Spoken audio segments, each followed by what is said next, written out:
Oliver Twist, or The Parish Boy's Progress, by Charles Dickens. Chapter 1 treats of the place where Oliver Twist was born, and of the circumstances attending his birth. Among other public buildings in a certain town, which for many reasons it will be prudent to refrain from mentioning, and to which I will assign no fictitious name, there is one anciently common to most towns, great or small, to wit, a workhouse. And in this workhouse was born, on a day and date which I need not trouble myself to repeat, inasmuch as it can be of no possible consequence to the reader, in this stage of the business at all events, the item of mortality whose name is prefixed to the head of this chapter. For a long time after it was ushered into this world of sorrow and trouble by the parish surgeon, it remained a matter of considerable doubt whether the child would survive to bear any name at all, in which case it is somewhat more than probable that these memoirs would never have appeared, or if they had, that being comprised within a couple of pages, they would have possessed the inestimable merit of being the most concise and faithful specimen of biography extant in the literature of any age or country. Although I am not disposed to maintain that the being born in a workhouse is in itself the most fortunate and enviable circumstance that can possibly befall a human being, I do mean to say that in this particular instance it was the best thing for Oliver Twist that could by possibility have occurred.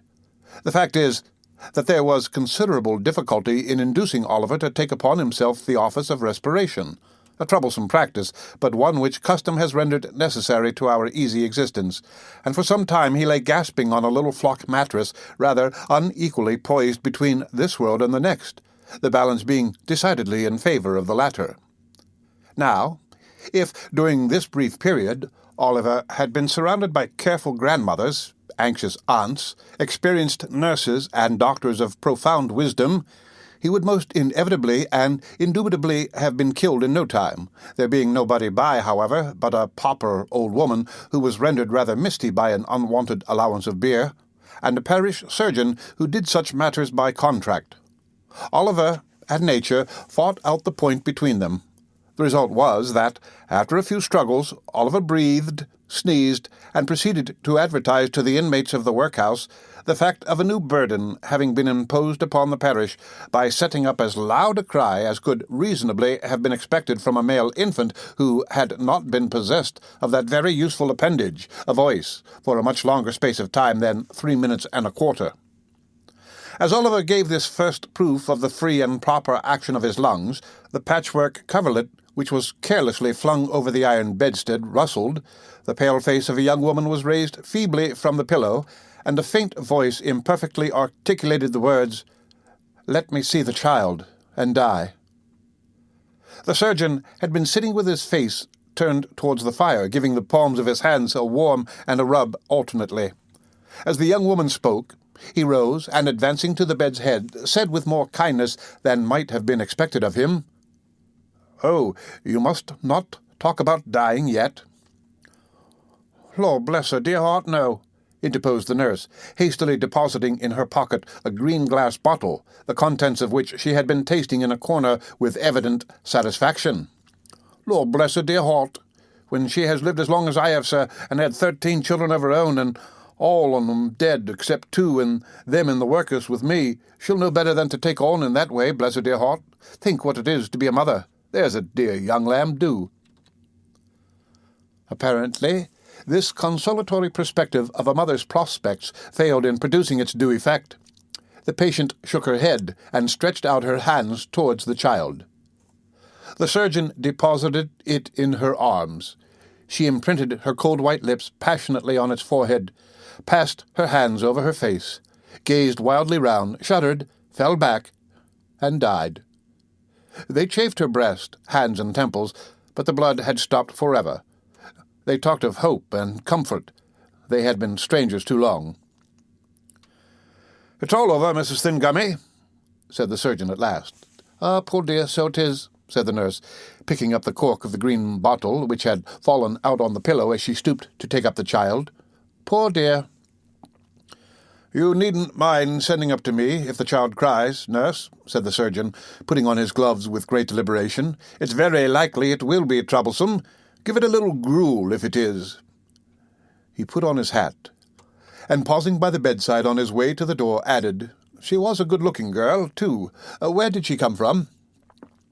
"She was brought here last night," replied the old woman, "by the overseer's order. She was found lying in the street.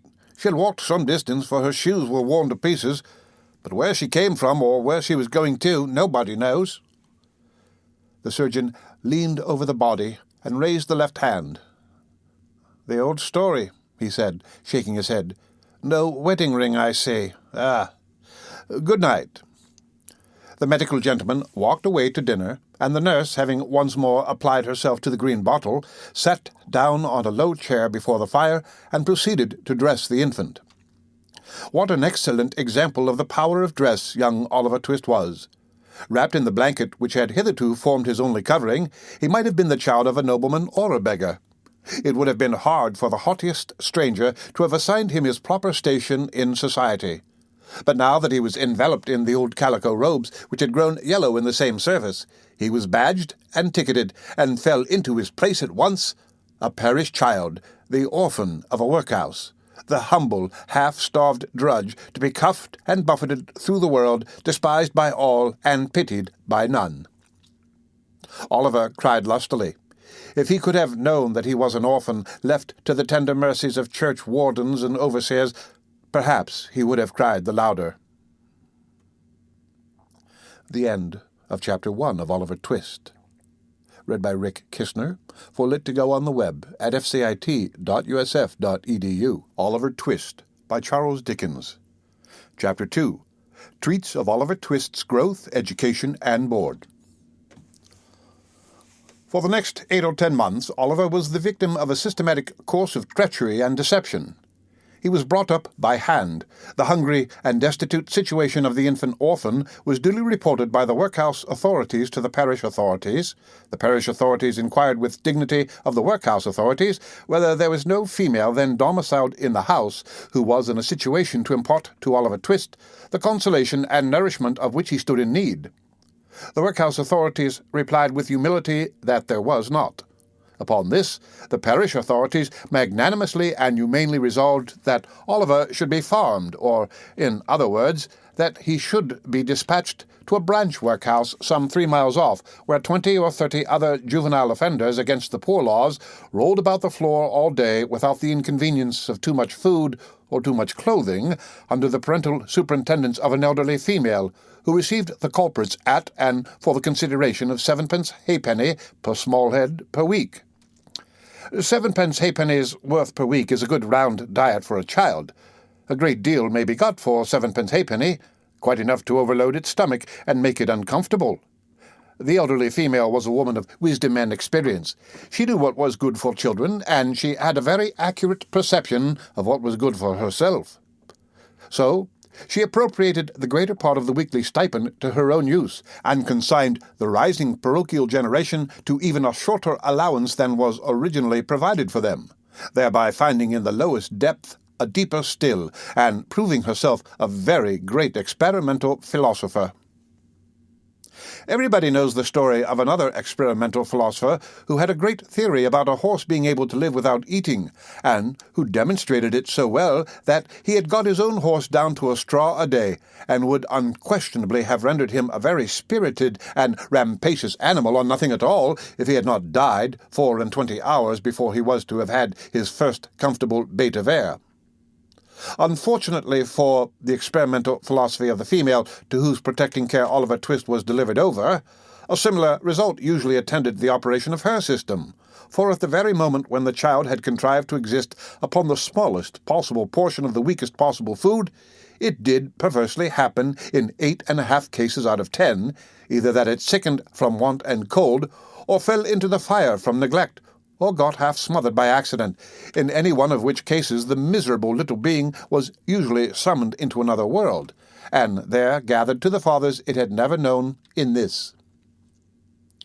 Occasionally, when there was some more than usually interesting inquest upon a parish child who had been overlooked in turning up a bedstead, or inadvertently scalded to death when there happened to be a washing, though the latter accident was very scarce, anything approaching to a washing being of rare occurrence in the farm, the jury would take it into their heads to ask troublesome questions, or the parishioners would rebelliously affix their signatures to a remonstrance.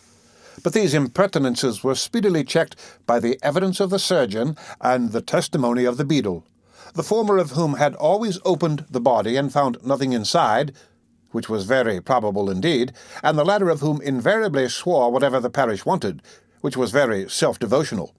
Besides, the board made periodical pilgrimages to the farm, and always sent the beadle the day before to say they were going. The children were neat and clean to behold when they went, and what more would the people have? It cannot be expected that this system of farming would produce any very extraordinary or luxuriant crop.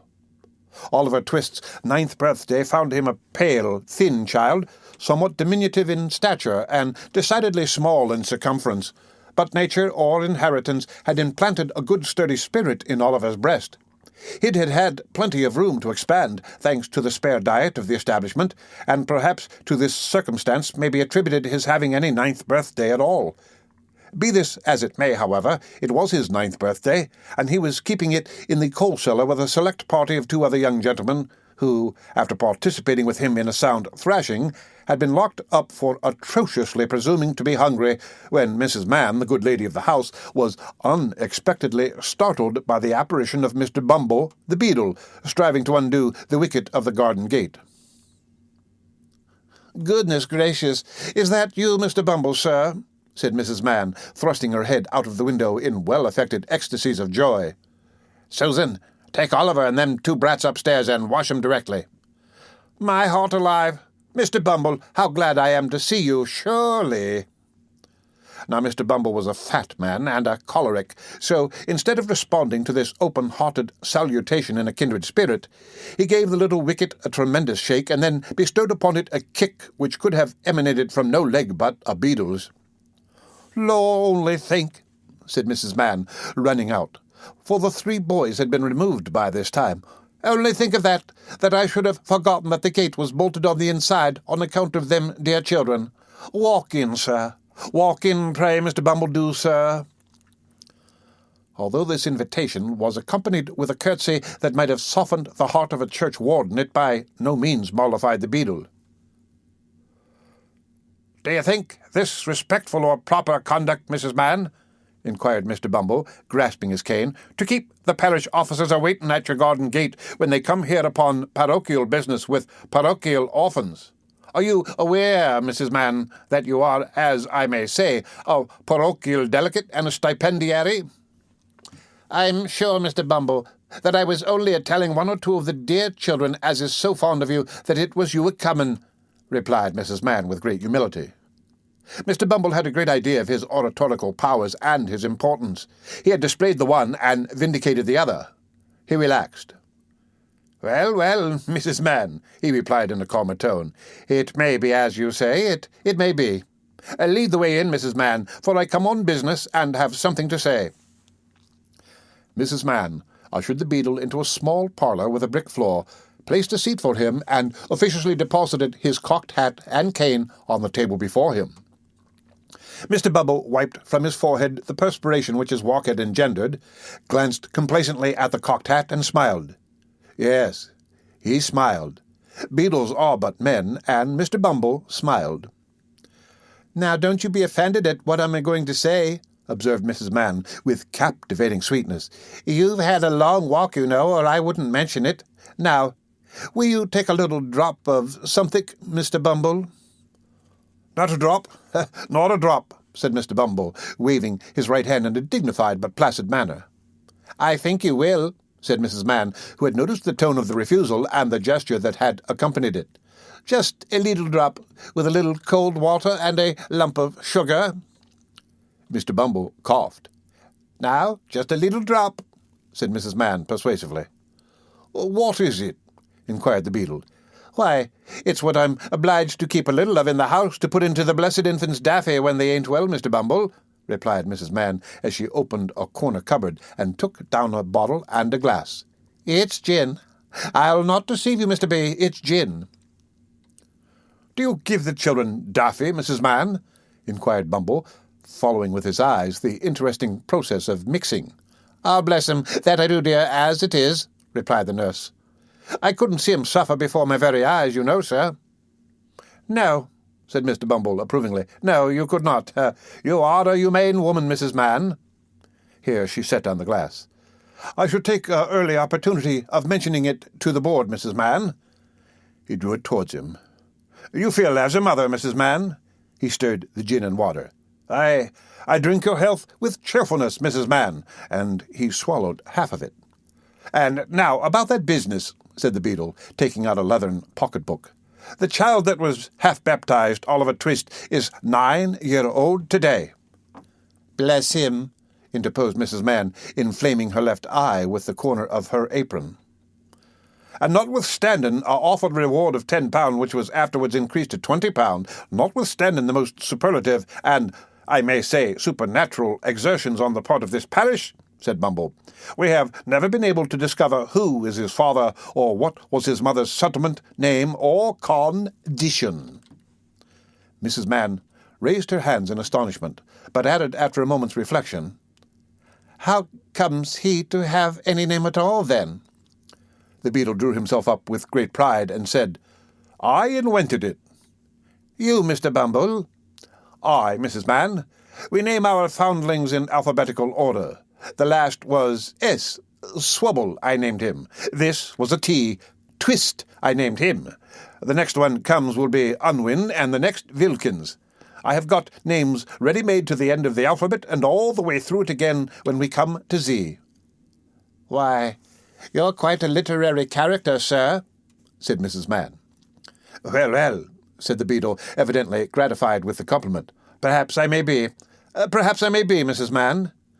He finished the gin and water and added, "Oliver being now too old to remain here, the board have determined to have him back into the house. I have come out myself to take him there, so let me see him at once."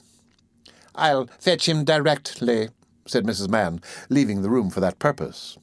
Oliver, having had by this time as much of the outer coat of dirt which encrusted his face and hands removed as could be scrubbed off in one washing, was led into the room by his benevolent protectress. "Make a bow to the gentleman, Oliver," said Mrs. Mann. Oliver made a bow, which was divided between the beadle on the chair and the cocked hat on the table. "Will you go along with me, Oliver?"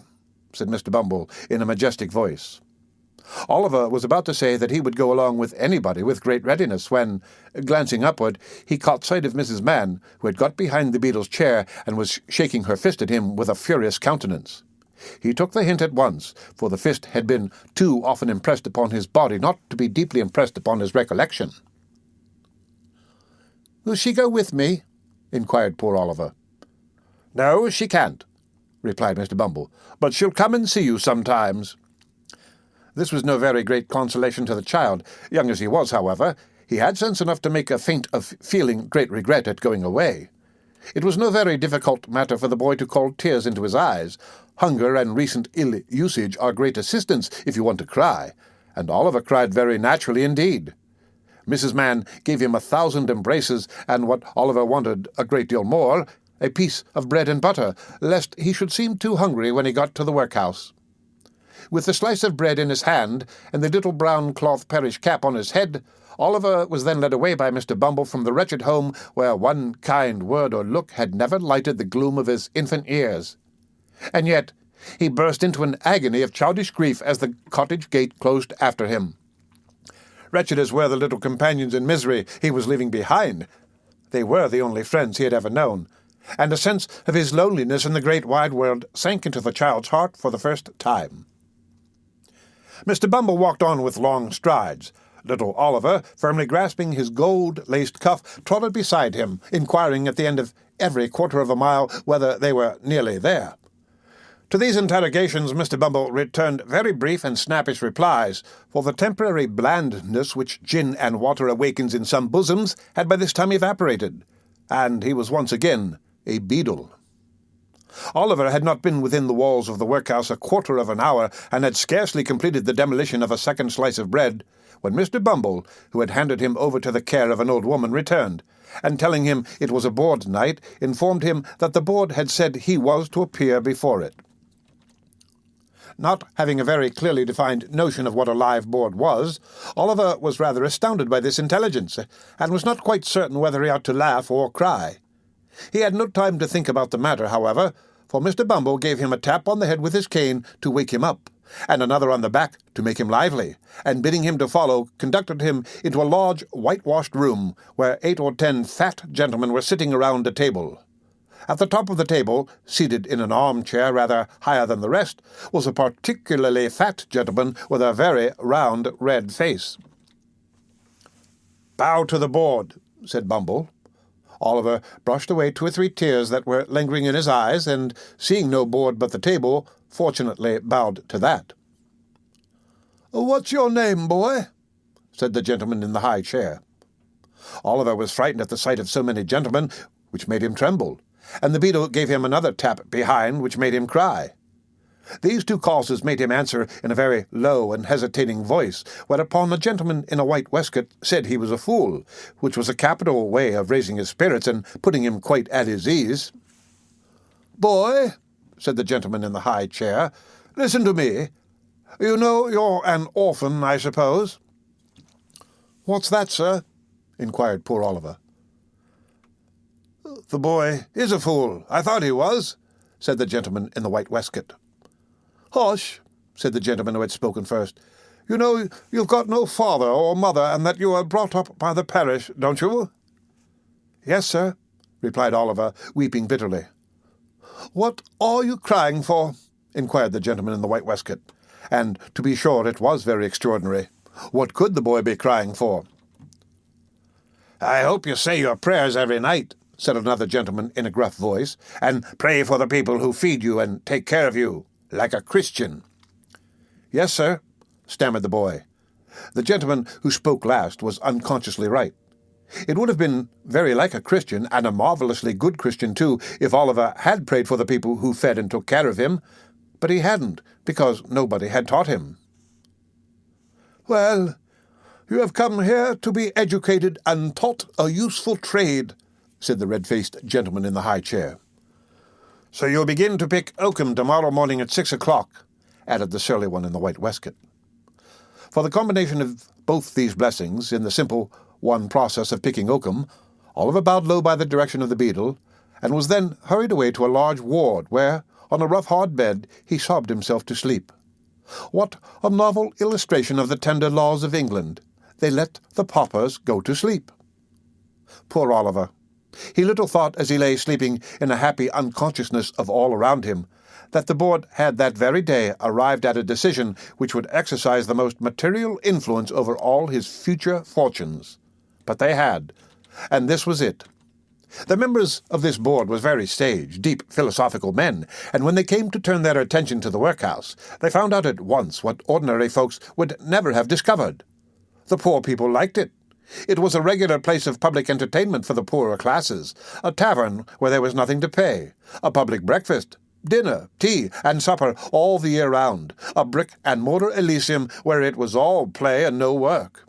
"Oh, ho," said the board, looking very knowing. "We are the fellows to set this to rights. We'll stop it all in no time."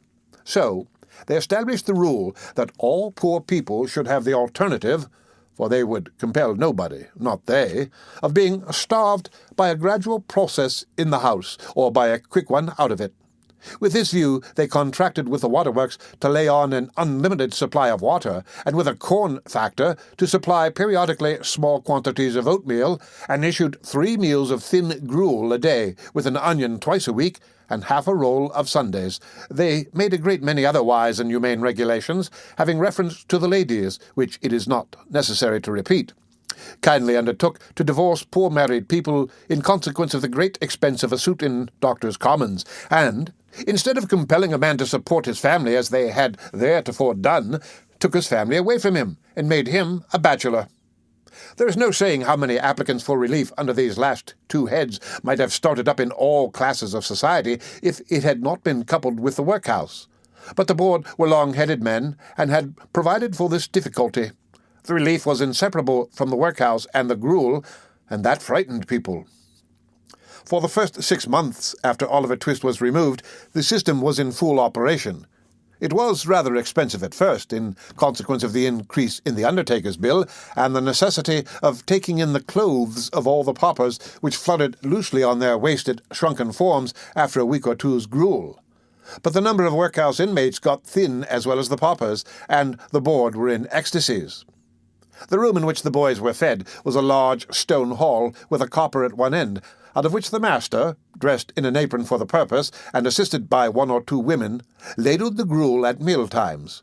Of this festive composition each boy had one porringer and no more, except on occasions of great public rejoicing, when he had 2 ounces and a quarter of bread besides. The bowls never wanted washing. The boys polished them with their spoons till they shone again, and when they had performed this operation, which never took very long, the spoons being nearly as large as the bowls, they would sit staring at the copper with such eager eyes as if they could have devoured the very bricks of which it was composed, employing themselves meanwhile in sucking their fingers most assiduously with the view of catching up any stray splashes of gruel that might have been cast thereon. Boys have generally excellent appetites. Oliver Twist and his companions suffered the tortures of slow starvation for 3 months. At last they got so voracious and wild with hunger that one boy, who was tall for his age and hadn't been used to that sort of thing, for his father had kept a small cook-shop, hinted darkly to his companions that, unless he had another basin of gruel per diem, he was afraid he might some night happen to eat the boy who slept next to him, who happened to be a weakly youth of tender age. He had a wild, hungry eye, and they implicitly believed him. A council was held. Lots were cast who should walk up to the master after supper that evening and ask for more, and it fell to Oliver Twist. The evening arrived. The boys took their places. The master, in his cook's uniform, stationed himself at the copper. His pauper assistants arranged themselves behind him. The gruel was served out, and a long grace was said over the short commons. The gruel disappeared. The boys whispered each other and winked at Oliver, while his next neighbours nudged him. Child as he was desperate with hunger and reckless with misery. He rose from the table and, advancing to the master, basin and spoon in hand, said, somewhat alarmed at his own temerity, "Please, sir, I want some more." The master was a fat, healthy man, but he turned very pale. He gazed in stupefied astonishment on the small rebel for some seconds, and then clung for support to the copper. The assistants were paralyzed with wonder. The boys with fear. "What?" said the master at length in a faint voice. "Please, sir," replied Oliver, "I want some more." The master aimed a blow at Oliver's head with the ladle, pinioned him in his arm, and shrieked aloud for the beadle. The board was sitting in solemn conclave when Mr. Bumble rushed into the room in great excitement, and addressing the gentleman in the high chair, said, "Mr. Limkins, I beg your pardon, sir. Oliver Twist has asked for more." There was a general start. Horror was depicted on every countenance. "For more?" said Mr. Limkins. "Compose yourself, Bumble, and answer me distinctly. Do I understand that he asked for more after he had eaten the supper allotted by the dietary?" "He did, sir," replied Bumble.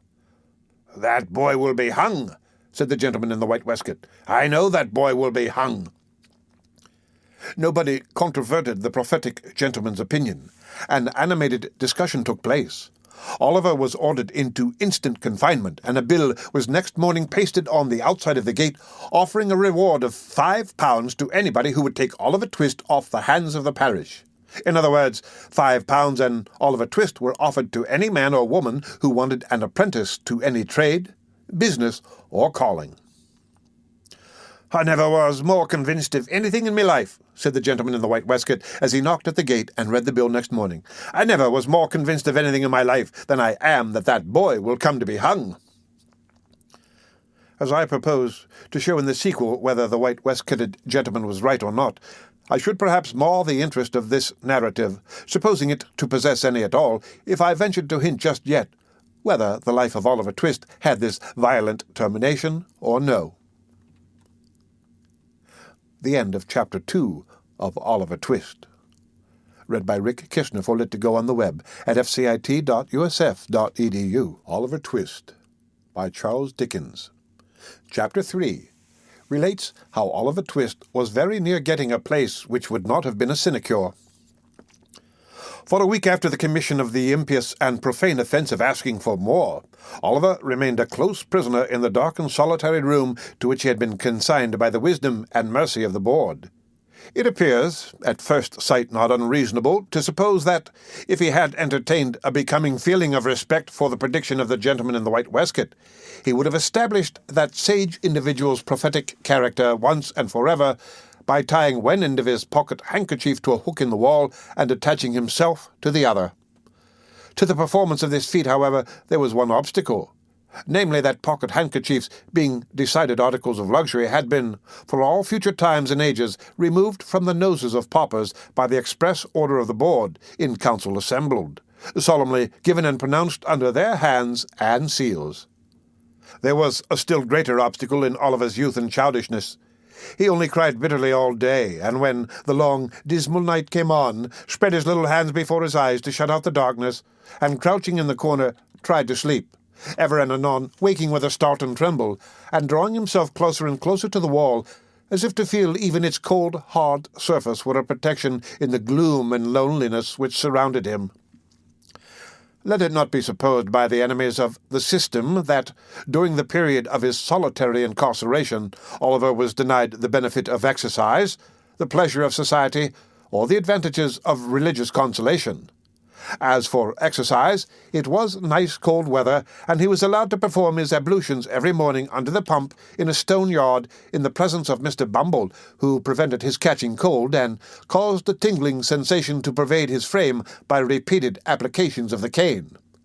As for society, he was carried every other day into the hall where the boys dined, and there sociably flogged as a public warning and example. And so, far from being denied the advantages of religious consolation, he was kicked into the same apartment every evening at prayer-time, and there permitted to listen to, and console his mind with, a general supplication of the boys, containing a special clause, therein inserted by authority of the board, in which they entreated to be made good, virtuous, contented, and obedient, and to be guarded from the sins and vices of Oliver Twist, whom the supplication distinctly set forth to be under the exclusive patronage and protection of the powers of wickedness, and an article direct from the manufactory of the very devil himself. It chanced one morning, while Oliver's affairs were in this auspicious and comfortable state, that Mr. Gamfield, chimney-sweep, went his way down the High Street, deeply cogitating in his mind his ways and means of paying certain arrears of rent, for which his landlord had become rather pressing. Mr. Gamfield's most sanguine estimate of his finances could not raise them within 4-5 pounds of the desired amount, and, in a species of arithmetical desperation, he was alternately cudgelling his brains and his donkey, when, passing the workhouse, his eyes encountered the bill on the gate. "Whoa!" said Mr. Gamfield to the donkey. The donkey was in a state of profound abstraction, wondering probably whether he was destined to be regaled with a cabbage stalk or two when he had disposed of the 2 sacks of soot with which the little cart was laden. So, without noticing the word of command, he jogged onward. Mr. Gamfield growled a fierce imprecation on the donkey generally, but more particularly on his eyes, and running after him bestowed a blow on his head which would inevitably have beaten in any skull but a donkey's. Then, catching hold of the bridle, he gave his jaw a sharp wrench by way of gentle reminder that he was not his own master, and by these means turned him round. He then gave him another blow on the head, just to stun him till he came back again. Having completed these arrangements, he walked up to the gate to read the bill. The gentleman with the white waistcoat was standing at the gate with his hands behind him, after having delivered himself of some profound sentiments in the board-room. Having witnessed the little dispute between Mr. Gamfield and the donkey, he smiled joyously when that person came up to read the bill, for he saw at once that Mr. Gamfield was exactly the sort of master Oliver Twist wanted. Mr. Gamfield smiled too, as he perused the document, for £5 was just the sum he had been wishing for, and as to the boy with which it was encumbered, Mr. Gamfield, knowing what the dietary of the workhouse was, well knew he would be a nice small pattern, just the very thing for register stoves.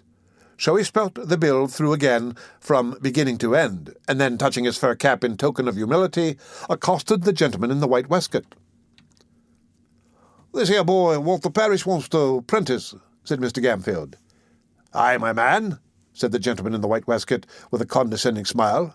"What of him?"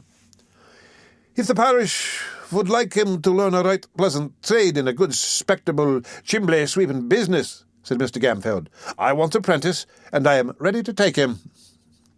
"Walk in," said the gentleman in the white waistcoat. Mr. Gamfield, having lingered behind to give the donkey another blow on the head and another wrench of the jaw as a caution not to run away in his absence, followed the gentleman with the white waistcoat into the room where Oliver had first been seen. "It's a nasty trade," said Mr. Limkins, when Gamfield had again stated his wish.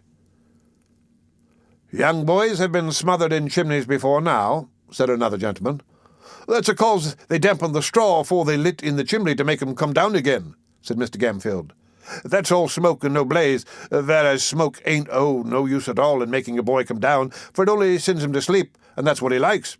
Boys is very obstinate and wery lazy, gentlemen, and there's nothing like a good hot blaze to make 'em come down with a run. It's humane, too, gentlemen, cause even if they stuck in the chimney, roasting their feet makes 'em struggle to extricate themselves."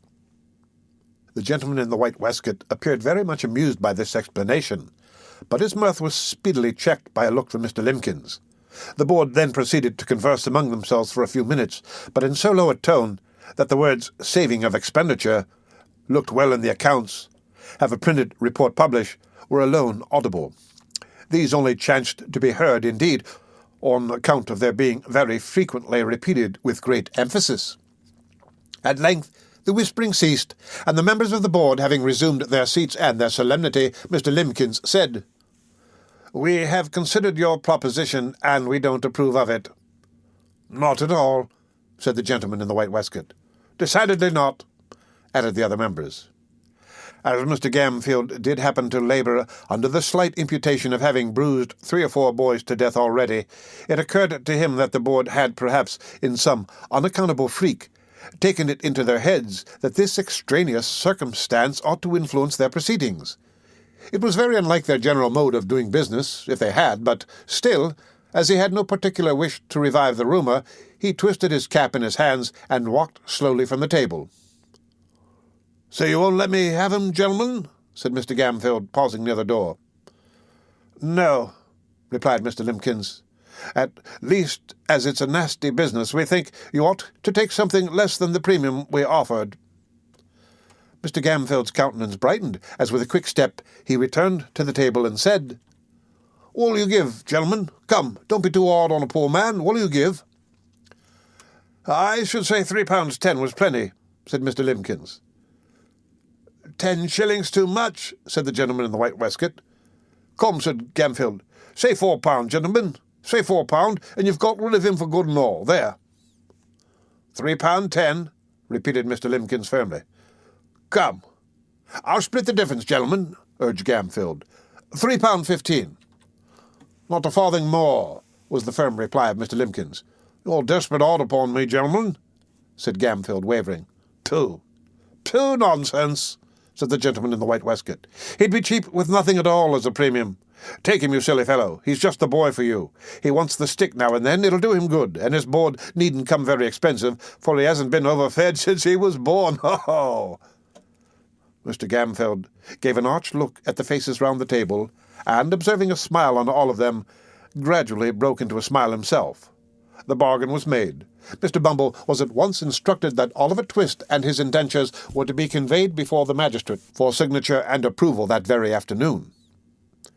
In pursuance of this determination, little Oliver, to his excessive astonishment, was released from bondage, and ordered to put himself into a clean shirt. He had hardly achieved this very unusual gymnastic performance when Mr. Bumble brought him, with his own hands, a basin of gruel and the holiday allowance of 2 ounces and a quarter of bread. At this tremendous sight, Oliver began to cry very piteously, thinking, not unnaturally, that the board must have determined to kill him for some useful purpose, or they never would have begun to fatten him up in that way. "Don't make your eyes red, Oliver, but eat your food and be thankful," said Mr. Bumble, in a tone of impressive pomposity. "You're going to be made apprentice of, Oliver." "Apprentice, sir?" said the child, trembling. "Yes, Oliver," said Mr. Bumble.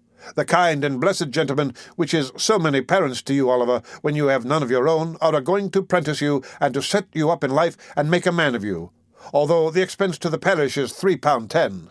£3.10, Oliver, 70 shillings, 146 pences, and all for a naughty orphan which nobody can't love.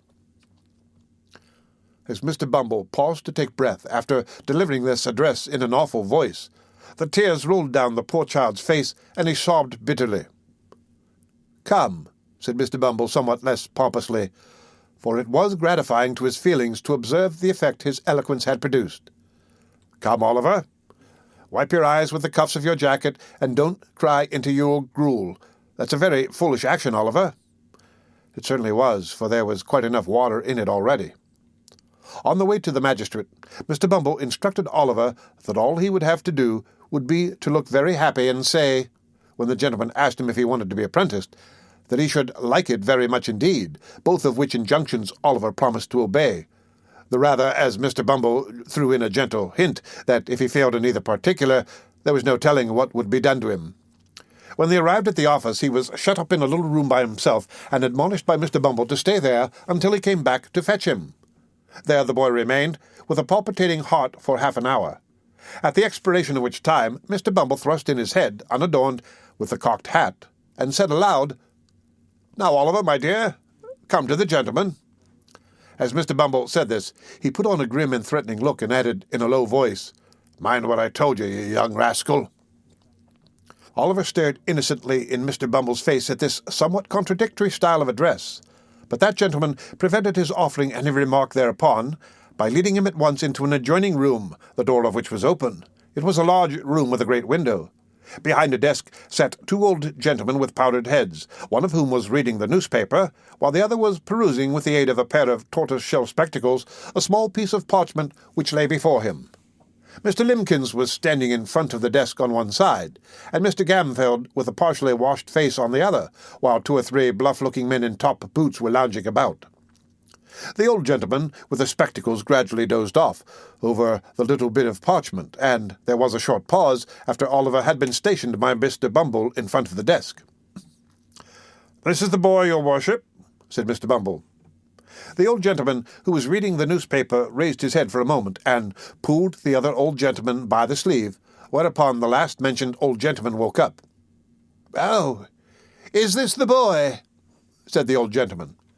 "This is him, sir," replied Mr. Bumble. "Bow to the magistrate, my dear." Oliver roused himself, and made his best obeisance. He had been wondering, with his eyes fixed on the magistrate's powder, whether all boards were born with that white stuff on their heads, and were boards from thenceforth on that account.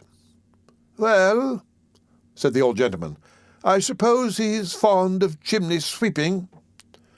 "He dotes on it, your worship," replied Bumble, giving Oliver a sly pinch to intimate that he had better not say he didn't. "And he will be a sweep, will he?" inquired the old gentleman. "If we was to bind him to any other trade tomorrow, he'd run away simultaneous, your worship," replied Bumble. "And this man that's to be his master, you, sir, you'll treat him well, and feed him, and do all that sort of thing, will you?" said the old gentleman. "When I says a will, I means a will," replied Mr. Gamfield doggedly. "You're a rough speaker, my friend, but you look an honest, open-hearted man," said the old gentleman, turning his spectacles in the direction of the candidate for Oliver's premium, whose villainous countenance was a regular stamped receipt for cruelty. But the magistrate was half blind and half childish, so he couldn't reasonably be expected to discern what other people did. "I hope I am, sir," said Mr. Gamfield with an ugly leer. "I have no doubt you are, my friend," replied the old gentleman, fixing his spectacles more firmly on his nose and looking about him for the inkstand. It was the critical moment of Oliver's fate. If the inkstand had been where the old gentleman thought it was, he would have dipped his pen into it and signed the indentures, and Oliver would have been straightway hurried off. But, as it chanced to be immediately under his nose, it followed as a matter of course that he looked all over his desk for it without finding it, and happening in the course of his search to look straight before him, his gaze encountered the pale and terrified face of Oliver Twist, who, despite all the admonitory looks and pinches of Bumble, was regarding the repulsive countenance of his future master with a mingled expression of horror and fear, too palpable to be mistaken even by a half-blind magistrate. The old gentleman stopped, laid down his pen, and looked from Oliver to Mr. Limkins, who attempted to take snuff with a cheerful and unconcerned aspect. "My boy," said the old gentleman, "you look pale and alarmed. What is the matter?" "Stand a little away from him, Beadle," said the other magistrate, laying aside the paper and leaning forward with an expression of interest. "Now, boy, tell us what's the matter. Don't be afraid." Oliver fell on his knees, and clasping his hands together, prayed that they would order him back to the dark room, that they would starve him, beat him, kill him if they pleased, rather than send him away with that dreadful man. "Well," said Mr. Bumble, raising his hands and eyes with most impressive solemnity, "well, of all the artful and designing orphans that ever I see, Oliver, you are one of the most barefacedest—" "Hold your tongue, Beadle," said the second old gentleman, when Mr. Bumble had given vent to this compound adjective. "I beg your worship's pardon," said Mr. Bumble, incredulous of having heard aright. "Did your worship speak to me?" "Yes." "Hold your tongue." Mr. Bumble was stupefied with astonishment. A beadle ordered to hold his tongue. A moral revolution. The old gentleman in the tortoise-shell spectacles looked at his companion. He nodded significantly. "We refuse to sanction these indentures," said the old gentleman, tossing aside the piece of parchment as he spoke. "I hope," stammered Mr. Limkins, "I hope the magistrates will not form the opinion that the authorities have been guilty of any improper conduct on the unsupported testimony of a child." "The magistrates are not called upon to pronounce any opinion on the matter," said the second old gentleman sharply. "Take the boy back to the workhouse and treat him kindly. He seems to want it." That same evening, the gentleman in the white waistcoat most positively and decidedly affirmed not only that Oliver would be hung, but that he would be drawn and quartered into the bargain. Mr. Bumble shook his head with gloomy mystery and said he wished he might come to good, whereupon Mr. Gamfield replied that he wished he might come to him, which, although he agreed with the beadle in most matters, would seem to be a wish of a totally opposite description. The next morning the public were once informed, again, that Oliver Twist was to let, and that £5 would be paid to anybody who would take possession of him. The end of Chapter 3 of Oliver Twist.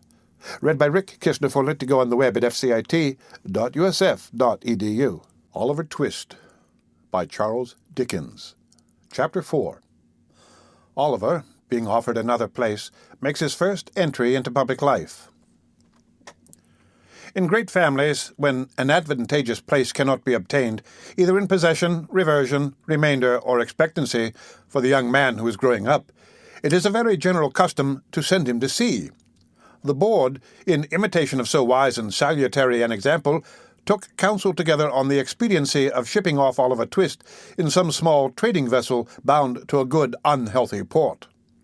This suggested itself as the very best thing that could possibly be done with him, the probability being that the skipper would flog him to death in a playful mood some day after dinner, or would knock his brains out with an iron bar, both pastimes being, as is pretty generally known, very favourite and common recreations among gentlemen of that class.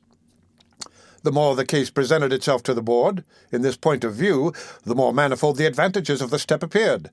So they came to the conclusion that the only way of providing for Oliver effectually was to send him to sea without delay.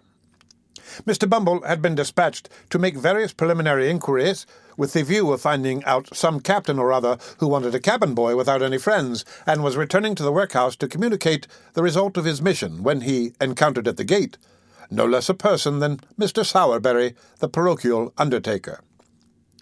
Mr. Sowerberry was a tall, gaunt, large-jointed man, attired in a suit of threadbare black, with darned cotton stockings of the same colour, and shoes to answer. His features were not naturally intended to wear a smiling aspect, but he was in general rather given to professional jocosity.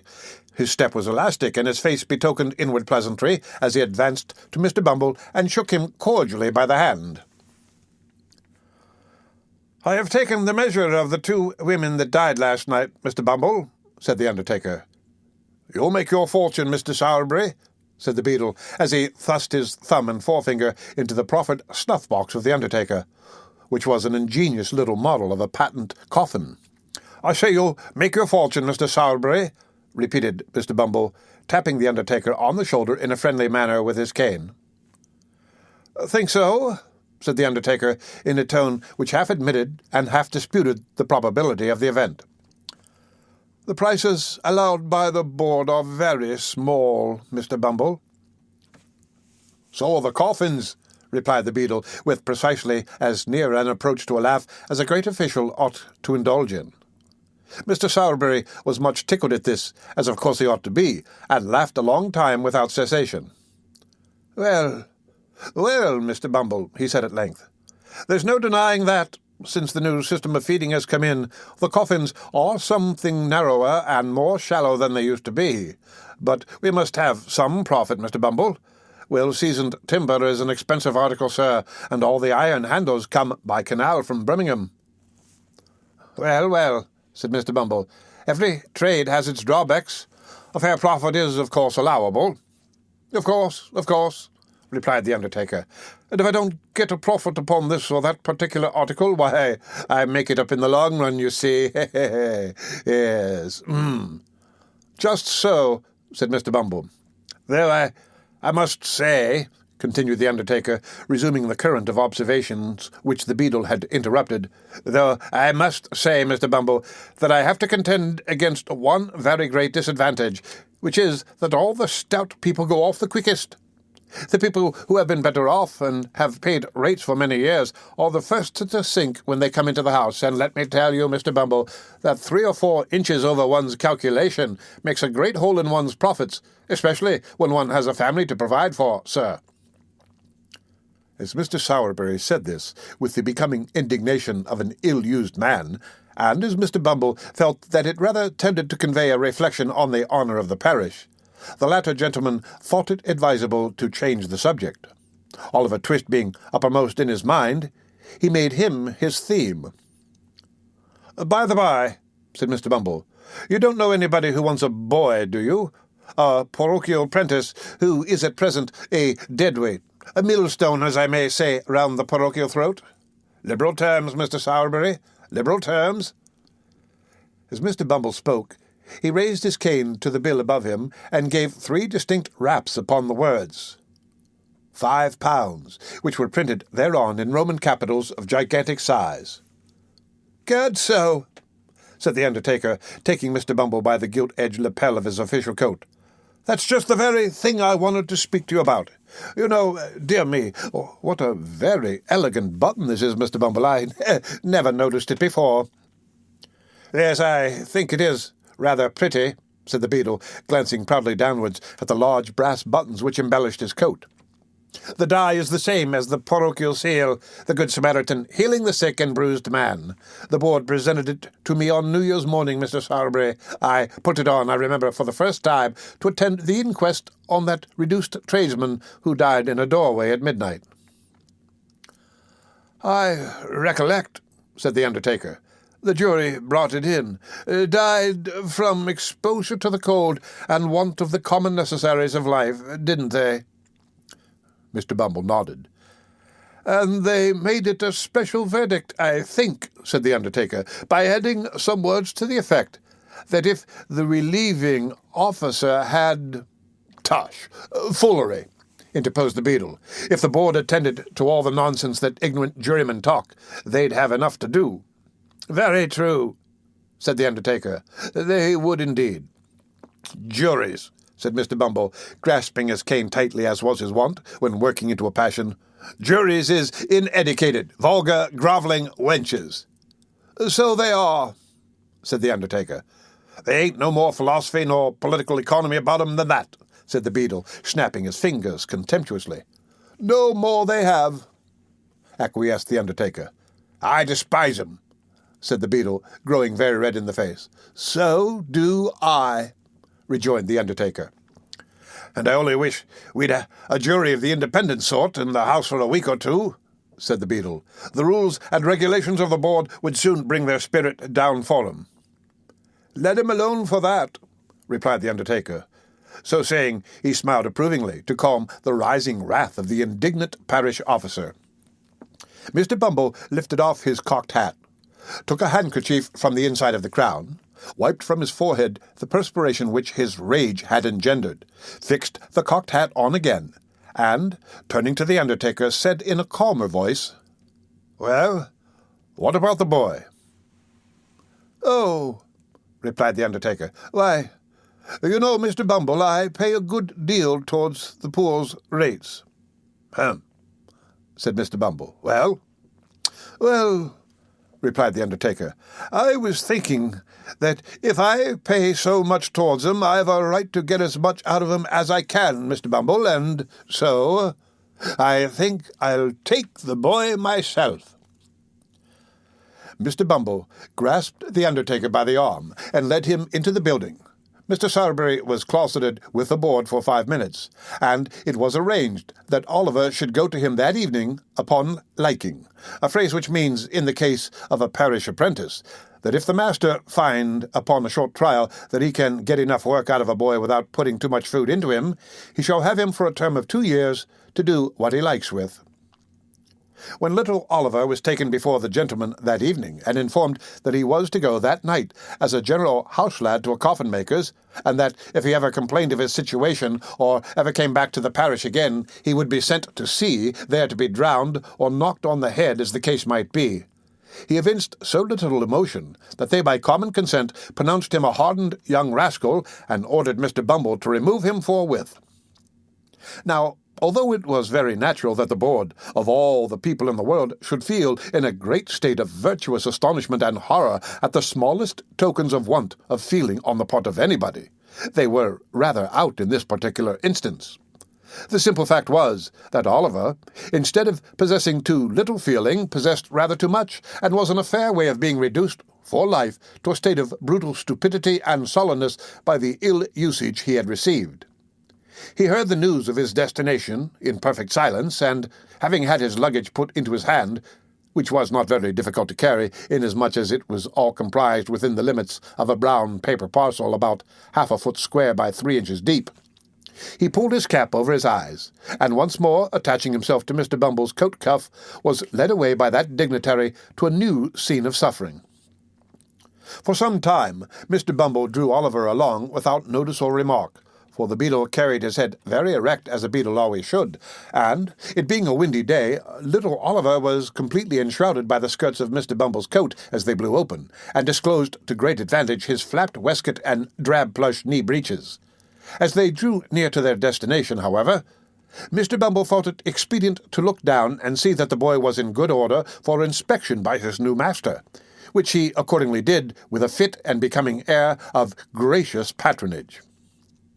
"Oliver," said Mr. Bumble. "Yes, sir," replied Oliver in a low, tremulous voice. "Pull that cap off your eyes, and hold your head, sir." Although Oliver did as he was desired at once, and passed the back of his unoccupied hand briskly across his eyes, he left a tear in them when he looked up at his conductor. As Mr. Bumble gazed sternly upon him, it rolled down his cheek. It was followed by another, and another. The child made a strong effort, but it was an unsuccessful one. Withdrawing his other hand from Mr. Bumble's, he covered his face with both, and wept until the tears sprung out from between his chin and bony fingers. "Well," exclaimed Mr. Bumble, stopping short, and darting at his little charge a look of intense malignity. "Well, of all the ungratefullest and worst-disposed boys as ever I say, Oliver, you are the—" "No, no, sir," sobbed Oliver, clinging to the hand which held the well-known cane. "No, no, sir, I will be good indeed. Indeed I will, sir. I am a very little boy, sir, and it is so— "So what?" inquired Mr. Bumble in amazement. "So lonely, sir, so very lonely," cried the child. "Everybody hates me. Oh, sir, don't pray be cross to me." The child beat his hand upon his heart, and looked in his companion's face with tears of real agony. Mr. Bumble regarded Oliver's piteous and helpless look with some astonishment for a few seconds, hemmed 3 or 4 times in a husky manner, and after muttering something about that troublesome cough, bade Oliver dry his eyes and be a good boy. Then, once more taking his hand, he walked on with him in silence. The undertaker, who had just put up the shutters of his shop, was making some entries in his day-book by the light of a most appropriate dismal candle when Mr. Bumble entered. "Ah," said the undertaker, looking up from the book and pausing in the middle of a word. "Is that you, Bumble?" "No one else, Mr. Sowerberry," replied the beadle. "Here, I've brought the boy." Oliver made a bow. "Oh, that's the boy, is it?" said the undertaker, raising the candle above his head to get a better view of Oliver. "Mrs. Sowerberry, will you have the goodness to come here a moment, my dear?" Mrs. Sowerberry emerged from a little room behind the shop, and presented the form of a short, then squeezed-up woman with a vixenish countenance. "My dear," said Mr. Sowerberry, deferentially, "this is the boy from the workhouse that I told you of." Oliver bowed again. "Dear me," said the undertaker's wife, "he is very small." "Why, he is rather small," replied Mr. Bumble, looking at Oliver as if it were his fault that he was no bigger. "He is small, there's no denying it, but he'll grow, Mrs. Sowerberry. Oh, he'll grow." "I dare say he will," replied the lady pettishly, "on our victuals and our drink. I see no saving in parish children, not I, for they always cost more to keep than they're worth. However, men always think they know best. There. Get downstairs, little bag of bones." With this, the undertaker's wife opened a side door and pushed Oliver down a steep flight of stairs into a stone cell, damp and dark, forming the ante-room to the coal cellar, and denominated kitchen, wherein sat a slatternly girl in shoes down at heel and blue worsted stockings very much out of repair. "Here, Charlotte," said Mr. Sowerberry, who had followed Oliver down, "give this boy some of the cold bits that were put by for Trip. He hasn't come home since the morning, so he may go without him. I dare say the young boy isn't too dainty to eat him. Are you, boy?" Oliver, whose eyes had glistened at the mention of meat, and who was trembling with eagerness to devour it, replied in the negative, and a plateful of coarse, broken victuals was set before him. I wish some well-fed philosopher whose meat and drink turn to gall with him, whose blood is ice, whose heart is iron, could have seen Oliver Twist clutching at the dainty viands that the dog had neglected. I wish he could have witnessed the horrible avidity with which Oliver tore the bits asunder with all the ferocity of famine. There is only one thing I should like better, and that would be to see the philosopher making the same sort of meal himself, with the same relish. "Well," said the undertaker's wife, when Oliver had finished his supper, which she had regarded in silent horror, and with fearful auguries of his future appetite. "Have you done?" There being nothing eatable within his reach, Oliver replied in the affirmative. "Then come with me," said Mrs. Sowerberry, taking up a dim and dirty lamp and leading the way upstairs. "Your bed's under the counter. You don't mind sleeping among the coffins, I suppose? But it doesn't much matter whether you do or don't, for you can't sleep anywhere else. Come. Don't keep me here all night." Oliver lingered no longer, but meekly followed his new mistress. The end of Chapter 4 of Oliver Twist. Read by Rick Kishner for Lit2Go. On the web at fcit.usf.edu. Oliver Twist by Charles Dickens. Chapter 5. Oliver mingles with new associates. Going to a funeral for the first time, he forms an unfavorable notion of his master's business. Oliver, being left to himself in the undertaker's shop, set the lamp down on a workman's bench, and gazed timidly about him with a feeling of awe and dread which many people a good deal older than he will be at no loss to understand. An unfinished coffin on black trestles, which stood in the middle of the shop, looked so gloomy and death-like that a cold tremble came over him every time his eyes wandered in the direction of the dismal object, from which he almost expected to see some frightful form slowly rear its head to drive him mad with terror. Against the wall were ranged in regular array a long row of elm boards, cut on the same shape, looking in the dim light like high-shouldered ghosts with their hands in their breeches pockets.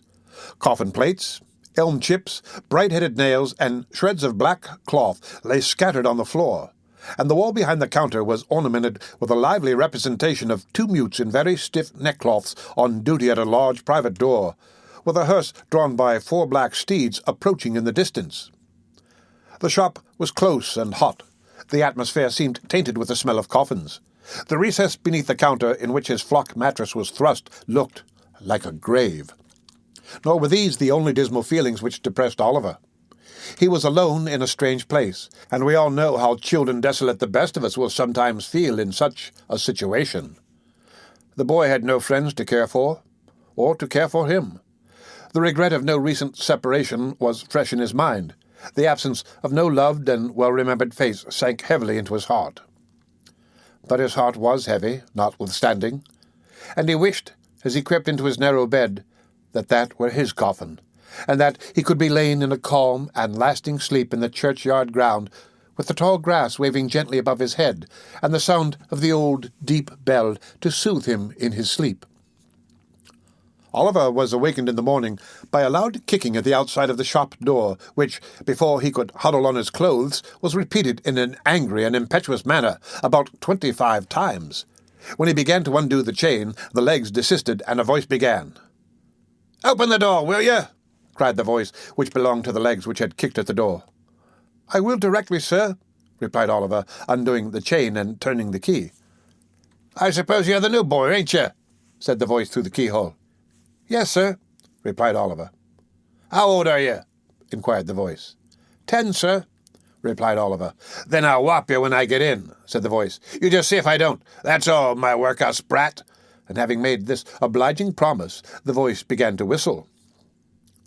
Oliver had been too often subjected to the process, to which the very expressive monosyllable just recorded bears reference, to entertain the smallest doubt that the owner of the voice, whoever he might be, would redeem his pledge most honourably.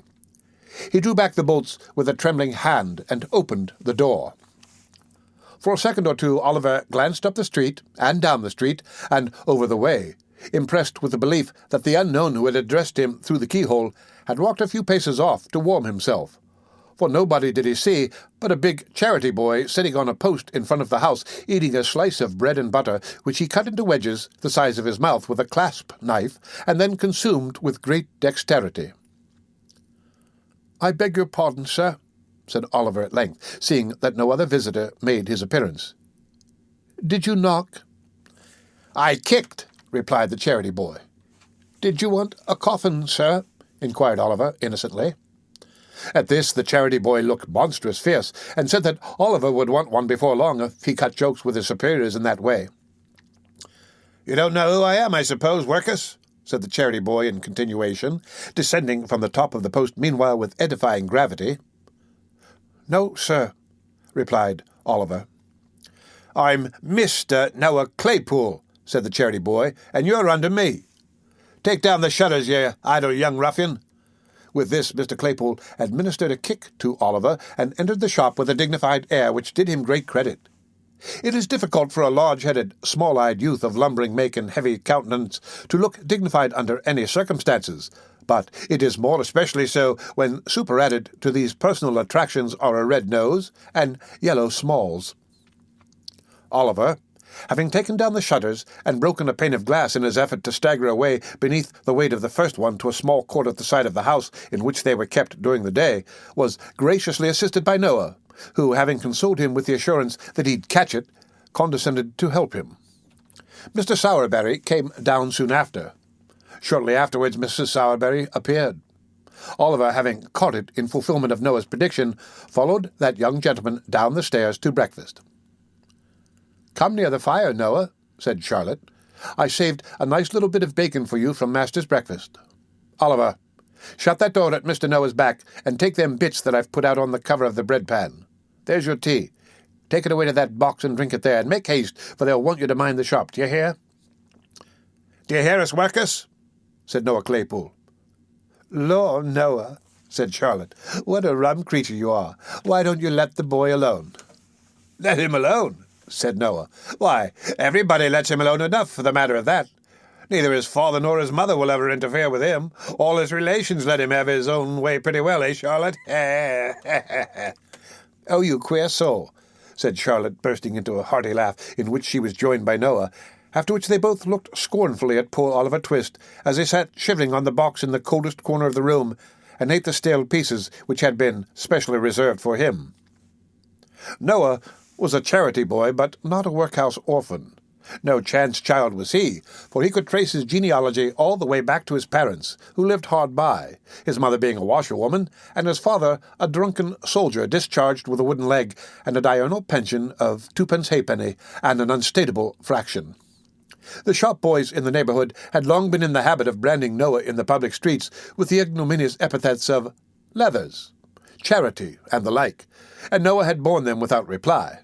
But now that fortune had cast in his way a nameless orphan at whom even the meanest could point the finger of scorn, he retorted on him with interest. This affords charming food for contemplation. It shows us what a beautiful thing human nature may be made to be, and how impartially the same amiable qualities are developed in the finest lord and the dirtiest charity boy. Oliver had been sojourning at the undertaker's some 3 weeks or a month.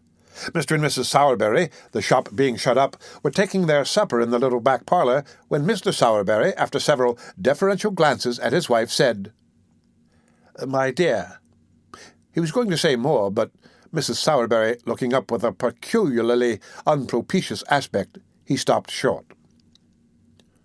"Well," said Mrs. Sowerberry sharply.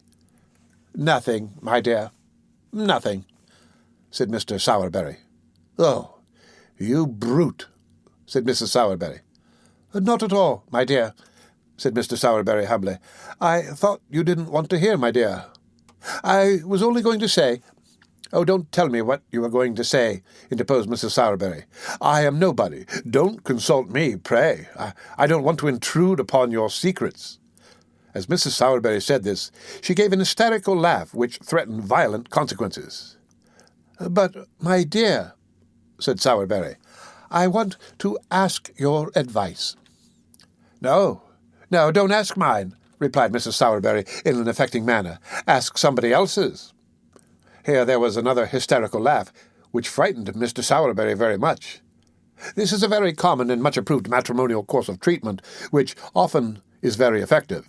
It at once reduced Mr. Sowerberry to begging, as a special favour, to be allowed to say what Mrs. Sowerberry was most curious to hear. After a short duration, the permission was most graciously conceded. "It's only about young Twist, my dear," said Mr. Sowerberry. "A very good-looking boy, that, my dear." "He needs be, for he eats enough," observed the lady. "There's an expression of melancholy in his face, my dear," resumed Mr. Sowerberry, "which is very interesting. He would make a delightful mute, my love." Mrs. Sowerberry looked up with an expression of considerable wonderment. Mr. Sowerberry remarked it, and, without allowing time for any observation on the good lady's part, proceeded.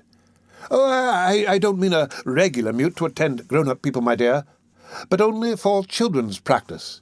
It would be very new to have a mute in proportion, my dear.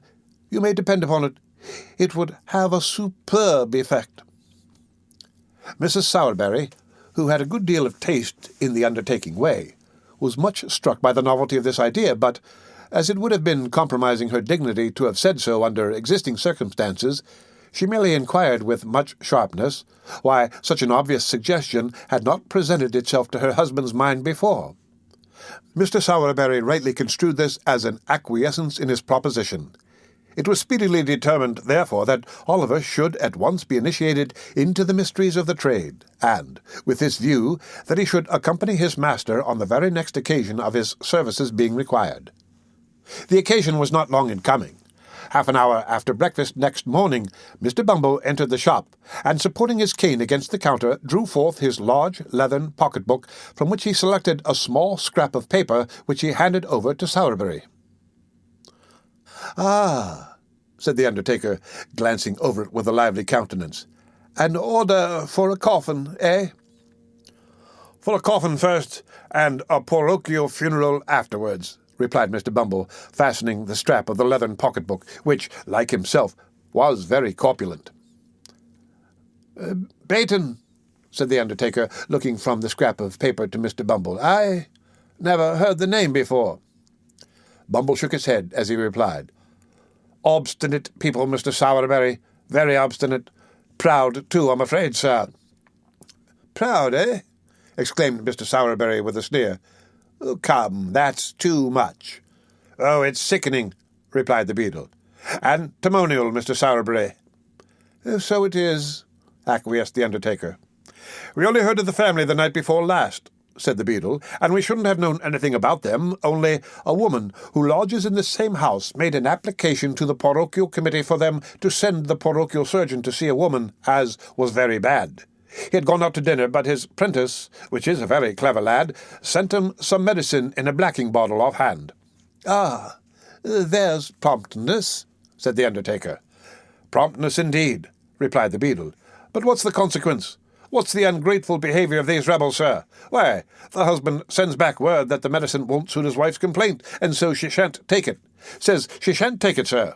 Good, strong, wholesome medicine, as was given with great success to the Irish labourers and a coal heaver only a week before. Send him for nothing, with a blacking bottle in, and he sends back word that she shan't take it, sir." As the atrocity presented itself to Mr. Bumble's mind in full force, he struck the counter sharply with his cane and became flushed with indignation. "Well," said the undertaker, "I never did." "Never did, sir," ejaculated the beadle. "No, nor nobody never did, but now she's dead. We've got to bury her, and that's the direction, and the sooner it's done, the better." Thus saying, Mr. Bumble put on his cocked hat wrong side first in a fever of parochial excitement and flounced out of the shop.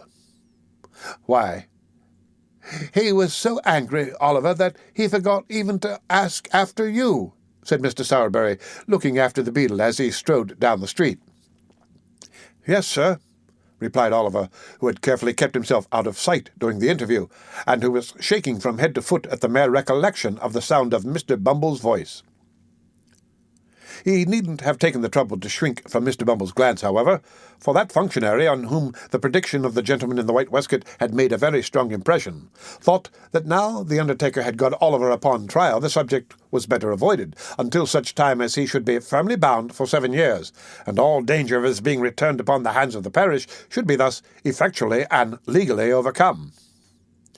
"Well," said Mr. Sowerberry, taking up his hat, "the sooner this job is done, the better. Noah, look after the shop. Oliver, put on your cap and come with me." Oliver obeyed and followed his master on his professional mission. They walked on for some time through the most crowded and densely inhabited part of the town, and then, striking down a narrow street more dirty and miserable than any they had yet passed through, paused to look for the house which was the object of their search. The houses on either side were high and large, but very old, and tenanted by people of the poorest class, as their neglected appearance would have sufficiently denoted, without the concurrent testimony afforded by the squalid looks of the few men and women who, with folded arms and bodies half doubled, occasionally skulked along. A great many of the tenements had shop fronts, but these were fast closed and mouldering away, only the upper rooms being inhabited.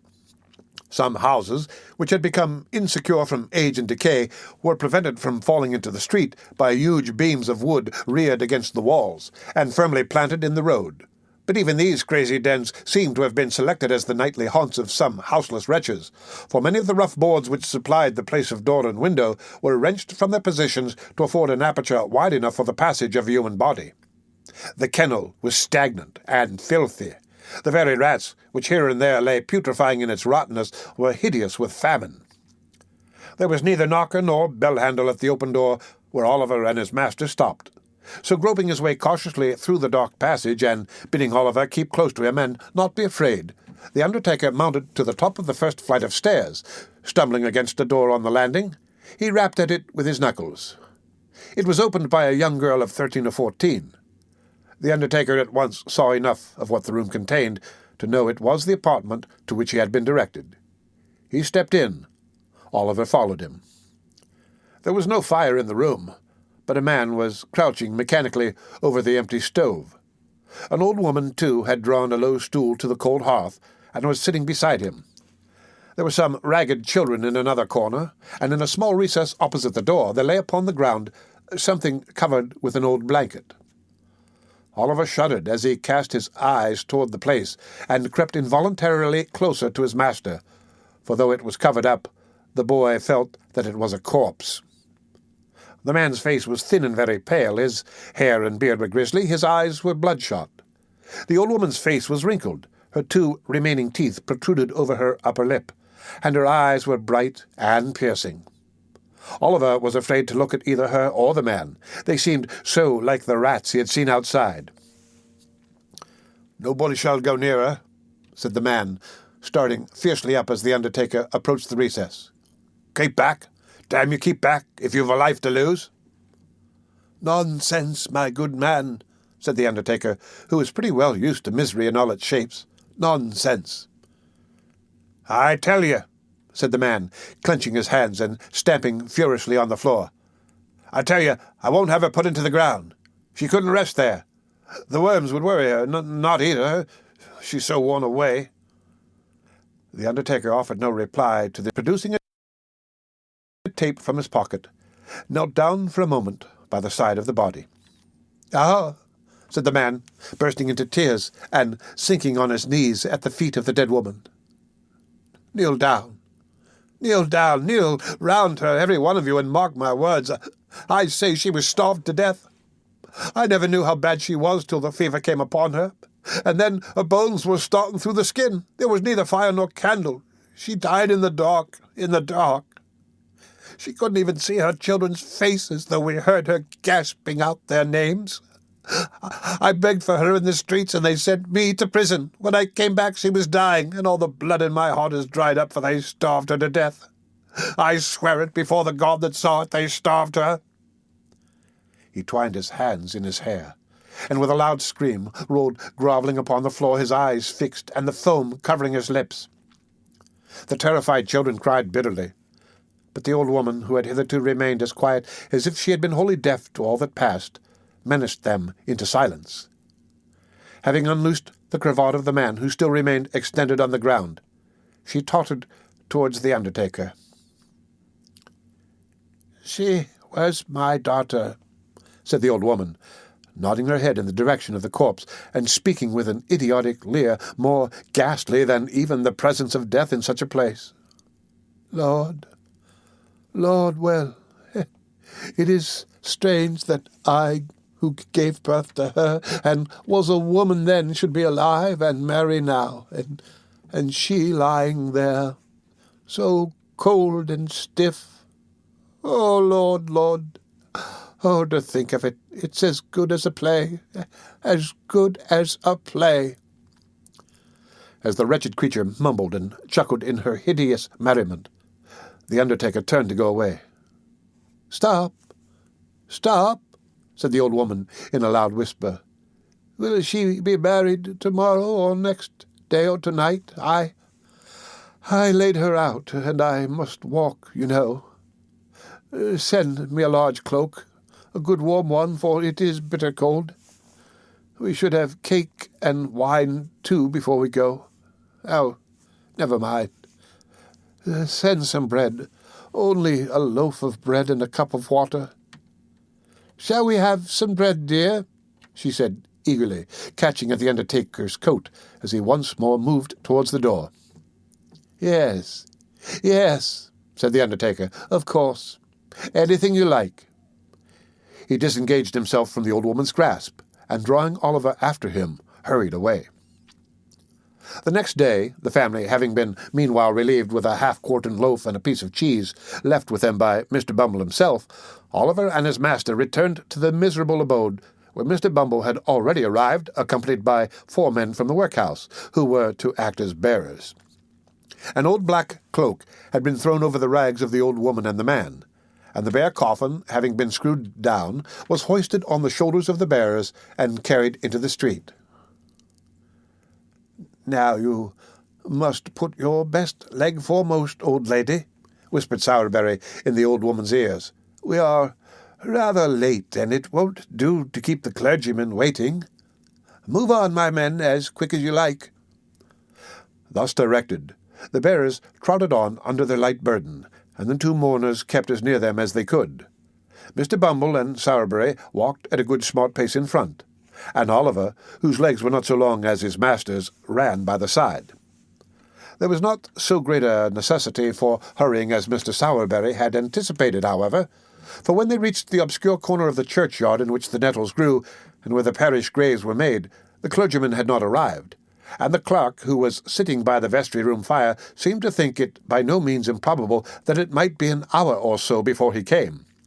So they put the bier on the brink of the grave, and the two mourners waited patiently in the damp clay with the cold rain drizzling down, while the ragged boys whom the spectacle had attracted into the churchyard played a noisy game at hide-and-seek among the tombstones, or varied their amusements by jumping backwards and forwards over the coffin. Mr. Sowerberry and Bumble, being personal friends of the clerk, sat by the fire with him and read the paper. At length, after a lapse of something more than an hour, Mr. Bumble and Sowerberry and the clerk were seen running towards the grave. Immediately afterwards the clergyman appeared, putting on his surplice as he came along.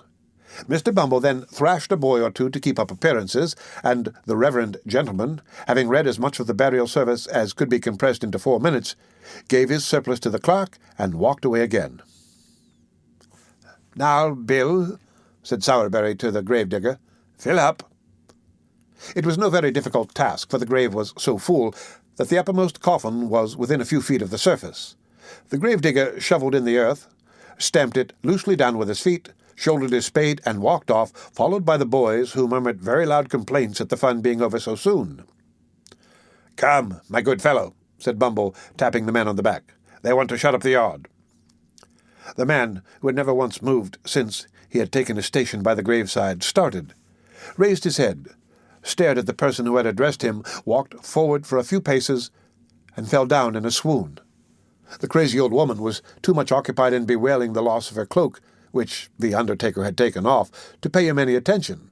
So they threw a can of cold water over him, and when he came to, saw him safely out of the churchyard, locked the gate, and departed on their different ways. "Well, Oliver," said Sowerberry as they walked home, "how do you like it?" "Pretty well, thank you, sir," replied Oliver with considerable hesitation. Not very much, sir." "Ah, you'll get used to it in time, Oliver," said Sowerberry. "Nothing when you're used to it, my boy."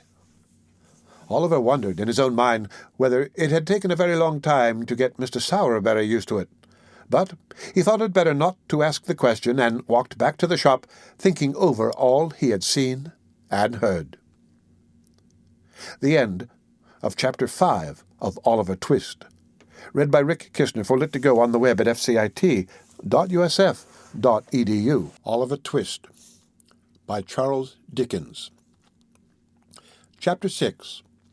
Oliver, being goaded by the taunts of Noah, rouses into action and rather astonishes him. The month's trial over, Oliver was formally apprenticed. It was a nice sickly season just at this time. In commercial phrase, coffins were looking up, and in the course of a few weeks, Oliver acquired a great deal of experience. The success of Mr. Sowerberry's ingenious speculation exceeded even his most sanguine hopes. The oldest inhabitants recollected no period at which measles had been so prevalent or so fatal to infant existence, and many were the mournful processions which little Oliver headed, in a hatband reaching down to his knees, to the indescribable admiration and emotion of all the mothers in the town.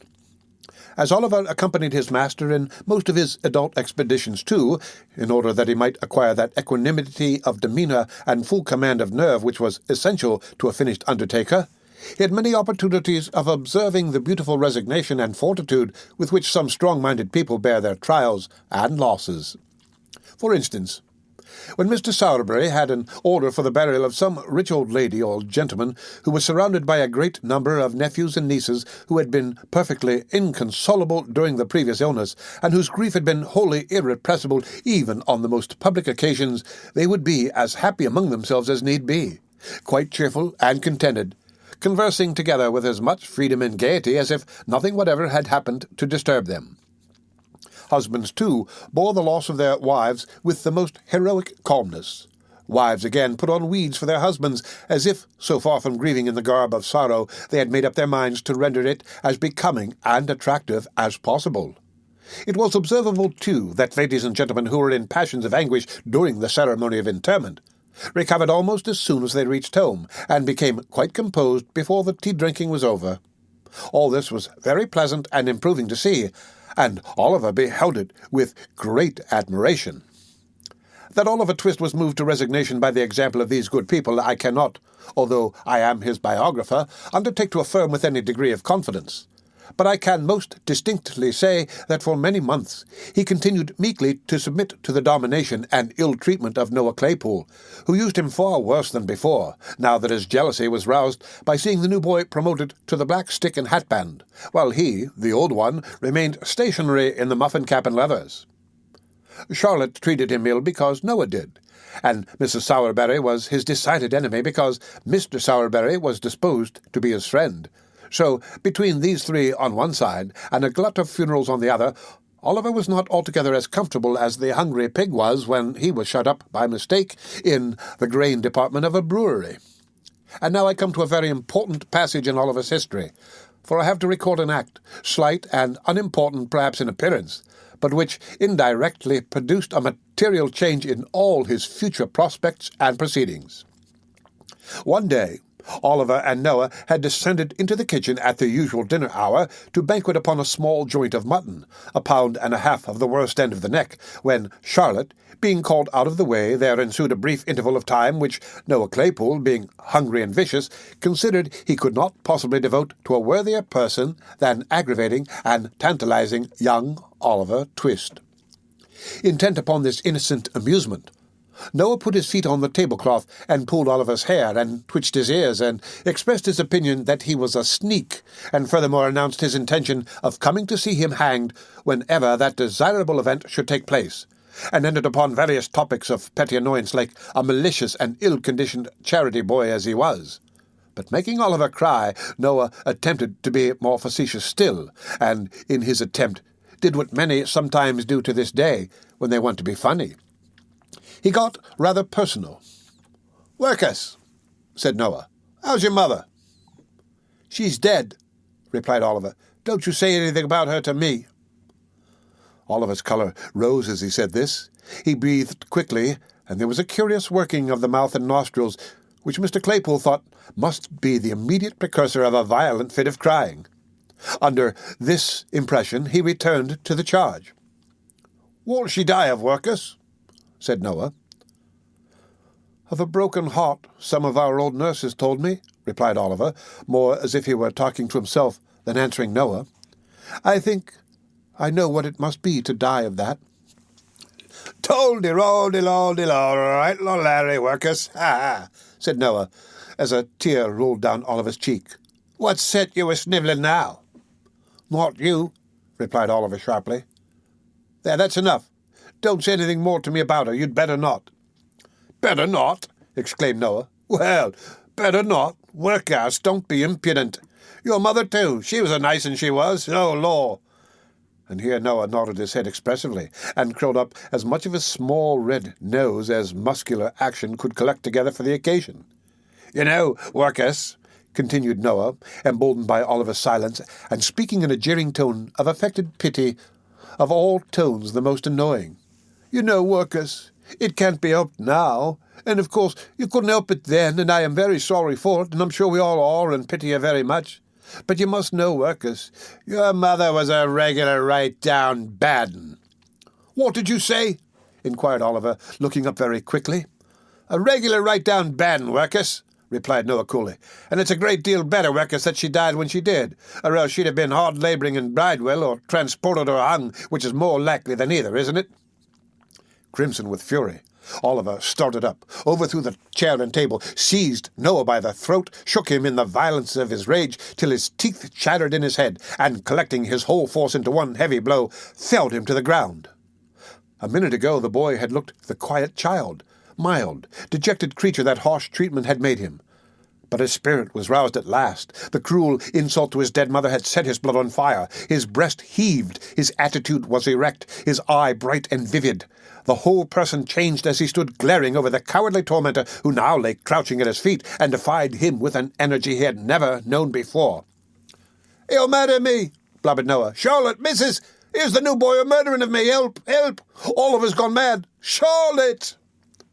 Noah's shouts were responded to by a loud scream from Charlotte and a louder from Mrs. Sowerberry, the former of whom rushed into the kitchen by a side door, while the latter paused on the staircase till she was quite certain that it was consistent with the preservation of human life to come further down. "Oh, you little wretch!" screamed Charlotte, seizing Oliver with her utmost force, which was about equal to that of a moderately strong man in particularly good training. "Oh, you little ungrateful, murderous, horrid villain!" And between every syllable Charlotte gave Oliver a blow with all her might, accompanying it with a scream for the benefit of society. Charlotte's fist was by no means a light one, but lest it should not be effectual in calming Oliver's wrath, Mrs. Sowerberry plunged into the kitchen and assisted to hold him with one hand, while she scratched his face with the other. In this favourable position of affairs, Noah rose from the ground and pommeled him behind. This was rather too violent exercise to last long. When they were all wearied out and could bear and beat and tear no longer, they dragged Oliver, struggling and shouting, but nothing daunted, into the dust-cellar, and there locked him up. This being done, Mrs. Sowerberry sunk into a chair and burst into tears.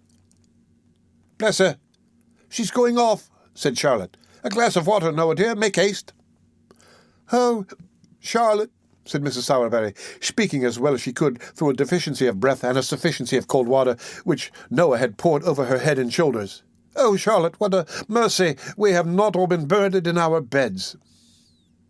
"Ah, mercy indeed, ma'am," was the reply. "I only hope this will teach master not to have any more of these dreadful creatures that are born to be murderers and robbers from their very cradle. Poor Noah! He was all but killed, ma'am, when I come in." "Poor fellow," said Mrs. Sowerberry, looking piteously on the charity boy. Noah, whose top waistcoat button might have been somewhere on a level with the crown of Oliver's head, rubbed his eyes with the insides of his wrists, while this commiseration formed some affecting tears and sniffs. "What's to be done?" exclaimed Mrs. Sowerberry. "Your master's not at home, there's not a man in the house, and he'll kick that door down in 10 minutes. Oliver's vigorous plunges against the bit of timber in question rendered this occurrence highly probable. "Dear, I don't know, ma'am," said Charlotte, "unless we send for the police officers." "Or the military," suggested Mr. Claypole. No, Mrs. Sowerberry said, bethinking herself of Oliver's old friend. "Run to Mr. Bumble, Noah, and tell him to come here directly and not to lose a minute. Never mind your cap, make haste. You can hold a knife to that black eye as you run along. It'll keep the swelling down." Noah stopped to make no reply, but started off at his fullest speed, and very much it astonished the people who were out walking to see a charity boy tearing through the streets pell-mell with no cap on his head and a clasp knife at his eye. The end of Chapter 6 of Oliver Twist. Read by Rick Kishner, for Lit to Go on the web at fcit.usf.edu. Oliver Twist by Charles Dickens. Chapter 7. Oliver Continues Refractory. Noah Claypole ran along the streets at his swiftest pace and paused not once for breath until he reached the workhouse gate. Having rested here for a minute or so to collect a good burst of sobs and an imposing show of tears and terror, he knocked loudly at the wicket and presented such a rueful face to the aged pauper who opened it that even he, who saw nothing but rueful faces about him at the best of times, started back in astonishment. "Why, what's the matter with the boy?" said the old pauper. "Mr. Bumble! Mr. Bumble!" cried Noah, with well-affected dismay, and in tones so loud and agitated that they not only caught the ear of Mr. Bumble himself, who had happened to be hard by, but alarmed him so much that he rushed into the yard without his cocked hat, which is a very curious and remarkable circumstance, as showing that even a beadle, acted upon a sudden and powerful impulse, may be afflicted with a momentary visitation of loss of self-possession and forgetfulness of personal dignity. "Oh, Mr. Bumble, sir," said Noah. "Oliver, sir, Oliver has—" What? Imposed Mr. Bumble, with a gleam of pleasure in his metallic eyes. "Not run away? He hasn't run away, has he, Noah?" "No, sir, no. Not run away, sir, but he's turned vicious. replied Noah. "He tried to murder me, sir, and then he tried to murder Charlotte, and then Mrs. Oh, what dreadful pain it is! Such agony, please, sir." And here Noah writhed and twisted his body into an extensive variety of eel-like positions, thereby giving Mr. Bumble to understand that, from the violent and sanguinary onset of Oliver Twist, he had sustained severe internal injury and damage, from which he was at that moment suffering the acutest torture. When Noah saw that the intelligence he communicated perfectly paralyzed Mr. Bumble, he imparted additional effect thereunto by bewailing his dreadful wounds 10 times louder than before, and when he observed a gentleman in a white waistcoat crossing the yard, he was more tragic in his lamentations than ever, rightly conceiving it highly expedient to attract the notice and rouse the indignation of the gentleman aforesaid. The gentleman's notice was very soon attracted, for he had not walked 3 paces when he turned angrily round and inquired why that young cur was howling for, and why Mr. Bumble did not favour him with something which would render the series of vocular exclamations so designated an involuntary process. "It's a poor boy from the free school, sir," replied Mr. Bumble, "who has been nearly murdered, all but murdered, sir, by young Twist." "By Jove!" exclaimed the gentleman in the white waistcoat, stopping short. "I knew it. I felt a strange presentiment from the very first that audacious young savage would come to be hung." "He has likewise attempted, sir, to murder the female servant," said Mr. Bumble, with a face of ashy paleness. "And his missus," imposed Mr. Claypool. "And his master, too, I think you said, Noah?" added Mr. Bumble. "No, he's out, or he would have murdered him," replied Noah. "He said he wanted to." "Ah, said he wanted to, did he, my boy?" inquired the gentleman in the white waistcoat. "Yes, sir," replied Noah. "And please, sir, Mrs. wants to know whether Mr. Bumble can spare time to step up there directly and flog him, 'cause master's out." "Certainly, my boy, certainly," said the gentleman in the white waistcoat, smiling benignly and patting Noah's head, which was about 3 inches higher than his own. "You're a good boy. A very good boy. Here's a penny for you. Bumble, just step to Sourberry's with your cane and see what's best to be done. Don't spare him, Bumble." "No, I will not, sir," replied the beadle, and the cocked hat and cane having been by this time adjusted to their owner's satisfaction, Mr. Bumble and Noah Claypool betook themselves with all speed to the undertaker's shop. Here the position of affairs had not at all improved. Sourberry had not yet returned, and Oliver continued to kick with undiminished vigour at the cellar door. The accounts of his ferocity as related by Mrs. Sourberry and Charlotte were of so startling a nature that Mr. Bumble judged it prudent to parley before opening the door. With this view he gave a kick at the outside by way of prelude, and then, applying his mouth to the keyhole, said in a deep and impressive tone, "Oliver!" "Come, you let me out," replied Oliver from the inside. "Do you know this here voice, Oliver?" said Mr. Bumble. "Yes," replied Oliver. "Ain't you afraid of it, sir? Ain't you a-trembling while I speak, sir?" said Mr. Bumble. "No," replied Oliver boldly. An answer so different from the one he had expected to elicit and was in the habit of receiving staggered Mr. Bumble not a little. He stepped back from the keyhole, drew himself up to his full height, and looked from one to another of the 3 bystanders in mute astonishment. "Oh, you know, Mr. Bumble, he must be mad," said Mrs. Sourberry. "No boy in half his senses could venture to speak so to you." "It's not madness, ma'am," replied Mr. Bumble, after a few moments of deep meditation. "It's meat." "What?" exclaimed Mrs. Sourberry. "Meat, ma'am, meat," replied Bumble with stern emphasis. "You've overfed him, ma'am. You've raised an artificial soul and spirit in him, ma'am, unbecoming a person of his condition. As the board, Mrs. Sourberry, who are practical philosophers, will tell you, what have paupers to do with soul or spirit? It's quite enough that we let him have live bodies. If you had kept the boy on gruel, ma'am, this would never have happened." "Dear, dear," ejaculated Mrs. Sourberry, piously raising her eyes to the kitchen ceiling. "This comes of being liberal." The liberality of Mrs. Sourberry to Oliver had consisted of a profuse bestowal upon him of all the dirty odds and ends which nobody else would eat, so there was a great deal of meekness and self-devotion in her voluntarily remaining under Mr. Bumble's heavy accusation, of which, to do her justice, she was wholly innocent in thought, word, or deed. "Ah," said Mr. Bumble, when the lady brought her eyes down to earth again, The only thing that can be done now that I know of is to leave him in the cellar for a day or two till he's a little starved down, and then to take him out and keep him on gruel all through the apprenticeship. He comes of a bad family. Excitable natures, Mrs. Sowerberry. Both the nurse and doctor said that mother of his made her way here against difficulties and pain that would have killed any well-disposed woman weeks before." At this point of Mr. Bumble's discourse, Oliver, just hearing enough to know that some allusion was being made to his mother, recommenced kicking with a violence that rendered every other sound inaudible. Sowerberry returned at this juncture. Oliver's offence having been explained to him with such exaggerations as the ladies thought best calculated to rouse his ire, he unlocked the cellar door in a twinkling and dragged his rebellious apprentice out by the collar. Oliver's clothes had been torn in the beating he had received. His face was bruised and scratched, and his hair scattered over his forehead. The angry flush had not disappeared, however, and when he was pulled out of his prison, he scowled boldly on Noah and looked quite undismayed. "Now, you are a nice young fellow, ain't you?" said Sowerberry, giving Oliver a shake and a box on the ear. "He called my mother names," replied Oliver. "Well, and what if he did, you little ungrateful wretch?"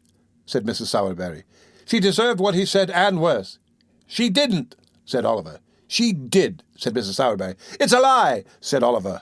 Mrs. Sowerberry burst into a flood of tears. This flood of tears left Mr. Sowerberry no alternative.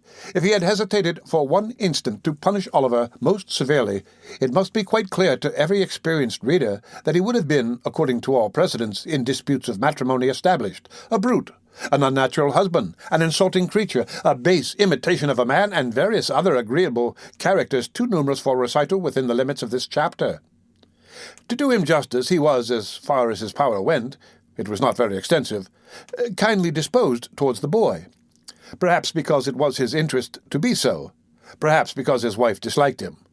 The flood of tears, however, left him no resource, so he at once gave him a drubbing, which satisfied even Mrs. Sowerberry herself, and rendered Mr. Bumble's subsequent application of the parochial cane rather unnecessary. For the rest of the day he was shut up in the back kitchen, in company with a pump and a slice of bread, and at night Mrs. Sowerberry, after making various remarks outside the door by no means complimentary to the memory of his mother, looked into the room, and amidst the jeers and pointings of Noah and Charlotte, ordered him upstairs to his dismal bed. It was not until he was left alone in the silence and stillness of the gloomy workshop of the undertaker that Oliver gave way to the feelings which the day's treatment may be supposed likely to have awakened in a mere child. He had listened to their taunts with a look of contempt. He had borne the lash without a cry, for he felt that pride swelling in his heart which would have kept down a shriek to the last, though they had roasted him alive. But now, when there were none to see or hear him, he fell upon his knees on the floor, and hiding his face in his hands, wept such tears as, God send for the credit of our nature, few so young may ever have paused to pour out before him. For a long time Oliver remained motionless in this attitude. The candle was burning low in the socket when he rose to his feet.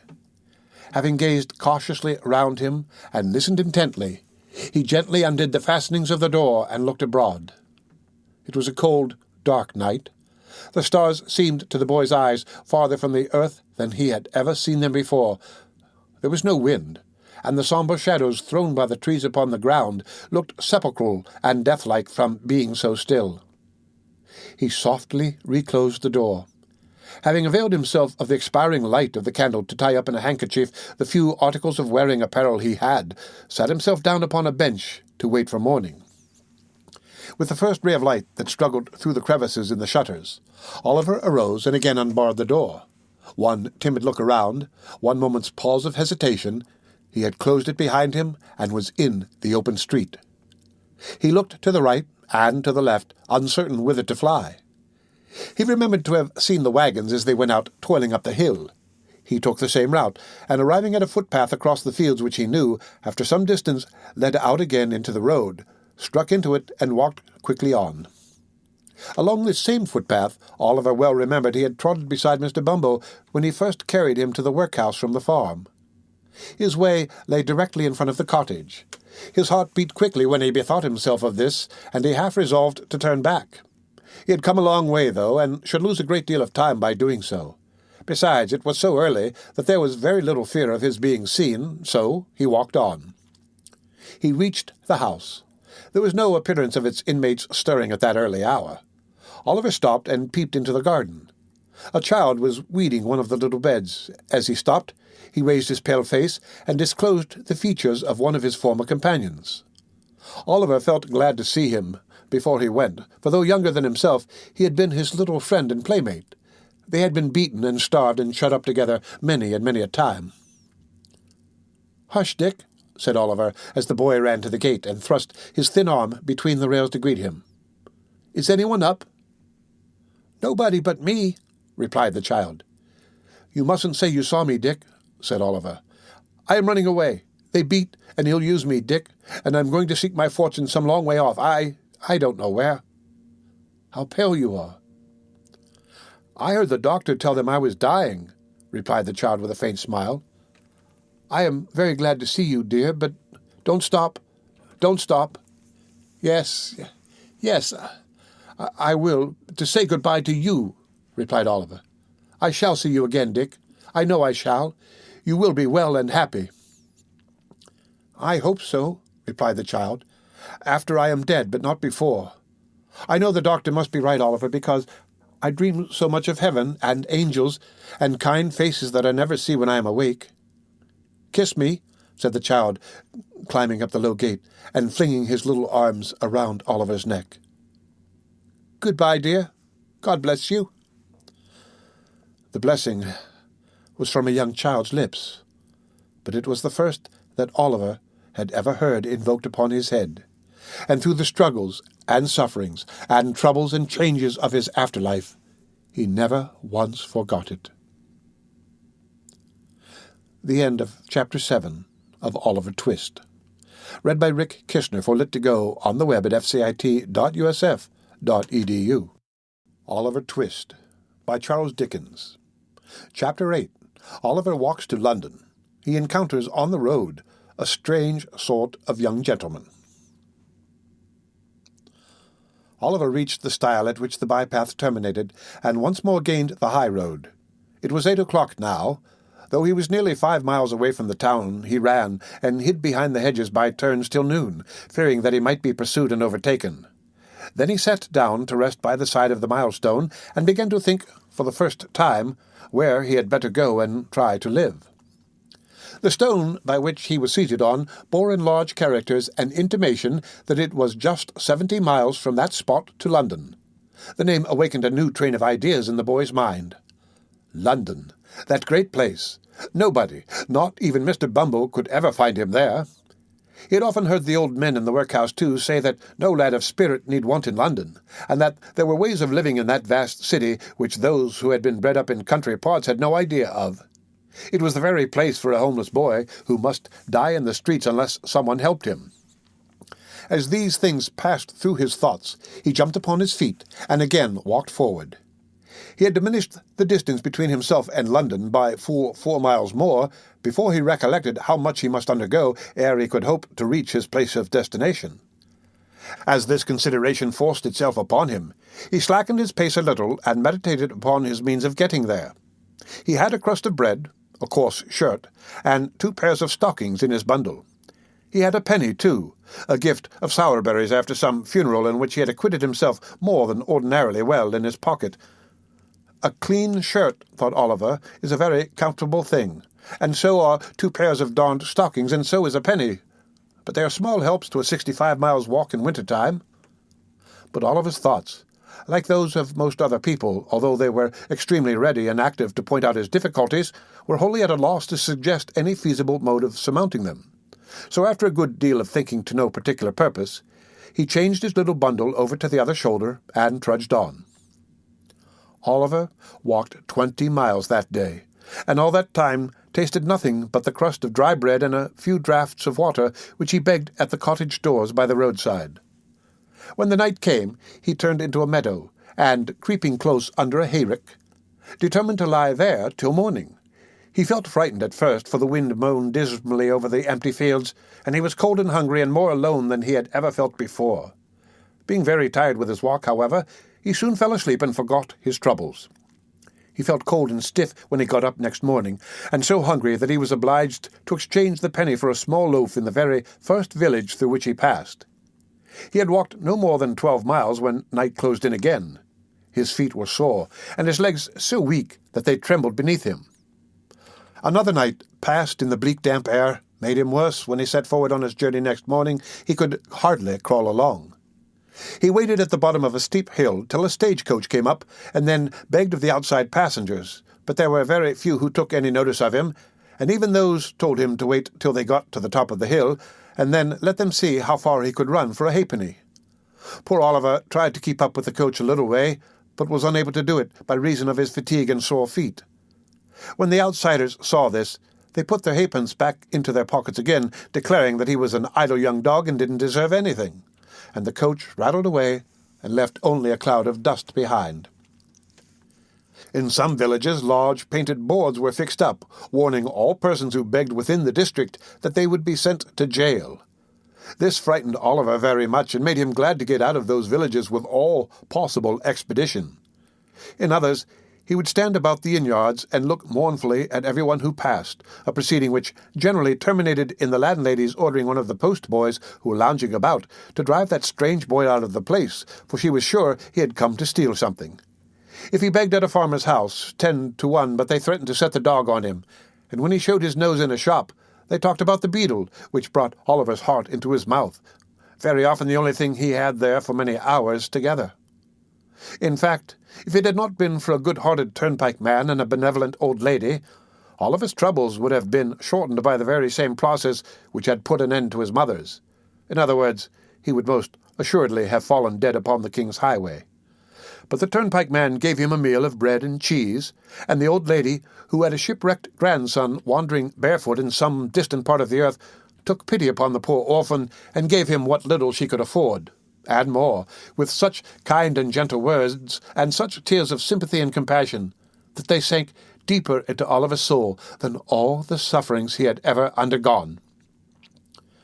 Early on the 7th morning after he had left his native place, Oliver limped slowly into the little town of ℌ𝔞𝔫𝔫𝔞𝔥. The window shutters were closed, the street was empty, not a soul had awakened to the business of the day. The sun was rising in all its splendid beauty, but the light only served to show the boy his own lonesomeness and desolation, as he sat, with bleeding feet and covered with dust, upon a doorstep.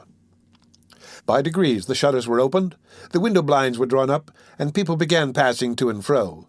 Some few stopped to gaze at Oliver for a moment or two, or turned round to stare at him as they hurried by, but none relieved him or troubled themselves to inquire how he came there.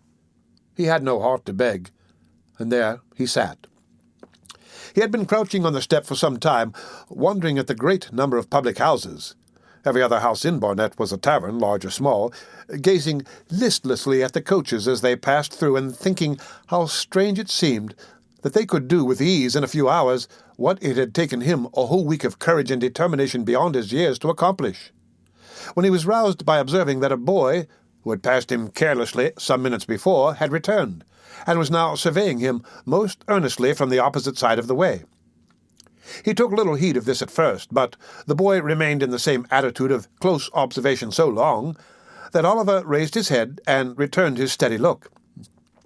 Upon this, the boy crossed over and, walking close up to Oliver, said, "Hello, my covey. What's the row?" The boy, who addressed this inquiry to the young wayfarer, was about his own age, but one of the queerest-looking boys that Oliver had ever seen. He was a snub-nosed, flat-browed, common-faced boy enough, and as dirty and juvenile as one would wish to see. But he had about him all the airs and manners of a man. He was short of his age, with rather bow legs and little, sharp, ugly eyes. His hat was stuck on the top of his head so lightly that it threatened to fall off every moment, and would have done so very often, if the wearer had not had a knack of every now and then giving his head a sudden twitch, which brought it back to its old place again. He wore a man's coat, which reached nearly to his heels. He had turned the cuffs back halfway up his arm to get his hands out of the sleeves, apparently with the ultimate view of thrusting them into the pockets of his corduroy trousers, for there he kept them. He was altogether as roistering and swaggering a young gentleman as ever stood 4'6" or something less in the bluchers. "Hello, my covey, what's the row?" said this strange young gentleman to Oliver. "I am very hungry and tired," replied Oliver, the tears standing in his eyes as he spoke. "I have walked a long way. I have been walking these 7 days." "Walking for 7 days?" said the young gentleman. "Oh, I see. Beak's order, eh?" "But," he added, noticing Oliver's look of surprise, "I suppose you don't know what a beak is, me flash companion?" Oliver replied mildly that he had always heard a bird's mouth described by the term in question.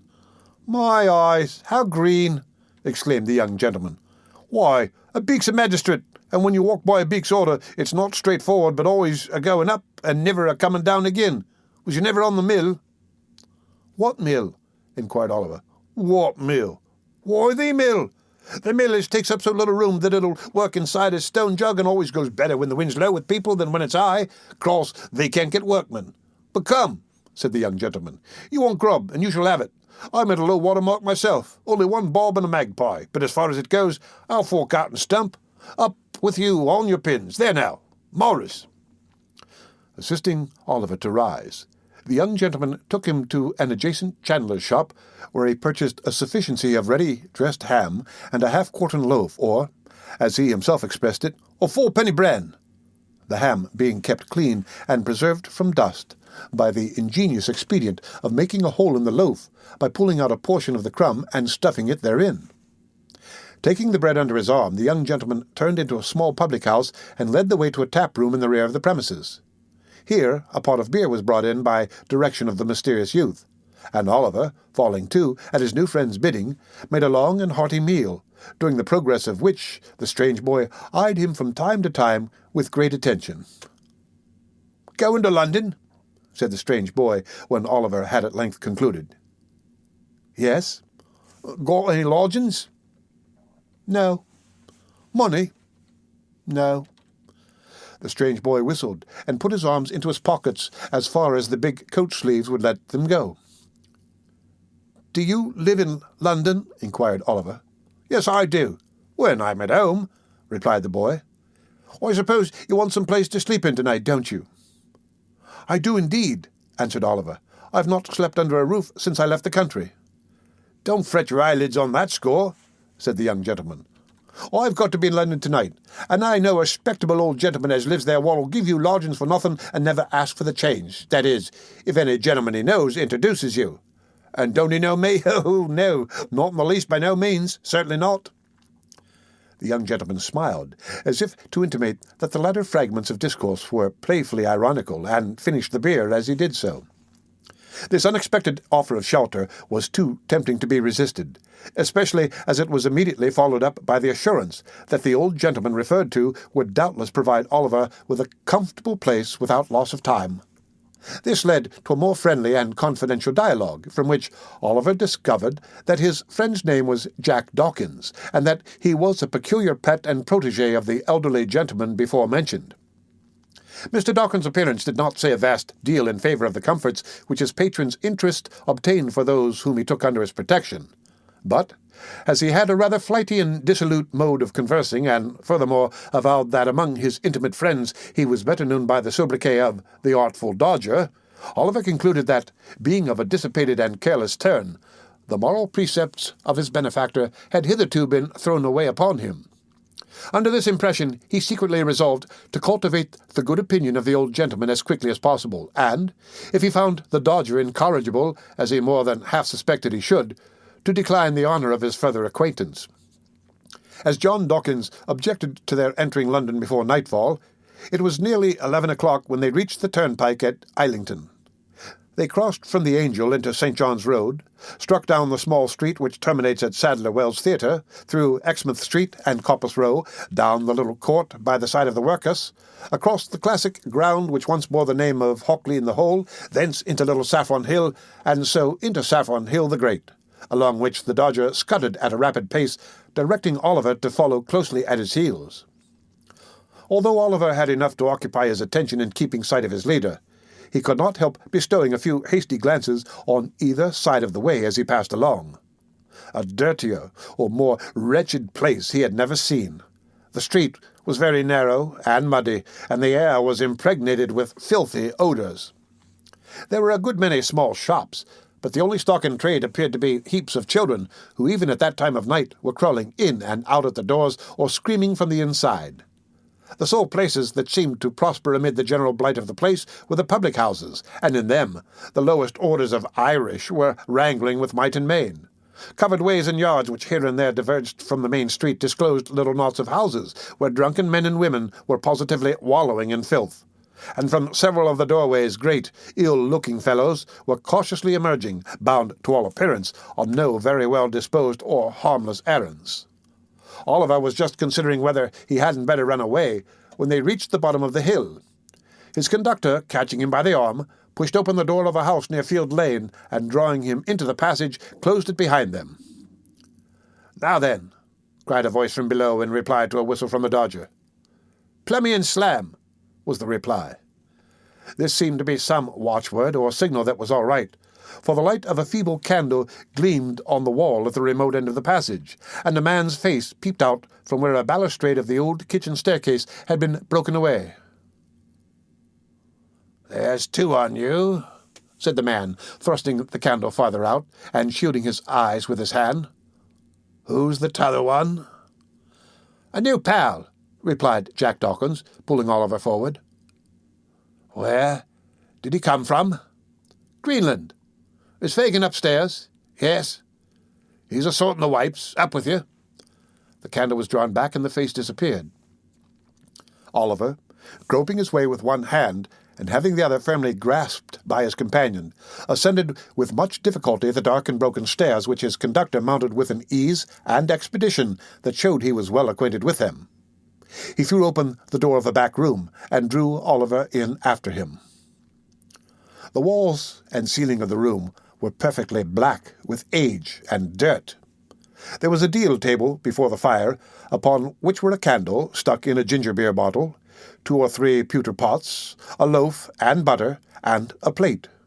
In a frying pan which was on the fire, and which was secured to the mantel-shelf by a string, some sausages were cooking, and standing over them, with a toasting fork in his hand, was a very old, shriveled Jew, whose villainous-looking and repulsive face was obscured by a quantity of matted red hair.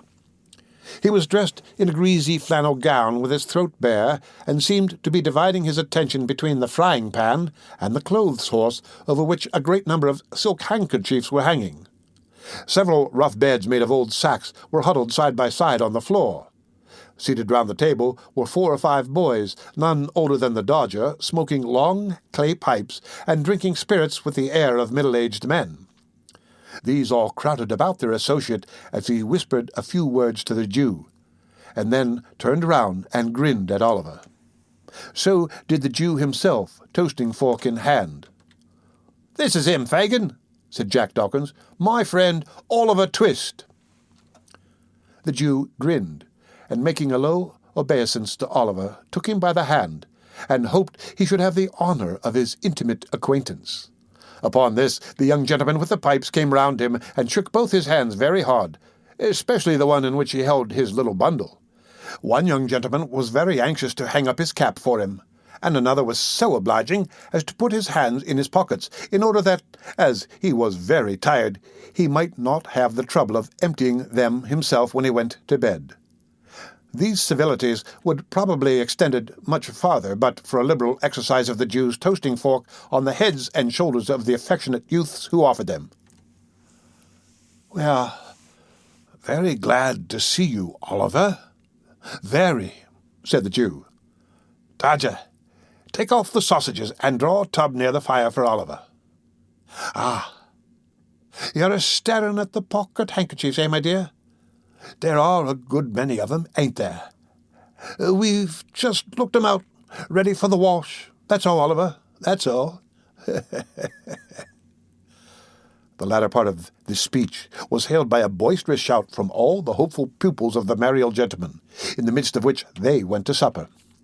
Oliver ate his share, and the Jew then mixed him a glass of hot gin and water, telling him he must drink it off directly, because another gentleman wanted the tumbler. Oliver did as he was desired. Immediately afterwards he felt himself gently lifted onto one of the sacks, and then he sunk into a deep sleep. The end of Chapter 8 of Oliver Twist. Read by Rick Kishner for Lit to Go on the web at fcit.usf.edu. Oliver Twist by Charles Dickens. Chapter 9, containing further particulars concerning the pleasant old gentleman and his hopeful pupils.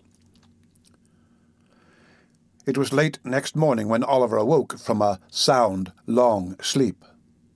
There was no other person in the room but the old Jew, who was boiling some coffee in a saucepan for breakfast, and whistling softly to himself as he stirred it round and round with an iron spoon.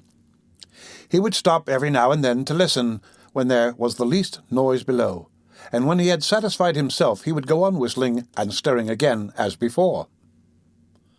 Although Oliver had roused himself from sleep, he was not thoroughly awake. There is a drowsy state between sleeping and waking when you dream more in 5 minutes with your eyes half open and yourself half conscious of everything that is passing around you than you would in 5 nights with your eyes fast closed and your senses wrapped in perfect unconsciousness. At such time a mortal knows just enough of what his mind is doing to form some glimmering conception of its mighty powers, its bounding from earth and spurning time and space when freed from the restraint of its corporeal associate. Oliver was precisely in this condition. He saw the Jew with his half-closed eyes, heard his low whistling, and recognized the sound of the spoon grating against the saucepan's sides. And yet the self-same senses were mentally engaged at the same time in busy action with almost everybody he had ever known. When the coffee was done, the Jew drew the saucepan to the hob, standing then in an irresolute attitude for a few minutes, as if he did not well know how to employ himself. He turned round and looked at Oliver, and called him by his name. He did not answer, and was, to all appearances, asleep. After satisfying himself upon this head, the Jew stepped gently to the door, which he fastened. He then drew forth, as it seemed to Oliver from some trap in the floor, a small box, which he placed carefully on the table. His eyes glistened as he raised the lid and looked in. Dragging an old chair to the table, he sat down, and took from it a magnificent gold watch sparkling with jewels. "Ah," said the Jew, shrugging up his shoulders and distorting every feature with a hideous grin. Clever dogs, staunch to the last, never told the old parson where they were, never poached upon old Fagin. And why should they? It wouldn't have loosened the knot or kept the drop up a minute longer. No. Ha! Fine fellows, fine fellows. With these and other muttered reflections of the like nature, the Jew once more deposited the watch in its place of safety. At least half a dozen more were severally drawn forth from the same box and surveyed with equal pleasure, besides rings, brooches, bracelets, and other articles of jewelry of such magnificent materials and costly workmanship that Oliver had no idea even of their names. Having replaced these trinkets, the Jew took out another so small that it lay in the palm of his hand.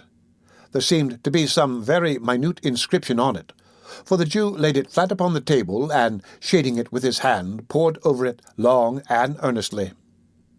At length he put it down, as if despairing of success, and, leaning back in his chair, muttered, "What a fine thing capital punishment is! Dead men never repent. Dead men never bring awkward stories to light. Oh, it's a fine thing for the trade. 5 of 'em strung up in a row, and none left to play booty or turn white-livered." As the Jew muttered these words, his bright, dark eyes, which had been staring vacantly before him, fell on Oliver's face. The boy's eyes were fixed on his in mute curiosity, and although the recognition was only for an instant, for the briefest space of time that can possibly be conceived, it was enough to show the old man that he had been observed. He closed the lid of the box with a loud crash, and laying his hand on a bread-knife which was on the table, started furiously up. He trembled very much, though, for even in his terror Oliver could see that the knife quivered in the air. "What's that?" said the Jew. "What do you watch me for? Why are you awake? What have you seen? Speak out, boy, quick, for your life." "I wasn't able to sleep any longer, sir," replied Oliver meekly. "I'm very sorry if I have disturbed you, sir." "You're not awake an hour ago?" said the Jew, scowling fiercely on the boy. No, "No, indeed," replied Oliver. "Are you sure?" cried the Jew, with a still fiercer look than before, and a threatening attitude. "Upon my word, I was not, sir," replied Oliver, earnestly. "I was not indeed, sir." "Tush, tush, my dear," said the Jew abruptly, resuming his old manner and playing with the knife a little before he laid it down, as if to induce the belief that he had caught it up in mere sport. "Of course, I know that, my dear. I only tried to frighten you. You're a brave boy. You're a brave boy, Oliver." The Jew rubbed his hands with a chuckle, but glanced uneasily at the box notwithstanding. Did you see any of those pretty things, my dear?" said the Jew, laying his hand upon it after a short pause. "Yes, sir," replied Oliver. "Ah," said the Jew, turning rather pale. They're mine, Oliver, my little property. All I have to live upon in my old age. The folks call me a miser, my dear. Only a miser, that's all." Oliver thought the old gentleman must be a decided miser to live in such a dirty place with so many watches. But thinking that perhaps his fondness for the Dodger and the other boys cost him a good deal of money, he only cast a deferential look at the Jew and asked if he might get up.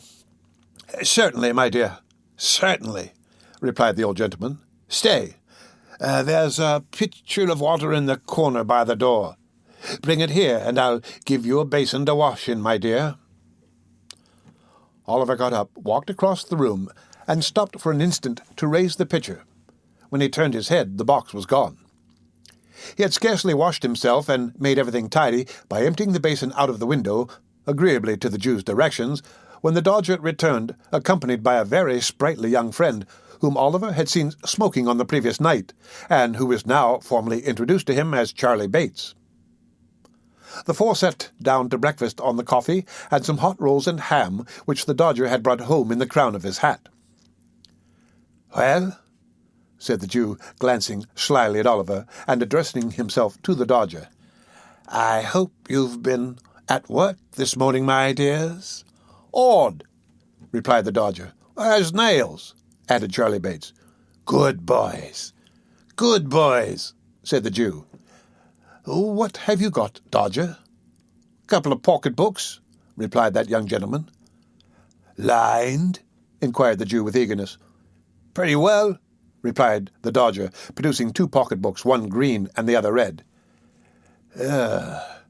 "Not so heavy as they might be," said the Jew after looking at the insides carefully, "but very neat and nicely made. Ingenious workman, ain't he, Oliver?" "Very indeed, sir," said Oliver, at which Mr. Charlie Bates laughed uproariously, very much to the amazement of Oliver, who saw nothing to laugh at in anything that had passed. "And what have you got, my dear?"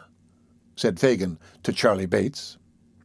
"Wipes," replied Master Bates, at the same time producing 4 pocket handkerchiefs. "Well," said the Jew, inspecting them closely, "they're very good ones, very.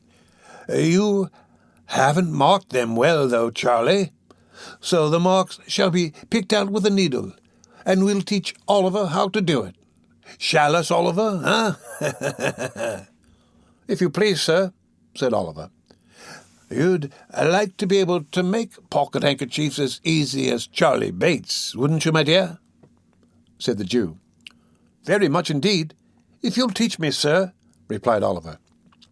Master Bates saw something so exquisitely ludicrous in this reply that he burst into another laugh, which laugh, meeting the coffee he was drinking and carrying it down some wrong channel, very nearly terminated in his premature suffocation.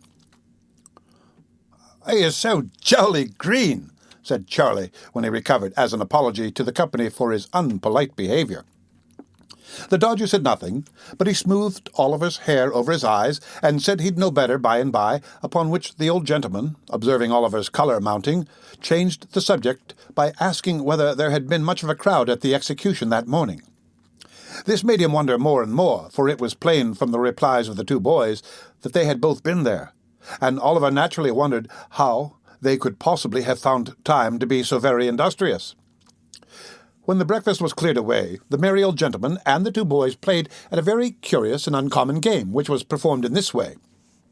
The merry old gentleman, placing a snuff-box in one pocket of his trousers, a note-case in the other, and a watch in his waistcoat pocket, with a guard chain around his neck, and sticking a mock diamond pin in his shirt, buttoned his coat tight round him, and putting his spectacle case and handkerchief in his pockets, trotted up and down the room with a stick in imitation of the manner in which old gentlemen walk about the streets any hour in the day. Sometimes he stopped at the fireplace, and sometimes at the door, making believe that he was staring with all his might into shop windows. At such times he would look constantly round him for fear of thieves, and would keep slapping all his pockets in turn to see that he hadn't lost anything, in such a very funny and natural manner that Oliver laughed till the tears ran down his face. All this time the two boys followed him closely about, getting out of his sight so nimbly every time he turned round that it was impossible to follow their motions.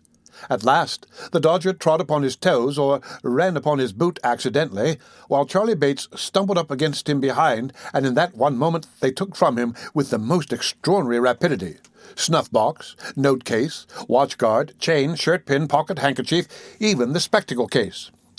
If the old gentleman felt a hand in any one of his pockets, he cried out where it was, and then the game began all over again.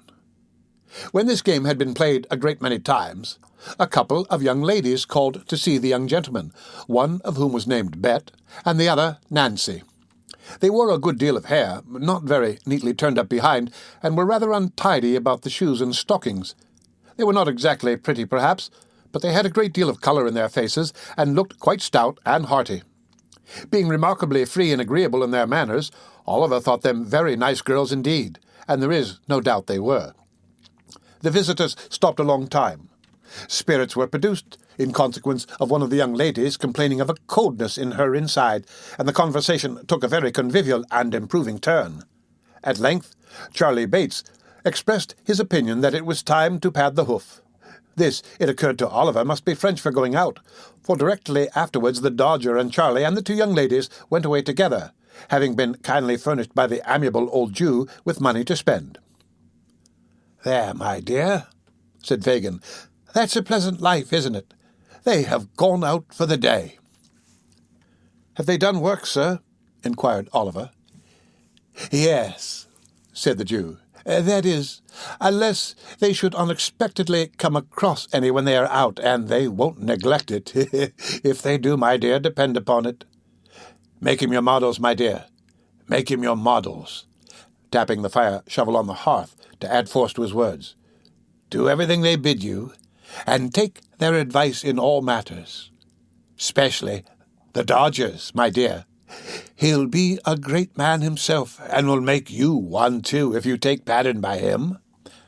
Now, is my handkerchief hanging out of my pocket, my dear?" said the Jew, stopping short. "Yes, sir," said Oliver. See if you can take it out without my feeling it, as you saw them do when we were at play this morning."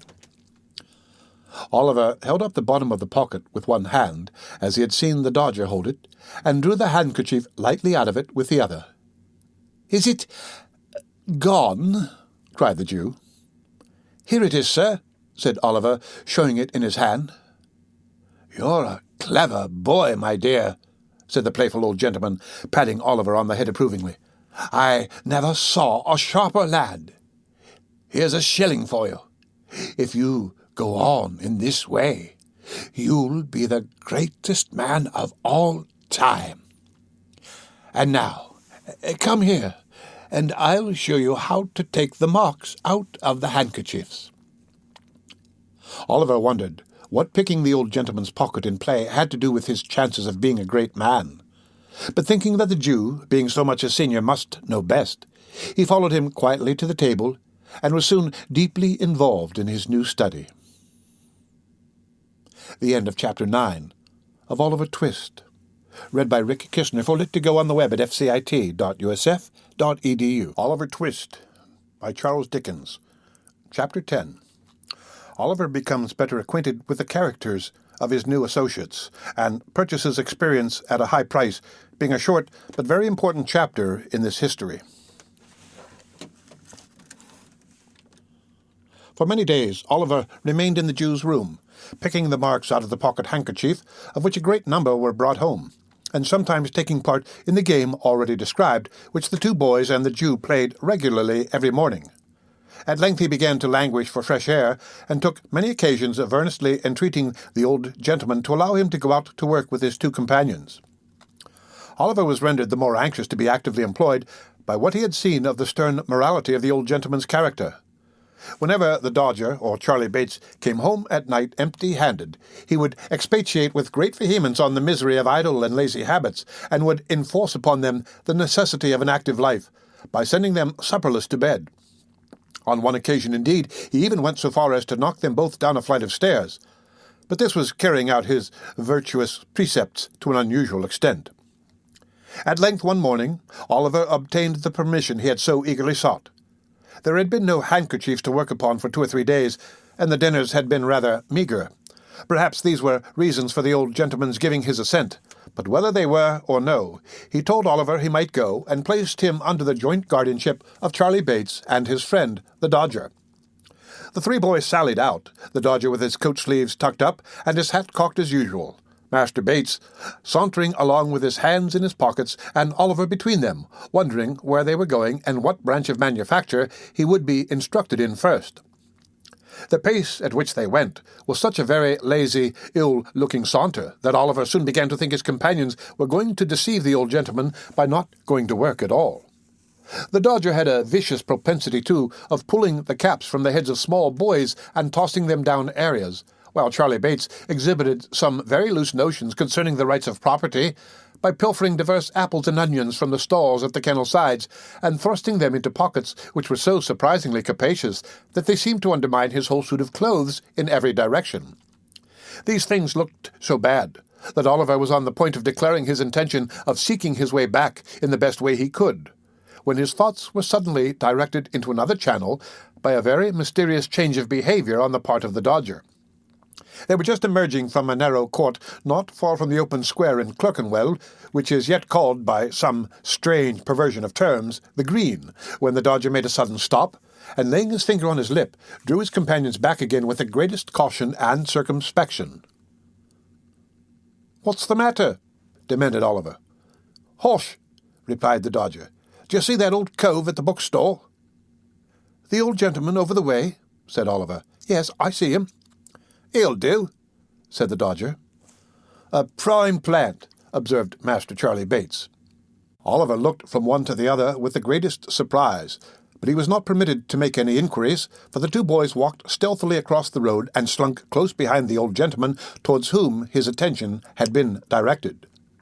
Oliver walked a few paces after them, and not knowing whether to advance or retire, stood looking on in silent amazement.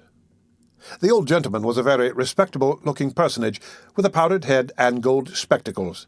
He was dressed in a bottle-green coat with black velvet collar, wore white trousers, and carried a smart bamboo cane under his arm. He had taken up a book from the stall, and there he stood, reading away as hard as if he were in his elbow-chair in his own study. It is very possible that he fancied himself there indeed, for it was plain from his abstraction that he saw not the bookstall, nor the street, nor the boys, nor, in short, anything but the book itself, which he was reading straight through, turning over the leaf when he got to the bottom of a page, beginning at the top line of the next one, and going regularly on with the greatest interest and eagerness. What was Oliver's horror and alarm as he stood a few paces off, looking on with his eyelids as wide open as they would possibly go, to see the Dodger plunge his hand into the old gentleman's pocket and draw from thence a handkerchief, to see him hand the same to Charlie Bates, and finally to behold them both running away round the corner at full speed. In an instant, the whole mystery of the handkerchiefs, and the watches, and the jewels, and the Jew rushed upon the boy's mind. He stood for a moment, with the blood so tingling through all his veins from terror that he felt as if he were in a burning fire.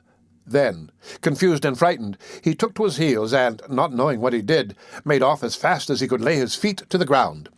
This was all done in a minute's space. In the very instant when Oliver began to run, the old gentleman, putting his hand to his pocket, and missing his handkerchief, turned sharp round. Seeing the boy scudding away at such a rapid pace, he very naturally concluded him to be the depredator, and, shouting "Stop thief!" with all his might, made off after him, book in hand.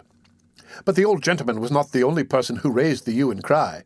The Dodger and Master Bates, unwilling to attract public attention by running down the open street, had merely retired into the very first doorway round the corner. They no sooner heard the cry and saw Oliver running than, guessing exactly how the matter stood, they issued forth with great promptitude, and, shouting "Stop thief!" too, joined in the pursuit like good citizens. Although Oliver had been brought up by philosophers, he was not theoretically acquainted with the beautiful axiom that self-preservation is the first law of nature. If he had been, perhaps he would have been prepared for this. Not being prepared, however, it alarmed him the more. So away he went like the wind, with the old gentleman and the two boys roaring and shouting behind him. "Stop thief! Stop thief!" There is a magic in the sound. The tradesman leaves his counter and the carman his wagon. The butcher throws down his tray, the baker his basket, the milkman his pail, the errand-boy his parcels, the schoolboy his marbles, the paviour his pickaxe, the child his battledore. Away they run pell-mell, helter-skelter, slapdash, tearing, yelling, screaming, knocking down the passengers as they turn the corners, rousing up the dogs and astonishing the fowls, and streets, squares, and courts re-echo with the sound. "Stop thief! Stop thief!" The cry is taken up by 100 voices, and the crowd accumulate at every turning. Away they fly, splashing through the mud and rattling along the pavements. Up go the windows, outrun the people, onward bear the mob, a whole audience desert punch in the very thickest of the plot, and, joining the rushing throng, swell the shout and lend fresh vigour to the cry, "Stop thief! Stop thief!" Stop thief! Stop thief! There is a passion for hunting, something deeply implanted in the human breast. One wretched, breathless child, panting with exhaustion, terror in his looks, agony in his eyes, large drops of perspiration streaming down his face, strains every nerve to make head upon his pursuers. And as they follow on his track and gain upon him every instant, they hail his decreasing strength with joy. "Stop, thief! Aye, stop him for God's sake, were it only in mercy." Stopped at last. A clever blow. He is down upon the pavement, and the crowd eagerly gather round him, each newcomer jostling and struggling with the others to catch a glimpse. "Stand aside. Give him a little air." "Nonsense. He don't deserve it." "Where's the gentleman?" "Here he is, coming down the street. Make room there for the gentleman. Is this the boy, sir?" "Yes." Oliver lay covered with mud and dust and bleeding from the mouth, looking wildly around upon the heap of faces that surrounded him, when the old gentleman was officiously dragged and pushed into the circle by the foremost of the pursuers. "Yes," said the gentleman, "I am afraid it is the boy." "Afraid?" murmured the crowd. "That's a good 'un." "Poor fellow," said the gentleman. "He has hurt himself." "I did that, sir," said a great lubberly fellow, stepping forward, "and preciously I cut my knuckle agin his mouth. I stopped him, sir." The fellow touched his hat with a grin, expecting something for his pains. But the old gentleman, eyeing him with an expression of dislike, looked anxiously round as if he contemplated running away himself, which it is very possible he might have attempted to do, and thus have afforded another chase, had not a police officer, who is generally the last person to arrive in such cases, at that moment made his way through the crowd and seized Oliver by the collar. "Come on, get up," said the man roughly. "It wasn't me, indeed, sir, indeed. Indeed, it was two other boys," said Oliver, clasping his hands passionately and looking round. "They are here somewhere." "Oh, no, they ain't," said the officer. He meant this to be ironical, but it was true besides, for the Dodger and Charlie Bates had filed off down the first convenient court they came to. "Come, get up." "Don't hurt him," said the old gentleman compassionately. "Oh, no, I won't hurt him," replied the officer, tearing his jacket half off his back in proof thereof. "Come on, I know you, it won't do. Will you stand upon your legs, you young devil?" Oliver, who could hardly stand, made a shift to raise himself on his feet, and was at once lugged along the streets by the jacket collar at a rapid pace. The gentleman walked on with them by the officer's side, and, as many of the crowd as could achieve the feat, got a little ahead and stared back at Oliver from time to time. The boys shouted in triumph, and on they went. The end of Chapter 10 of Oliver Twist, read by Rick Kistner. for Lit to Go on the web at fcit.usf.edu. Oliver Twist by Charles Dickens. Chapter 11. Treats of Mr. Fang, the police magistrate, and furnishes a slight specimen of his mode of administering justice. The offence had been committed within the district, and indeed in the immediate neighbourhood of, a very notorious metropolitan police office. The crowd had only the satisfaction of accompanying Oliver through 2 or 3 streets and down a place called Mutton Hill when he was led beneath a low archway and up a dirty court into this dispensary of summary justice by the back way.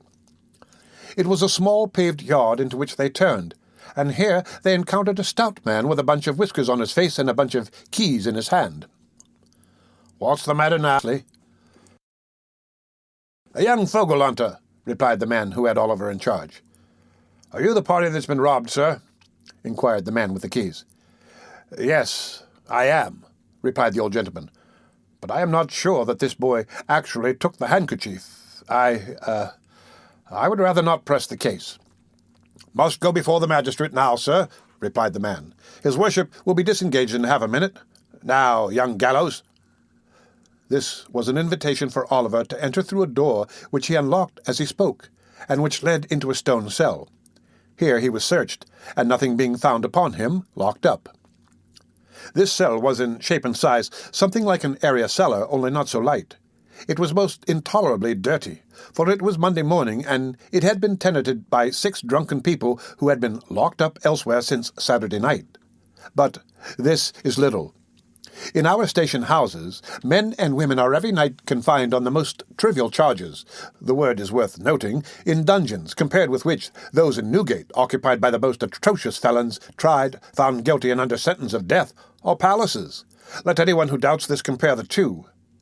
The old gentleman looked almost as rueful as Oliver when the key grated in the lock. He turned with a sigh to the book which had been the innocent cause of all this disturbance. "There is something in that boy's face," said the old gentleman to himself as he walked slowly away, tapping his chin with the cover of the book in a thoughtful manner. "Something that touches and interests me. Can he be innocent? He looked like— By the by," exclaimed the old gentleman, halting very abruptly and staring up into the sky. "Bless my soul, where have I seen something like that look before?" After musing for some minutes, the old gentleman walked with the same meditative face into a back anteroom opening from the yard, and there, retiring into a corner, called up before his mind's eye a vast amphitheatre of faces over which a dusky curtain had hung for many years. "No," said the old gentleman, shaking his head. "It must be imagination." He wandered over there again. He had called them into view, and it was not easy to replace the shroud that had so long concealed them. There were the faces of friends and foes, and of many that had been almost strangers peering intrusively from the crowd. There were the faces of young and blooming girls that were now old women. There were faces that the grave had changed and closed upon, but which the mind, superior to its power, still dressed in their old freshness and beauty, calling back the lustre of the eyes, the brightness of the smile, the beaming of the soul through its mask of clay, and whispering of beauty beyond the tomb, changed but to be heightened, and taken from earth, only to be set up as a light, to shed a soft and gentle glow upon the path to heaven. But the old gentleman could recall no one countenance of which Oliver's features bore a trace. So he heaved a sigh over the recollections he awakened, and being, happily for himself, an absent old gentleman, buried them again in the pages of the musty book. He was roused by a touch on the shoulder and a request from the man with the keys to follow him into the office. He closed his book hastily and was at once ushered into the imposing presence of the renowned Mr. Fang. The office was a front parlour with a panelled wall. Mr. Fang sat behind a bar at the upper end, and on one side the door was a sort of wooden pen in which poor little Oliver was already deposited, trembling very much at the awfulness of the scene. Mr. Fang was a lean, long-backed, stiff-necked, middle-sized man with no great quantity of hair, and what he had growing on the back and sides of his head. His face was stern and much flushed.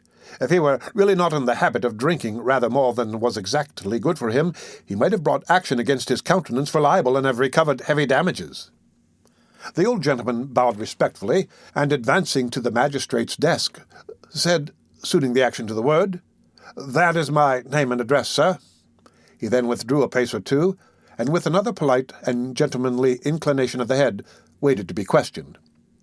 Now it so happened that Mr. Fang was at that moment perusing a leading article in a newspaper of the morning, adverting to some recent decision of his, and commending him for the 350th time to the special and particular notice of the Secretary of State for the Home Department. He was out of temper, and he looked up with an angry scowl. "Who are you?" said Mr. Fang.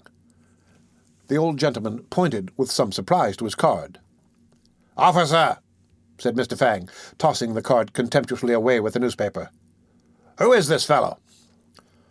"My name, sir," said the old gentleman, speaking like a gentleman. "My name, sir, is Brownlow. Permit me to inquire the name of the magistrate who offers a gratuitous and unprovoked insult to a respectable person under the protection of the bench." Saying this, Mr. Brownlow looked around the office as if in search of some person who would afford him the required information. "Officer," said Mr. Fang, throwing the paper on one side, "what's this fellow charged with?" "He's not charged at all, your worship," replied the officer. "He appears against this boy, your worship." His worship knew this perfectly well, but it was a good annoyance and a safe one. "Appears against the boy, does he?" said Mr. Fang, surveying Mr. Brownlow contemptuously from head to foot. "Swear him." "Before I am sworn, I must beg to say one word," said Mr. Brownlow, "and that is, that I really never, without actual experience, could have believed—" "Hold your tongue, sir," said Mr. Fang, peremptorily. "I will not, sir," replied the old gentleman. "Hold your tongue this instant, or I'll have you turned out of this office," said Mr. Fang. "You're an insolent, impertinent fellow. How dare you bully a magistrate?" "What?" exclaimed the old gentleman, reddening. "Swear this person," said Fang to the clerk. "I'll not hear another word. Swear him." Mr. Brownlow's indignation was greatly roused, but reflecting perhaps that he might only injure the boy by giving vent to it, he suppressed his feelings and submitted to be sworn at once. "Now," said Fang, "what's the charge against this boy? What have you got to say, sir?"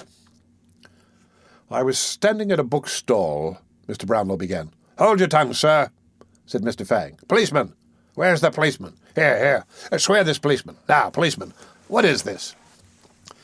The policeman, with becoming humility, related how he had taken the charge, how he had searched Oliver and found nothing on his person, and how that was all he knew about it. "Are there any witnesses?" inquired Mr. Fang.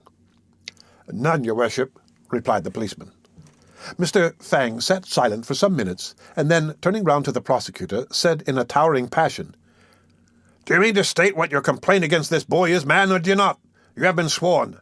Now, if you stand there, refusing to give evidence, I'll punish you for disrespect to the bench. I will by—" By what, or by whom, nobody knows, for the clerk and jailer coughed very loud just at the right moment, and the former dropped a heavy book upon the floor, thus preventing the word from being heard, accidentally, of course. With many interruptions and repeated insults, Mr. Brownlow contrived to state his case, observing that, in the surprise of the moment, he had run after the boy because he had saw him running away, and expressing his hope that, if the magistrate should believe him, although not actually the thief, to be connected with the thieves, he would deal as leniently with him as justice would allow. "He has been hurt already," said the old gentleman in conclusion, "and I fear," he added with great energy, looking towards the bar, "I really fear that he is ill." "Oh, yes, I dare say," said Mr. Fang with a sneer. "Come now, none of your tricks here, you young vagabond. They won't do. What's your name?" Oliver tried to reply, but his tongue failed him.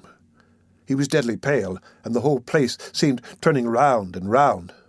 "What's your name, you hardened young scoundrel?" demanded Mr. Fang. "Officer, what's his name?" This was addressed to a bluff old fellow in a striped waistcoat who was standing by the bar. He bent over Oliver and repeated the inquiry, but finding him really incapable of understanding the question, and knowing that his not replying would only infuriate the magistrate the more and add to the severity of his sentence, he hazarded a guess. He says his name's Tom White, your worship," said the kind-hearted thief-taker. "Oh, he won't speak out, won't he?" said Fang. "Very well, very well. Where does he live?" "Where he can, your worship," replied the officer, again pretending to receive Oliver's answer. "Has he any parents?" inquired Mr. Fang. He says they died in his infancy, your worship," replied the officer, hazarding the usual reply. At this point of the inquiry, Oliver raised his head, and looking round with imploring eyes, murmured a feeble prayer for a draught of water. "Stuff and nonsense," said Mr. Fang. "Don't try to make a fool out of me." I think he really is ill, your worship," remonstrated the officer. "I know better," said Mr. Fang. "Take care of him, officer," said the old gentleman, raising his hands instinctively. "He'll fall down." "Stand away, officer," cried Fang. "Let him if he likes." Oliver availed himself of the kind permission, and fell to the floor in a fainting fit. The men in the office looked at each other, but no one dared to stir. "I knew he was shamming," said Fang, as if this were incontestable proof of the fact. "Let him lie there. He'll soon be tired of that." How do you propose to deal with the case, sir?" inquired the clerk in a low voice. "Summarily," replied Mr. Fang. "He stands committed for 3 months. Hard labor, of course. Clear the office." The door was open for this purpose, and a couple of men were preparing to carry the insensible boy to his cell, when an elderly man of decent but poor appearance, clad in an old suit of black, rushed hastily into the office and advanced towards the bench. "Stop! Stop! Don't take him away. For heaven's sake, stop a moment!" cried the newcomer, breathless with haste. Although the presiding genii in such an office as this exercise a summary and arbitrary power over the liberties, the good name, the character, almost the lives of Her Majesty's subjects, especially of the poorer class, and although within such walls enough fantastic tricks are daily played to make the angels blind with weeping, they are closed to the public, save through the medium of the daily press. Mr. Fang was consequently not a little indignant to see an unbidden guest enter in such irreverent disorder. "What is this? Who is this? Turn this man out. Clear the office!" cried Mr. Fang. "I will speak," cried the man. "I will not be turned out. I saw it all. I keep the bookstall. I demand to be sworn. I will not be put down, Mr. Fang. You must hear me. You must not refuse me, sir." The man was right. His manner was determined, and the matter was growing rather too serious to be hushed up. "Swear the man," growled Mr. Fang with a very ill grace. "Now, man, what have you got to say?" "This," said the man. "I saw 3 boys, 2 others, and the prisoner here, loitering on the opposite side of the way when this gentleman was reading. The robbery was committed by another boy. I saw it done, and I saw that this boy was perfectly amazed and stupefied by it. Having by this time recovered a little breath, the worthy bookstall keeper proceeded to relate in a more coherent manner the exact circumstances of the robbery. "Why didn't you come here before?" said Fang after a pause. "I hadn't a soul to mind the shop," replied the man.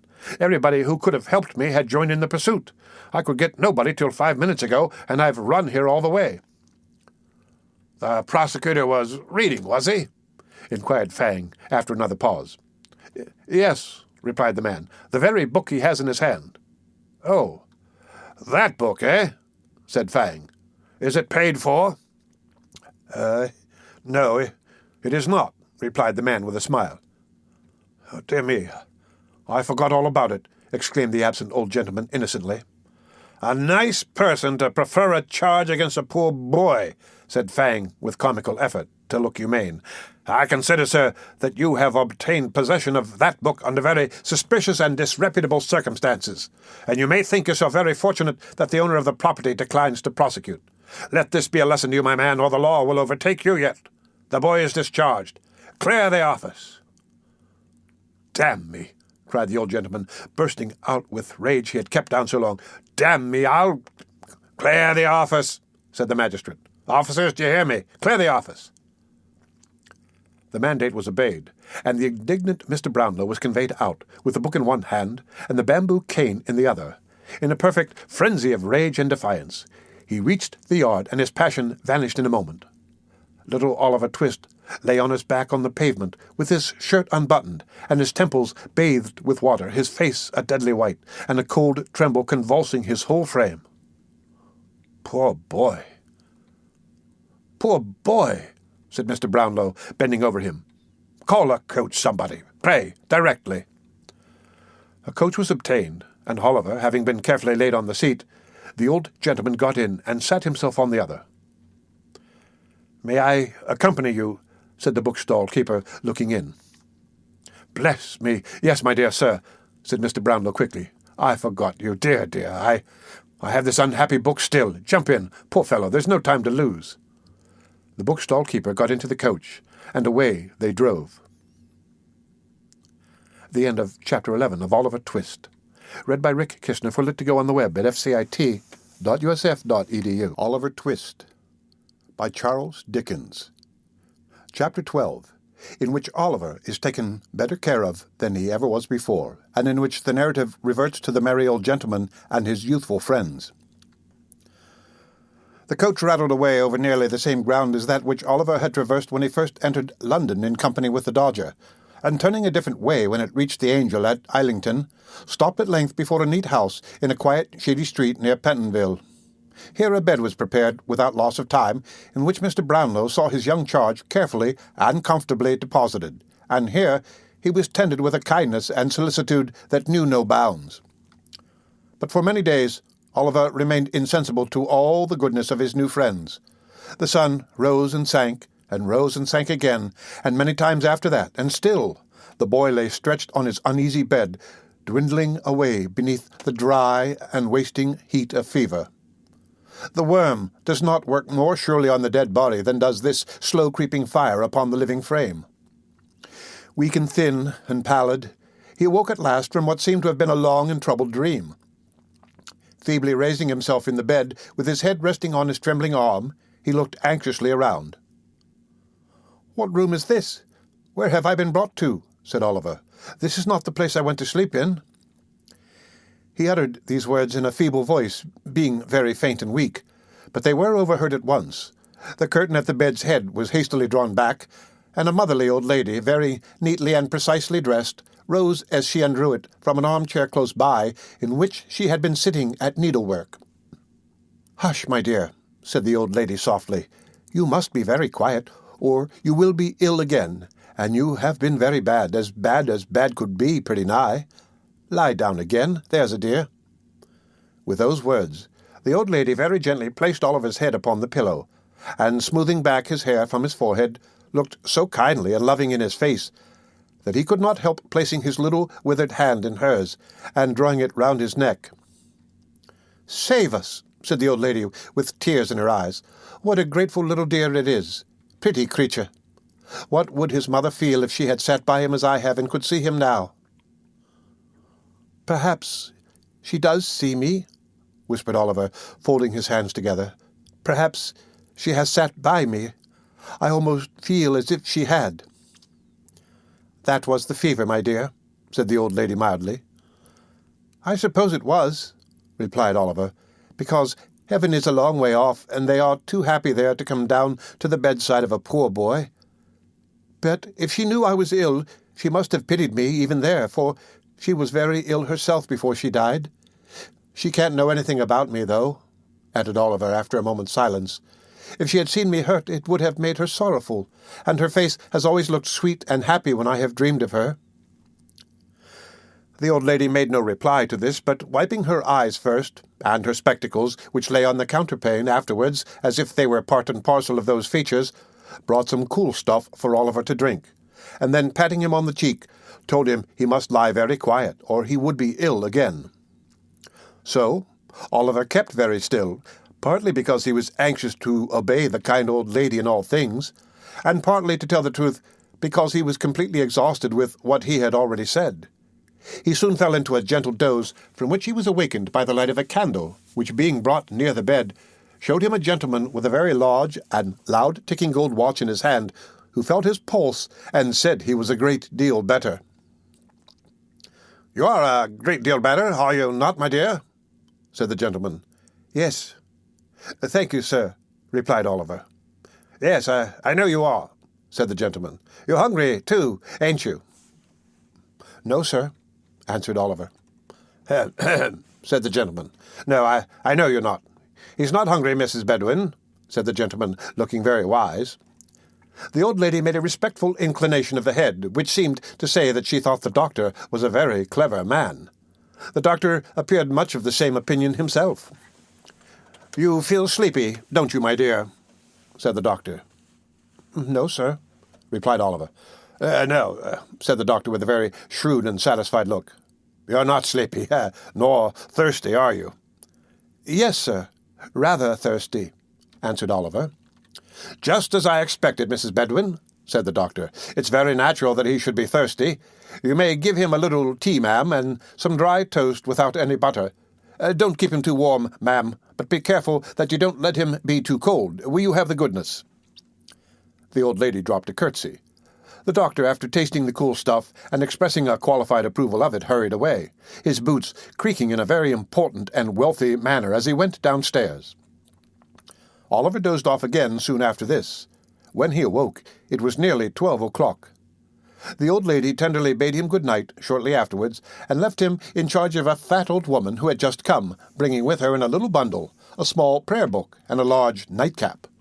Putting the latter on her head and the former on the table, the old woman, after telling Oliver that she had come to sit up with him, drew her chair close to the fire and went off into a series of short naps, checkered at frequent intervals with sundry tumblings forward and divers moans and chokings. These, however, had no worse effect than causing her to rub her nose very hard and then fall asleep again. And thus the night crept slowly on. Oliver lay awake for some time, counting the little circles of light which the reflection of the rushlight shade threw upon the ceiling, or tracing with his languid eyes the intricate pattern of the paper on the wall. The darkness and the deep stillness of the room were very solemn, as they brought into the boy's mind the thought that death had been hovering there for many days and nights, and might yet fill it with the gloom and dread of his awful presence. He turned his face upon the pillow and fervently prayed to heaven. Gradually, he fell into that deep, tranquil sleep which ease from recent suffering alone imparts, that calm and peaceful rest which it is pain to wake from. Who, if this were death, would be roused again to all the struggles and turmoils of life, to all its cares for the present, its anxieties for the future, more than all its weary recollections of the past. It had been bright day for hours when Oliver opened his eyes. He felt cheerful and happy. The crisis of the disease was safely past. He belonged to the world again. In 3 days' time, he was able to sit in an easy chair, well propped up with pillows, and, as he was still too weak to walk, Mrs. Bedwin had him carried downstairs into the little housekeeper's room, which belonged to her. Having him set here by the fireside, the good old lady sat herself down too, and being in a state of considerable delight at seeing him so much better, forthwith began to cry most violently. "Never mind me, my dear," said the old lady. "I'm only having a regular good cry. There. Oh, it's all over now, and I'm quite comfortable." "You're very, very kind to me, ma'am," said Oliver. "Well, never you mind that, my dear," said the old lady. "That's got nothing to do with your broth, and it's full time you had it, for the doctor says Mr. Brownlow may come in to see you this morning, and we must get up our best looks, because the better we look, the more he'll be pleased." And with this, the old lady applied herself to warming up in a little saucepan a basin full of broth, strong enough, Oliver thought, to furnish an ample dinner when reduced to the regulation strength for 350 paupers at the lowest computation. "Are you fond of pictures, dear?" inquired the old lady, seeing that Oliver had fixed his eyes most intently on a portrait which hung against the wall just opposite his chair. "I don't quite know, ma'am," said Oliver, without taking his eyes from the canvas. "I have seen so few that I hardly know. What a beautiful, mild face that lady's is." "Ah," said the old lady, "painters always make ladies out prettier than they are, or they wouldn't get any custom, child. The man that invented the machine for taking likenesses might have known that would never succeed. It's a deal too honest." "A deal," said the old lady, laughing very heartily at her own acuteness. Is that a likeness, ma'am?" said Oliver. "Yes," said the old lady, looking up for a moment from the broth. "That's a portrait." "Whose, ma'am?" asked Oliver. "Why, really, my dear, I don't know," answered the old lady in a good-humoured manner. It's not a likeness of anybody that you or I know, I expect. It seems to strike your fancy, dear."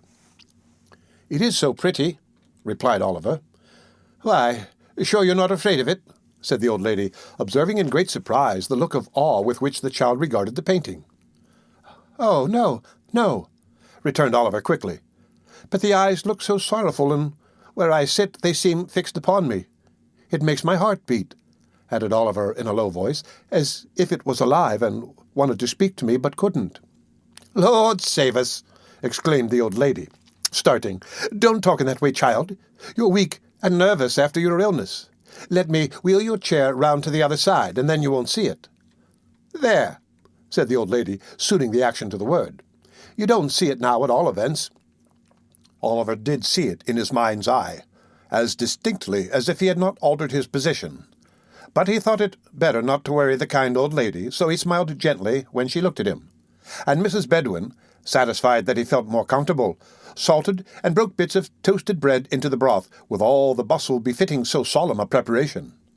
Oliver got through it with extraordinary expedition. He had scarcely swallowed the last spoonful when there came a soft rap at the door. "Come in," said the old lady, and in walked Mr. Brownlow. Now, the old gentleman came in as brisk as need be, but he had no sooner raised his spectacles on his forehead and thrust his hands behind the skirts of his dressing-gown to take a good long look at Oliver than his countenance underwent a very great variety of odd contortions.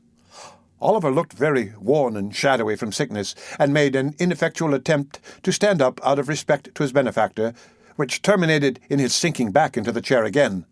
And the fact is, if the truth must be told, that Mr. Brownlow's heart, being large enough for any 6 ordinary old gentlemen of humane disposition, forced a supply of tears into his eyes by some hydraulic process which we are not sufficiently philosophical to be in a condition to explain. "Poor boy! Poor boy!" said Mr. Brownlow, clearing his throat. "I'm rather hoarse this morning, Mrs. Bedouin. I'm afraid I have caught cold." "I hope not, sir," said Mrs. Bedouin. "Everything you had has been well aired, sir."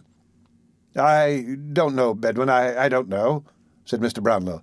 "I rather think I had a damp napkin at dinner-time yesterday, but never mind that. How do you feel, my dear?"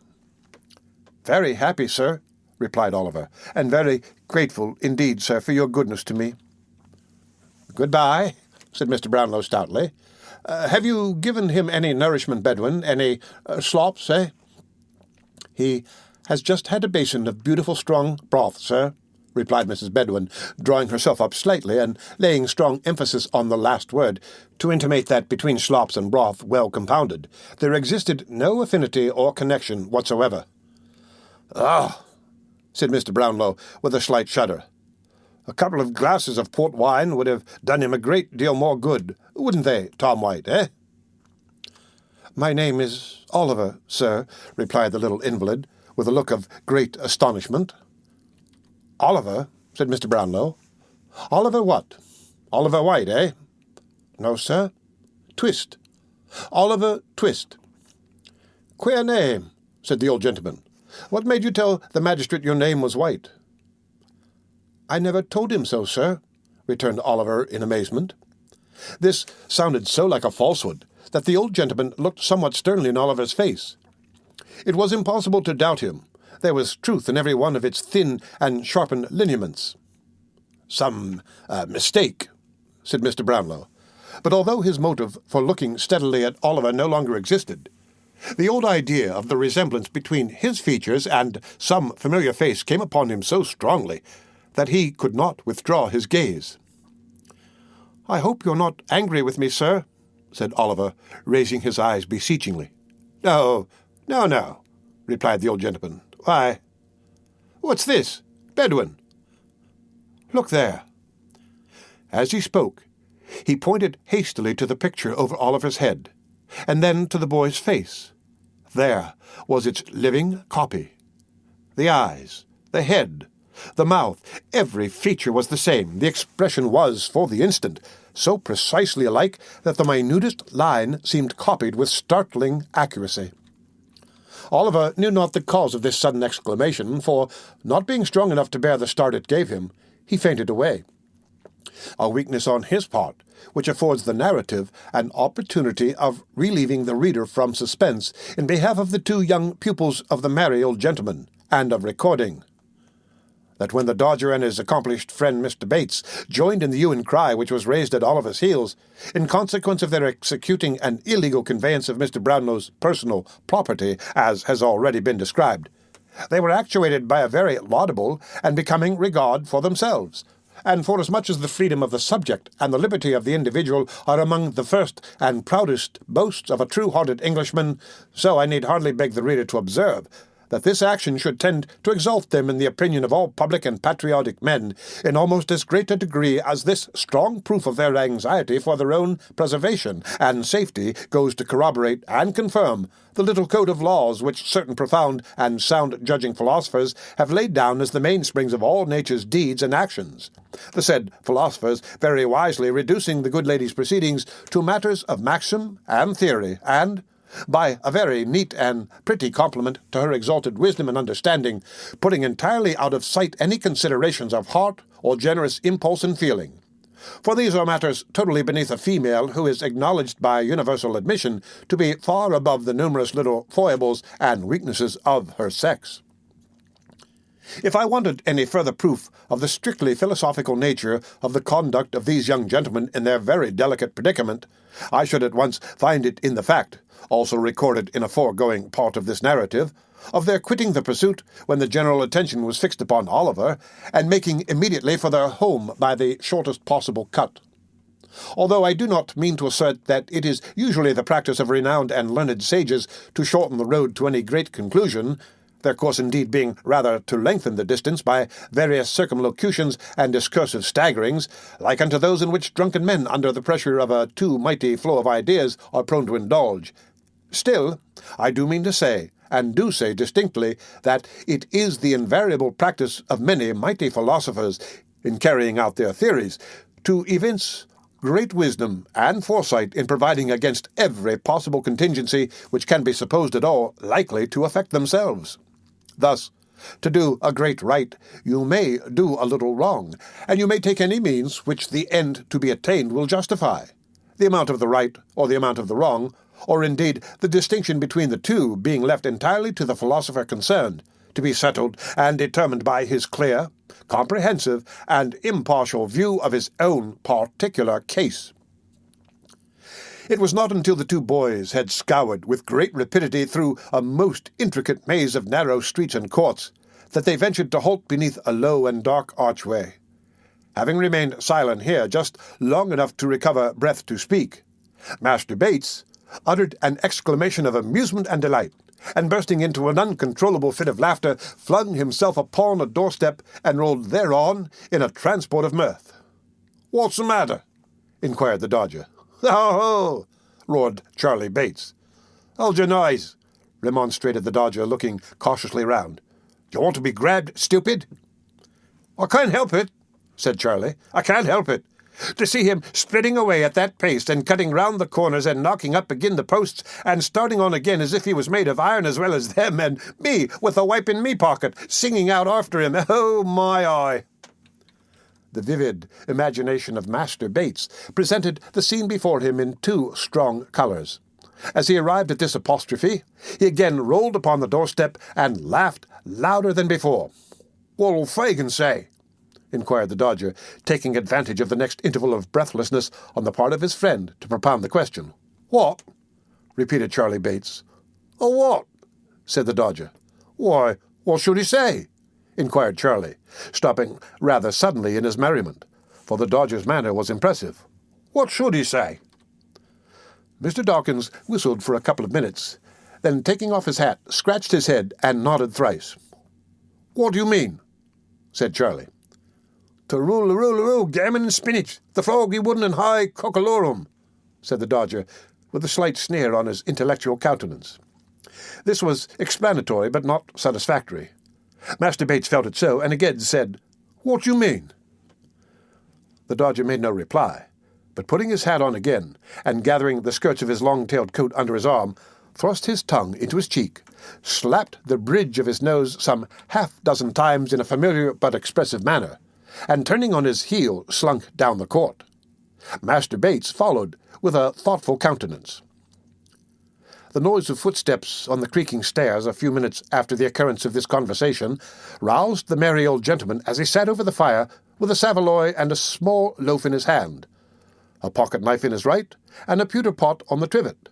There was a rascally smile on his white face as he turned round and, looking sharply out from under his thick red eyebrows, bent his ear towards the door and listened. "Why, how's this?"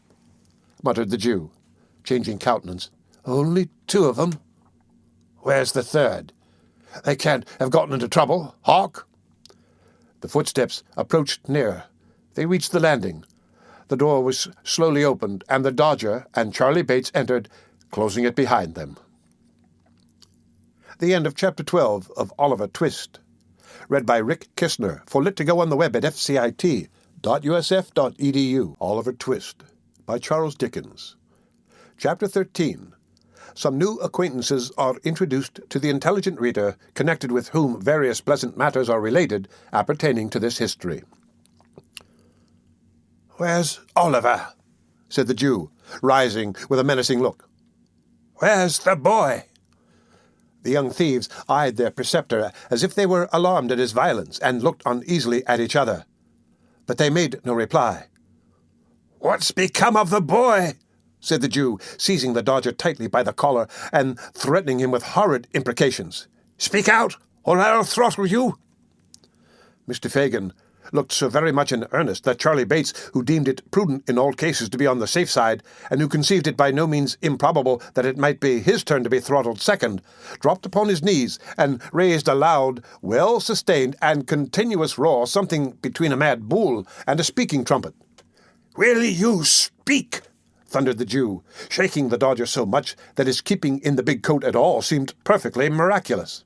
"Why, the traps have got him, and that's all about it," said the Dodger solemnly. "Come, let go of me, will you?"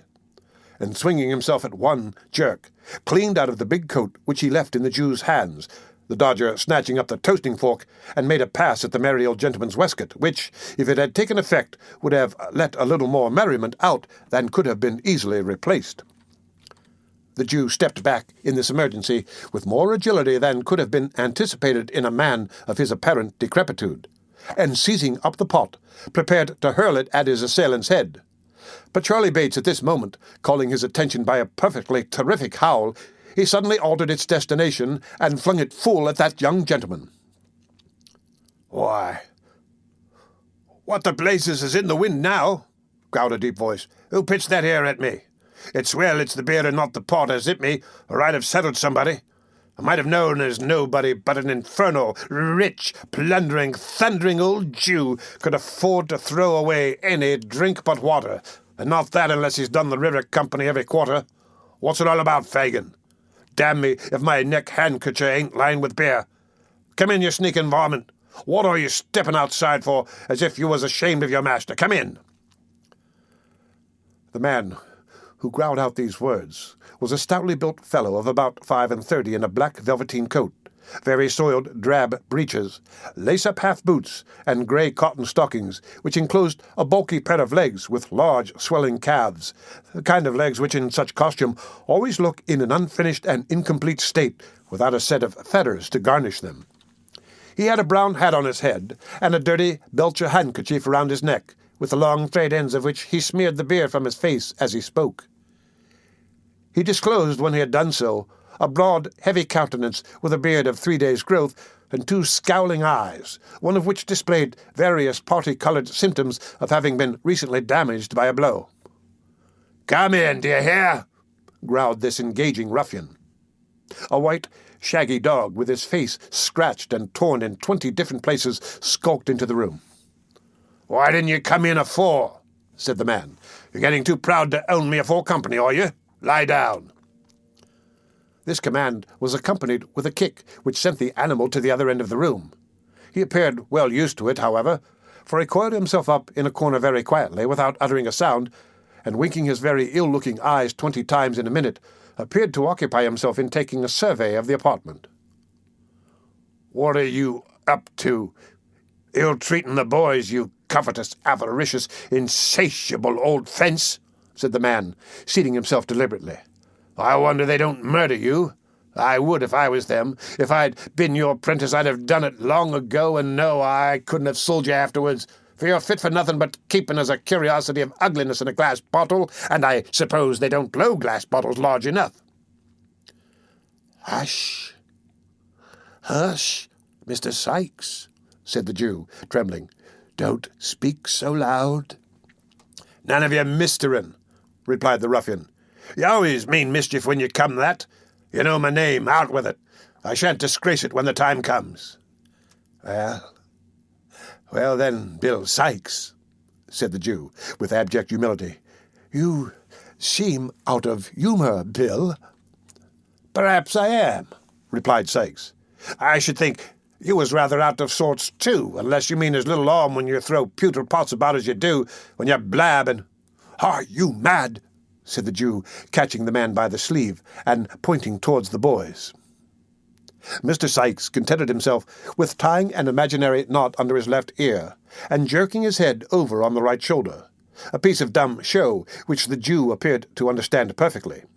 He then, in cant terms, with which his whole conversation was plentifully besprinkled, but which would be quite unintelligible if they were recorded here, demanded a glass of liquor. "And mind you don't poison it," said Mr. Sikes, laying his hat upon the table. This was said in jest, but if the speaker could have seen the evil leer with which the Jew bit his pale lip as he turned round to the cupboard, he might have thought the caution not wholly unnecessary, or the wish, at all events, to improve upon the distiller's ingenuity not very far from the old gentleman's merry heart.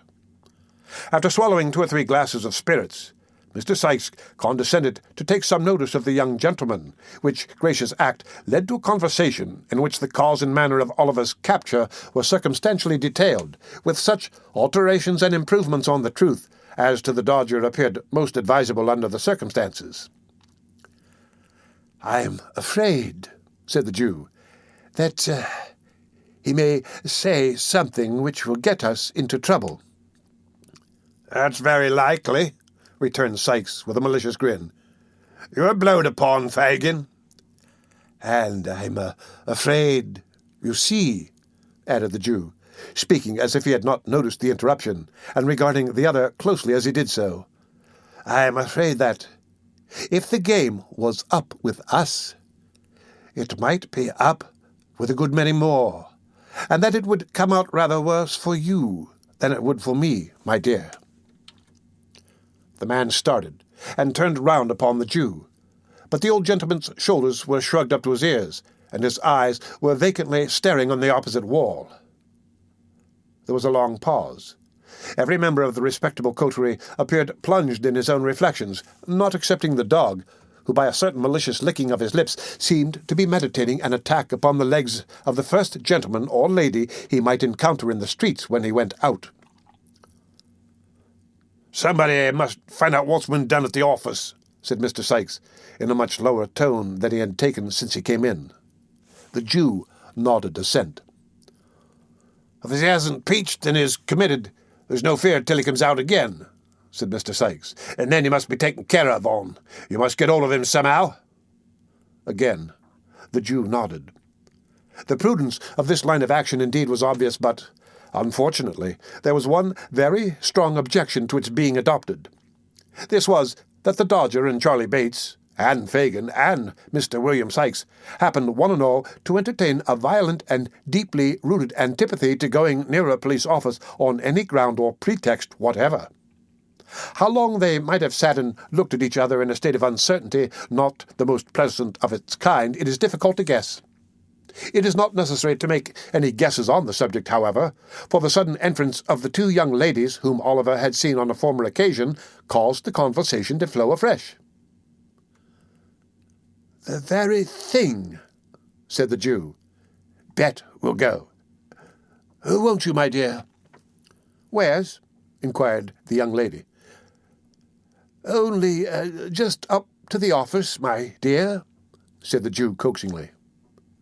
It is due to the young lady to say that she did not positively affirm that she would not, but that she merely expressed an empathetic and emphatic and earnest desire to be blessed if she would, a polite and delicate evasion of the request, which shows the young lady to have been possessed of that natural good breeding which cannot bear to inflict upon a fellow creature the pain of a direct and pointed refusal.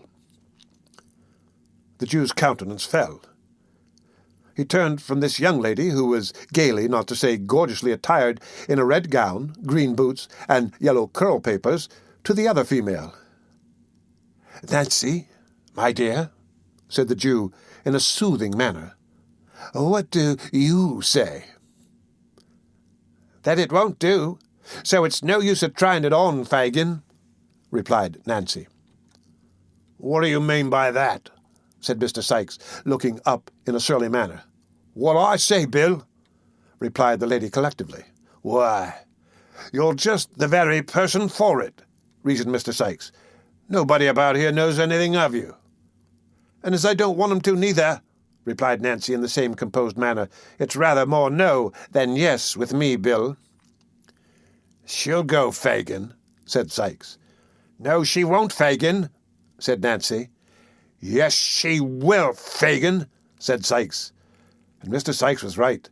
By dint of alternate threats, promises, and bribes, the lady in question was ultimately prevailed upon to undertake the commission. She was not, indeed, withheld by the same considerations as her agreeable friend, for, having recently removed into the neighbourhood of Field Lane from the remote but genteel suburb of Ratcliffe, she was not under the same apprehension of being recognized by any of her numerous acquaintances. Accordingly, with a clean white apron tied over her gown, and her curl-papers tucked up under a straw bonnet, both articles of dress being provided from the Jew's inexhaustible stock, Miss Nancy prepared to issue forth on her errand. "Stop a minute, my dear," said the Jew, producing a little covered basket. "Carry that in one hand.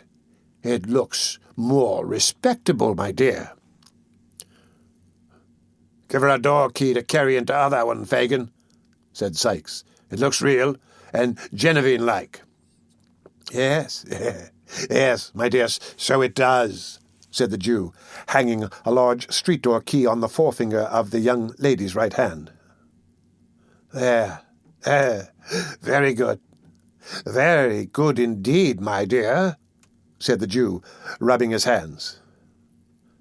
"Oh, my brother! My poor, dear, sweet, innocent little brother!" exclaimed Nancy, bursting into tears and wringing the little basket and the street-door key in an agony of distress. "What has become of him? Where have they taken him to? Oh! Do have pity and tell me what's been done with the dear boy, gentlemen. Do, gentlemen, if you please, gentlemen." Having uttered those words in a most lamentable and heartbroken tone to the immeasurable delight of her hearers, Miss Nancy paused, winked to the company, nodded smilingly round, and disappeared. "Oh, she's a clever girl, my dears," said the Jew, turning round to his young friends, and shaking his head gravely, as if in mute admonition to them to follow the bright example they had just beheld.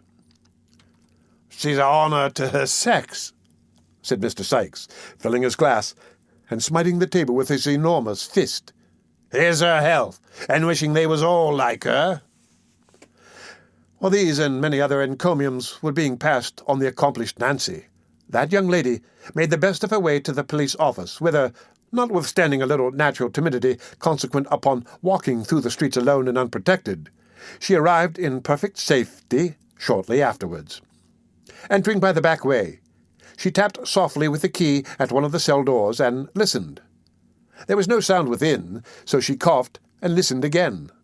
Still there was no reply, so she spoke. "Nolly, dear," murmured Nancy in a gentle voice. "Nolly."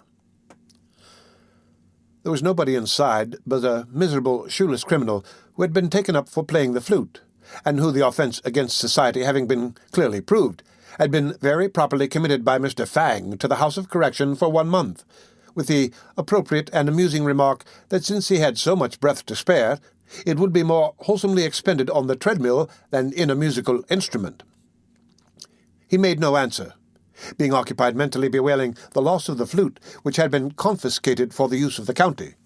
So Nancy passed on to the next cell and knocked there. "Well," cried a faint and feeble voice. "Is there a little boy here?"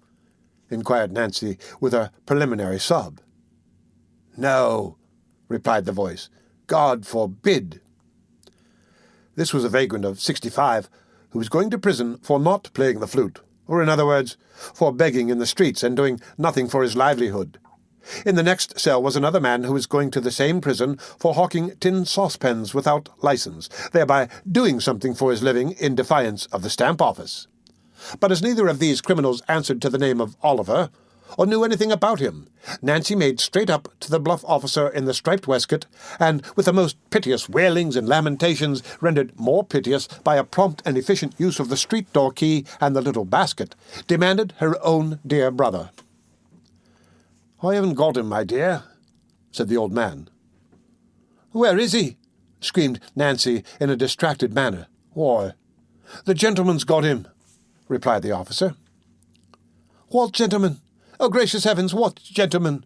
exclaimed Nancy. In reply to this incoherent questioning, the old man informed the deeply affected sister that Oliver had been taken ill in the office and discharged in consequence of a witness having proved the robbery to have been committed by another boy not in custody, and that the prosecutor had carried him away in an insensible condition to his own residence, and concerning which all the informant knew was that it was somewhere in Pentonville, he having heard that word mentioned in the directions to the coachman. In a dreadful state of doubt and uncertainty, the agonized young woman staggered to the gate, and then, exchanging her faltering walk for a swift run, returned by the most devious and complicated route she could think of to the domicile of the Jew. Mr. Bill Sikes no sooner heard the account of the expedition delivered than he very hastily called up the white dog, and putting on his hat, expeditiously departed without devoting any time to the formality of wishing the company good morning. "We must know where he is, my dears. He must be found," said the Jew, greatly excited. "Charlie, do nothing but skulk about till you bring home some news of him. Nancy, my dear, I must have him found. I trust to you, my dear, to you and the artful for everything. Stay, added the Jew, unlocking a drawer with a shaking hand. There's money, my dears. I shall shut up this shop tonight. You'll know where to find me. Don't stop here a minute. Not an instant, my dears." With these words, he pushed them from the room, and carefully double-locking and barring the door behind them, drew from its place of concealment the box which he had unintentionally disclosed to Oliver. Then he hastily proceeded to dispose the watches and jewellery beneath his clothing. A rap at the door startled him in this occupation. "Who's there?" he cried in a shrill tone. "Me," replied the voice of the Dodger through the keyhole. "What now?" cried the Jew impatiently. "Is he to be kidnapped to the other Ken, Nancy says?" inquired the Dodger. "Yes," replied the Jew. "Wherever she lays hands on him, find him out, that's all. I shall know what to do next, never fear." Yes. The boy murmured a reply of intelligence and hurried downstairs after his companions. "He has not preached so far," said the Jew, as he pursued his occupation. "If he means to blab us among his new friends, we may stop his mouth yet." The end of Chapter 13 of Oliver Twist. Read by Rick Kishner for Lit2Go on the web at fcit.usf.edu. Oliver Twist by Charles Dickens. Chapter 14, comprising further particulars of Oliver's stay at Mr. Brownlow's, with the remarkable prediction which one Mr. Grimwig uttered concerning him when he went out on an errand. Oliver soon recovered from the fainting fit into which Mr. Brownlow's abrupt exclamation had thrown him. The subject of the picture was carefully avoided, both by the old gentleman and Mrs. Bedwin, in the conversation that ensued, which indeed bore no reference to Oliver's history or prospects, but was confined to such topics as might amuse without exciting him. He was still too weak to get up to breakfast, but when he came down into the housekeeper's room next day, his first act was to cast an eager glance at the wall in the hope of again looking on the face of the beautiful lady. His expectations were disappointed, however, for the picture had been removed. "Ah," said the housekeeper, watching the direction of Oliver's eyes. "It is gone, you see." "I see it is, ma'am," replied Oliver. "Why have they taken it away?" "It has been taken down, child, because Mr. Brownlow said that, as it seemed to worry you, perhaps it might prevent your getting well, you know," rejoined the old lady. "Oh, no, indeed, it didn't worry me, ma'am," said Oliver. "I liked to see it. I quite loved it." "Well, well," said the old lady good-humouredly, "you get well as fast as ever you can, dear, and it shall be hung up again. There. Oh, I promise you that. Now, let us talk about something else." This was all the information that Oliver could obtain about the picture at that time. As the old lady had been so kind to him in his illness, he endeavoured to think no more of the subject just then. So he listened attentively to a great many stories she told him, about an amiable and handsome daughter of hers who was married to an amiable and handsome man and lived in the country, and about a son who was clerk to a merchant in the West Indies, and who was also such a good young man, and wrote such dutiful letters home 4 times a year, that it brought the tears into her eyes to talk about them. When the old lady had expatiated a long time on the excellences of her children, and the merits of her kind, good husband besides, who had been dead and gone, poor dear soul, just 26 years, it was time to have tea. After tea, she began to teach Oliver cribbage, which he learnt as quickly as she could teach, and at which game they played with great interest and gravity until it was time for the invalid to have some warm wine and water with a slice of dry toast, and then to go cosily to bed. They were happy days, those of Oliver's recovery. Everything was so quiet and neat and orderly, and everybody was so kind and gentle, that after the noise and turbulence in the midst of which he had always lived, it seemed like heaven itself. He was no sooner strong enough to put his clothes on properly than Mr. Brownlow caused a complete new suit, and a new cap and a new pair of shoes to be provided for him. As Oliver was told that he might do what he liked with the old clothes, he gave them to a servant who had been very kind to him, and asked her to sell them to a Jew, and keep the money for herself. This she very readily did, and as Oliver looked out of the parlour window and saw the Jew roll them up in his bag and walk away, he felt quite delighted to think that they were safely gone, and that there was now no possible danger of his ever being able to wear them again. They were sad rags, to tell the truth, and Oliver had never had a new suit before. One evening, about a week after the affair of the picture, as he was sitting talking to Mrs. Bedwin, there came a message down from Mr. Brownlow that, if Oliver Twist felt pretty well, he should like to see him in his study, and to talk to him a little while. "Oh, bless us and save us! Wash your hands, and let me part your hair nicely for you, child," said Mrs. Bedwin. "Dear heart alive! If we had known he would have asked for you, we would have put you a clean collar on, and made you as smart as sixpence."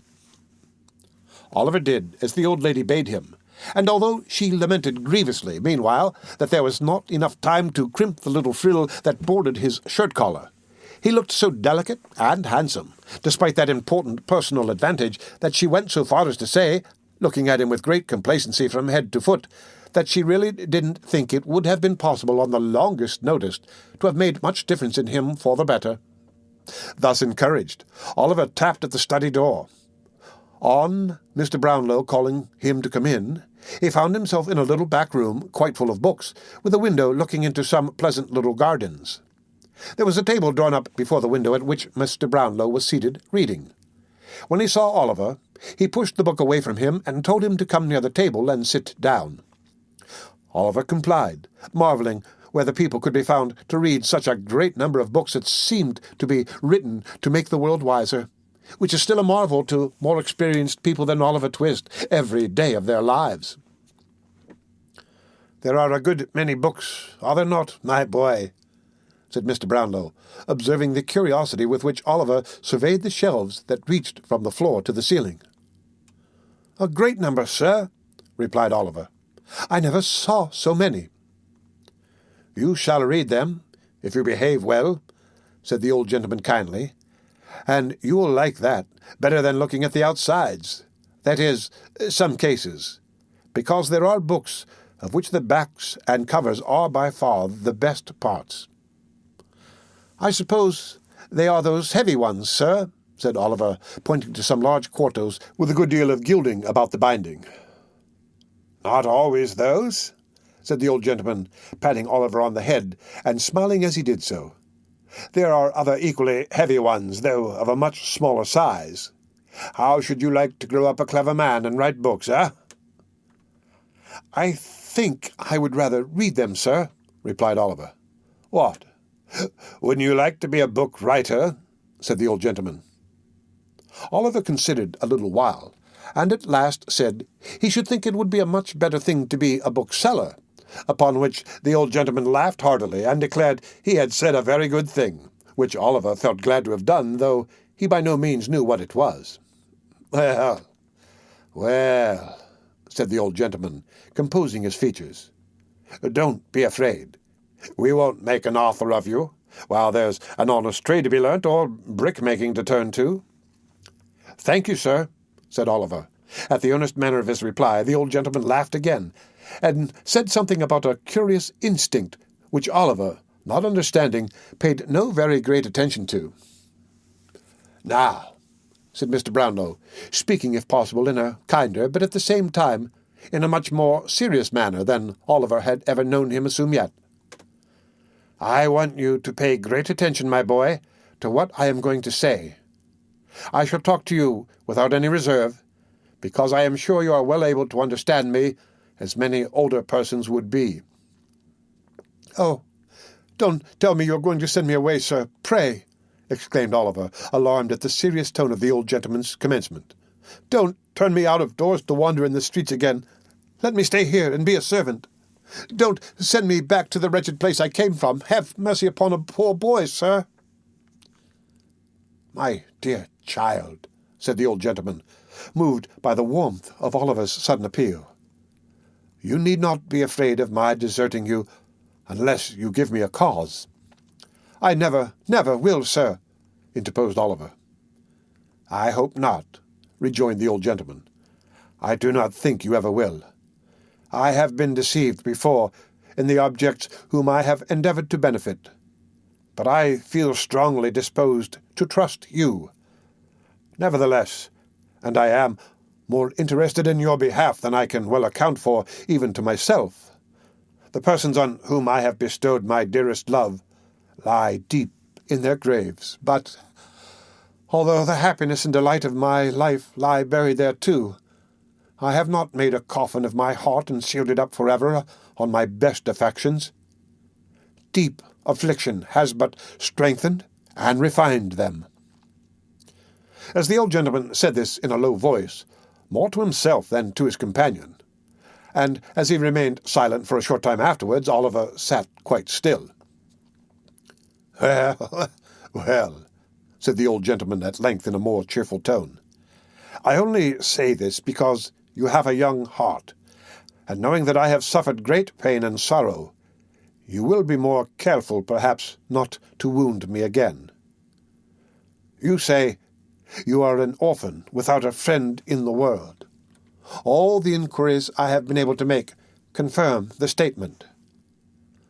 Let me hear your story, where you come from, who brought you up, and how you got into the company in which I found you. Speak the truth, and you shall not be friendless while I live." Oliver's sobs checked his utterance for some minutes. When he was on the point of beginning to relate how he had been brought up at the farm and carried to the workhouse by Mr. Bumble, a peculiarly impatient little double knock was heard at the street door, and the servant, running upstairs, announced Mr. Grimwig. "Is he coming up?" inquired Mr. Brownlow. "Yes, sir," replied the servant. "He asked if there were any muffins in the house, and when I told him yes, he said he had come to tea." Mr. Brownlow smiled, and turning to Oliver, said that Mr. Grimwig was an old friend of his, and he must not mind his being a little rough in his manners, for he was a worthy creature at bottom, as he had reason to know. "Shall I go downstairs, sir?" inquired Oliver. "No," replied Mr. Brownlow. "I would rather you remained here." At this moment there walked into the room, supporting himself by a thick stick, a stout old gentleman, rather lame in one leg, who was dressed in a blue coat, striped waistcoat, nankeen breeches and gaiters, and a broad-brimmed white hat with the sides turned up with green. A very small plaited shirt-frill stuck out from his waistcoat, and a very long steel watch-chain with nothing but a key at the end dangled loosely below it. The ends of his white neckerchief were twisted into a ball about the size of an orange. The variety of shapes into which his countenance was twisted defied description. He had a manner of screwing his head on one side when he spoke, and of looking out of the corners of his eyes at the same time, which irresistibly reminded the beholder of a parrot. In this attitude he fixed himself the moment he made his appearance, and holding out a small piece of orange peel at arm's length, exclaimed in a growling, discontented voice, "Look here, do you see this? Isn't it a most wonderful and extraordinary thing that I can't call at a man's house, but I find a piece of this poor surgeon's friend on the staircase? I've been lamed with orange peel once, and I know orange peel will be my death, or I'll be content to eat my own head, sir." This was the handsome offer with which Mr. Grimwig backed and confirmed nearly every assertion he made, and it was the more singular in his case, because, even admitting for the sake of argument the possibility of scientific improvements being brought to that pass which will enable a gentleman to eat his own head in the event of his being so disposed, Mr. Grimwig's head was such a particularly large one that the most sanguine man alive could hardly entertain a hope of being able to get through it at a sitting, to put entirely out of the question a very thick coating of powder. "I'll eat my head, sir," replied Mr. Grimwig, striking his stick upon the ground. "Hello! What's that?" looking at Oliver, and retreating a pace or two. "This is young Oliver Twist, whom we were speaking about," said Mr. Brownlow. Oliver bowed. "You don't mean to say that's the boy who had the fever, I hope?" said Mr. Grimwig, recoiling a little more. "Wait a minute. Don't speak. Stop," continued Mr. Grimwig, abruptly, losing all dread of the fever in his triumph at the discovery. "That's the boy who had the orange. If that's not the boy, sir, who had the orange and threw this bit of peel upon the staircase, I'll eat my head and his too." No, he has not had one," said Mr. Brownlow, laughing. "Come, put down your hat and speak to my young friend." "I feel strongly on this subject, sir," said the irritable old gentleman, drawing off his gloves. "There's always more or less orange peel on the pavement in our street, and I know it's been put there by the surgeon's boy at the corner. A young woman stumbled over a bit last night and fell against my garden railings. Directly she got up, I saw her look towards his infernal red lamp with the pantomime light. 'Don't go to him,' I called out of the window. 'He's an assassin, a man-trap.' So he is. If he is not—" Here the irascible old gentleman gave a great knock on the ground with his stick, which was always understood by his friends to imply the customary offer whenever it was not expressed in words. Then, still keeping his stick in his hand, he sat down, and, opening a double eyeglass which he wore attached to a broad black riband, took a view of Oliver, who, seeing that he was the object of inspection, coloured, and bowed again. "That's the boy, is it?" said Mr. Grimwig at length. "That's the boy," replied Mr. Brownlow. "How are you, boy?" said Mr. Grimwig. "A great deal better, thank you, sir," replied Oliver. Mr. Brownlow, seeming to apprehend that his singular friend was about to say something disagreeable, asked Oliver to step downstairs and tell Mrs. Bedwin they were ready for tea, which, as he did not half like the visitor's manner, he was very happy to do. "He is a nice-looking boy, is he not?" inquired Mr. Brownlow. "I don't know," replied Mr. Grimwig pettishly. "Don't know?" "No, I don't know. I never see any difference in boys. I only know two sorts of boys, mealy boys and beef-faced boys." "And which is Oliver?" "Mealy. I know a friend who has a beef-faced boy. A fine boy, they call him, with a round head and red cheeks and glaring eyes. A horrid boy, with a body and limbs that appear to be swelling out of the seams of his blue clothes. with the voice of a pilot and the appetite of a wolf. I know him, the wretch." "Come," said Mr. Brownlow. "These are not the characteristics of young Oliver Twist, so we needn't excite your wrath." "They are not," replied Mr. Grimwig. "He may have worse."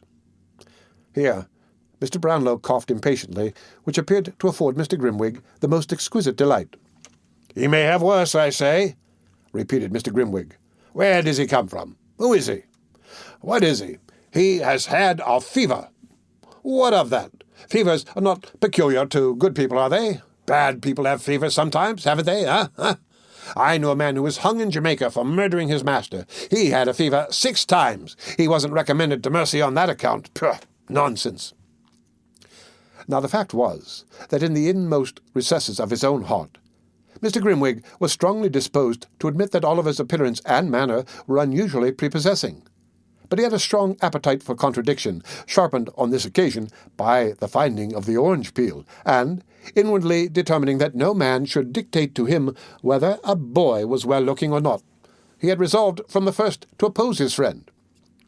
When Mr. Brownlow admitted that on no one point of inquiry could he yet return a satisfactory answer, and that he had postponed any investigation into Oliver's previous history until he thought the boy was strong enough to hear it, Mr. Grimwig chuckled maliciously, and he demanded with a sneer whether the housekeeper was in the habit of counting the plate at night, because if she didn't find a tablespoon or two missing some sunshiny morning, why, he would be content to, and so forth.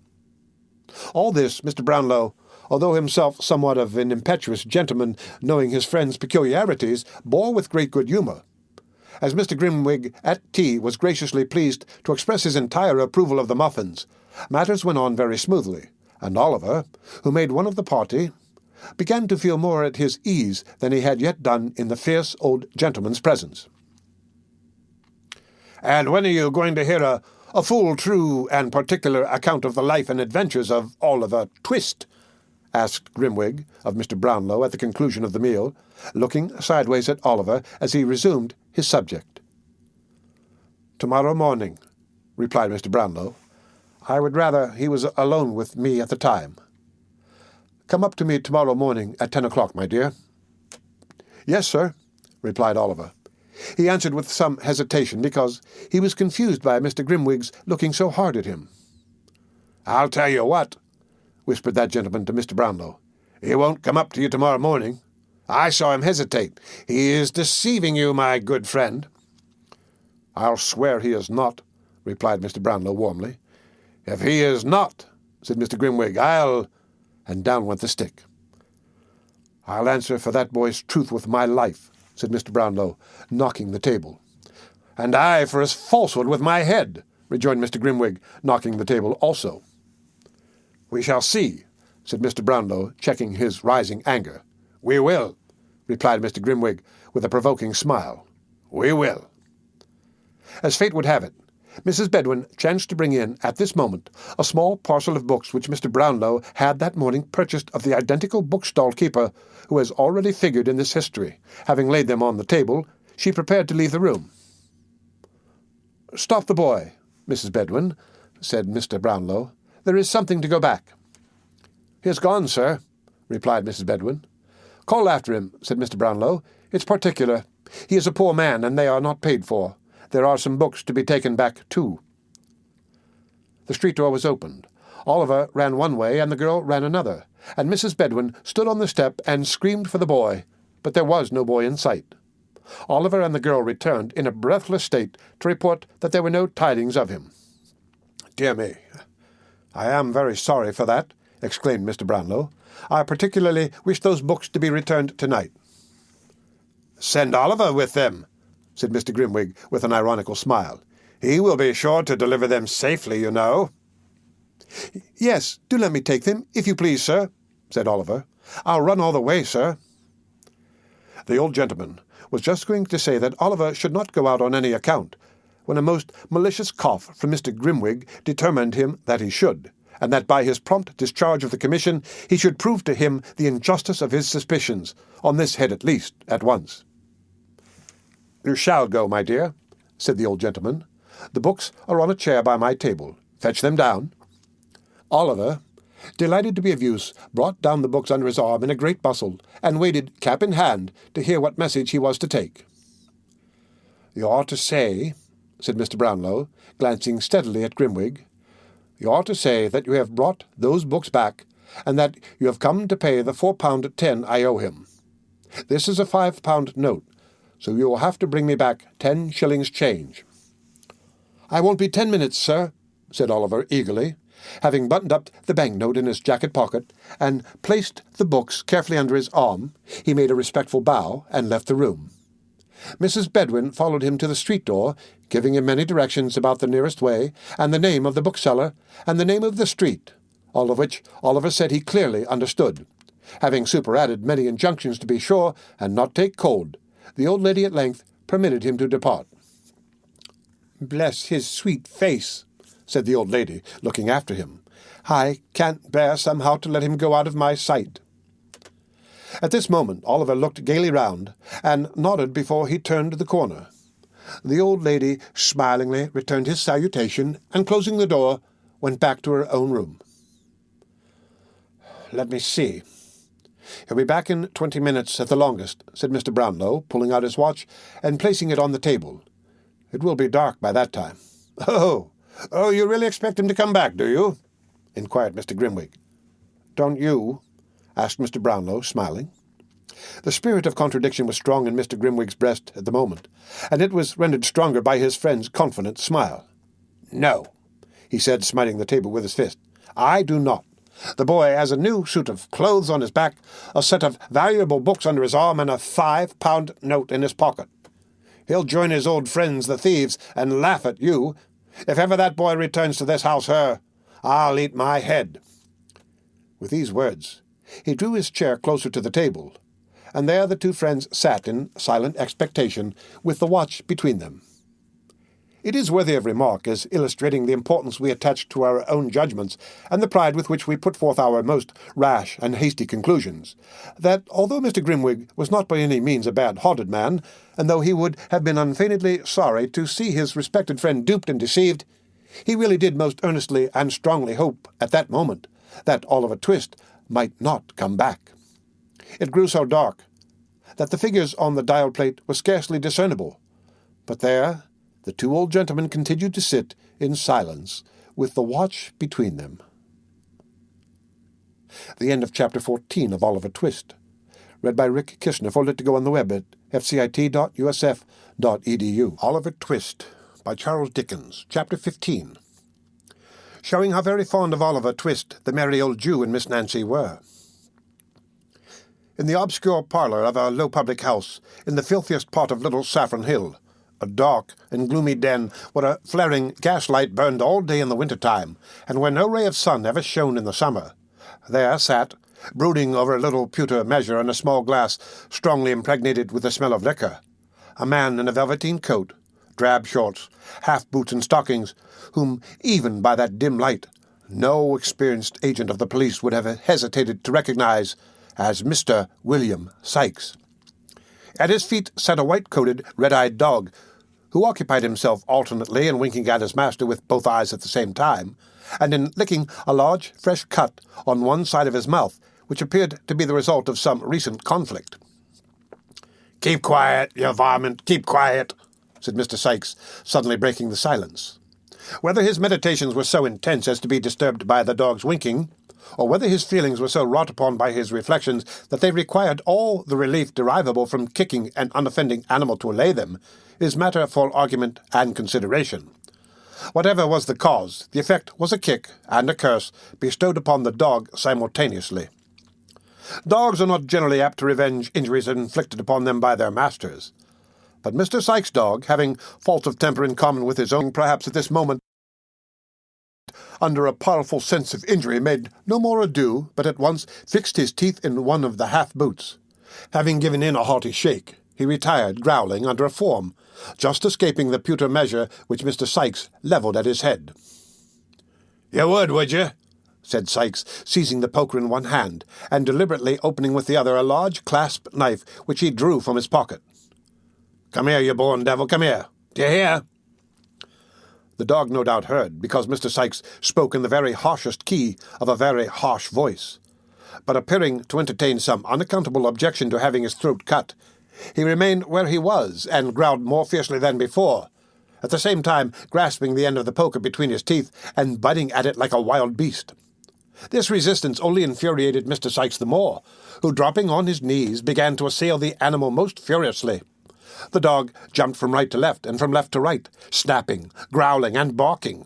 The man thrust and swore, and struck and blasphemed, and the struggle was reaching a most critical point for one or other when, the door suddenly opening, the dog darted out, leaving Bill Sikes with the poker and the clasp knife in his hands. There must always be two parties to a quarrel, says the old adage. Mr. Sikes, being disappointed of the dog's participation, at once transferred his share in the quarrel to the newcomer. "What the devil do you come in between me and my dog for?" said Sikes with a fierce gesture. "I didn't know, my dear, I didn't know," replied Fagin humbly, for the Jew was the newcomer. "Didn't you? You white-livered thief," growled Sikes. "Couldn't you hear the noise?" "Not a sound of it, as I'm a living man, Bill," replied the Jew. "Ah, no, you hear nothing, you don't," retorted Sikes with a fierce sneer. "Sneaking in and out, so as nobody hears how you come or go. I wish you had been the dog, Fagin, half a minute ago." "Why?" inquired the Jew with a forced smile. "'Cause the government as cares for the lives of such men as you as haven't half the pluck of curs lets a man kill a dog how he likes," replied Sikes, shutting up the knife with a very expressive look. "That's why." The Jew rubbed his hands, and sitting down at the table, affected to laugh at the pleasantry of his friend. He was obviously very ill at ease, however. "Grin away," said Sikes, replacing the poker and surveying him with savage contempt. "Grin away. You never have the laugh at me, though unless it's behind a nightcap. I've got the upper hand over you, Fagin, and damn me, I'll keep it. There. If I go, you'll go. So take care of me." "Well, well, my dear," said the Jew, "I know all that. We have a mutual interest, Bill. A mutual interest." "Huh," said Sikes, as if he thought the interest lay rather more on the Jew's side than on his own. "Well, what have you got to say to me?" "It's all passed safe through the melting pot," replied Fagin, "and this is your share. It's rather more than it ought to be, my dear, but as I know you'll do me a good turn another time, and—" "Stow that gammon," interposed the robber impatiently. "Where is it? Hand over." Yes, Bill, give me time. Give me time," replied the Jew soothingly. "Here it is, all safe." As he spoke, he drew forth an old cotton handkerchief from his breast, and untying a large knot in one corner, produced a small brown paper packet. Sikes, snatching it from him, hastily opened it, and proceeded to count the sovereigns it contained. "This is all, is it?" inquired Sikes. "All," replied the Jew. "You haven't opened a parcel and swallowed one or two as you come along, have you?" inquired Sikes suspiciously. "Don't put on an injured look at the question. You've done it many a time. Jerk the tinkler." These words, in plain English, conveyed an injunction to ring the bell. It was answered by another Jew, younger than Fagin, but nearly as vile and repulsive in appearance. Bill Sikes merely pointed to the empty measure. The Jew, perfectly understanding the hint, retired to fill it, previously exchanging a remarkable look with Fagin, who raised his eyes for an instant as if in expectation of it, and shook his head in reply so slightly that the action would have been almost imperceptible to an observant third person. It was lost upon Sikes, who was stooping at the moment to tie the bootlace which the dog had torn. Possibly, if he had observed the brief interchange of signals, he might have thought that it boded no good to him. "Is anybody here, Barney?" inquired Fagin, speaking, now that Sikes was looking on, without raising his eyes from the ground. "Not the shoal," replied Barney, whose words, whether they came from the heart or not, made their way through the nose. "Nobody?" inquired Fagin, in a tone of surprise, which perhaps might mean that Barney was at liberty to tell the truth. "Nobody but Miss Nancy," replied Barney. "Nancy!" exclaimed Sikes. "Where? Strike me blind if I don't honour that 'ere girl for her native talents." "She's been having a plate of boiled beef in the bar," replied Barney. "Send her here," said Sikes, pouring out a glass of liquor. "Send her here." Barney looked timidly at Fagin, as if for permission. The Jew remaining silent, and not lifting his eyes from the ground, he retired, and presently returned, ushering in Nancy, who was decorated with the bonnet, apron, basket, and street-door key complete. "You're on the scent, are you, Nancy?" inquired Sikes, proffering the glass. "Yes, I am, Bill," replied the young lady, disposing of its contents. "And tired enough of it I am, too. The young brat's been ill and confined to the crib, and—" "Ah, Nancy, dear," said Fagin, looking up. Now, whether a peculiar contraction of the Jew's red eyebrows and a half-closing of his deeply set eyes warned Miss Nancy that she was disposed to be too communicative is not a matter of much importance.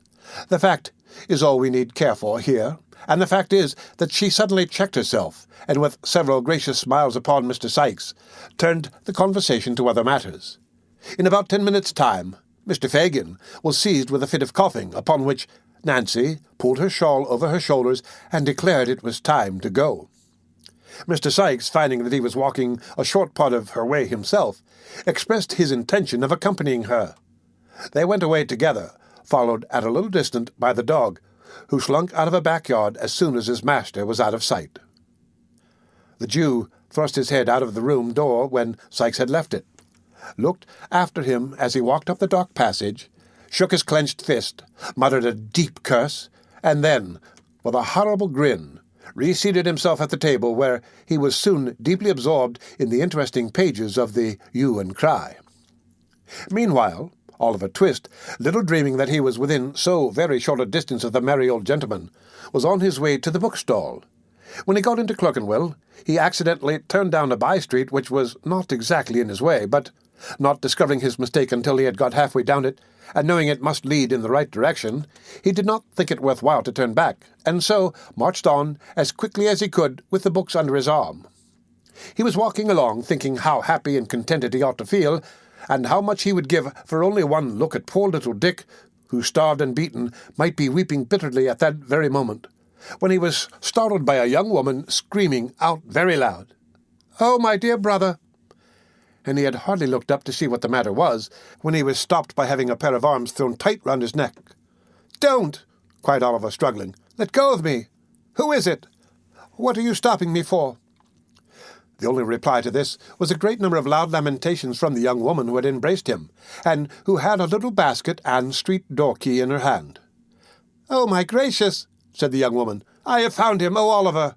Oliver, oh, you naughty boy, to make me suffer such distress on your account! Come home, dear, come! Oh, I found him! Thank gracious goodness heavens I found him!" With these incoherent exclamations, the young woman burst into another fit of crying, and got so dreadfully hysterical that a couple of women who came up at the moment asked a butcher's boy with a shiny head of hair anointed with suet, who was also looking on, whether he didn't think he had better run for the doctor. To which the butcher's boy, who appeared of a lounging, not to say indolent disposition, replied that he thought not. "Oh, no, never mind," said the young woman, grasping Oliver's hand. "I'm better now. Come home directly, you cruel boy, come." "Oh, ma'am," replied the young woman, "he ran away nearly a month ago from his parents, who are hard-working and respectable people, and went and joined a set of thieves and bad characters, and almost broke his mother's heart." "Young wretch," said one woman. "Go home, do you, little brute," said the other. "I am not," replied Oliver, greatly alarmed. "I don't know her. I haven't any sister or father and mother either. I'm an orphan. I live at Pentonville." "Only hear him, how he braves it out," cried the young woman. "Why, it's Nancy!" exclaimed Oliver, who now saw her face for the first time, and started back in irrepressible astonishment. "You see, he knows me!" cried Nancy, appealing to the bystanders. "He can't help himself. Make him come home, there's good people, or he'll kill his dear mother and father and break my heart." "What the devil's this?" said a man bursting out of a beer shop with a white dog at his heels. "Young Oliver, come home to your poor mother, you young dog. Come home directly." "I don't belong to them. I don't know them. Help! Help!" cried Oliver, struggling in the man's powerful grasp. "Help!" repeated the man. "Yes, I'll help you, you young rascal. What books are these? You've been a-stealing them, have you? Give 'em here." With these words, the man tore the volumes from his grasp and struck him on the head. "That's right," cried a looker-on from a garret window. "That's the only way of bringing him to his senses." "To be sure," cried a sleepy-faced carpenter, casting an approving look at the garret window. "It'll do him good," said the two women. "And he shall have it, too," rejoined the man, administering another blow and seizing Oliver by the collar. "Come on, you young villain. Here, Bullseye. Mind him, boy, mind him." Weak with recent illness, stupefied by the blows and the suddenness of the attack, terrified by the fierce growling of the dog and the brutality of the man, overpowered by the conviction of the bystanders that he really was the hardened little wretch he was described to be, what could one poor child do? Darkness had set in. It was a low neighborhood. No help was near. Resistance was useless. In another moment he was dragged into a labyrinth of dark, narrow courts, and was forced along them at a pace which rendered the few cries he dared to give utterance to unintelligible. It was of little moment, indeed, whether they were intelligible or no, for there was nobody to care for them, had they been ever so plain. The gas lamps were lighted. Mrs. Bedwin was waiting anxiously at the open door. The servant had run up the street 20 times to see if there were any traces of Oliver, and still the two old gentlemen sat perseveringly in the dark parlour, with the watch between them. The end of Chapter 15 of Oliver Twist. Read by Rick Kistner for Lit2Go on the web at fcit.usf.edu. Oliver Twist by Charles Dickens. Chapter 16 relates what became of Oliver Twist after he had been claimed by Nancy. The narrow streets and courts at length terminated in a large open space, scattered about which were pens for beasts and other indications of a cattle market. Sikes slackened his pace when they reached this spot, the girl being quite unable to support any longer the rapid rate at which they had hitherto walked. Turning to Oliver, he roughly commanded him to take hold of Nancy's hand. "Do you hear?" growled Sikes, as Oliver hesitated and looked round. They were in a dark corner, quite out of the track of passengers, saw but too plainly that resistance would be of no avail. He held out his hand, which Nancy clasped tight in hers. "Give me the other," said Sikes, seizing Oliver's unoccupied hand. "Here, Bullseye." The dog looked up and growled. "See here, boy," said Sikes, putting his other hand to Oliver's throat. "If he speaks ever so soft a word, hold him. Do you mind?" The dog growled again, and licking his lips eyed Oliver, as if he were anxious to attach himself to his windpipe without delay. "He's as willing as a Christian, strike me blind if he isn't," said Sikes, regarding the animal with a kind of grim and ferocious approval. "Now, you know what you've got to expect, master, so call away as quick as you like. The dog will soon stop that game. Get on, young'un." Bullseye wagged his tail in acknowledgment of this unusually endearing form of speech, and, giving vent to another admonitory growl for the benefit of Oliver, led the way onward. It was Smithfield that they were crossing, although it might have been Grosvenor Square for anything Oliver knew to the contrary. The night was dark and foggy. The lights in the shops could scarcely struggle through the heavy mist, which thickened every moment and shrouded the streets and houses in gloom, rendering the strange place still stranger in Oliver's eyes, and making his uncertainty the more dismal and depressing. They had hurried on a few paces when a deep church bell struck the hour. With its first stroke, his two conductors stopped and turned their heads in the direction whence the sound proceeded. 8 o'clock, Bill," said Nancy, when the bell ceased. "What's the good of telling me that? I can hear it, can I?" replied Sikes. "I wonder whether they can hear it," said Nancy. "Of course they can," replied Sikes. "It was Bartlemy time when I was shopped, and there warn't a penny trumpet in the fair as I couldn't hear the squeaking on. Or I was locked up for the night. The row and din outside made the thundering old jailor so silent that I could almost have beat my brains out against the iron plates of the door." "Poor fellow," said Nancy, who still had her face turned towards the quarter in which the bell had sounded. "Oh, Bill, such fine young chaps as them." "Yes, that's all you women think of," answered Sikes. "Fine young chaps. Well, they're good as dead, so it don't much matter." With this consolation, Mr. Sikes appeared to repress a rising tendency to jealousy, and clasping Oliver's wrist more firmly, told him to step out again. "Wait a minute," said the girl. "I wouldn't hurry by if it was you that was coming out to be hung the next time 8 o'clock struck, Bill. I'd walk round and round the place till I dropped, if the snow was on the ground and I hadn't a shawl to cover me." "And what good would that do?" inquired the unsentimental Mr. Sikes. "Unless you could pitch over a file and 20 yards of good stout rope. You might as well be walking 50 mile off or not walking at all, for all the good it would do me. Come on, and don't stand preaching there." The girl burst into a laugh, drew her shawl more closely round her, and they walked away. But Oliver felt her hand tremble, and, looking up in her face as they passed a gas lamp, saw that it had turned a deadly white. They walked on, by little frequented and dirty ways, for a full half-hour, meeting very few people, and those appearing from their looks to hold much the same position in society as Mr. Sikes himself.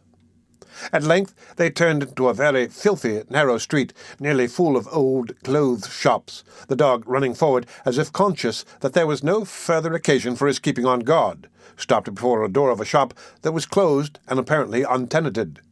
The house was in a ruinous condition, and on the door was nailed a board, intimating that it was to let, which looked as if it had hung there for many years. "All right," cried Sikes, glancing cautiously about. Nancy stooped below the shutters, and Oliver heard the sound of a bell. They crossed to the opposite side of the street and stood for a few moments under a lamp. A noise, as if a sash window were gently raised, was heard, and soon afterwards the door softly opened. Mr. Sikes then seized the terrified boy by the collar with very little ceremony, and all three were quickly inside the house. The passage was perfectly dark.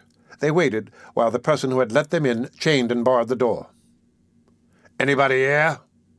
inquired Sikes. "No," replied a voice which Oliver thought he had heard before. "Is the old near?" asked the robber.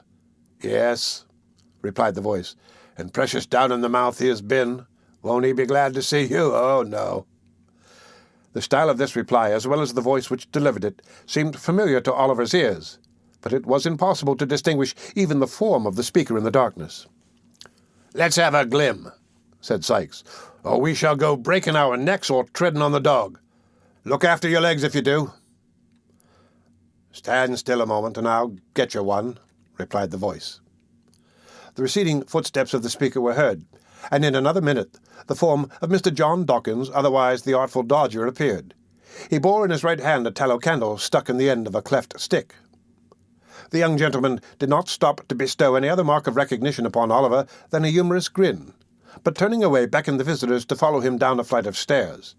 They crossed an empty kitchen, and opening the door of a low, earthy-smelling room, which seemed to have been built in a small backyard, were received with a shout of laughter. "Oh, my wig, cried Master Charles Bates, from whose lungs the laughter had proceeded. "Here he is! Oh, cry, here he is! Oh, Fagin, look at him! Fagin, do look at him! I can't bear it! It is such a jolly game, I can't bear it! Hold me, somebody, while I laugh it out!"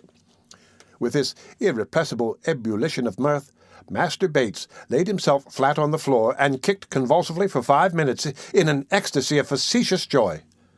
Then, jumping to his feet, he snatched the cleft stick from the Dodger, and advancing to Oliver, viewed him round and round, while the Jew, taking off his nightcap, made a great number of low bows to the bewildered boy. The Artful, meantime, who was of a rather saturnine disposition, and seldom gave way to merriment when it interfered with business, rifled Oliver's pockets with steady assiduity. "Look at his togs, Fagin," said Charlie, putting the light so close to his new jacket as nearly to set him on fire. "Look at his togs! Super-fine cloth, and the heavy swell cut. Oh, my eye, what a game! And his books, too. Nothing but a gentleman, Fagin." "Delighted to see you looking so well, my dear," said the Jew, bowing with mock humility. The artful shall give you another suit, my dear, for fear you should spoil that Sunday one. Why didn't you write, my dear, and say you were coming? We'd have got something warm for supper. At this, Master Bates roared again, so loud that Fagin himself relaxed, and even the Dodger smiled, but as the artful drew forth the £5 note at that instant, it is doubtful whether the sally of the discovery awakened his merriment. "Hello, what's that?" inquired Sikes, stepping forward as the Jew seized the note. "That's mine, Fagin." No, my dear," said the Jew. "Mine, Bill, mine. You shall have the books." "If that ain't mine," said Bill Sikes, putting on his hat with a determined air. "Mine and Nancy's, that is. I'll take the boy back again." The Jew started. Oliver started too, though from a very different cause, for he hoped that the dispute might readily end in his being taken back. "Come on, Andover, will you?" said Sikes. "This is hardly fair, Bill." "Hardly fair, is it, Nancy?" inquired the Jew. "Fair or not fair," retorted Sikes. "Andover, I tell you. Do you think Nancy and me has got nothing else to do with our precious time but to spend it scouting altar and kidnapping every young boy as gets grabbed through you? Give it here, you avaricious old skeleton. Give it here." With this gentle remonstrance, Mr. Sikes plucked the note from between the Jew's finger and thumb, and looking the old man coolly in the face, folded it up small and tied it in his neckerchief. "That's for our share of the trouble," said Sikes, "and not half enough either. You may keep the books if you're fond of reading. If you ain't, sell 'em." "They're very pretty," said Charlie Bates, who with sundry grimaces had been affecting to read one of the volumes in question. "Beautiful writing, isn't it, Oliver?" At sight of the dismayed look with which Oliver regarded his tormentors, Master Bates, who was blessed with a lively sense of the ludicrous, fell into another ecstasy more boisterous than the first. "They belong to the old gentleman," said Oliver, wringing his hands, "to the good kind old gentleman who took me into his house and had me nursed when I was near dying of the fever. Oh, pray, send him back the books and money. Keep me here all my life long, but pray send them back. He'll think I stole them. The old lady, all of them who were so kind to me, will think I stole them. Oh, do have mercy upon me and send them back." With these words, which were uttered with all the energy of passionate grief, Oliver fell upon his knees at the Jew's feet, and beat his hands together in perfect desperation. "The boy's right," remarked Fagin, looking covertly round and knitting his shaggy eyebrows into a hard knot. "You're right, Oliver, you're right. They will think you have stolen them," chuckled the Jew, rubbing his hands. "It couldn't have happened better if we had chosen our time." "Of course it couldn't," replied Sikes. "I know that directly I see him coming through Clerkenwell with the books under his arm. It's all right enough. The soft-hearted psalm singers, they wouldn't have taken him in at all, and they'll ask no questions after him, fear they should be obliged to prosecute, and so get him lagged. He's safe enough." Oliver had looked from one to the other while these words were being spoken, as if he were bewildered and could scarcely understand what passed. But when Bill Sikes concluded, he jumped suddenly to his feet and tore wildly from the room, uttering shrieks for help which made the bare old house echo to the roof. "Keep back the dog, Bill!" cried Nancy, springing before the door and closing it as the Jew and his two pupils darted out in pursuit. "Keep back the dog! He'll tear the boy to pieces!" "Serve him right!" cried Sikes, struggling to disengage himself from the girl's grasp. "Stand off from me, or I'll split your head against the wall." "I don't care for that, Bill. I don't care for that," screamed the girl, struggling violently with the man. "The child shan't be torn down by the dog unless you kill me first." "Shan't he?" said Sikes, setting his teeth. "I'll soon do that if you don't keep off." The housebreaker flung the girl from him to the further end of the room, just as the Jew and the two boys returned, dragging Oliver among them. "What's the matter here?" said Fagin, looking round. "The girl's gone mad, I think," replied Sikes savagely. "No, she hasn't," said Nancy, pale and breathless from the scuffle. "No, she hasn't, Fagin. Don't think it." "Then keep quiet, will you?" said the Jew with a threatening look. "No, I won't do that neither," replied Nancy, speaking very loud. "Come, What do you think of that?" Mr. Fagin was sufficiently well acquainted with the manners and customs of that particular species of humanity to which Nancy belonged to feel tolerably certain that it would be rather unsafe to prolong any conversation with her at present. With the view of diverting the attention of the company, he turned to Oliver. "So, you wanted to get away, my dear, did you?" said the Jew, taking up a jagged and knotted club which lay in a corner of the fireplace. "Eh?" Oliver made no reply, but he watched the Jew's motions and breathed quickly. "Wanted to get assistance? Called for the police, did you?" sneered the Jew, catching the boy by the arm. "We'll cure you of that, my young master." The Jew inflicted a smart blow on Oliver's shoulders with the club, and was raising it for a second when the girl, rushing forward, wrested it from his hand. She flung it into the fire with a force that brought some of the glowing coals whirling out into the room. "I won't stand by and see it done, Fagin," cried the girl. "You've got the boy, and what more would you have? Let him be, or I shall put that mark on some of you that will bring me to the gallows before my time." The girl stamped her foot violently on the floor as she vented this threat, and with her lips compressed and her hands clenched, looked alternately at the Jew and the other robber, her face quite colourless from the passion of rage into which she had gradually worked herself. "Why, Nancy," said the Jew in a soothing tone, after a pause during which he and Mr. Sikes had stared at one another in a disconcerted manner. You're more clever than ever tonight. Oh, my dear. You are acting beautifully." "Am I?" said the girl. "Take care I don't overdo it. You will be the worse for it, Fagin, if I do, and so I tell you in good time to keep clear of me."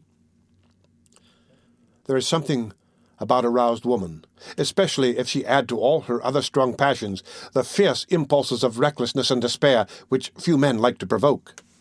The Jew saw that it would be hopeless to effect any further mistake regarding the reality of Miss Nancy's rage, and shrinking involuntarily back a few paces, cast a glance, half imploring and half cowardly, at Sikes, as if to hint that he was the fittest person to pursue the dialogue.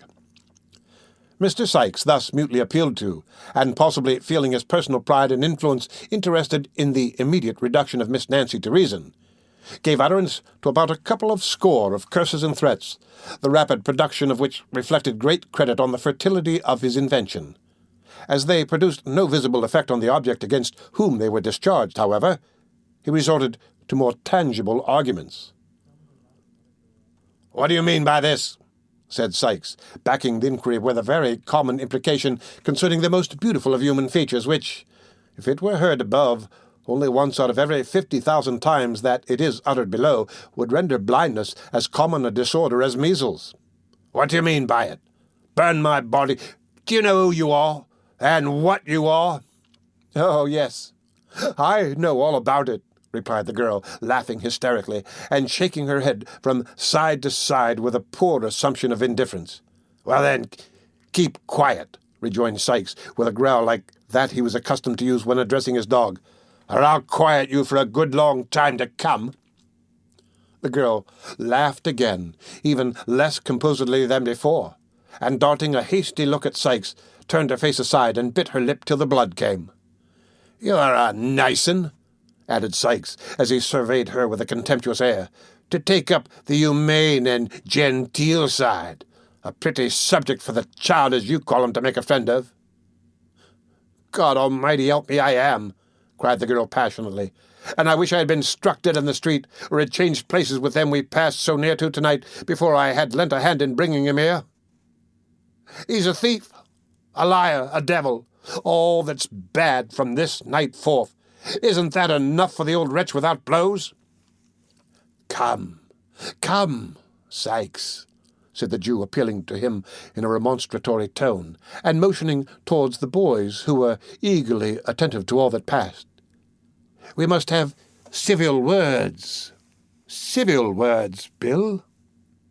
"Civil words," cried the girl, whose passion was frightful to see. "Civil words, you villain! Yes, you deserve 'em from me. I thieved for you when I was a child not half as old as this," pointing to Oliver. "I have been in the same trade and in the same service for 12 years since. Don't you know it? Speak out. Don't you know it?" "Well, well," replied the Jew, with an attempt at pacification. "And if you have, it's your living." "Aye, it is," returned the girl, not speaking, but pouring out the words in one continuous and vehement scream. "It is my living, and the cold, wet, dirty streets are my home, and you're the wretch that drove me to them long ago and that'll keep me there, day and night, till I die." "I shall do you a mischief," interposed the Jew, goaded by these reproaches. "A mischief worse than that if you say much more." The girl said nothing more, but tearing her hair and dress in a transport of passion, made such a rush at the Jew as would probably have left signal marks of her revenge upon him, had not her wrists been seized by Sikes at the right moment, upon which she made a few ineffectual struggles, and fainted. "She's all right now," said Sikes, laying her down in a corner. "She's uncommon strong in the arms when she's up in this way." The Jew wiped his forehead, and smiled, as if it were a relief to have the disturbance over, but neither he nor Sikes, nor the dog, nor the boys, seemed to consider it in any other light than a common occurrence incidental to business. "It's the worst of having to do with women," said the Jew, replacing his club. "But they're clever, and we can't get on in our line without 'em. Charlie, show Oliver to bed." "I suppose he'd better not wear his best clothes tomorrow, Fagin, had he?" inquired Charlie Bates. "Certainly not," replied the Jew, reciprocating the grin with which Charlie put the question. Master Bates, apparently much delighted with his commission, took the cleft stick and led Oliver into an adjacent kitchen where there were 2 or 3 of the beds on which he had slept before, and here, with many uncontrollable bursts of laughter, he produced the identical old suit of clothes which Oliver had so much congratulated himself upon leaving off at Mrs. Brownlow's, and the accidental display of which, to Fagin, by the Jew who had purchased them, had been the very first clue received of his whereabout. "Put off the smart ones," said Charlie, "and now give 'em to Fagin to take care of. What fun it is!" Poor Oliver unwillingly complied. Master Bates, rolling up the new clothes under his arm, departed from the room, leaving Oliver in the dark and locking the door behind him. The noise of Charlie's laughter and the voice of Miss Betsy, who opportunely arrived to throw water over her friend and perform other feminine offices for the promotion of her recovery, might have kept many people awake under more happy circumstances than those in which Oliver was placed. But he was sick and weary, and he soon fell sound asleep. The end of Chapter 16 of Oliver Twist. Read by Rick Kishner for Lit2Go on the web at fcit.usf.edu. Oliver Twist by Charles Dickens. Chapter 17. Oliver's destiny, continuing unpropitious, brings a great man to London to injure his reputation. It is the custom on the stage in all good murderous melodramas to present the tragic and the comic scenes in as regular alternation as the layers of red and white in a side of streaky bacon. The hero sinks upon his straw bed, weighed down by fetters and misfortunes. In the next scene, his faithful but unconscious squire regales the audience with a comic song. We behold with throbbing bosoms the heroine in the grasp of a proud and ruthless baron, her virtue and her life alike in danger, drawing forth her dagger to preserve the one at the cost of the other. And just as our expectations are wrought up to the highest pitch, a whistle is heard, and we are straightway transported to the great hall of the castle, where a grey-headed seneschal sings a funny chorus with a funnier body of vassals who are free of all sorts of places from church vaults to palaces, and roam about in company, carolling perpetually. Such changes appear absurd, but they are not so unnatural as they would seem at first sight. The transitions in real life from well-spread boards to deathbeds, and from mourning weeds to holiday garments, are not a whit less startling. Only there we are busy actors instead of passive lookers-on, which makes a vast difference. The actors in the mimic life of the theatre are blind to violent transitions and abrupt impulses of passion or feeling which, presented before the eyes of mere spectators, are at once condemned as outrageous and preposterous. As sudden shiftings of the scene and rapid changes of time and place are not only sanctioned in books by long usage, but are by many considered as the great art of authorship, an author's skill in his craft being by such critics chiefly estimated with relation to the dilemmas in which he leaves his characters at the end of every chapter, this brief introduction to the present one may perhaps be deemed unnecessary. If so, let it be considered a delicate intimation on the part of the historian that he is going back to the town in which Oliver Twist was born, the reader taking it for granted that there are good and substantial reasons for making the journey, or he would not be invited to proceed upon such an expedition. Mr. Bumble emerged at early morning from the workhouse gate, and walked with portly carriage and commanding steps up the high street. He was in the full bloom and pride of beetlehood. His cocked hat and coat were dazzling in the morning sun. He clutched his cane with the vigorous tenacity of health and power.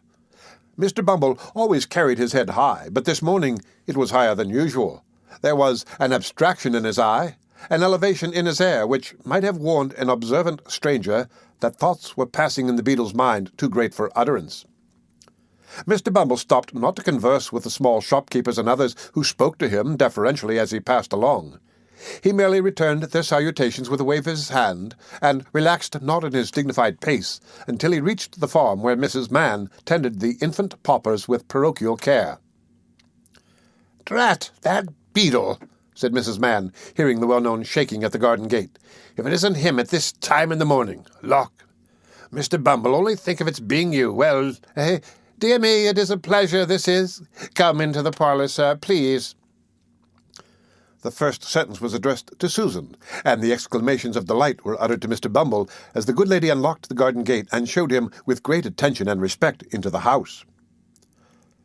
"Mrs. Mann," said Mr. Bumble, not sitting upon or dropping himself into a seat, as any common jackanapes would, but letting himself gradually and slowly down into a chair. "Mrs. Mann, ma'am, good morning." "Well, and good morning to you, sir," replied Mrs. Mann with many smiles, "and hoping you find yourself well, sir." "So, Mrs. Mann," replied the beetle. "A parochial life is not a bed of roses, Mrs. Mann." "Ah, that it isn't indeed, Mr. Bumble," rejoined the lady, and all the infant paupers might have chorused the rejoinder with great propriety if they had heard it. "A parochial life, ma'am," continued Mr. Bumble, striking the table with his cane, "is a life of worrit, and vexation, and hardihood, but all public characters, as I may say, must suffer prosecution." Mrs. Mann, not very well knowing what the beetle meant, raised her hands with a look of sympathy, and sighed. "Ah, you may well sigh, Mrs. Mann," said the beetle. Finding she had done right, Mrs. Mann sighed again, evidently to the satisfaction of the public character, who, repressing a complacent smile by looking sternly at his cocked hat, said, "Mrs. Mann, I am going to London." "Look, Mr. Bumble," cried Mrs. Mann, starting back. "To London, ma'am," resumed the inflexible beetle, "by coach. I and 2 paupers, Mrs. Mann. A legal action is a-coming on about a settlement, and the board has appointed me, Mrs. Mann, to dispose to the matter before the quarter sessions at Clerkenwell." "And I very much question," added Mr. Bumble, drawing himself up, "whether the Clerkenwell sessions will not find themselves in the wrong box before they have done with me." "Oh, you mustn't be too hard upon them, sir," said Mrs. Mann coaxingly. "The Clerkenwell sessions have brought it upon themselves, ma'am," replied Mr. Bumble, "and if the Clerkenwell sessions find that they come off rather worse than they expected, the Clerkenwell sessions have only themselves to thank." There was so much determination and depth of purpose about the menacing manner in which Mr. Bumble delivered himself of these words, that Mrs. Mann appeared quite awed by them. At length she said, "You going by coach, sir? I thought it was always usual to send them paupers in carts." "That's when they're ill, Mrs. Mann," said the beetle. "We put the sick paupers into open carts in the rainy weather to prevent their taking cold." "Oh," said Mrs. Mann. "The opposition coach contracts for these too, and takes them cheap," said Mr. Bumble. "They are both in a very low state, and we find it would come £2 cheaper to move 'em than to bury 'em. That is, if we can throw 'em upon another parish, which I think we shall be able to do if they don't die upon the road to spite us. When Mr. Bumble had laughed a little while, his eyes again encountered the cocked hat, and he became grave. "We are forgetting business, ma'am," said the beetle. "Here is your parochial stipend for the month." Mr. Bumble produced some silver money rolled up in paper from his pocket-book and requested a receipt, which Mrs. Mann wrote. "It's very much blotted, sir," said the farmer of infants, "but it's formal enough, I dare say. Thank you, Mr. Bumble, sir. I am very much obliged to you, I'm sure." Mr. Bumble nodded blandly in acknowledgment of Mrs. Mann's curtsy, and inquired how the children were. "Bless their dear little hearts," said Mrs. Mann with emotion. "They're as well as can be, the dears, of course, except the two that died last week, and little Dick." "Isn't that boy no better?" inquired Mr. Bumble. Mrs. Mann shook her head. "He's a ill-conditioned, vicious, bad-disposed parochial child, that," said Mr. Bumble angrily. "Where is he?" "I'll bring him to you in 1 minute, sir," replied Mrs. Mann. "Here, you, Dick." After some calling, Dick was discovered. Having had his face put under the pump and dried upon Mrs. Mann's gown, he was led into the awful presence of Mr. Bumble the beadle. The child was pale and thin. His cheeks were sunken, and his eyes large and bright. The scanty parish dress, the livery of his misery, hung loosely on his feeble body, and his young limbs had wasted away like those of an old man. Such was the little being who stood trembling beneath Mr. Bumble's glance, not daring to lift his eyes from the floor, and dreading even to hear the beadle's voice. "Can't you look at the gentleman, you obstinate boy?" said Mrs. Mann. The child meekly raised his eyes and encountered those of Mr. Bumble. "What's the matter with you, parochial Dick?" inquired Mr. Bumble, with well-timed jocularity. "Nothing, sir," replied the child faintly. "I should think not," said Mrs. Mann, who had of course laughed very much at Mr. Bumble's humour. "You want for nothing, I'm sure?" "I should like—" faltered the child. "Heyday," interposed Mrs. Mann. "I suppose you're going to say that you do want for something now, why, you little wretch." "Stop, Mrs. Mann, stop," said the beadle, raising his hand with a show of authority. "Like what, sir, eh?" "I should like," faltered the child, "if somebody that can write would put a few words down for me on a piece of paper, and fold it up, and seal it, and keep it for me after I am laid in the ground." "Why, what does the boy mean?" exclaimed Mr. Bumble, on whom the earnest manner and wan aspect of the child had made some impression, accustomed as he was to such things. "What do you mean, sir?" "I should like," said the child, "to leave my dear love to poor Oliver Twist, and to let him know how often I have sat by myself and cried to think of his wandering about in the dark nights with nobody to help him. And I should like to tell him," said the child, pressing his small hands together and speaking with great fervour, "that I was glad to die when I was very young, for perhaps, if I had lived to be a man and had grown old, my little sister who is in heaven might forget me, or be unlike me, and it would be so much happier if we were both children there together." Mr. Bumble surveyed the little speaker from head to foot with indescribable astonishment, and, turning to his companion, said, "They're all in one story, Mrs. Mann. That outdacious Oliver had demoralized them all." "I couldn't have believed it, sir," said Mrs. Mann, holding up her hands, and looking malignantly at Dick. "I never see such a hardened little wretch." "Take him away, ma'am," said Mr. Bumble imperiously. "This must be stated to the board, Mrs. Mann." "I hope the gentleman will understand that it isn't my fault, sir," said Mrs. Mann, whimpering pathetically. "They shall understand that, ma'am. They shall be acquainted with the true state of the case," said Mr. Bumble. "There, take him away. I can't bear the sight of him." Dick was immediately taken away and locked up in the coal cellar. Mr. Bumble shortly afterwards took himself off to prepare for his journey. At 6 o'clock next morning, Mr. Bumble, having exchanged his cocked hat for a round one, and having encased his person in a blue greatcoat with a cape to it, took his place on the outside of the coach, accompanied by the criminals whose settlement was disputed, with whom, in due course of time, he arrived in London. He experienced no other crosses on the way than those which originated in the perverse behaviour of the two paupers, who persisted in shivering and complaining of the cold in a manner which Mr. Bumble declared caused his teeth to chatter in his head and made him feel quite uncomfortable, though he had a greatcoat on. Having disposed of these evil-minded persons for the night, Mr. Bumble sat himself down in the house at which the coach stopped, and took a temperate dinner of steaks, oyster sauce, and porter. Putting a glass of hot gin and water on the chimney-piece, he drew his chair to the fire, and with sundry moral reflections on the too prevalent sin of discontent and complaining, composed himself to read the paper. The very first paragraph upon which Mr. Bumble's eye rested was the following advertisement: 5 guineas reward. Whereas a boy named Oliver Twist absconded or was enticed on Thursday evening last from his home at Pentonville and has not been since heard of, the above reward will be paid to any person who will give such information as will lead to the discovery of the said Oliver Twist, or tend to throw any light upon his previous history, in which the advertiser is, for many reasons, warmly interested. And then followed a full description of Oliver's dress, person, appearance, and disappearance, with the name and address of Mr. Brownlow at full length. Mr. Bumble opened his eyes, read the advertisement slowly and carefully 3 and several times, and in something more than 5 minutes was on his way to Pentonville, having actually, in his excitement, left the glass of hot gin and water untasted.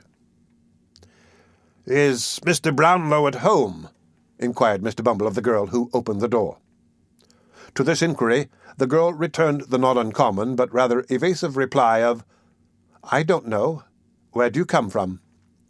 Mr. Bumble no sooner uttered Oliver's name in explanation of his errand than Mrs. Bedwin, who had been listening at the parlour door, hastened into the passage in a breathless state. Come in," said the old lady. "I knew we should hear of him, poor dear. I knew we should. I was certain of it, bless his heart. I said so all along."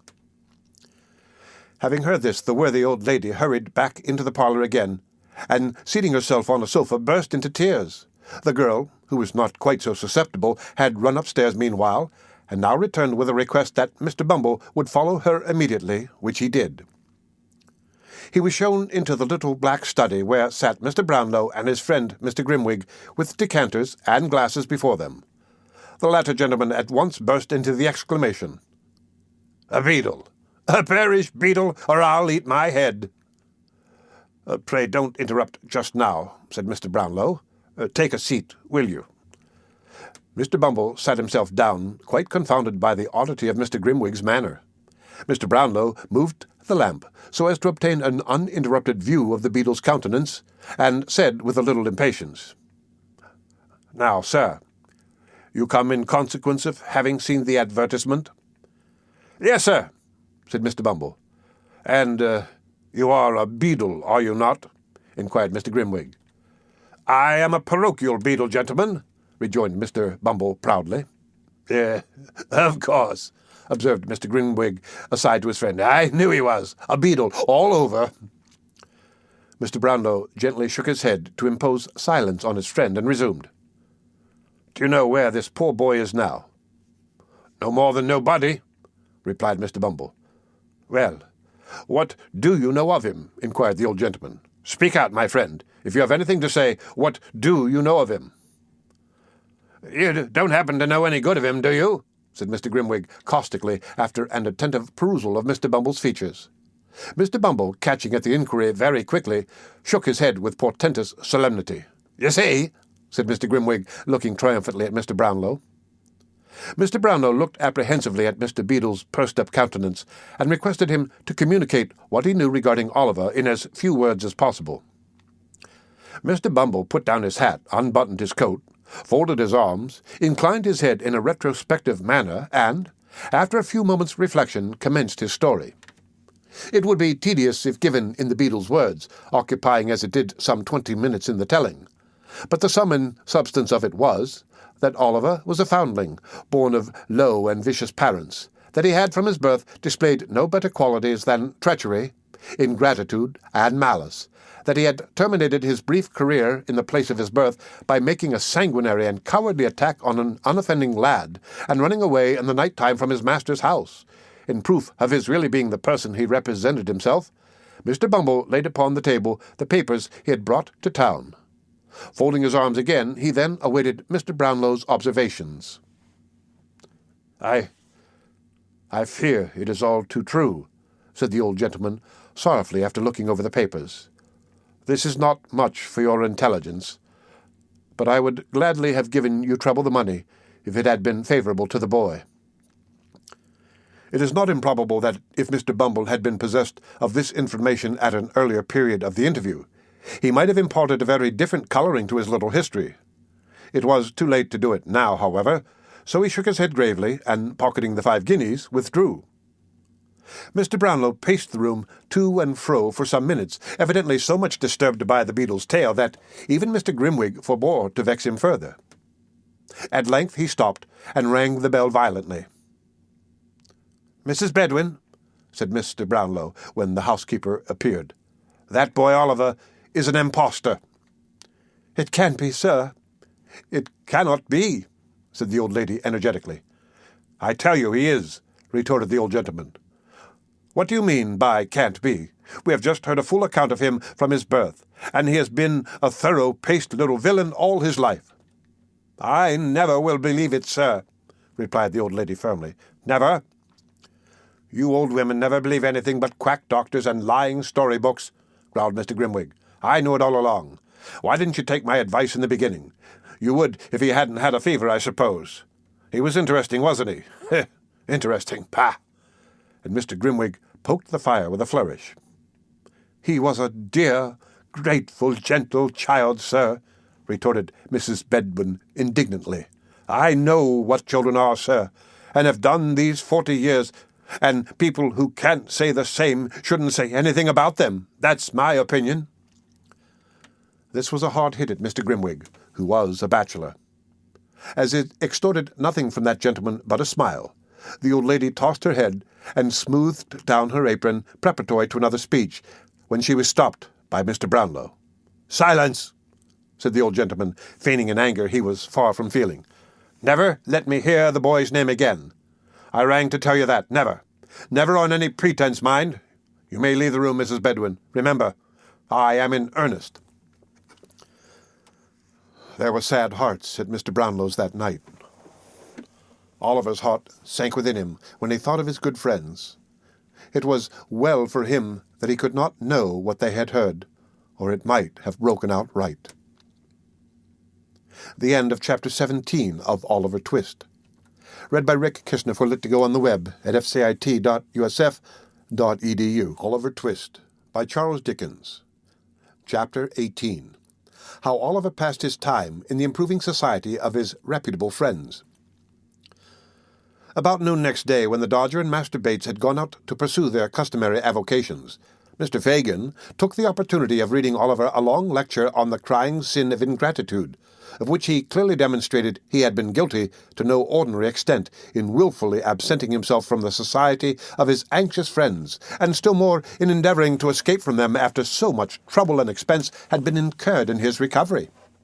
Mr. Fagin laid great stress on the fact of his having taken when, without his timely aid, he might have perished with hunger, and he related the dismal and affecting history of a young lad whom, in his philanthropy, he had succoured under parallel circumstances, but who, proving unworthy of his confidence and evincing a desire to communicate with the police, had unfortunately come to be hanged at the Old Bailey one morning. Mr. Fagin did not seek to conceal his share in the catastrophe, but lamented with tears in his eyes that the wrong-headed and treacherous behaviour of the young person in question had rendered it necessary that he should become the victim of certain evidence for the Crown, which, if it were not precisely true, was indispensably necessary for the safety of him, Mr. Fagin, and a few select friends. Mr. Fagin concluded by drawing a rather disagreeable picture of the discomforts of hanging, and, with great friendliness and politeness of manner, expressed his anxious hopes that he might never be obliged to submit Oliver Twist to that unpleasant operation. Little Oliver's blood ran cold as he listened to the Jew's words, and imperfectly comprehended the dark threats conveyed in them. That it was possible even for justice itself to confound the innocent with the guilty when they were in accidental companionship, he knew already. and that deeply laid plans for the destruction of inconveniently knowing or over-communicative persons had been really devised and carried out by the Jew on more occasions than one, he thought by no means unlikely, when he recollected the general nature of the altercations between that gentleman and Mr. Sikes, which seemed to bear reference to some foregone conspiracy of the kind. As he glanced timidly up and met the Jew's searching look, he felt that his pale face and trembling limbs were neither unnoticed nor unrelished by that wary old gentleman. The Jew, smiling hideously, patted Oliver on the head and said that if he kept himself quiet and applied himself to business, he saw that they would be very good friends yet. Then taking his hat and covering himself with an old patched greatcoat, he went out and locked the room door behind him. And so Oliver remained all that day, and for the greater part of many subsequent days, seeing nobody between early morning and midnight, and left during the long hours to commune with his own thoughts, which, never failing to revert to his kind friends and the opinion they must long ago have formed of him, was sad indeed. After the lapse of a week or so, the Jew left the room door unlocked, and he was at liberty to wander about the house. It was a very dirty place. The rooms upstairs had great high wooden chimney-pieces and large doors with panelled walls and cornices to the ceiling, which, although they were black with neglect and dust, were ornamented in various ways. From all of these tokens, Oliver concluded that a long time ago, before the old Jew was born, it had belonged to better people, and had perhaps been quite gay and handsome, dismal and dreary as it looked now. Spiders had built their webs in the angles of the walls and ceilings, and sometimes, when Oliver walked softly into a room, the mice would scamper across the floor and run back terrified to their holes. With these exceptions, there was neither sight nor sound of any living thing, and often, when it grew dark, and he was tired of wandering from room to room, he would crouch in the corner of the passage by the street door, to be as near living people as he could, and would remain there, listening and counting the hours until the Jew or the boys returned. In all the rooms, the mouldering shutters were fast closed. The bars which held them were screwed tight into the wood, the only light which was admitted stealing its way through round holes at the top, which made the rooms more gloomy and filled them with strange shadows. There was a back garret window with rusty bars outside, which had no shutter, and out of this Oliver often gazed with a melancholy face for hours together, but nothing was to be descried from it but a confused and crowded mass of housetops, blackened chimneys, and gable ends.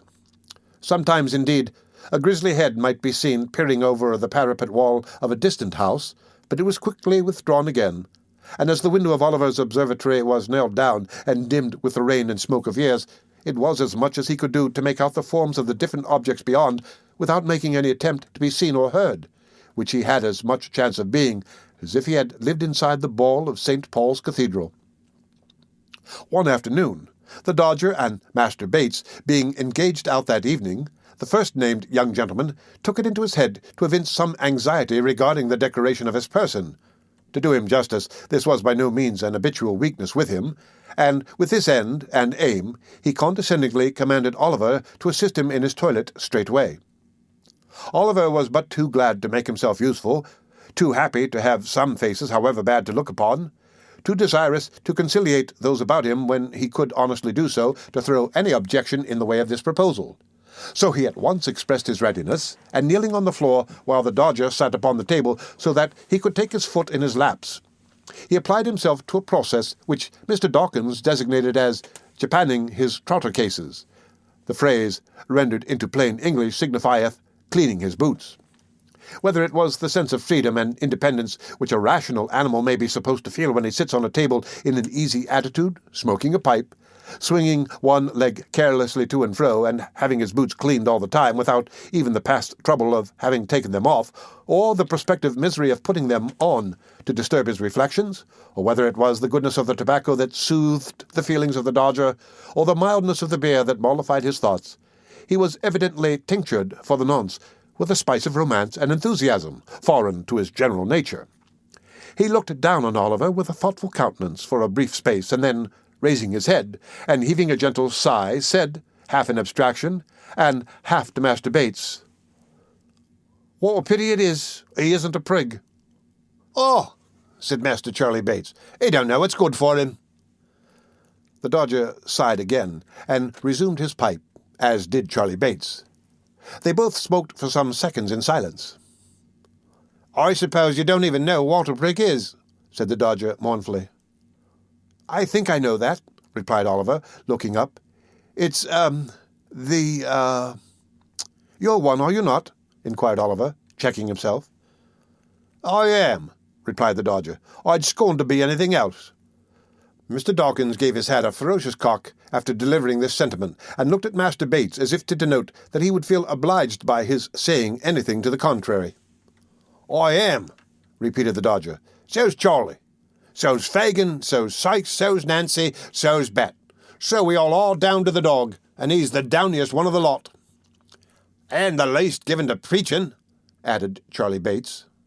"I wouldn't so much as balk in a witness box for fear of committing himself. No, not if you tied him up in one and left him there without victuals for a fortnight," said the Dodger. "Not a bit of it," observed Charley. "He's a rum dog. Don't he look fierce at any strange cove that laughs or sings when he's in company?" pursued the Dodger. "Won't he growl at all when he hears a fiddle playing? And don't he hate other dogs as ain't of his breed? Oh, no." "He's an out-and-out Christian," said Charley. This was merely intended as a tribute to the animal's abilities, but it was an appropriate remark in another sense, if Master Bates had only known it. For there are a good many ladies and gentlemen claiming to be out-and-out Christians, between whom and Mr. Sykes' dog there exist strong and singular points of resemblance. "Well, well," said the Dodger, recurring to the point from which they had strayed, with that mindfulness of his profession which influenced all his proceedings. "This hasn't got anything to do with young Green here." "No more it has," said Charley. "Why don't you put yourself under Fagin, Oliver?" "And make your fortune out of hand," added the Dodger with a grin. "And so be able to retire on your property and do the genteel as I mean to in the very next leap year but 4 that ever comes, and the 42nd Tuesday in Trinity week," said Charley Bates. "I don't like it," rejoined Oliver timidly. "I wish they would let me go. I would rather go." "And Fagin would rather not," rejoined Charley. Oliver knew this too well, but thinking it might be dangerous to express his feelings more openly, he only sighed and went on with his boot-cleaning. "Go!" exclaimed the Dodger. "Why, where's your spirit? Don't you take any pride out of yourself? Would you go and be dependent on your friends?" "Oh, blow that," said Master Bates, drawing 2 or 3 silk handkerchiefs from his pocket and tossing them into a cupboard. "That's too mean, that it is." "I couldn't do it," said the Dodger with an air of haughty disgust. "You can leave your friends, though," said Oliver with a half-smile, "and let them be punished for what you did." "That," rejoined the Dodger with a wave of his pipe, "that was all out of consideration for Fagin, 'cause the traps know that we work together, and they might have got into trouble if we hadn't made our lucky. That was the move, wasn't it, Charley?" Master Bates nodded assent, and would have spoken, but the recollection of Oliver's flight came so suddenly upon him that the smoke he was inhaling got entangled with a laugh, and went up into his head and down into his throat, and brought on a fit of coughing and stamping about 5 minutes long. "Look here," said the Dodger, drawing forth a handful of shillings and halfpence. "Here's a jolly life. What's the odds where it comes from? Here, catch hold. There's plenty more where they come from. You won't you? Oh, you precious flat." "It's naughty, ain't it, Oliver?" inquired Charley Bates. "He'll come to be scragged, won't he?" "I don't know what that means," replied Oliver. "There's something in this way, old fella," said Charley. As he said it, Master Bates caught up an end of his neckerchief, and holding it erect in the air, dropped his head on his shoulder, and jerked a curious sound through his teeth, thereby indicating by a lively pantomimic representation that scragging and hanging were one and the same thing. "That's what it means," said Charley. "Look how he stares, Jack." "I never did see such prime company as that here boy. He'll be the death of me. I know he will." Master Charley Bates, having laughed heartily again, resumed his pipe with tears in his eyes. "You have been brought up bad," said the Dodger, surveying his boots with much satisfaction when Oliver had polished them. "Fagin will make something of you, though, or you'll be the first he ever had that turned out unprofitable. You better begin at once, or you'll come to the trade long before you think of it, and you're only losing time, Oliver." Master Bates backed this advice with sundry moral admonitions of his own, which, being exhausted, he and his friend Mr. Dawkins launched into a glowing description of the numerous pleasures incidental to the life they led, interspersed with a variety of hints to Oliver that the best thing he could do would be to secure Fagin's favour without more delay by the means which they themselves had employed to gain it. "And always put this in your pipe, Nolly," said the Dodger, as the Jew was heard unlocking the door above, "if you don't take Thogles and Tickers." "What's the good of talking in that way?" imposed Master Bates. "He don't know what you mean." "If you don't take pocket handkerchers and watches," said the Dodger, reducing his conversation to the level of Oliver's capacity, "some other cove will, so that the coves that lose 'em will be all the worse, and you'll be all the worse too, and nobody half a ha'porth the better, except the chaps what gets them, and you've just as good a right to have them as they have." To be sure," said the Jew, who had entered unseen by Oliver. "It all lies in a nutshell, my dear. In a nutshell. Take the Dodger's word for it. He understands the catechism of his trade." The old man rubbed his hands gleefully together as he corroborated the Dodger's reasoning in these terms, and chuckled with delight at his pupil's proficiency. The conversation proceeded no further at this time, for the Jew had returned home accompanied by Miss Betsy and a gentleman whom Oliver had never seen before, but who was accosted by the Dodger as Tom Chitling, and who, having lingered on the stairs to exchange a few gallantries with the lady, now made his appearance. Mr. Chitling was older in years than the Dodger, having perhaps numbered 18 winters, but there was a degree of deference in his deportment towards that young gentleman which seemed to indicate that he felt himself conscious of a slight inferiority in point of genius and professional acquirements. He had small twinkling eyes and a pock-marked face, wore a fur cap, a dark corduroy jacket, greasy fustian trousers, and an apron. His wardrobe was, in truth, rather out of repair, but he excused himself to the company by stating that his time was only out an hour before, and that, in consequence of having worn the regimentals for 6 weeks past, he had not been able to bestow any attention on his private clothes. Mr. Chitling added, with strong marks of irritation, that the new way of fumigating clothes up yonder was infernal unconstitutional, for it burnt holes in them, and there was no remedy against the county. The same remark he considered to apply to the regulation mode of cutting the hair, which he held to be decidedly unlawful. Mr. Chitling wound up his observations by stating that he had not touched a drop of anything for 42 moral, long, hard-working days, and that he wished he might be busted if he warn't as dry as a lime basket. "Where do you think the gentleman has come from, Oliver?" inquired the Jew with a grin, as the other boys put a bottle of spirits on the table. I don't know, sir," replied Oliver. "Who's that?" inquired Tom Chitling, casting a contemptuous look at Oliver. "A young friend of mine, my dear," replied the Jew. "He's in luck, then," said the young man, with a meaning look at Fagin. "Never mind where I came from, young'un. You'll find your way there soon enough, I'll bet a crown." At this sally the boys laughed. After some more jokes on the same subject, they exchanged a few short whispers with Fagin, and withdrew. After some words apart between the last comer and Fagin, they drew their chairs toward the fire, and the Jew, telling Oliver to come and sit by him, led the conversation to the topics most calculated to interest his hearers. These were the great advantages of the trade, the proficiency of the Dodger, the amiability of Charlie Bates, and the liberality of the Jew himself. At length these subjects displayed signs of being thoroughly exhausted, and Mr. Chitling did the same, for the house of correction becomes fatiguing after a week or two. Miss Betsy accordingly withdrew and left the party to their repose. From this day, Oliver was seldom left alone, but was placed in almost constant communication with the two boys, who played the old game with the Jew every day, whether for their own improvement or Oliver's. Mr. Fagin knew best. At other times the old man would tell them stories of robberies he had committed in his younger days, mixed up with so much that was droll and curious that Oliver could not help laughing heartily, and showing that he was amused in spite of all his better feelings.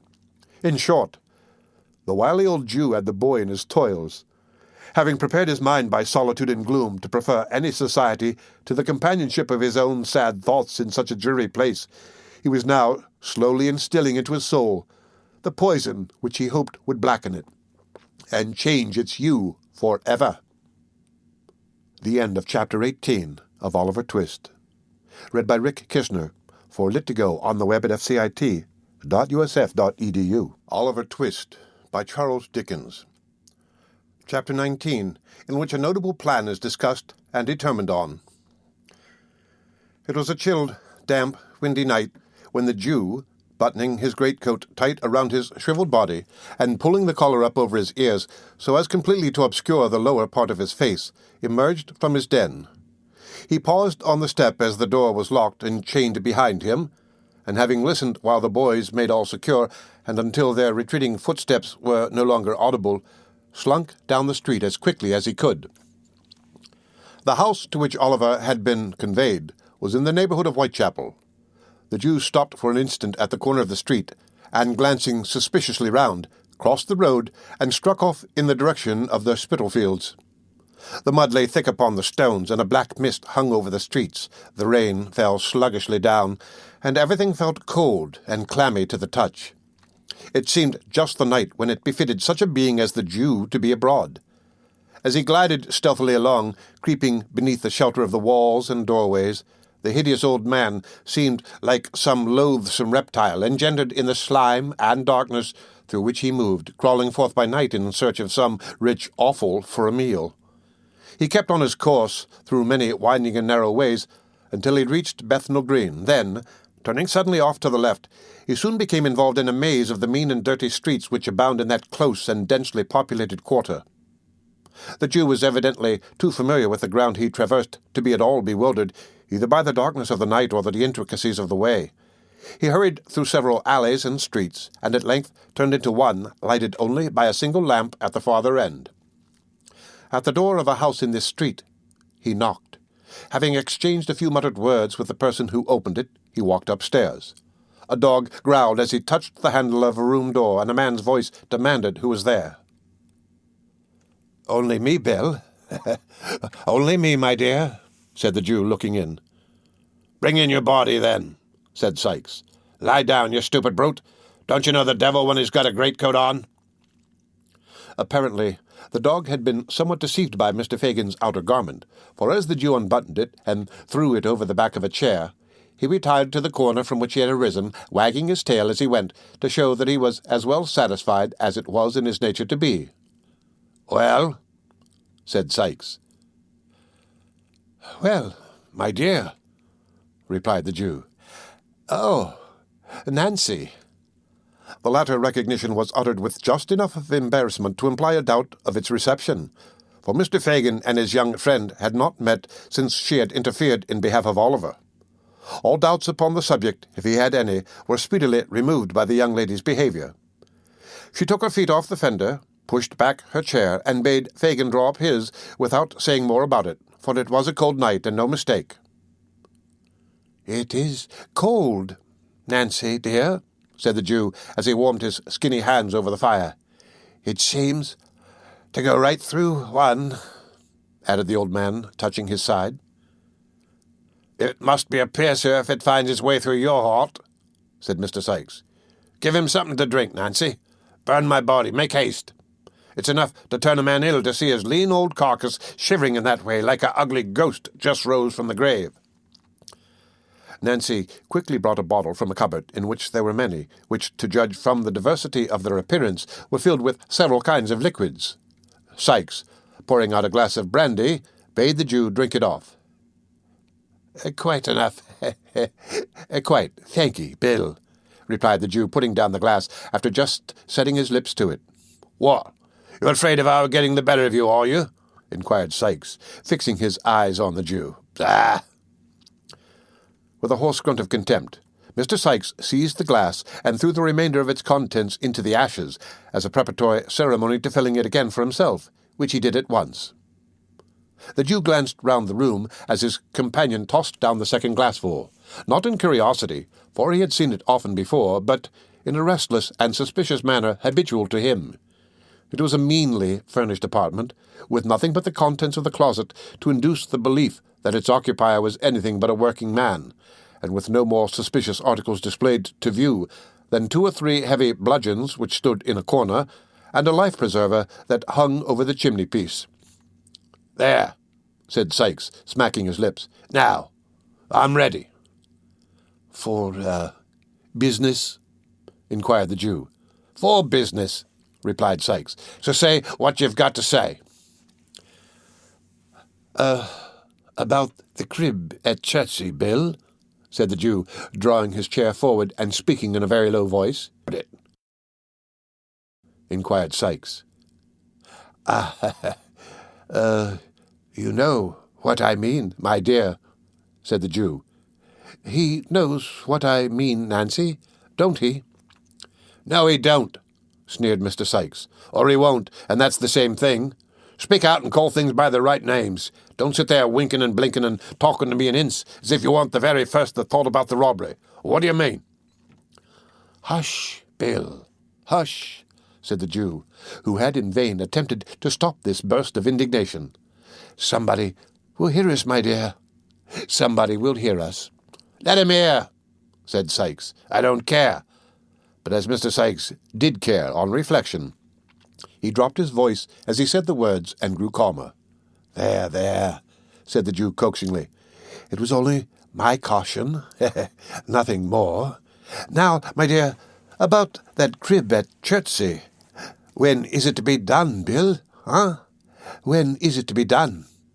"Such plate, my dear, such plate," said the Jew, rubbing his hands and elevating his eyebrows in a rapture of anticipation. "Not at all," replied Sykes coldly. "Not to be done at all?" echoed the Jew, leaning back in his chair. "No, not at all," rejoined Sykes. "At least it can't be a put-up job as we expected." "Then it hasn't been properly gone about?" said the Jew, turning pale with anger. "Don't tell me." "But I will tell you," retorted Sykes. "Who are you that's not to be told? I tell you that Toby Crackit has been hanging about the place for a fortnight, and he can't get one of the servants in line." "Do you mean to tell me, Bill," said the Jew, softening as the other grew heated, "that neither of the two men in the house can be got over?" "Yes, I do mean to tell you so," replied Sykes. "The old lady has had him these 20 years, and if you were to give him £500 they wouldn't be in it." "But do you mean to say, my dear," remonstrated the Jew, "that the women can't be got over?" "Not a bit of it," replied Sykes. "Not by Flash Toby Crackit?" said the Jew incredulously. "Think what women are, Bill."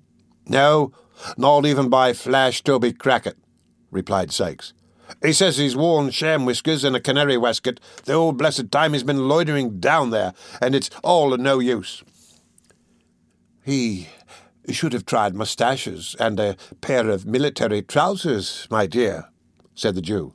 "So he did," rejoined Sykes, "and they weren't of no more use on the other plant." The Jew looked blank at this information.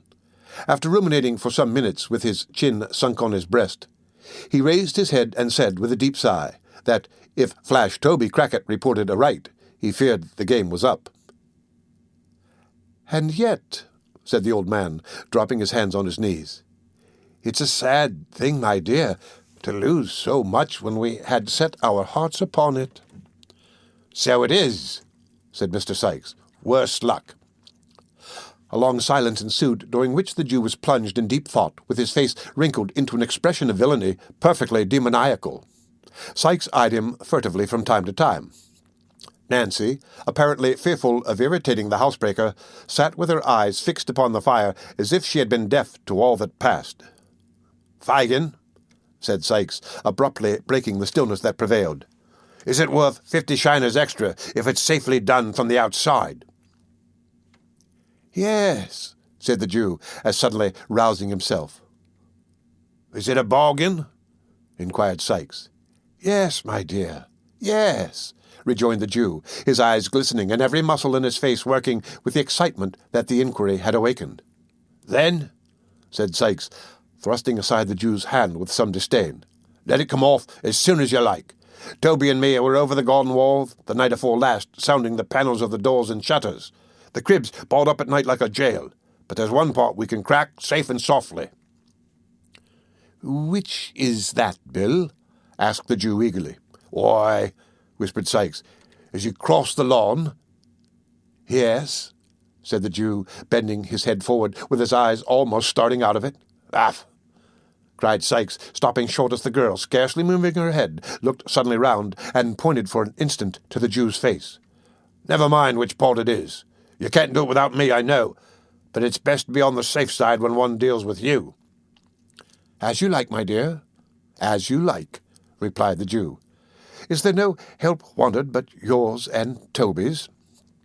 "None," said Sikes, "except a centre bit and a boy. The first we've both got. The second you must find us." "A boy!" exclaimed the Jew. "Oh, then it's a panel, eh?"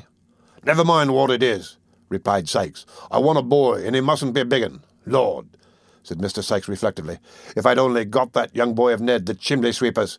He kept him small on purpose and let him out by the job. But the father gets lagged, and then the Juvenile Delinquent Society comes and takes the boy away from a trade where he was earning money, teaches him to read and write, and in time makes apprentice of him.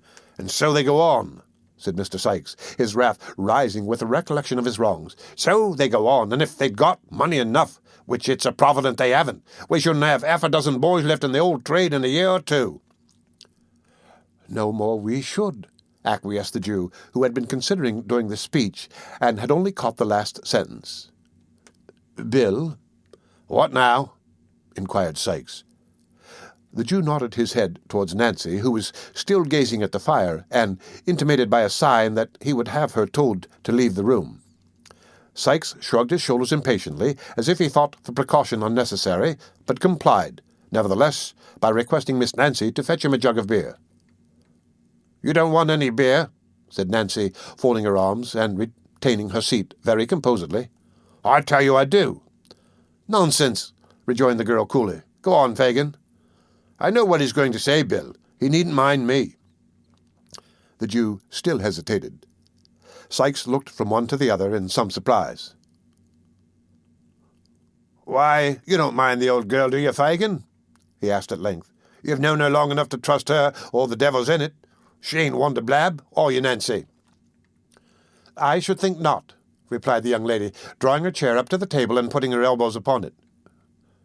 No, my dear, I know you're not," said the Jew. "But, and again the old man paused.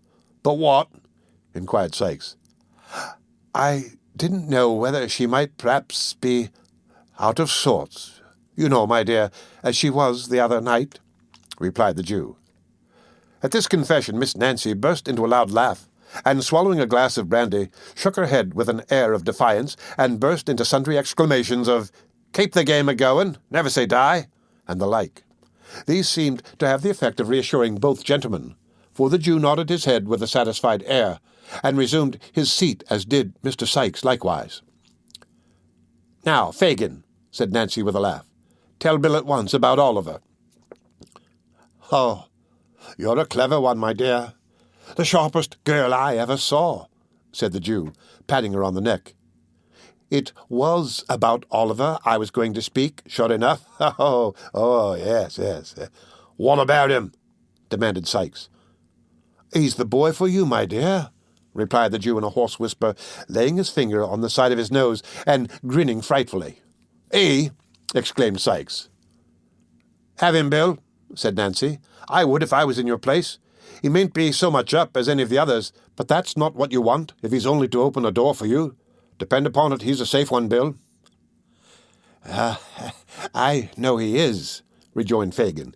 "He's been in good training these last few weeks, and it's time he began to work for his bread. Besides, the others are all too big." "Well, he is just the size I want," said Mr. Sikes, ruminating. "And will do everything you want, Bill, my dear," interposed the Jew. "He can't help himself, that is, if you frighten him enough." "Frighten him!" echoed Sikes. "It'll be no sham frightening, mind you.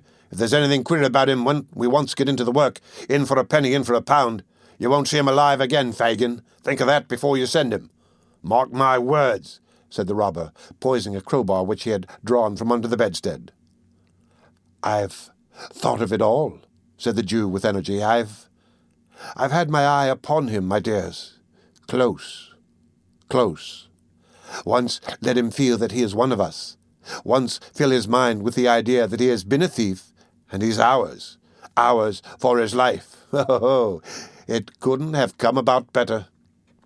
The old man crossed his arms upon his breast, and drawing his head and shoulders into a heap, literally hugged himself for joy. "Ours," said Sikes. "Yours, you mean." "Perhaps I do, my dear," said the Jew with a shrill chuckle. "Mine, if you like, Bill." "And what," said Sikes, scowling fiercely on his agreeable friend, "what makes you take so much pains about one chalk-faced kid when you know there are 50 boys snoozing about common garden every night as you might pick and choose from?" "Because they're of no use to me, my dear," replied the Jew with some confusion. "Not worth the taking. They looks to convict 'em when they get into trouble, and I lose 'em all. With this boy, properly managed, my dears, I could do what I couldn't with 20 of them." "Besides," said the Jew, recovering his self-possession, "he has us now if he could only give us leg bail again, and he must be in the same boat with us. Never mind how he came there. It's quite enough for my power over him that he was in a robbery. That's all I want. Now, how much better this is than being obliged to put the poor little boy out of the way, which would be dangerous, and we should lose by it besides." "When is it to be done?" asked Nancy, stopping some turbulent exclamation on the part of Mr. Sikes, expressive out of the disgust with which he received Fagin's affectation of humanity. "Ah, yes, to be sure," said the Jew. "When is it to be done, Bill?" "A plan with Toby the night after tomorrow," rejoined Sikes in a surly voice, "if he heard nothing from me to the contrary." "Good," said the Jew. "There's no moon." "No," rejoined Sikes. "It's all arranged about bringing off the swag, is it?" asked the Jew. Sikes nodded.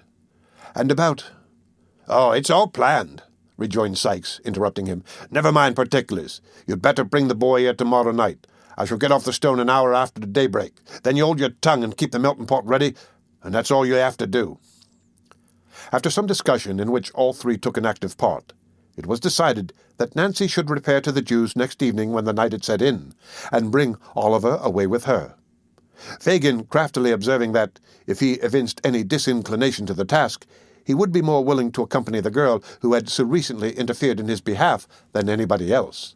It was also solemnly arranged that poor Oliver should, for the purposes of the contemplated expedition, be unreservedly consigned to the care and custody of Mr. William Sikes, and further, that the said Sikes should deal with him as he thought fit, and should not be held responsible by the Jew for any mischance or evil that might be necessary to visit him, it being understood that, to render the compact in this respect binding, any representations made by Mr. Sikes on his return should be required to be confirmed and corroborated in all important particulars by the testimony of Flash Toby Crackit.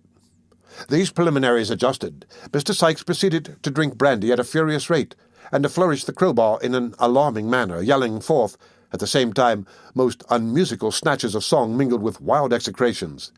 At length, in a fit of professional enthusiasm, he insisted upon producing his box of housebreaking tools, which he had no sooner stumbled in with and opened for the purpose of explaining the nature and properties of the various implements it contained, and the peculiar beauties of their construction, than he fell over the box upon the floor and went to sleep where he fell. "Good night, Nancy," said the Jew, muffling himself up as before. "Good night." Their eyes met, and the Jew scrutinized her narrowly. There was no flinching about the girl. She was as true and earnest in the matter as Toby Crackit himself could be. The Jew again bade her good night, and bestowing a sly kick upon the prostrate form of Mr. Sikes while her back was turned, groped downstairs. "Always the way," muttered the Jew to himself as he turned homeward. "The worst of these women is that a very little thing serves to call up some long-forgotten feeling, and the best of them is that it never lasts.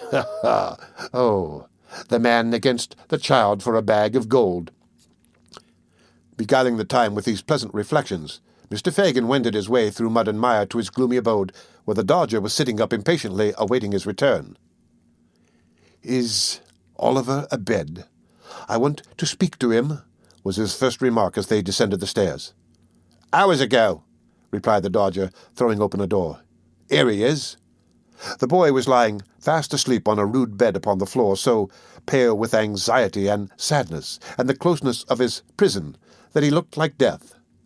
Not death as it shows in shroud and coffin, but in the guise it wears when life has just departed, when a young and gentle spirit has but an instant fled to heaven, and the gross air of the world has not had time to breathe upon the changing dust it hallowed. "Not now," said the Jew, turning softly away. "Tomorrow. Tomorrow." The end of Chapter 19 of Oliver Twist. Read by Rick Kistner for Lit2Go on the web at fcit.usf.edu. Oliver Twist by Charles Dickens. Chapter 20, wherein Oliver is delivered over to Mr. William Sikes. When Oliver awoke in the morning, he was a good deal surprised to find that a new pair of shoes with strong, thick soles had been placed at his bedside, and that his old shoes had been removed. At first he was pleased with the discovery, hoping that it might be the forerunner of his release. But such thoughts were quickly dispelled on his sitting down to breakfast along with the Jew, who told him, in a tone and manner which increased his alarm, that he was to be taken to the residence of Bill Sikes that night. To stop there, sir?" asked Oliver anxiously. No, my dear, not to stop there," replied the Jew. "We shouldn't like to lose you. Don't be afraid, Oliver. You shall come back to us again. Oh, we won't be so cruel as to send you away, my dear. Oh, no, no." The old man, who was stooping over the fire toasting a piece of bread, looked round as he bantered Oliver thus, and chuckled as if to show that he knew he would still be very glad to get away if he could. "I suppose," said the Jew, fixing his eyes on Oliver, "you want to know what you're going to Bill's for, my dear?"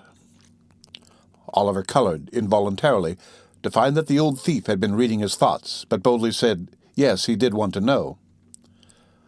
"Why do you think?" inquired Fagin, parrying the question. "Indeed, I don't know, sir," replied Oliver. "Ah," said the Jew, turning away with a disappointed countenance from a close perusal of the boy's face. "Wait till Bill tells you, then." The Jew seemed very much vexed by Oliver's not expressing any greater curiosity on the subject, but the truth is that, although Oliver felt very anxious, he was too much confused by the earnest cunning of Fagin's looks and his own speculations to make any further inquiries just then. He had no other opportunity, for the Jew remained very surly and silent till night, when he prepared to go abroad. "You may burn a candle," said the Jew, putting one upon the table, "and here's a book for you to read till they come to fetch you. Good night." "Good night," replied Oliver softly. The Jew walked to the door, looking over his shoulder at the boy as he went. Suddenly stopping, he called him by his name. Oliver looked up. The Jew, pointing to the candle, motioned him to light it. He did so, and, as he placed the candlestick upon the table, saw that the Jew was gazing fixedly at him with lowering and contracted brows from the dark end of the room. "Take heed, Oliver. Take heed," said the old man, shaking his right hand before him in a warning manner. "He's a rough man, and thinks nothing of blood when his own is up. Whatever falls out, say nothing, and do what he bids you, mind." Placing a strong emphasis on the last word, he suffered his features gradually to resolve themselves into a ghastly grin, and nodding his head, left the room. Oliver leaned his head upon his hand when the old man disappeared, and pondered, with a trembling heart, on the words he had just heard. The more he thought of the Jew's admonition, the more he was at a loss to divine its real purpose and meaning. He could think of no bad object to be attained by sending him to Sikes, which would not be equally well answered by his remaining with Fagin, and after meditating for a long time, concluded that he had been selected to perform some ordinary menial offices for the housekeeper until another boy better suited for his purpose could be engaged. He was too well accustomed to suffering, and had suffered too much where he was, to bewail the prospect of change very severely. He remained lost in thought for some minutes, and then, with a heavy sigh, snuffed the candle, and taking up the book which the Jew had left with him, began to read. He turned over the leaves, carelessly at first, but lighting on a passage which attracted his attention, he soon became intent upon the volume. It was a history of the lives and trials of great criminals, and the pages were soiled and thumbed with use. Here he read of dreadful crimes that made the blood run cold, of secret murders that had been committed by the lonely wayside, of bodies hidden from the eye of man in deep pits and wells which would not keep them down, deep as they were, but had yielded them up at last after many years, and so maddened the murderers with the sight, that in their horror they had confessed their guilt and yelled for the gibbet to end their agony.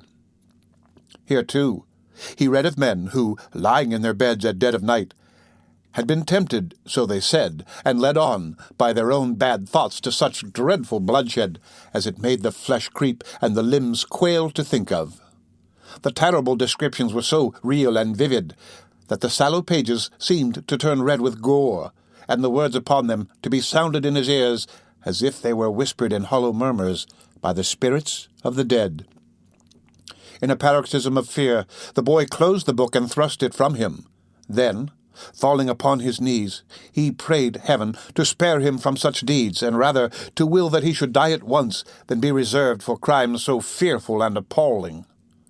By degrees he grew more calm, and besought, in a low and broken voice, that he might be rescued from his present dangers, and that if any aid were to be raised up for a poor outcast boy, who had never known the love of friends or kindred, it might come to him now when, desolate and deserted, he stood alone in the midst of wickedness and guilt. He had concluded his prayer, but still remained with his head buried in his hands when a rustling noise aroused him. "What's that?" he cried, starting up and catching sight of a figure standing by the door. "Who's there?" "Me. Only me," replied a tremulous voice. Oliver raised the candle above his head and looked towards the door. It was Nancy. "Put down the light," said the girl, turning away her head. "It hurts my eyes." Oliver saw that she was very pale, and gently inquired if she were ill. The girl threw herself into a chair with her back towards him and wrung her hands, but made no reply. "God forgive me," she cried after a while. "I never thought of this." "Has anything happened?" asked Oliver. "Can I help you? I will if I can. I will, indeed." She rocked herself to and fro, caught her throat, and uttering a gurgling sound, gasped for breath. "Nancy!" cried Oliver. "What is it?" The girl beat her hands upon her knees and her feet upon the ground, and suddenly, stopping, drew her shawl close round her and shivered with cold. Oliver stirred the fire. Drawing her chair close to it, she sat there for a little time without speaking, but at length she raised her head and looked round. "I don't know what comes over me sometimes," said she, affecting to busy herself in arranging her dress. "It's this damp, dirty room, I think. Now, Nolly, dear, are you ready?" "Am I to go with you?" asked Oliver. "Yes, I have come from Bill," replied the girl. "You are to go with me." "What for?" asked Oliver, recoiling. "What for?" echoed the girl, raising her eyes and averting them again the moment they encountered the boy's face. "Oh, for no harm." "I don't believe it," said Oliver, who had watched her closely. "Have it your own way," rejoined the girl, affecting to laugh. "For no good, then." Oliver could see that he had some power over the girl's better feelings, and for an instant thought of appealing to her compassion for his helpless state. But then the thought darted across his mind that it was barely 11 o'clock, and that many people were still in the streets, of whom surely some might be found to give credence to his tale. As the reflection occurred to him, he stepped forward and said, somewhat hastily, that he was ready. Neither his brief consideration nor its purport was lost on his companion. She eyed him narrowly while he spoke, and cast upon him a look of intelligence which sufficiently showed that she guessed what had been passing in his thoughts. "Hush," said the girl, stooping over him and pointing to the door as she looked cautiously round. "You can't help yourself. I have tried hard for you, but all to no purpose. You are hedged round and round. If ever you are to get loose from here, this is not the time." Struck by the energy of her manner, Oliver looked up in her face with great surprise. She seemed to speak the truth. Her countenance was white and agitated, and she trembled with very earnestness. "I have saved you from being ill-used once, and I will again, and I do now," continued the girl aloud, "for those who would have fetched you, if I had not, would have been far more rough than me. I have promised for your being quiet and silent. If you are not, you will only do harm to yourself and me too, and perhaps be my death. See here, I have borne all this for you already, as true as God sees me show it." She pointed hastily to some livid bruises on her neck and arms, and continued with great rapidity. "Remember this, and don't let me suffer more for you just now. If I could help you, I would, but I have not the power. They don't mean to harm you. Whatever they make you do is no fault of yours. Hush! Every word from you is a blow from me. Give me your hand. Make haste, your hand." She caught the hand which Oliver instinctively placed in hers, and blowing out the light, drew him after her up the stairs. The door was opened quickly by someone shrouded in the darkness, and was as quickly closed when they had passed out. A hackney cabriolet was in waiting. With the same vehemence which she had exhibited in addressing Oliver, the girl pulled him in with her and drew the curtains close. The driver wanted no directions, but lashed his horse into full speed without the delay of an instant. The girl still held Oliver fast by the hand, and continued to pour into his ear the warnings and assurances she had already imparted. All was so quick and hurried that he had scarcely time to recollect where he was, or how he came there, when the carriage stopped at the house to which the Jew's steps had been directed on the previous evening. For one brief moment, Oliver cast a hurried glance along the empty street, and a cry for help hung upon his lips. But the girl's voice was in his ear, beseeching him in such tones of agony to remember her, that he had not the heart to utter it. While he hesitated, the opportunity was gone. He was already in the house, and the door was shut. "This way," said the girl, releasing her hold for the first time. "Bill!" "Hello," replied Sikes, appearing at the head of the stairs with a candle. "Oh, that's the time of day. Come on." This was a very strong expression of approbation, and uncommonly hearty welcome from a person of Mr. Sikes' temperament.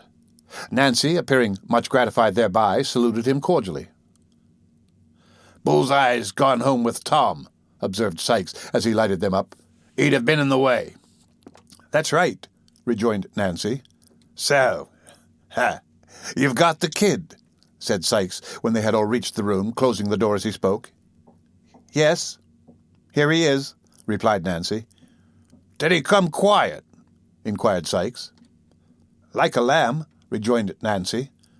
"I'm glad to hear it," said Sikes, looking grimly at Oliver, "for the sake of his young carcass, as would otherwise have suffered for it. Come here, young'un, and let me read you a lecture, which is as well got over at once." Thus addressing his new pupil, Mr. Sikes pulled off Oliver's cap and threw it into a corner, and then, taking him by the shoulder, sat himself down by the table and stood the boy in front of him. "Now first, do you know what this is?" inquired Sikes, taking up a pocket pistol which lay on the table. Oliver replied in the affirmative. "Well then, look here," continued Sikes. "This is powder, that here's a bullet, and this is a little bit of a old hat for waddin'."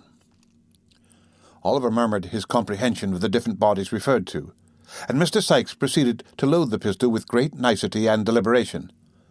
"Now, it's loaded," said Mr. Sikes, when he had finished. "Yes, I see it is, sir," replied Oliver.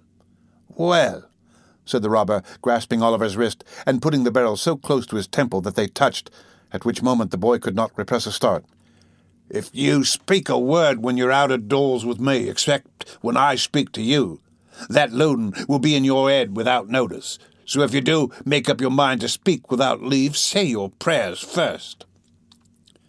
Having bestowed a scowl upon the object of this warning to increase its effect, Mr. Sikes continued, "As near as I know, there isn't anybody as would be asking very particular arter you, if you was disposed of. So I needn't take this devil and all of a trouble to explain matters to you, if it warn't for your own good. D'ye hear me?" "The short and the long of what you mean," said Nancy, speaking very emphatically and slightly frowning at Oliver as if to bespeak his serious attention to her words, "is that, if you're crossed by him in this job you have on hand, you'll prevent his ever telling tales afterwards by shooting him through the head, and will take your chance of swinging for it as you do for a great many other things in the way of business every month of your life."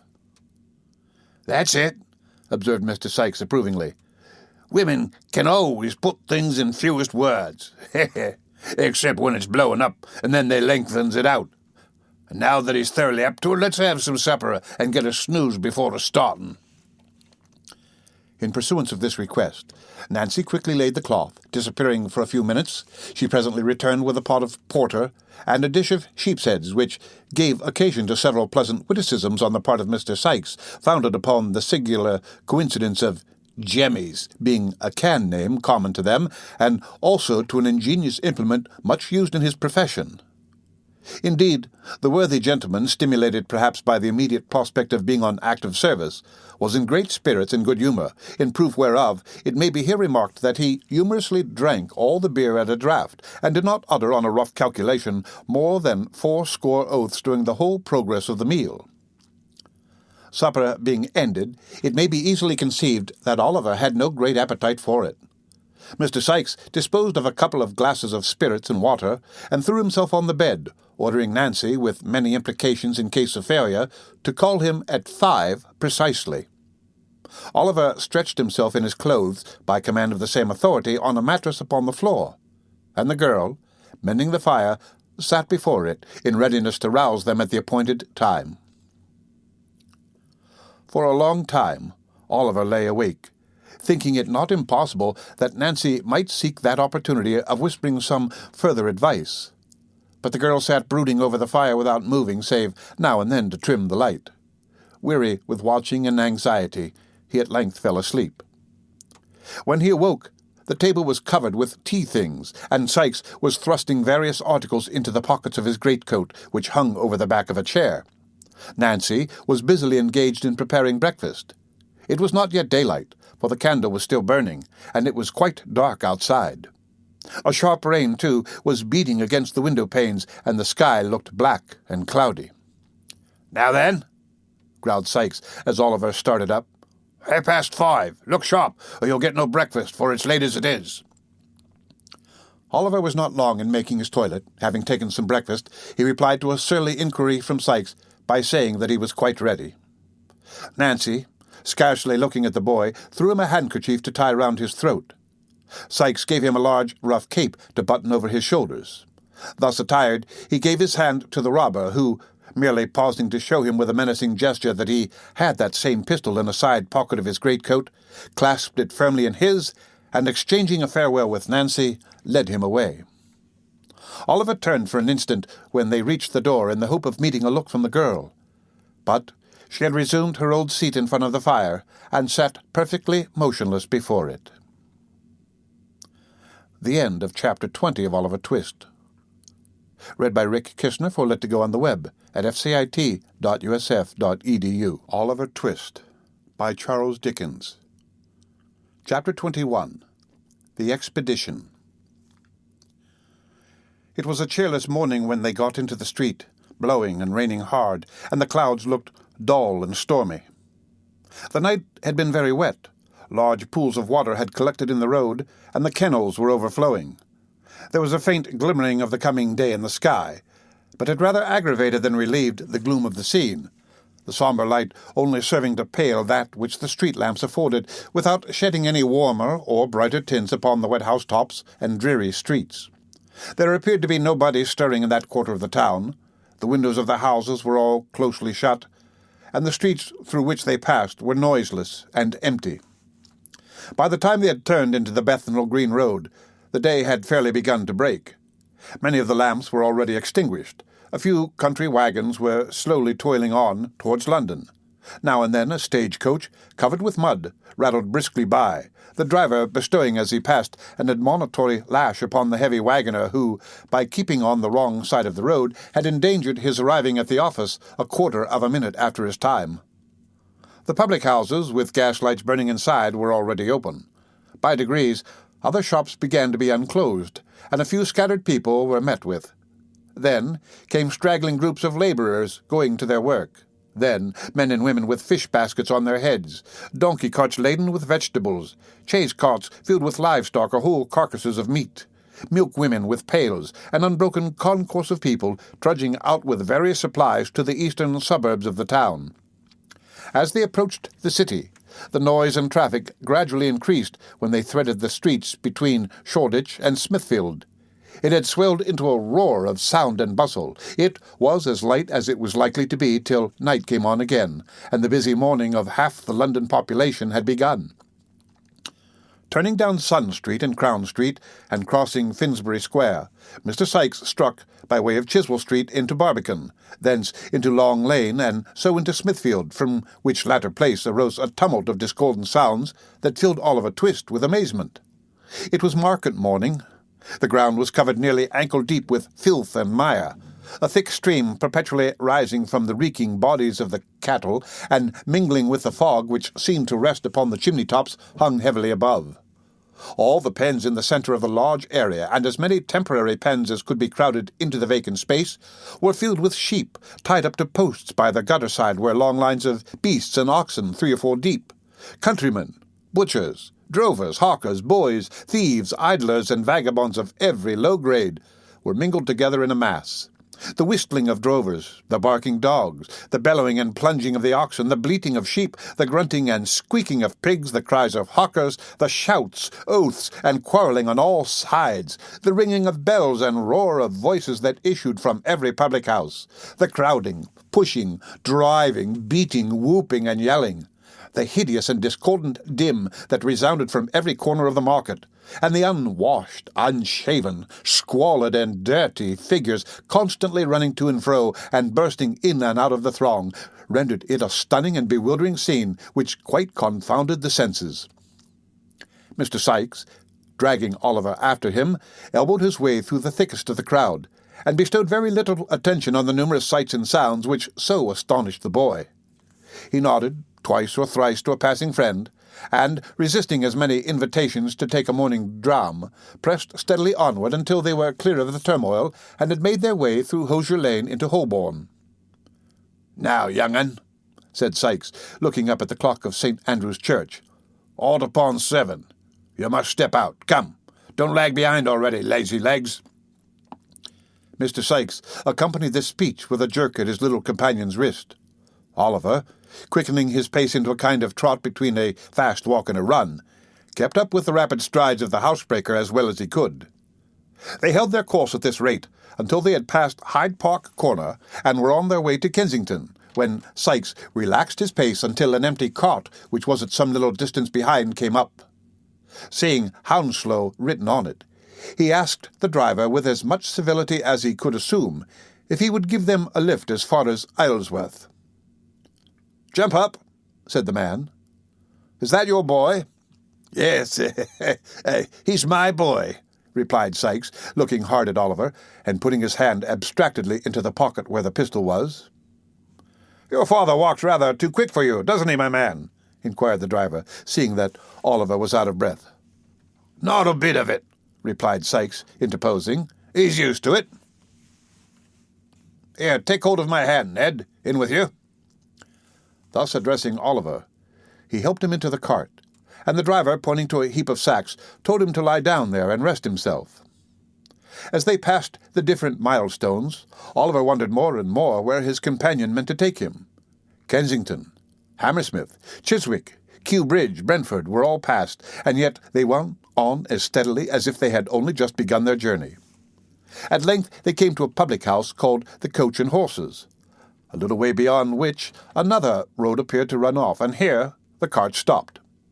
Sikes dismounted with great precipitation, holding Oliver by the hand all the while, and lifting him down directly, bestowed a furious look upon him, and rapped the side pocket with his fist in a significant manner. "Good-bye, boy," said the man. He's sulky," replied Sikes, giving him a shake. "He's sulky. A young dog. Don't mind him." "Not I," rejoined the other, getting into his cart. "It's a fine day after all," and he drove away. Sikes waited until he had fairly gone, and then, telling Oliver he might look about him if he wanted, once again led him onward on his journey. They turned round to the left a short way past the public-house, and then, taking a right-hand road, walked on for a long time, passing many large gardens and gentlemen's houses on both sides of the way, and stopping for nothing but a little beer until they reached a town. Here, against the wall of a house, Oliver saw written up in pretty large letters, Hampton. They lingered about in the fields for some hours. At length they came back into the town, and turning into an old public-house with a defaced signboard, ordered some dinner by the kitchen fire. The kitchen was an old, low-roofed room, with a great beam across the middle of the ceiling, and benches with high backs to them by the fire, on which were seated several rough men in smock frocks, drinking and smoking. They took no notice of Oliver, and very little of Sikes, and as Sikes took very little notice of them, he and his young comrade sat in a corner by themselves without being much troubled by their company. They had some cold meat for dinner, and sat so long after it while Mr. Sikes indulged himself with 3 or 4 pipes, that Oliver began to feel quite certain they were not going any further. Being much tired with the walk, and getting up so early, he dozed a little at first, then, quite overpowered by fatigue and the fumes of the tobacco, fell asleep. It was quite dark when he was awakened by a push from Sikes. Rousing himself sufficiently to sit up and look about him, he found that worthy in close fellowship and communication with a labouring man over a pint of ale. "So, you're going on to Lower Halliford, are you?" inquired Sikes. "Yes, I am," replied the man, who seemed a little the worse, or better, as the case might be, for drinking, "and not slow about it, neither. My horse hasn't got a load behind him going back, as he had coming up in the morning, and he won't be long a-doing of it. Here's luck to him. Ecod, he's a good un. Could you give my boy and me a lift as far as there?" demanded Sikes, pushing the ale towards his new friend. "If you're going directly, I can," replied the man, looking out of the pot. "Are you going to Halliford?" "Going on to Shepperton," replied Sikes. "I'm your man as far as I go," replied the other. "Is all paid, Becky?" "Yes, the other gentleman's paid," replied the girl. "I say," said the man with tipsy gravity, "that won't do, you know." "Why not?" rejoined Sikes. "You're a-going to accommodate us, and what's to prevent my standing treat for a pint or so in return?" The stranger reflected upon this argument with a very profound face. Having done so, he seized Sikes by the hand, and declared he was a real good fellow, to which Mr. Sikes replied he was joking, as if he had been sober there would have been strong reason to suppose he was. After the exchange of a few more compliments, they bade the company good night and went out, the girl gathering up the pots and glasses as they did so, and lounging out to the door with her hands full to see the party start. The horse, whose health had been drunk in his absence, was standing outside, ready harnessed to the cart. Oliver and Sikes got in without any further ceremony, and the man to whom he belonged, having lingered for a minute or two to bear him up, and to defy the hostler and the world to produce his equal, mounted also. Then the hostler was told to give the horse his head, and, his head being given him, he made a very unpleasant use of it, tossing it into the air with great disdain, and running into the parlour windows over the way. After performing those feats, and supporting himself for a short time on his hind legs, he started off at great speed, and rattled out of the town right gallantly. The night was very dark. A damp mist rose from the river and the marshy ground about, and spread itself over the dreary fields. It was piercing cold, too. All was gloomy and black. Not a word was spoken, for the driver had grown sleepy, and Sikes was in no mood to lead him into conversation. Oliver sat huddled together in a corner of the cart, bewildered with alarm and apprehension, and figuring strange objects in the gaunt trees, whose branches waved grimly to and fro, as if in some fantastic joy at the desolation of the scene. As they passed Sunbury Church, the clock struck 7. There was a light in the ferry-house window opposite, which streamed across the road, and threw into more sombre shadow a dark yew-tree with graves beneath it. There was a dull sound of falling water not far off, and the leaves of the old tree stirred gently in the night wind. It seemed like quiet music for the repose of the dead. Sudbury was passed through, and they came again into the lonely road. 2 or 3 miles more, and the cart stopped. Sikes alighted, took Oliver by the hand, and they once again walked on.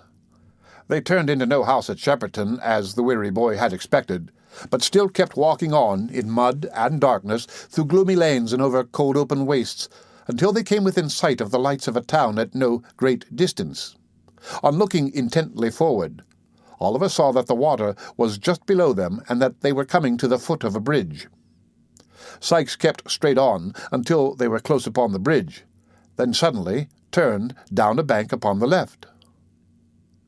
"The water," thought Oliver, turning sick with fear. "He has brought me to this lonely place to murder me." He was about to throw himself on the ground and make one struggle for his young life, when he saw that they stood before a solitary house, all ruinous and decayed. There was a window on each side of the dilapidated entrance, and 1 story above, but no light was visible. The house was dark, dismantled, and by all appearance uninhabited. Sikes, with Oliver's hand still in his, softly approached the low porch and raised the latch. The door yielded to the pressure, and they passed in together. The end of Chapter 20 of Oliver Twist. Read by Rick Kishner for Lit2Go. On the web at fcit.usf.edu. Oliver Twist by Charles Dickens. Chapter 22. The Burglary. "Hello?"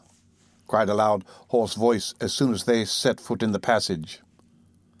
"Don't make such a row," said Sikes, bolting the door. "Show a glim, Toby." "Ah, my pal," cried the same voice. "A glim, Barney, a glim. Show the gentleman in, Barney. Wake up first, if convenient." The speaker appeared to throw a bootjack or some such article at the person he addressed to rouse him from his slumbers, for the noise of a wooden body falling violently was heard, and then an indistinct muttering as of a man between sleep and awake. "Do you hear?" cried the same voice. "There's Bill Sikes in the passage, with nobody to do the civil to him, and you sleeping there as if you took laudanum with your meals and nothing stronger. Are you any fresher now, or do you want the iron candlestick to wake you thoroughly?" A pair of slipshod feet shuffled hastily across the bare floor of the room as this interrogatory was put, and there issued from a door on the right hand, first a feeble candle, and next the form of the same individual who has been heretofore described as labouring under the infirmity of speaking through his nose and officiating as waiter at the public-house on Saffron Hill. "Mr. Sikes!" exclaimed Barney, with real or counterfeit joy. "Come in, sir. Come in." "Yeah, you get on first," said Sikes, putting Oliver in front of him. "Quicker, or I shall tread upon your heels." Muttering a curse upon his tardiness, Sikes pushed Oliver before him, and they entered a low, dark room with a smoky fire, 2 or 3 broken chairs, a table, and a very old couch, on which, with his legs much higher than his head, a man was reposing at full length, smoking a long clay pipe. He was dressed in a smartly cut snuff-coloured coat, with large brass buttons, an orange neckerchief, a coarse, staring shawl-pattern waistcoat, and drab breeches. Mr. Crackit, for he it was, had no very great quantity of hair, either upon his head or face, but what he had was of a reddish dye, and tortured into long, corkscrew curls, through which he occasionally thrust some very dirty fingers ornamented with large, common rings. He was a trifle above the middle size, and apparently rather weak in the legs, but this circumstance by no means detracted from his own admiration of his top boots, which he contemplated in their elevated situation with lively satisfaction. "Bill, my boy," said this figure, turning his head towards the door, "I'm glad to see you. I was almost afraid you'd given it up, in which case I should have made a personal venture. Hello." Uttering this exclamation in a tone of great surprise, as his eyes rested on Oliver, Mr. Toby Crackit brought himself into a sitting posture and demanded who that was. "The boy.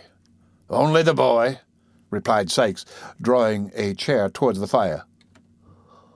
"What the Mr. Fagins, lads?" exclaimed Barney with a grin. "Fagins, eh?" exclaimed Toby, looking at Oliver. "What an invaluable boy that'll make for the old lady's pockets and chapels. His mug is a fortnin' to him." There's enough of that," interposed Sikes impatiently, and stooping over his recumbent friend, he whispered a few words in his ear, at which Mr. Crackit laughed immensely, and honoured Oliver with a long stare of astonishment. "Now," said Sikes, as he resumed his seat, "if you'll give us something to eat and drink while we're waiting, you'll put some heart in us, or in me at all events. Sit down by the fire, younker, and rest yourself, for you'll have to go out with us again tonight, though not very far off." Oliver looked at Sikes in mute and timid wonder, and drawing a stool to the fire, sat with his aching head upon his hands, scarcely knowing where he was or what was passing around him. "Here," said Toby, as the young Jew placed some fragments of food and a bottle upon the table.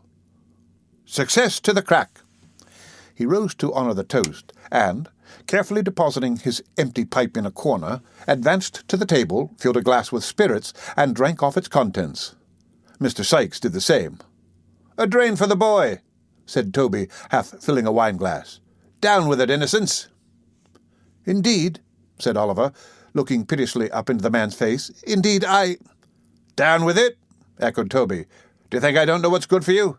Tell him to drink it, Bill." "He had better," said Sikes, clapping his hand upon his pocket. "Burn my body if he isn't more trouble than a whole family of dodgers. Drink it, you perverse imp. Drink it."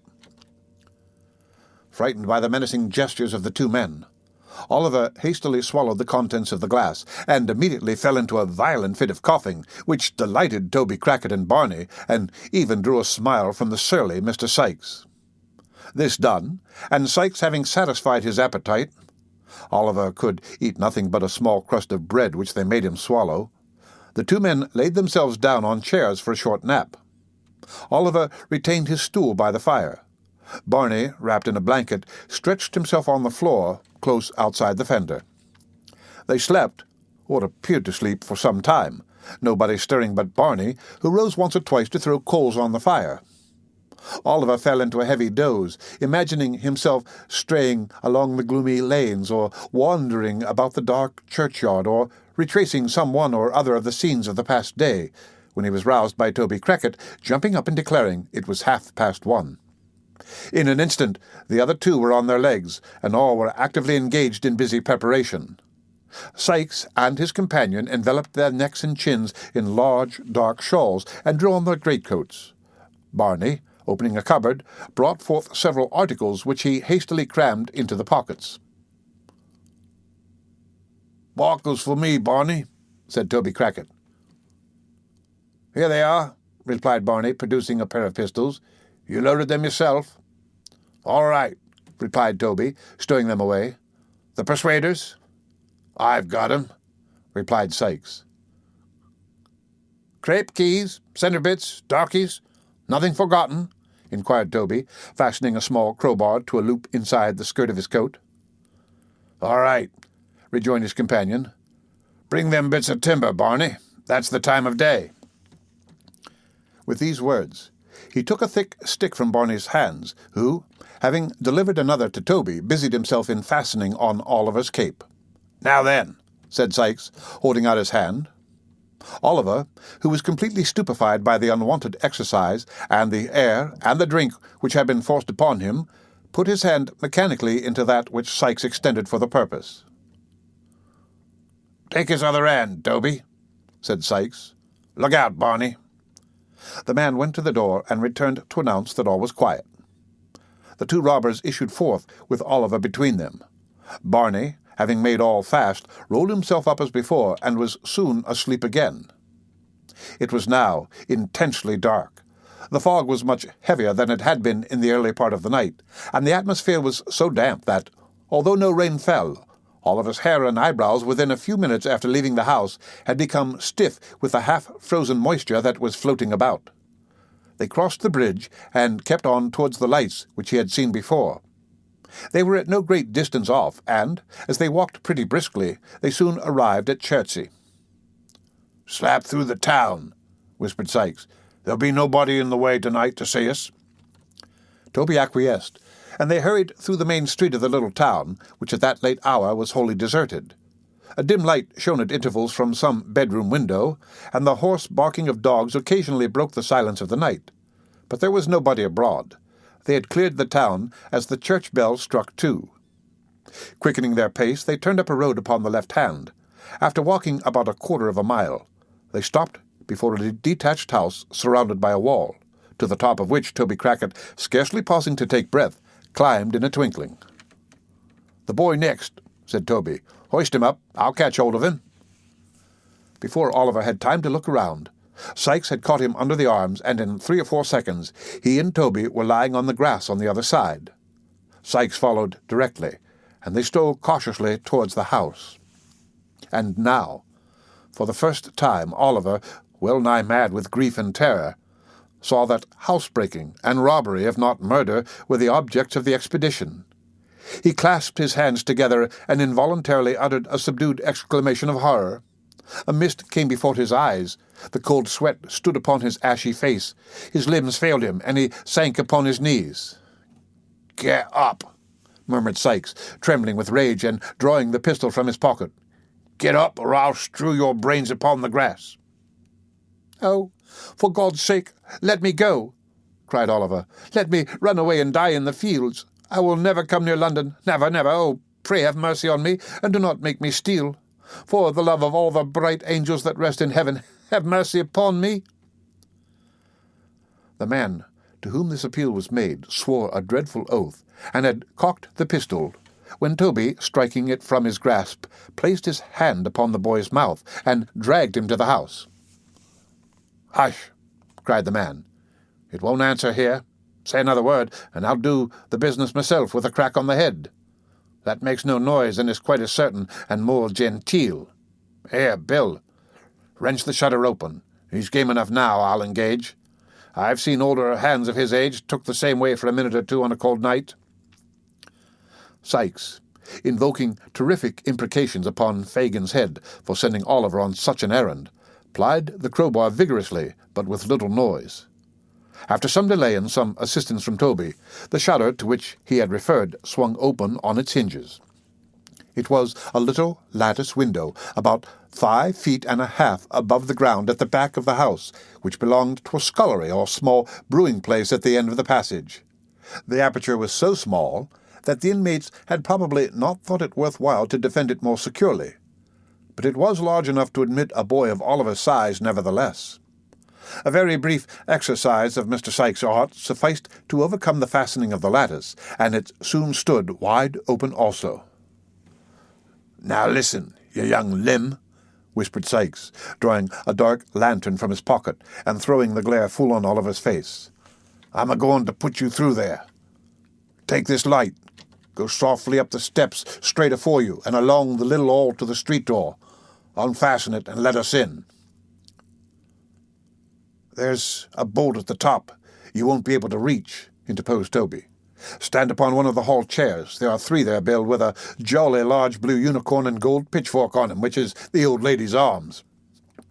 "Keep quiet, can't you?" replied Sikes with a threatening look. "The room door is open, is it?" "Wide," replied Toby, after peeping in to satisfy himself. "The game of that is that they always leave it open with a catch, so that the dog, who's got a bed in here, may walk up and down the passage when he feels wakeful. Ha ha! Barney ticed him away tonight. So neat."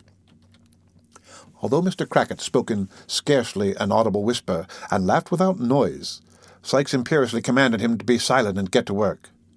Toby complied by first producing his lantern and placing it on the ground, then by planting himself firmly with his head against the wall beneath the window and his hands upon his knees so as to make a step of his back. This was no sooner done than Sikes, mounting upon him, put Oliver gently through the window with his feet first, and, without leaving hold of his collar, planted him safely on the floor inside. "Take this lantern," said Sikes, looking into the room. "You see the stairs afore you?" Oliver, more dead than alive, gasped out, "Yes." Sikes, pointing to the street door with the pistol barrel, briefly advised him to take notice that he was within shot all the way, and that if he faltered, he would fall dead that instant. "It's done in a minute," said Sikes in the same low whisper. "Directly I leave go of you, do your work. Hark!" "What's that?" whispered the other man. They listened intently. "Nothing," said Sikes, releasing his hold of Oliver. "Now." In the short time he had to collect his senses, the boy had firmly resolved that, whether he died in the attempt or not, he would make one effort to dart upstairs from the hall and alarm the family. Filled with this idea, he advanced at once, but stealthily. "Come back!" suddenly cried Sikes aloud. "Back! Back!" Scared by the sudden breaking of the dead stillness of the place, and by a loud cry which followed it, Oliver let his lantern fall, and knew not whether to advance or fly. The cry was repeated. A light appeared. A vision of two terrified, half-dressed men at the top of the stairs swam before his eyes.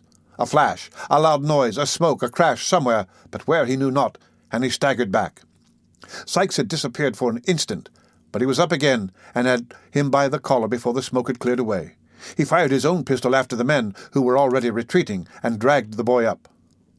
"Clasp your arm tighter," said Sikes as he drew him through the window. "Give me a shawl here. They've hit him. Quick, how the boy bleeds." Then came the loud ringing of a bell, mingled with the noise of firearms, and the shouts of men, and the sensation of being carried over uneven ground at a rapid pace. And then the noises grew confused in the distance, and a cold, deadly feeling crept over the boy's heart, and he saw or heard no more. The end of Chapter 22 of Oliver Twist. Read by Rick Kishner for Lit to Go on the web at fcit.usf.edu. Oliver Twist by Charles Dickens.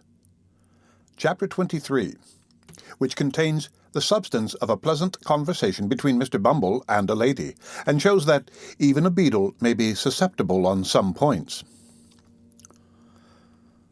The night was bitter cold. The snow lay on the ground, frozen into a hard, thick crust, so that only the heaps that had drifted into byways and corners were affected by the sharp wind that howled abroad, which, as if expending increased fury on such prey as it found, caught it savagely up in clouds, and whirling it into 1,000 misty eddies, scattered it in air. Bleak, dark, and piercing cold, it was a night for the well-housed and fed to draw round the bright fire and thank God they were at home, and for the homeless, starving wretch to lay him down and die.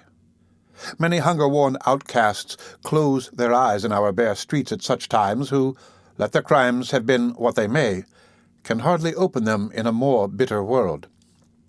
Such was the aspect of out-of-doors affairs when Mrs. Corney, the matron of the workhouse to which our readers have been already introduced as the birthplace of Oliver Twist, sat herself down before a cheerful fire in her own little room, and glanced, with no small degree of complacency, at a small round table on which stood a tray of corresponding size, furnished with all necessary materials for the most grateful meal that matrons enjoy. In fact, Mrs. Corney was about to solace herself with a cup of tea. As she glanced from the table to the fireplace, where the smallest of all possible kettles was singing a small song in a small voice, her inward satisfaction evidently increased, so much so indeed that Mrs. Corney smiled. "Well," said the matron, leaning her elbow on the table and looking reflectively at the fire, "I'm sure we have all on us a great deal to be grateful for. A great deal, if we did but know it. Ah." Mrs. Corney shook her head mournfully, as if deploring the mental blindness of those paupers who did not know it, and thrusting a silver spoon, private property, into the inmost recesses of a 2-ounce tin tea-caddy, proceeded to make the tea. How slight a thing will disturb the equanimity of our frail minds! The black teapot, being very small and easily filled, ran over while Mrs. Corney was moralizing, and the water slightly scalded Mrs. Corney's hand. "Drat the pot," said the worthy matron, setting it down very hastily on the hob. "A little stupid thing that only holds a couple of cups. What use is it of to anybody? Except," said Mrs. Corney, pausing, "except to a poor desolate creature like me. Oh, dear." With these words, the matron dropped into her chair, and, once more resting her elbow on the table, thought of her solitary fate. The small teapot and the single cup had awakened in her mind sad recollections of Mr. Corney, who had not been dead more than 25 years, and she was overpowered. "I shall never get another," said Mrs. Corney pettishly. "I shall never get another like him." Whether this remark bore reference to the husband or the teapot is uncertain. It might have been the latter, for Mrs. Corney looked at it as she spoke, and took it up afterwards. She had just tasted her first cup when she was disturbed by a soft tap at the room door. "Oh, come in with you," said Mrs. Corney sharply.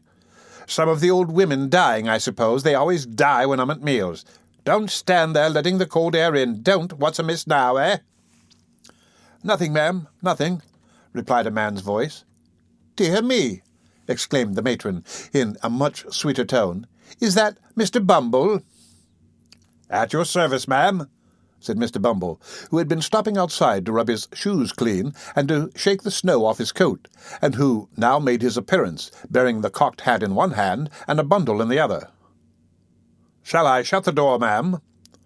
The lady modestly hesitated to reply, lest there should be any impropriety in holding an interview with Mr. Bumble with closed doors. Mr. Bumble, taking advantage of the hesitation, and being very cold himself, shut it without permission. "Hard weather, Mr. Bumble," said the matron.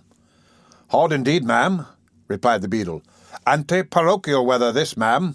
We have given away, Mrs. Corney, we have given away a matter of 20 quartern loaves and a cheese and a half this very blessed afternoon, and yet them paupers are not contented." "Of course not. When would they be, Mr. Bumble?" said the matron, sipping her tea. "When indeed, ma'am?" rejoined Mr. Bumble. "Why, here's one man that, in consideration of his wife and large family, has a quartern loaf and a good pound of cheese full weight. Is he grateful, ma'am? Is he grateful? Not a copper a farthing's worth of it. What does he do, ma'am, but ask for a few coals? If it's only a pocket handkerchief full, he says. Coals! What will he do with coals? Toast his cheese with 'em and then come back for more. That's the way with these people, ma'am. Give 'em an apron full of coals today, and they'll come back for another the day after tomorrow, as brazen as alabaster." The matron expressed her entire concurrence in this intelligible simile, and the beadle went on. "I never," said Mr. Bumble, "see anything like the pitch it's got to. The day afore yesterday, a man— you have been a married woman, ma'am, and I may mention it to you— a man with hardly a rag upon his back," here Mrs. Corney looked at the floor, "goes to our overseer's door when he has got company coming to dinner and says he must be relieved, Mrs. Corney, as he wouldn't go away, and shocked the company very much. Our overseer sent him out a pound of potatoes and a half a pint of oatmeal. 'My heart,' says the ungrateful villain, 'what's the use of this to me? You might as well give me a pair of iron spectacles.' 'Very good,' says our overseer, taking him away again. 'You won't get anything else here.' 'Then I'll die in the streets,' says the vagrant. 'Oh, no, you won't,' says our overseer." "Ah, that was very good. So like Mr. Granite, wasn't it?" interposed the matron. "Well, Mr. Bumble?" "Well, ma'am," rejoined the beadle, "he went away, and he did die in the streets. There's a obstinate pauper for you." "It beats anything I could have believed," observed the matron emphatically. "But don't you think out-of-door relief a very bad thing anyway, Mr. Bumble? You're a gentleman of experience and ought to know. Come." "Mrs. Corney," said the beadle, smiling as men smile who are conscious of superior information, "out-of-door relief, properly managed, ma'am, is the parochial safeguard. The great principle of out-of-door relief is to give the paupers exactly what they don't want, and then they get tired of coming." "Dear me!" exclaimed Mrs. Corney. "Well, that is a good one, too." "Yes, betwixt you and me, ma'am," returned Mr. Bumble. "That's the great principle, and that's the reason why, if you look at any cases that get into them audacious newspapers, you'll always observe that sick families have been relieved with slices of cheese. That's the rule now, Mrs. Corney, all over the country. But, however," said the beadle, stopping to unpack his bundle, "these are official secrets, ma'am, not to be spoken of except, as I may say, among the parochial officers such as ourselves. This is the port wine, ma'am, that the board ordered for the infirmary. Real, fresh, genuine port wine, only out of the cask this forenoon, clear as a bell, and no sediment." Having held the first bottle up to the light, and shaken it well to test its excellence, Mr. Bumble placed them both on top of a chest of drawers, folded the handkerchief in which they had been wrapped, put it carefully in his pocket, and took up his hat as if to go.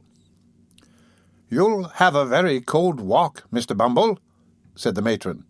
"It blows, ma'am," replied Mr. Bumble, turning up his coat collar. "Enough to cut one's ears off."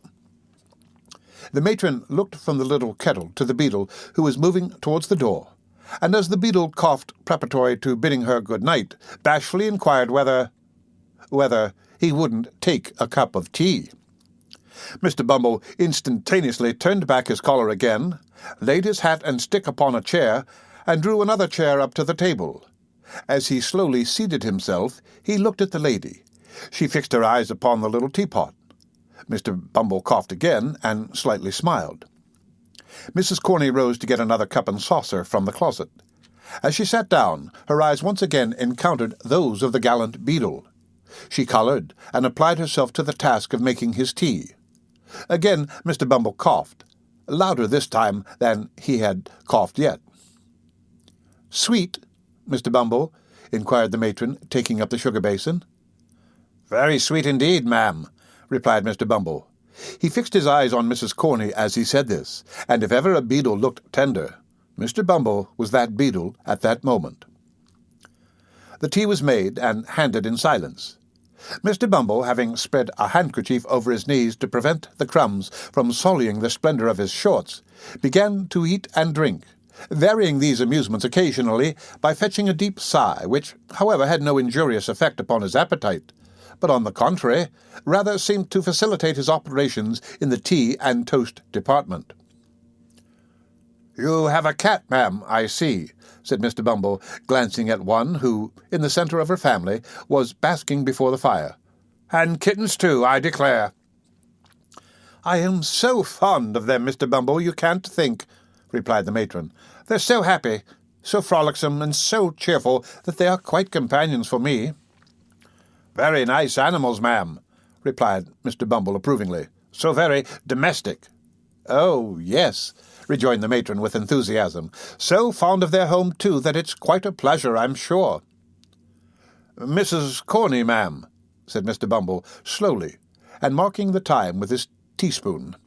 "I mean to say this, ma'am, that any cat or kitten that could live with you, ma'am, and not be fond of its home, must be a ass, ma'am."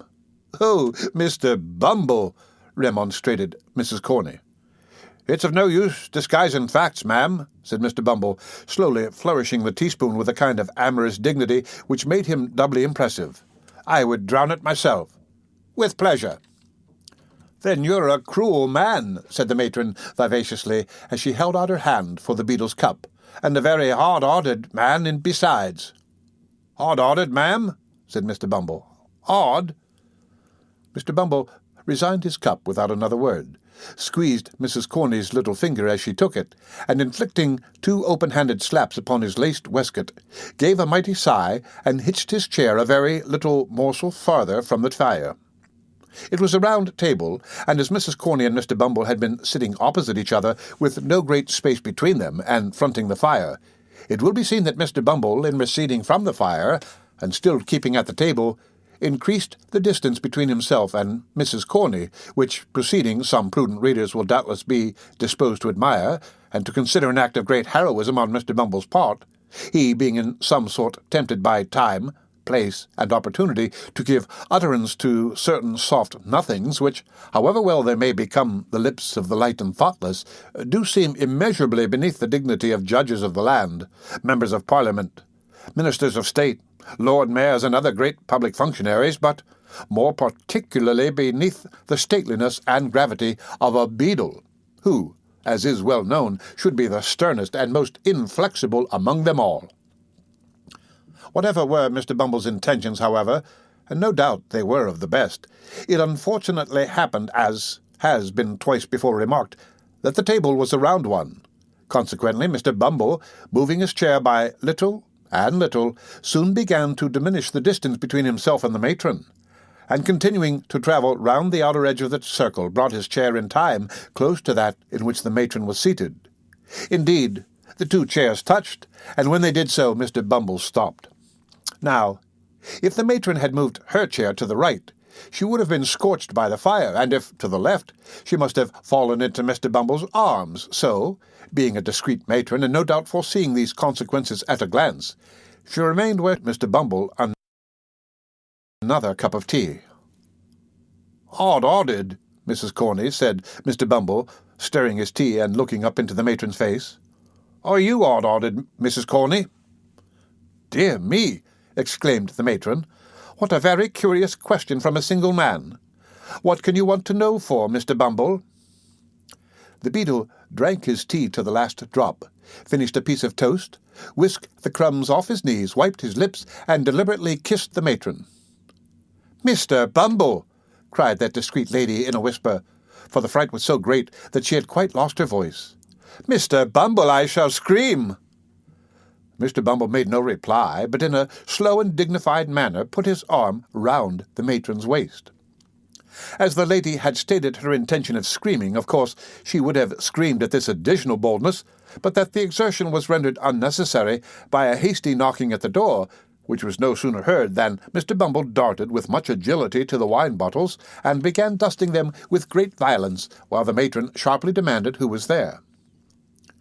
It is worthy of remark, as a curious physical instance of the efficacy of a sudden surprise in counteracting the effects of extreme fear, that her voice had quite recovered all its official asperity. "If you please, mistress," said a withered old female pauper, hideously ugly, putting her head in at the door. "Old Sally is a-going fast." "Well, what's that to me?" angrily demanded the matron. "I can't keep her alive, can I?" No, mistress," replied the old woman. "Nobody can. She's far beyond the reach of help. I've seen a-many people die, little babes and great strong men, and I know when death's a-coming well enough, but she's troubled in her mind, and when the fits are not on her, and that's not often, for she is dying very hard, she says she has got something to tell you which you must hear. She'll never die quiet till you come, mistress." At this intelligence, the worthy Mrs. Corney muttered a variety of invectives against old women who couldn't even die without purposely annoying their betters, and muffling herself in a thick shawl which she hastily caught up, briefly requested Mr. Bumble to stay till she came back, lest anything particular should occur. Bidding the messenger walk fast, and not be all night hobbling up the stairs, she followed her from the room with a very ill grace, scolding all the way. Mr. Bumble's conduct on being left to himself was rather inexplicable. He opened the closet, counted the teaspoons, weighed the sugar tongs, closely inspected a silver milk-pot to ascertain that it was of the genuine metal, and having satisfied his curiosity on these points, put on his cocked hat cornerwise and danced round with much gravity 4 distinct times round the table. Having gone through this very extraordinary performance, he took off the cocked hat again, and spreading himself before the fire with his back towards it, seemed to be mentally engaged in taking an exact inventory of the furniture. The end of Chapter 23 of Oliver Twist. Read by Rick Kishner-Fuller, to go on the web at fcit.usf.edu. Oliver Twist by Charles Dickens. Chapter 24 treats on a very poor subject, but is a short one and may be found of importance in this history. It was no unfit messenger of death who had disturbed the quiet of the matron's room. Her body was bent by age, her limbs trembled with palsy, her face, distorted into a mumbling leer, resembled more the grotesque shaping of some wild pencil than the work of nature's hand. Alas! How few of nature's faces are left alone to gladden us with their beauty! The cares and sorrows and hungerings of the world change them as they change hearts, and it is only when those passions sleep and have lost their hold forever that the troubled clouds pass off and leave heaven's surface clear. It is a common thing for the countenances of the dead, even in that fixed and rigid state, to subside into the long-forgotten expression of sleeping infancy, and settle into the very look of early life, so calm, so peaceful do they grow again, that those who knew them in their happy childhood kneel by the coffin's side in awe, and see the angel even upon earth. The old crone tottered along the passages and up the stairs, muttering some indistinct answers to the chidings of her companion. Being at length compelled to pause for breath, she gave the light into her hand, and remained behind to follow as she might, while the more nimble superior made her way to the room where the sick woman lay. It was a bare, garret room, with a dim light burning at the farther end. There was another old woman watching by the bed. The parish apothecary's apprentice was standing by the fire, making a toothpick out of a quill. "Cold night, Mrs. Corney," said this young gentleman as the matron entered. "Very cold indeed, sir," replied the mistress in her most civil tones, and dropping a curtsy as she spoke. "You should get better coals out of your contractors," said the apothecary's deputy, breaking a lump on the top of the fire with the rusty poker. "These are not at all the sort of thing for a cold night." "They are the board's choosing, sir," returned the matron. "The least they could do would be to keep us pretty warm, for our places are hard enough." The conversation was here interrupted by a moan from the sick woman. "Oh," said the young mag, turning his face towards the bed as if he had previously quite forgotten the patient. "It's all U.P. there, Mrs. Corney." "It is it, sir?" asked the matron. "If she lasts a couple of hours, I shall be surprised," said the apothecary's apprentice, intent upon the toothpick's point. "It's a break-up of the system altogether. Is she dozing, old lady?" The attendant stooped over the bed to ascertain, and nodded in the affirmative. "Then perhaps she'll go off in that way if you don't make a row," said the young man. "Put the light on the floor. She won't see it there."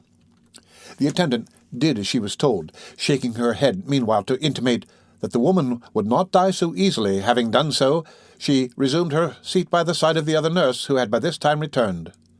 The mistress, with an expression of impatience, wrapped herself in her shawl and sat at the foot of the bed. The apothecary's apprentice, having completed the manufacture of the toothpick, planted himself in front of the fire and made good use of it for 10 minutes or so, when apparently, growing rather dull, he wished Mrs. Corney joy of her job and took himself off on tiptoe.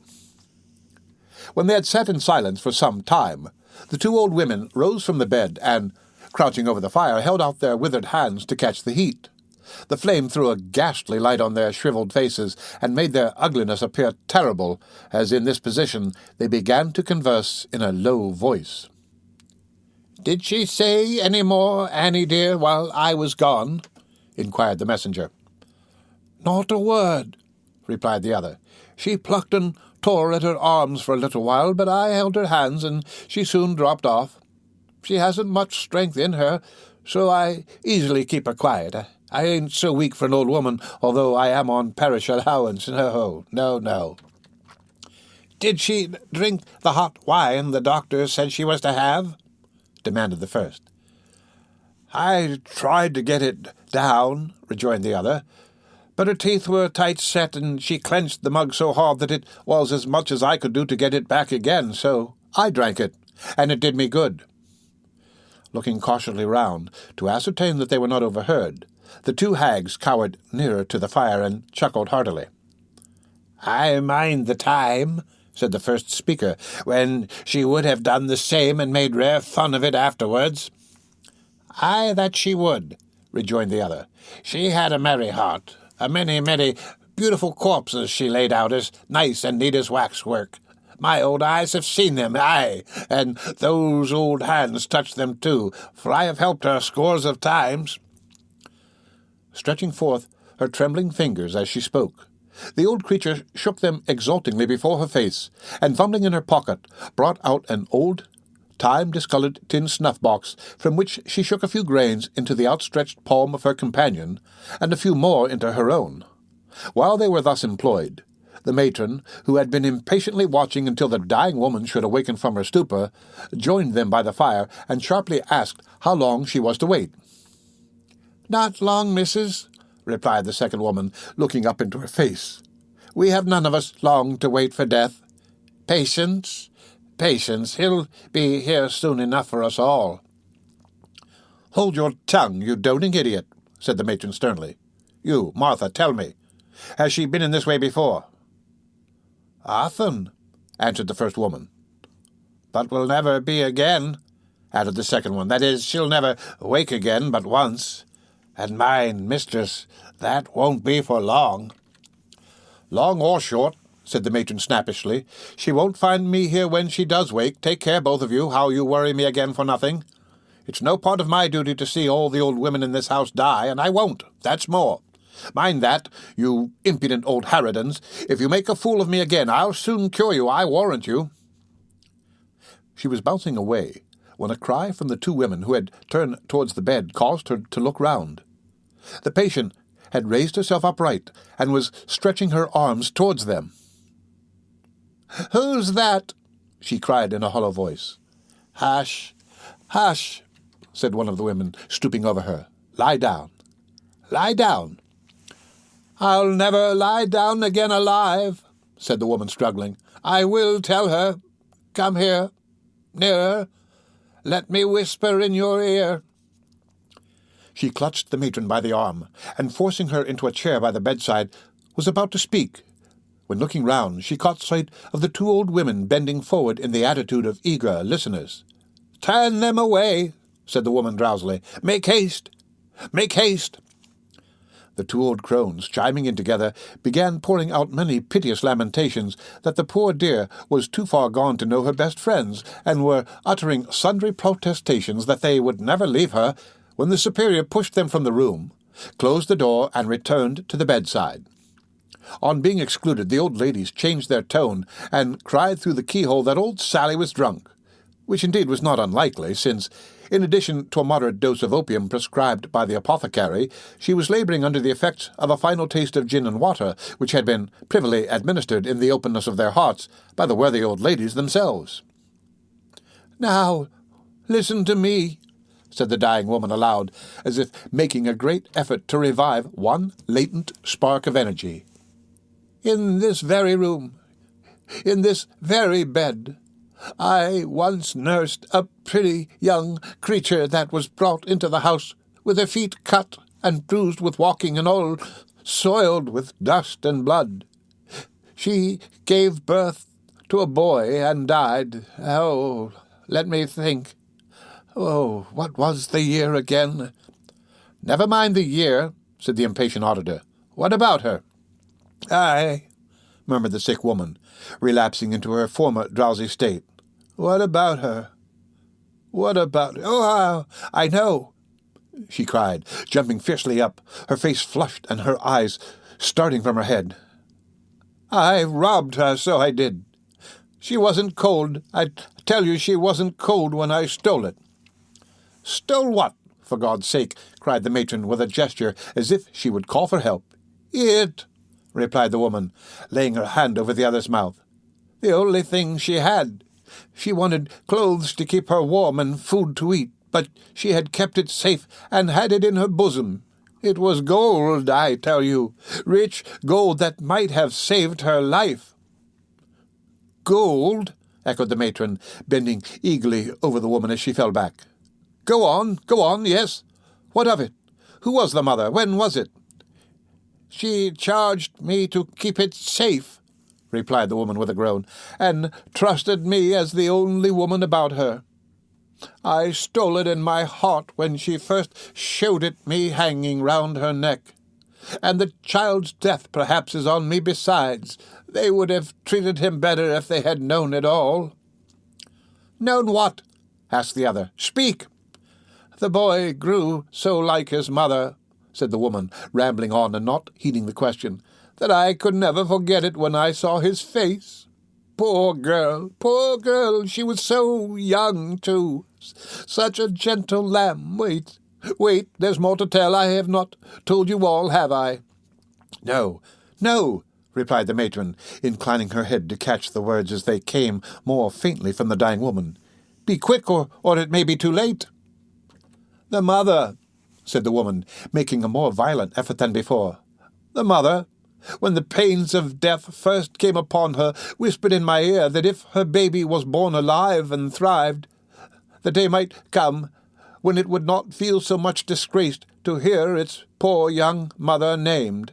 And, oh, kind heaven," she said, folding her thin hands together, "whether it be boy or girl, raise up some friends for it in this troubled world, and take pity upon a lonely, desolate child abandoned to its mercy." "The boy's name?" demanded the matron. "They called him Oliver," replied the woman feebly. "The gold I stole was—" "Yes, what?" cried the other. She was bending eagerly over the woman to hear her reply. but drew back instinctively as she once again rose slowly and stiffly into a sitting posture, then, clutching the coverlid with both hands, muttered some indistinct sounds in her throat, and fell lifeless on the bed. "Stone dead," said one of the old women, hurrying in as soon as the door was open. "And nothing to tell after all," rejoined the matron, walking carelessly away.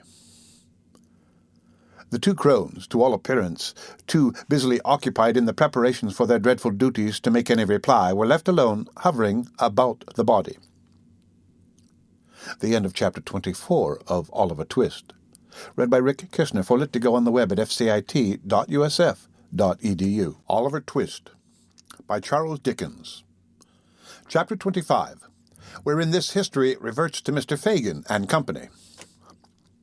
While these things were passing in the country workhouse, Mr. Fagin sat in the old den, the same from which Oliver had been removed by the girl, brooding over a dull, smoky fire. He held a pair of bellows upon his knee, with which he had apparently been endeavouring to rouse it into more cheerful action. But he had fallen into deep thought, and with his arms folded on them, and his chin resting on his thumbs, fixed his eyes abstractedly on the rusty bars. At a table behind him sat the artful Dodger, Master Charles Bates, and Mr. Chitling, all intent upon a game of whist, the artful taking dummy against Master Bates and Mr. Chitling. The countenance of the first-named gentleman, peculiarly intelligent at all times, acquired great additional interest from his close observance of the game, and his attentive perusal of Mr. Chitling's hand, upon which, from time to time, as occasion served, he bestowed a variety of earnest glances, wisely regulating his own play by the result of his observations upon his neighbour's cards. It being a cold night, the Dodger wore his hat, as indeed was often his custom within doors. He also sustained a clay pipe between his teeth, which he only removed for a brief space when he deemed it necessary to apply for refreshment to a quart pot upon the table, which stood ready filled with gin and water for the accommodation of the company. Master Bates was also attentive to the play, but being of a more excitable nature than his accomplished friend, it was observable that he more frequently applied himself to the gin and water, and moreover indulged in many jests and irrelevant remarks, all highly unbecoming. Indeed, the artful, presuming upon their close attachment, more than once took occasion to reason gravely with his companion upon these improprieties, all of which remonstrances Master Bates received in extremely good part, merely requesting his friend to be blowed, or to insert his head in a sack, or replying with some other neatly turned witticism of a similar kind, the happy application of which excited considerable admiration in the mind of Mr. Chitling. It was remarkable that the latter gentleman and his partner invariably lost, and that the circumstance, so far from angering Master Bates, appeared to afford him the highest amusement, inasmuch as he laughed most uproariously at the end of every deal, and protested that he had never seen such a jolly game in all his born days. "That's 2 doubles and the rub," said Mr. Chitling with a very long face, as he drew half a crown from his waistcoat pocket. "I never seen such a feller as you, Jack. You win everything. Even when we've good cards, Charlie and I can't make nothing of 'em." Either the master or the manner of this remark, which was made very ruefully, delighted Charlie Bates so much that his consequent shout of laughter roused the Jew from his reverie and induced him to inquire what was the matter. "Matter, Fagin?" cried Charlie. "I wish you had watched the play. Tommy Chitlin hasn't won a point, and I went partners with him against the artful and dumb." "Aye, aye," said the Jew, with a grin which sufficiently demonstrated that he was at no loss to understand the reason. "Try him again, Tom. Try him again." "No more for me, thank you, Fagin," replied Mr. Chitling. "I've had enough. That here Dodger has such a run of luck that there's no standing agin him." "Ha, my dear," replied the Jew, "you must get up very early in the morning to win against the Dodger." "Morning," said Charlie Bates. "You must put your boots on overnight and have a telescope on each eye and an opera glass between your shoulders if you want to come over him." Mr. Dawkins received these handsome compliments with much philosophy, and offered to cut any gentleman in company for the first picture card at $1 at a time. Nobody accepting the challenge, and his pipe being by this time smoked out, He proceeded to amuse himself by sketching a ground plan of Newgate on the table with a piece of chalk which had served him in lieu of counters, whistling meantime with peculiar shrillness. "How precious dull you are, Tommy," said the Dodger, stopping short where there had been a long silence, and addressing Mr. Chitling. "What do you think he's thinking of, Fagin?" "How should I know, my dear?" replied the Jew, looking round as he plied the bellows. "About his losses, maybe, or the little retirement in the country that he's just left, eh? Is that it, my dear?" "Not a bit of it," replied the Dodger, stopping the subject of discourse as Mr. Chitling was about to reply. "What do you say, Charlie?" "I should say," replied Master Bates, with a grin, "that he was uncommon sweet upon Betsy. See how he's a-blushing. Oh, my eye! Here's a merry-go-rounder. Tommy Chitling's in love. Oh, Fagin, what a spree!" Thoroughly overpowered with the notion of Mr. Chitling being the victim of the tender passion, Master Bates threw himself back in his chair with such violence that he lost his balance and pitched over upon the floor, where, the accident abating nothing of his merriment, he lay at full length until his laugh was over, when he resumed his former position and began another laugh. "Never mind him, my dear," said the Jew, winking at Mr. Dawkins and giving Master Bates a reproving tap with the nozzle of the bellows. "Betsy's a fine girl. Stick up to her, Tom. Stick up to her." "What I mean to say, Fagin," replied Mr. Chitling, very red in the face, "is that isn't anything to anybody here." "No more it is," replied the Jew. "Charlie will talk. Don't mind him, my dear. Don't mind him. Betsy's a fine girl. Do as she bids you, Tom, and you will make your fortune." "So I do as she bids me," replied Mr. Chitling. "I shouldn't have been milled if it hadn't been for her advice. But it turned out a good job for you, didn't it, Fagin? And what's 6 weeks of it? It must come some time or another, and why not in the winter time when you don't want to go out a-walking so much, eh, Fagin?" "Ah, yes, to be sure, my dear," replied the Jew. "You won't mind it again, Tom, would you?" asked the Dodger, winking upon Charlie and the Jew, "if Bet was all right?" "I mean to say that I shouldn't," replied Tom angrily. "There now, who'll say as much as that, I should like to know, eh, Fagin?" "Oh, nobody, my dear," replied the Jew. "Not a soul, Tom. I don't know one of them that would do it besides you. Not one of them, my dear." "I might have got clear off if I'd split upon her, mightn't I, Fagin?" angrily pursued the poor half-witted dupe. "A word from me would have done it, wouldn't it, Fagin?" "To be sure it would, my dear," replied the Jew. "But I didn't blab, did I, Fagin?" demanded Tom, pouring question upon question with great volubility. No, to be sure," replied the Jew. "You were too stout-hearted for that. A deal too stout, my dear. "Perhaps I was," rejoined Tom, looking round. "And if I was, what's to laugh at in that, eh, Fagin?" The Jew, perceiving that Mr. Chitling was considerably roused, hastened to assure him that nobody was laughing, and to prove the gravity of the company, appealed to Master Bates, the principal offender. But unfortunately Charlie, in opening his mouth to reply that he was never more serious in his life, was unable to prevent the escape of such a violent roar that the abused Mr. Chitling, without any preliminary ceremonies, rushed across the room and aimed a blow at the offender, who, being skilful in evading pursuit, ducked to avoid it, and chose his time so well that it lighted on the chest of the merry old gentleman, and caused him to stagger to the wall, where he stood panting for breath, while Mr. Chitling looked on in intense dismay. "Hark!" cried the Dodger at this moment. "I heard the tinkler." Catching up the light, he crept softly upstairs. The bell was rung again, and with some impatience, while the party were in darkness. After a short pause, the Dodger reappeared, and whispered to Fagin mysteriously. "What?" cried the Jew. "Alone?" The Dodger nodded in the affirmative, and shading the flame of the candle with his hand, gave Charlie Bates a private intimation in dumb show that he had better not be funny just then. Having performed this friendly office, he fixed his eyes on the Jew's face and awaited his directions. The old man bit his yellow fingers and meditated for some seconds, his face working with agitation the while, as if he dreaded something and feared to know the worst. At length he raised his head. "Where is he?" he asked. The Dodger pointed to the floor above and made a gesture as if to leave the room. "Yes, yes," said the Jew, answering the mute inquiry. "Bring him down. Hush, quiet. Charlie. Gently, Tom. Scarce, scarce." This brief direction to Charlie Bates and his recent antagonist was softly and immediately obeyed.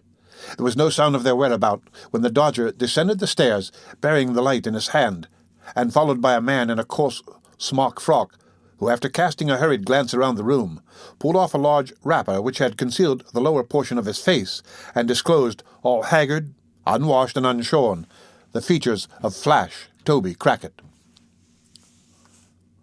"How are you, Faggy?" said this worthy, nodding to the Jew. "Pop that shawl away in my castor, Dodger, so that they may know where to find it when I cut. That's the time of day. You'll be a fine young cracksman afore the old file now." With these words, he pulled up the smock frock, and winding it round his middle, drew a chair to the fire, and placed his feet upon the hob. "See there, Faggy," he said, pointing disconsolately to his top boots. "Not a drop of day in Malton since you knew when, but not a bubble of blackening, by Jove. But don't look at me in that way, man. All in good time. I can't talk about business till I've eaten and drank, so produce the sustenance, and let's have a quiet fill-out for the first time these 3 days." The Jew motioned to the Dodger to place what eatables there were upon the table, and seating himself opposite the housebreaker, waited his leisure. To judge from appearances, Toby was by no means in a hurry to open the conversation. At first, the Jew contented himself with patiently watching his countenance, as if to gain from its expression some clue to the intelligence he brought, but in vain. He looked tired and worn, but there was the same complacent repose upon his features that they always wore, and through dirt and beard and whisker there still shone unimpaired the self-satisfied smirk of Flash Toby Crackit. Then the Jew, in an agony of impatience, watched every morsel he put into his mouth, pacing up and down the room meanwhile in irrepressible excitement. It was all of no use. Toby continued to eat with the utmost outward indifference until he could eat no more. Then, ordering the Dodger out, he closed the door, mixed a glass of spirits and water, and composed himself for talking. "First and foremost, Faggy," said Toby. Yes, yes," interposed the Jew, drawing up his chair. Mr. Crackit stopped to take a draught of spirits and water, and to declare that the gin was excellent. Then, placing his feet against the low mantelpiece so as to bring his boots to about the level of his eye, he quietly resumed. "First and foremost, Faggy," said the housebreaker, "how's Bill?" "What?" screamed the Jew, starting from his seat. "Why, you don't mean to say—" began Toby, turning pale. "Mean?" cried the Jew, stamping furiously on the ground. "Where are they? Sykes and the boy, where are they? Where have they been? Where are they hiding? Why have they not been here?" "The crack failed," said Toby faintly. "I know it," replied the Jew, tearing a newspaper from his pocket and pointing to it. "What more?" "They fired and hit the boy. We cut over the fields at the back with him between us, straight as the crow flies. Through hedge and ditch they gave chase. Damn me, the whole country was awake and the dogs upon us. The boy!" Bill had him on his back and scudded like the wind. We stopped to take him between us. His head hung down and he was cold. They were close upon our heels, every man for himself and each from the gallows. We parted company and left the youngster lying in a ditch. Alive or dead, that's all I know about him. The Jew stopped to hear no more, but uttering a loud yell and twining his hands in his hair, rushed from the room and from the house. The end of Chapter 25 of Oliver Twist. Read by Rick Kishner for Lit to Go on the web at fcit.usf.edu. Oliver Twist by Charles Dickens.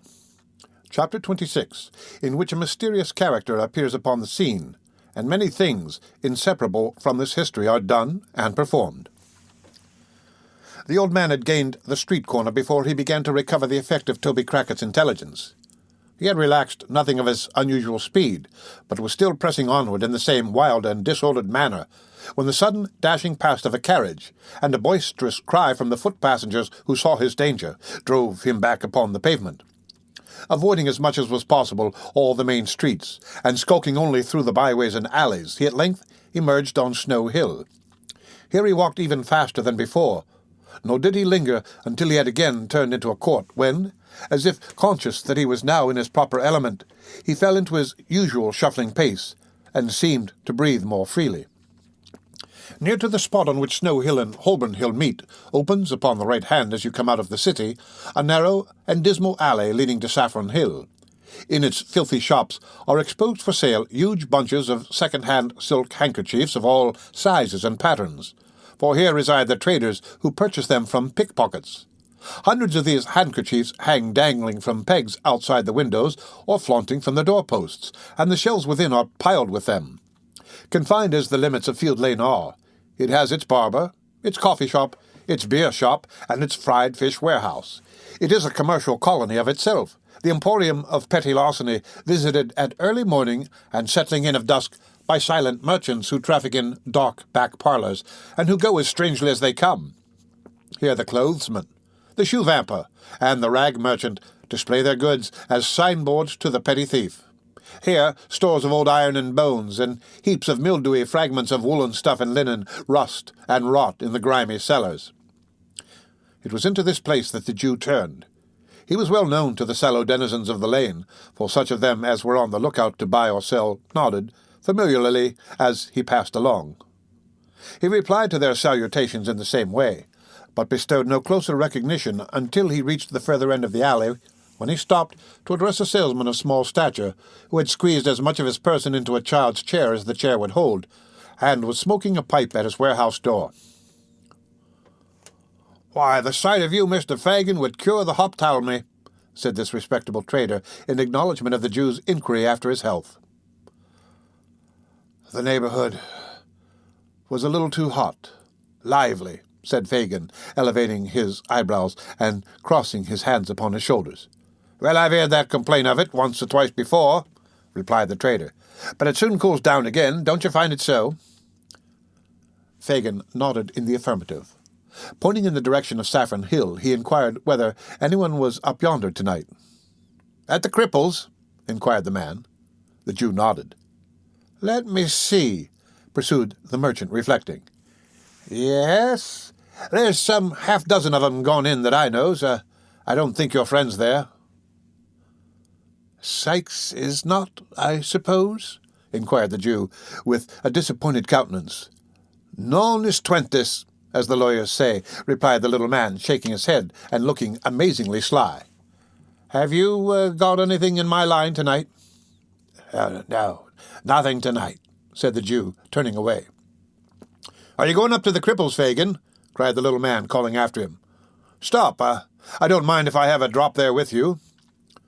But as the Jew, looking back, waved his hand to intimate that he preferred being alone, and moreover as the little man could not very easily disengage himself from the chair, the sign of the Cripples was, for a time, bereft of the advantage of Mr. Lively's presence.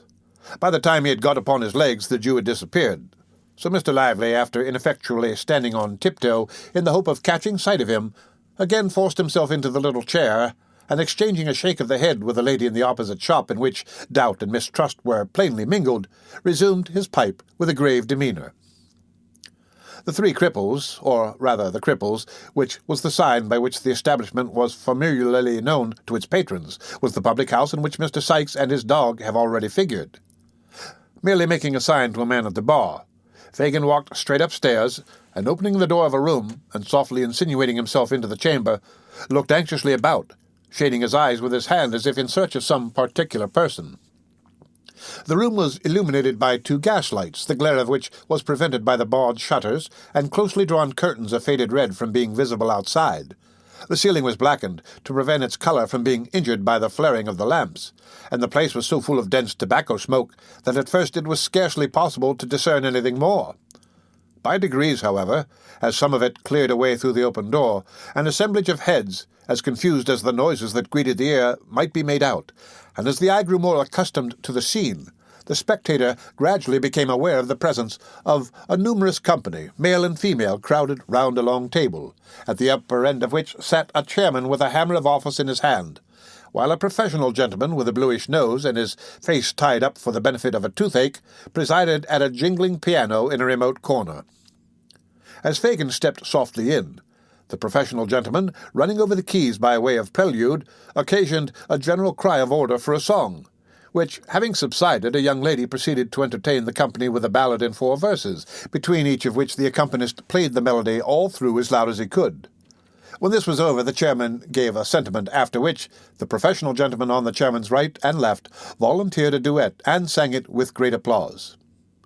It was curious to observe some faces which stood out prominently from among the group.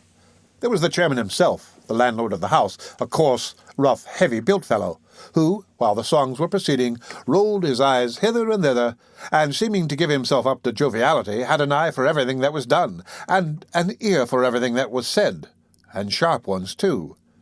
Near him were the singers, receiving with professional indifference the compliments of the company, and applying themselves in turn to a dozen proffered glasses of spirits and water tendered by their more boisterous admirers, whose countenances, expressive of almost every vice and almost every grade, irresistibly attracted the attention by their very repulsiveness. Cunning, ferocity, and drunkenness in all its stages were there in their strongest aspect. And women, some with the last lingering tinge of their early freshness almost fading as you looked, others with every mark and stamp of their sex utterly beaten out, and presenting but one loathsome blank of profligacy and crime.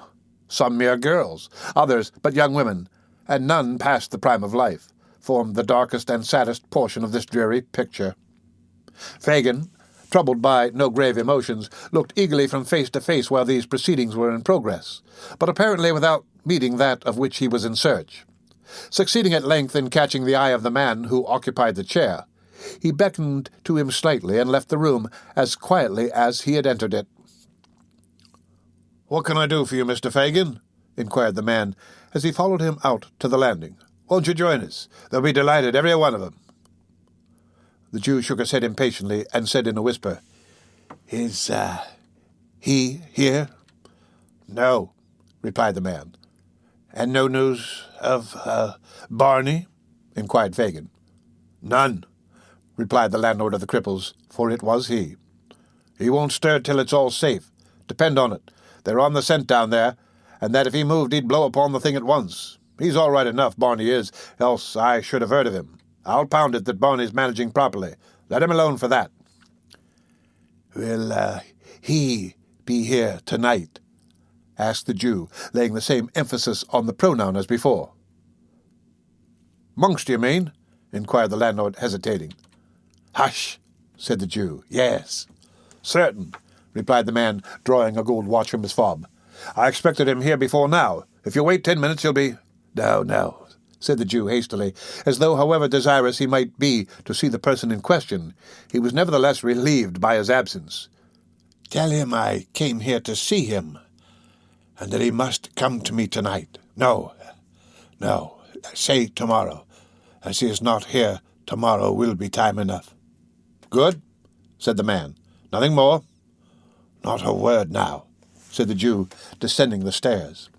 "I say," said the other, looking over the rails and speaking in a hoarse whisper, "what a time this would be for a cell. I've got Phil Barker here, so drunk that a boy might take him." "Ah, but it's not Phil Barker's time," said the Jew, looking up. "Phil has something more to do before we can afford to part with him. So go back to the company, my dear, and tell them to lead merry lives while they last. Ha, ha, ha, ha." The landlord reciprocated the old man's laugh, and returned to his guests. The Jew was no sooner alone than his countenance resumed its former expression of anxiety and thought. After a brief reflection, he called a hack cabriolet and bade the man drive towards Bethnal Green.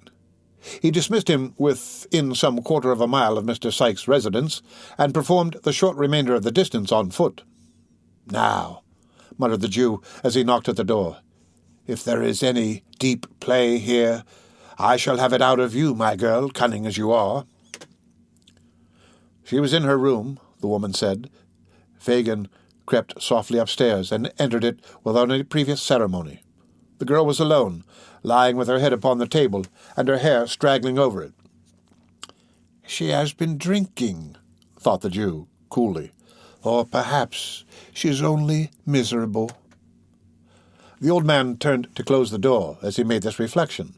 The noise thus occasioned roused the girl. She eyed his crafty face narrowly as she inquired to his recital of Toby Crackett's story. When it was concluded, she sank into her former attitude, but spoke not a word. She pushed the candle impatiently away, and once or twice, as she feverishly changed her position, shuffled her feet upon the ground, but this was all. During the silence, the Jew looked restlessly about the room, as if to assure himself that there were no appearances of Sikes having covertly returned. Apparently satisfied with his inspection, he coughed twice or thrice, and made as many efforts to open a conversation. But the girl heeded him no more than if he had been made of stone. At length he made another attempt, and, rubbing his hands together, said in his most conciliatory tone, "And where should you think Bill was now, my dear?" The girl moaned out some half-intelligible reply that she could not tell, and seemed from the smothered noise that escaped her to be crying. "And the boy, too," said the Jew, straining his eyes to catch a glimpse of her face. "Poor little child.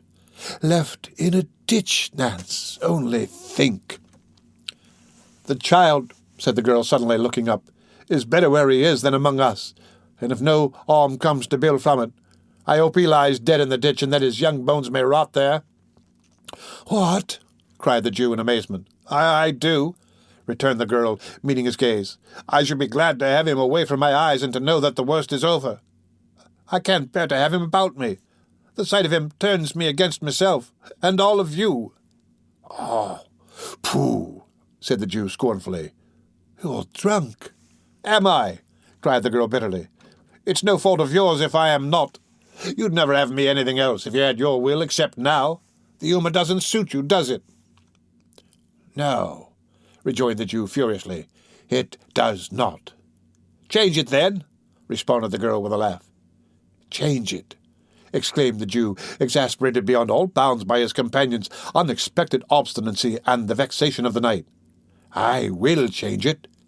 Listen to me, you drab.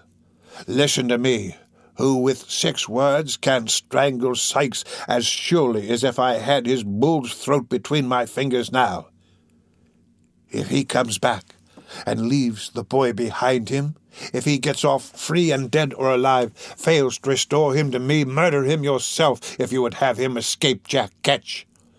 And do it the moment he sets foot in this room, or mind me, it will be too late." "What is all this?" cried the girl involuntarily. "What is it?" pursued Fagin, mad with rage. "When the boy's worth hundreds of pounds to me, am I to lose what chance threw me in the way of getting safely through the whims of a drunken gang that I could whistle away the lives of? And me bound, too, to a born devil that only wants the will and has the power to... Panting for breath, the old man stammered for a word, and in that instant checked the torrent of his wrath, and changed his whole demeanour. A moment before his clenched hands had grasped the air, his eyes had dilated, and his face grown livid with passion. But now he shrunk into a chair and, cowering together, trembled with the apprehension of having himself disclosed some hidden villainy. After a short silence, he ventured to look round at his companion. He appeared somewhat reassured on beholding her in the same listless attitude from which he had first roused her. "Nancy, dear," croaked the Jew in his usual voice. "Did you mind me, dear?" "Don't worry me now, Fagin," replied the girl, raising her head languidly. "If Bill has not done it this time, he will another. He has done many a good job for you, and will do many more when he can, and when he can't he won't, so no more about that." "Regarding this boy, my dear," said the Jew, rubbing the palms of his hands nervously together. "The boy must take his chances with the rest," interrupted Nancy hastily, "and I say again, I hope he is dead and out of harm's way, and out of yours, that is, if Bill comes to no harm. And if Toby got clear off, Bill's pretty sure to be safe, for Bill's worth 2 of Toby any time." "And about what I was saying, my dear?" observed the Jew, keeping his glistening eye steadily upon her. "You must say it all over again if it's anything you want me to do," rejoined Nancy, "and if it is, You had better wait till tomorrow. You put me up for a minute, but now I'm stupid again." Fagin put several other questions, all with the same drift of ascertaining whether the girl had profited by his unguarded hints. But she answered them so readily, and was withal so utterly unmoved by his searching looks, that his original impression of her being more than a trifle in liquor was confirmed. Nancy, indeed, was not exempt from a failing which was very common among the Jew's female pupils, and in which in their tenderer years they were rather encouraged than checked. Her disordered appearance and a wholesale perfume of Geneva which pervaded the apartment afforded strong confirmatory evidence of the justice of the Jew's supposition. And when, after indulging in the temporary display of violence above described, she subsided, first into dullness, and afterwards into a compound of feelings, under the influence of which she shed tears one minute, and in the next gave utterance to various exclamations of "never say die," and diverse calculations as to what might be the amount of the odds so long as a lady or gentleman was happy, Mr. Fagin, who had had considerable experience of such matters in his time, saw with great satisfaction that she was very far gone indeed. Having eased his mind by this discovery, and having accomplished his twofold object of imparting to the girl what he had that night heard, and of ascertaining with his own eyes that Sikes had not returned, Mr. Fagin again turned his face homeward, leaving his young friend asleep with her head upon the table. It was within an hour of midnight. The weather being dark and piercing cold, he had no great temptation to loiter.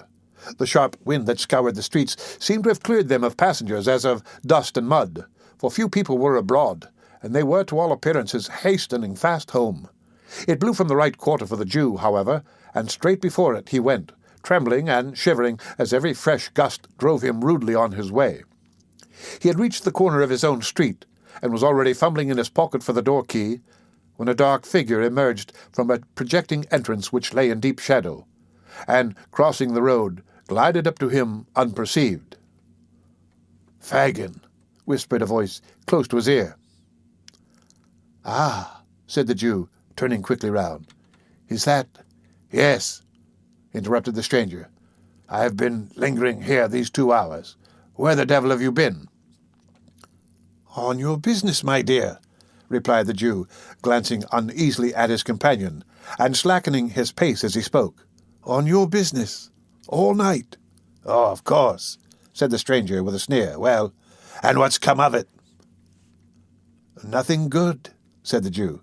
"Nothing bad, I hope," said the stranger, stopping short and turning a startled look on his companion. The Jew shook his head and was about to reply when the stranger, interrupting him, motioned to the house before which they had by this time arrived, remarking that he had better say what he had got to say under cover, for his blood was chilled with standing about so long, and the wind blew through him. Fagin looked as if he could have willingly excused himself from taking home a visitor at that unseasonable hour, and indeed muttered something about having no fire. But his companion repeating his request in a peremptory manner, he unlocked the door and requested him to close it softly while he got a light. "It's as dark as the grave," said the man, groping forward a few steps. "Make haste." "Shut the door," whispered Fagin from the end of the passage. As he spoke, it closed with a loud noise. "That wasn't my doing," said the other man, feeling his way. "The wind blew it too, or it shut of its own accord, one or the other. Look sharp with the light, or I shall knock my brains out against something in this confounded hole." Fagin stealthily descended the kitchen stairs. After a short absence, he returned with a lighted candle and the intelligence that Toby Crackit was asleep in the back room below, and that the boys were in the front one. Beckoning the man to follow him, he led the way upstairs. "We can say the few words we've got to say in here, my dear," said the Jew, throwing open a door on the first floor. "And, as there are holes in the shutters, and we never show lights to our neighbours, we'll set the candle on the stairs, there." With those words, the Jew, stooping down, placed the candle on an upper flight of stairs exactly opposite to the room door. This done, he led the way into the apartment, which was destitute of all movables save a broken armchair and an old couch or sofa without covering which stood behind the door. Upon this piece of furniture the stranger sat himself with the air of a weary man, and the Jew, drawing up the armchair opposite, they sat face to face. It was not quite dark. The door was partially open, and the candle outside threw a feeble reflection on the opposite wall. They conversed for some time in whispers, though nothing of the conversation was distinguishable beyond a few disjointed words here and there. A listener might easily have perceived that Fagin appeared to be defending himself against some remarks of the stranger, and that the latter was in a state of considerable irritation. They might have been talking thus for a quarter of an hour or more when Monks, by which name the Jew had designated the strange man several times in the course of their colloquy, said, raising his voice a little, "I tell you again it was badly planned. Why not have kept him here among the rest and made a sneaking, snivelling pickpocket of him at once?" "Only hear him," exclaimed the Jew, shrugging his shoulders. "Why, do you mean to say you couldn't have done it if you had chosen?" demanded Monks sternly. "Haven't you done it with other boys scores of times? If you had had patience for a 12-month at most, couldn't you have got him convicted and sent safely out of the kingdom, perhaps for life?" "Whose turn would that have served, my dear?" inquired the Jew humbly. "Mine," replied Monks. "But not mine," said the Jew submissively. "He might have become of use to me. When there are two parties to a bargain, it is only reasonable that the interests of both should be consulted, is it, my good friend?" "What then?" demanded Monks. "I saw it was not easy to train him to the business," replied the Jew. "He was not like other boys in the same circumstances." "Curse him, no," muttered the man, "or he would have been a thief long ago." "I had no hold upon him to make him worse," pursued the Jew, anxiously watching the countenance of his companion.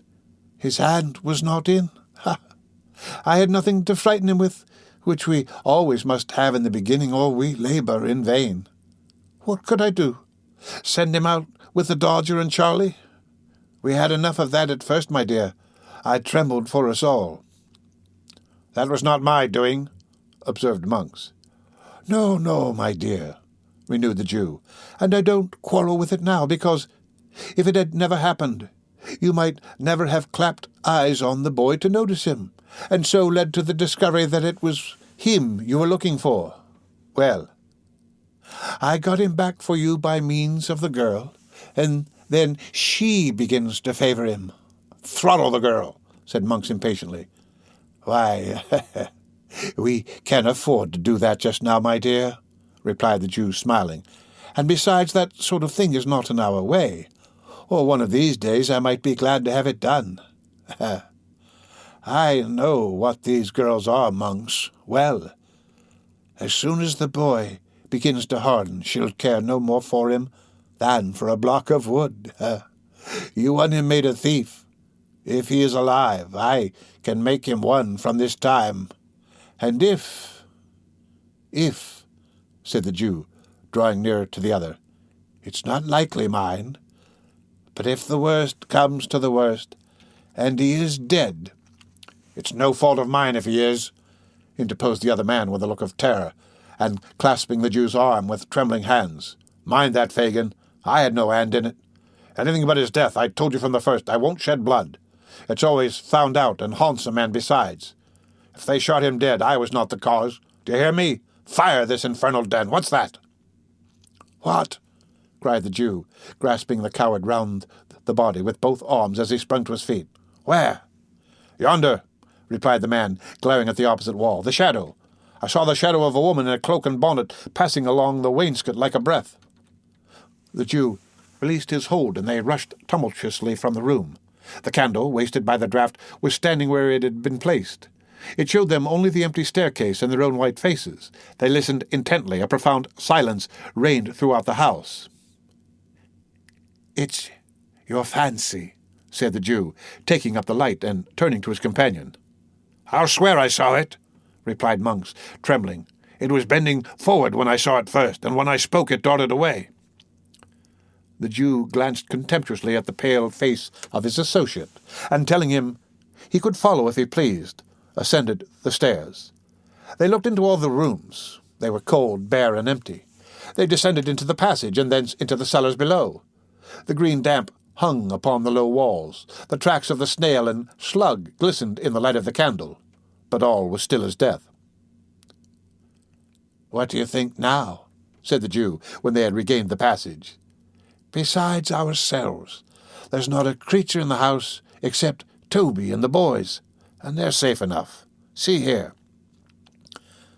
As a proof of the fact, the Jew drew forth 2 keys from his pocket, and explained that when he first went downstairs he had locked them in to prevent any intrusion on the conference.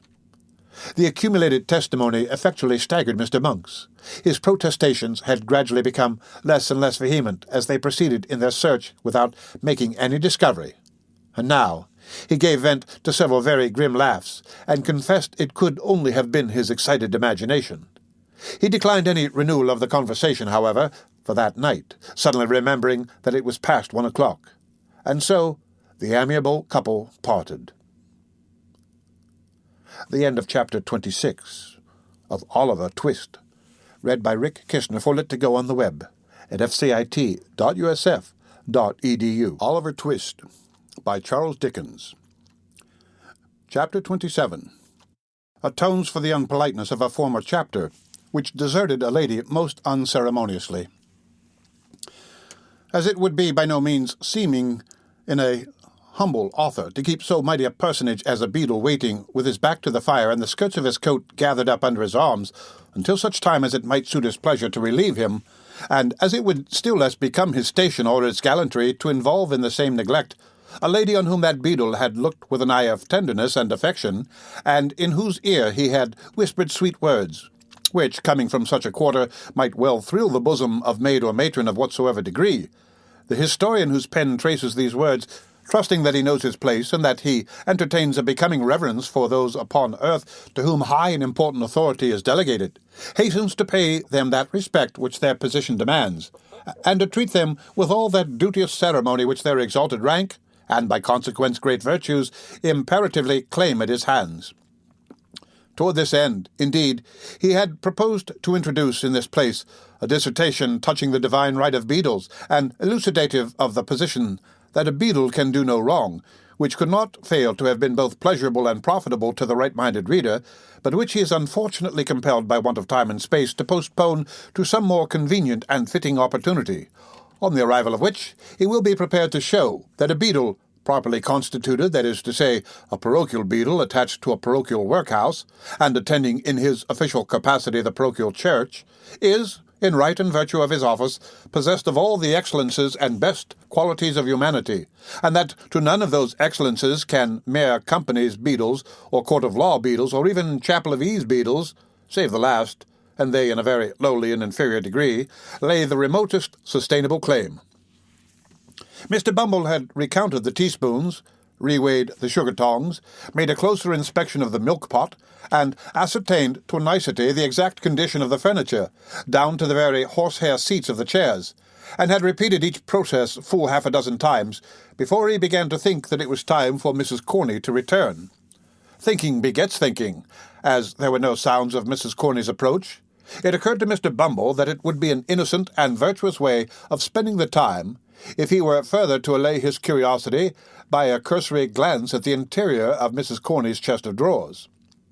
Having listened at the keyhole to assure himself that nobody was approaching the chamber, Mr. Bumble, beginning at the bottom, proceeded to make himself acquainted with the contents of the 3 long drawers, which, being filled with various garments of good fashion and texture, carefully preserved between 2 layers of old newspapers, speckled with dried lavender, seemed to yield him exceeding satisfaction. Arriving in course of time at the right-hand corner drawer, in which was the key, and beholding therein a small padlocked box, which, being shaken, gave forth a pleasant sound as of the chinking of coin, Mr. Bumble returned with a stately walk to the fireplace, and, resuming his old attitude, said, with a grave and determined air, "I'll do it." He followed up this remarkable declaration by shaking his head in a waggish manner for 10 minutes, as though he were remonstrating with himself for being such a pleasant dog, and then he took a view of his legs in profile with much seeming pleasure and interest. He was still placidly engaged in this latter survey when Mrs. Corney, hurrying into the room, threw herself in a breathless state on a chair by the fireside, and, covering her eyes with one hand, placed the other over her heart and gasped for breath.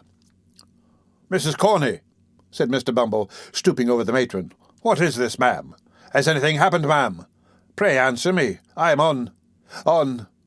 Mr. Bumble, in his alarm, could not immediately think of the word tenterhooks, so he said, "Broken bottles." "Oh, Mr. Bumble," cried the lady, "I have been so dreadfully put out." "Put out, ma'am?" exclaimed Mr. Bumble. "Who has dared to?" "I know," said Mr. Bumble, checking himself with native majesty. "This is them vicious paupers." "It's dreadful to think of," said the lady, shuddering. "Then don't think of it, ma'am," rejoined Mr. Bumble. "I can't help it," whimpered the lady. "Then take something, ma'am," said Mr. Bumble soothingly. "A little of the wine." "Not for the world," replied Mrs. Corney. "I couldn't. Oh, the top shelf in the right-hand corner, oh." Uttering these words, the good lady pointed distractedly to the cupboard, and underwent a convulsion from internal spasms. Mr. Bumble rushed to the closet, and, snatching a pint-green glass bottle from the shelf thus incoherently indicated, filled a teacup with its contents, and held it to the lady's lips. "I'm better now," said Mrs. Corney, falling back after drinking half of it. Mr. Bumble raised his eyes piously to the ceiling in thankfulness, and bringing them down again to the brim of the cup, lifted it to his nose. "Peppermint!" exclaimed Mrs. Corney in a faint voice, smiling gently on the beadle as she spoke. "Try it. There's a little something else in it." Mr. Bumble tasted the medicine with a doubtful look, smacked his lips, took another taste, and put the cup down empty. "It's very comforting," said Mrs. Corney. "Very much so indeed, ma'am," said the beadle. As he spoke, he drew a chair beside the matron, and tenderly inquired what had happened to distress her. "Nothing," replied Mrs. Corney. "I am a foolish, excitable, weak creature." "Not weak, ma'am," retorted Mr. Bumble, drawing his chair a little closer. "Are you a weak creature, Mrs. Corney?" "We are all weak creatures," said Mrs. Corney, laying down a general principle. "So we are," said the beadle. Nothing was said on either side for a minute or two afterwards. By the expiration of that time, Mr. Bumble had illustrated the position by removing his left arm from the back of Mrs. Corney's chair, where it had previously rested, to Mrs. Corney's apron-string, round which it gradually became entwined. "We are all weak creatures," said Mr. Bumble. Mrs. Corney sighed. "Don't sigh, Mrs. Corney," said Mr. Bumble. "I can't help it," said Mrs. Corney, and she sighed again. "This is a very comfortable room, ma'am," said Mr. Bumble, looking round. "Another room, and this, ma'am, would be a complete thing." "It would be too much for one," murmured the lady. "But not for two, ma'am," rejoined Mr. Bumble in soft accents. "Eh, Mrs. Corney?" Mrs. Corney drooped her head when the beadle said this. The beadle drooped his to get a view of Mrs. Corney's face. Mrs. Corney, with great propriety, turned her head away and released her hand to get at her pocket-handkerchief, but insensibly replaced it in that of Mr. Bumble. "The board allows you coals, don't they, Mrs. Corney?" inquired the beadle, affectionately pressing her hand. "And candles," replied Mrs. Corney, slightly returning the pressure. "Coals, candles, and house rent-free," said Mr. Bumble. "Oh, Mrs. Corney, what an angel you are!" The lady was not proof against this burst of feeling. She sank into Mr. Bumble's arms, and that gentleman, in his agitation, imprinted a passionate kiss upon her chaste nose. "Such parochial perfection!" exclaimed Mr. Bumble rapturously. "You know that Mr. Slout is worse tonight, my fascinator?" "Yes," replied Mrs. Corney bashfully. "He can't live a week, the doctor says," pursued Mr. Bumble. "He is the master of this establishment. His death will cause a vacancy. That vacancy must be filled up. Oh, Mrs. Corney, what a prospect this opens! What a opportunity for a joining of hearts and housekeepings!" Mrs. Corney sobbed. "The little word," said Mr. Bumble, bending over the bashful beauty. "The one little word, my blessed Corney." Yes," sighed out the matron. "One more," pursued the beadle. "Compose your darling feelings for only one more. When is it to come off?" Mrs. Corney twice essayed to speak, and twice failed. At length, summoning up courage, She threw her arms around Mr. Bumble's neck and said, "It might be as soon as ever he pleased, and that he was a irresistible duck." Matters being thus amicably and satisfactorily arranged, the contract was solemnly ratified in another teacupful of the peppermint mixture, which was rendered the more necessary by the flutter and agitation of the lady's spirits. While it was being disposed of, she acquainted Mr. Bumble with the old woman's decease. "Very good," said that gentleman, sipping his peppermint. "I'll call it sourberries as I go home, and tell him to send tomorrow morning. Was it that as frightened you, love?" "It wasn't anything particular, dear," said the lady evasively. "It must have been something, love," urged Mr. Bumble. "Won't you tell your own bee?" "Not now," rejoined the lady. "One of these days. After we're married, dear." "After we're married!" exclaimed Mr. Bumble. "It wasn't any impudence from any of them male paupers as—" "No, no, love," interposed the lady hastily. "If I thought it was," continued Mr. Bumble, "if I thought as any one of 'em had dared to lift his vulgar eyes to that lovely countenance—" "They wouldn't have dared to do it, love," responded the lady. "They had better not," said Mr. Bumble, clenching his fist. "Let me see any man, parochial or extra-parochial, as would presume to do it, and I can tell him that he wouldn't do it a second time."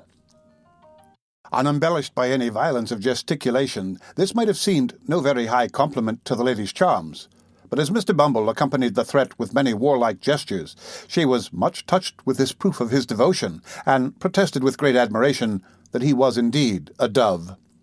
The dove then turned up his coat collar and put on his cocked hat, and, having exchanged a long and affectionate embrace with his future partner, once again braved the cold wind of the night, merely pausing for a few minutes in the male pauper's ward to abuse them a little, with the view of satisfying himself that he could fill the office of workhouse master with needed acerbity. Assured of his qualifications, Mr. Bumble left the building with a light heart and bright visions of his future promotion, which served to occupy his mind until he reached the shop of the undertaker.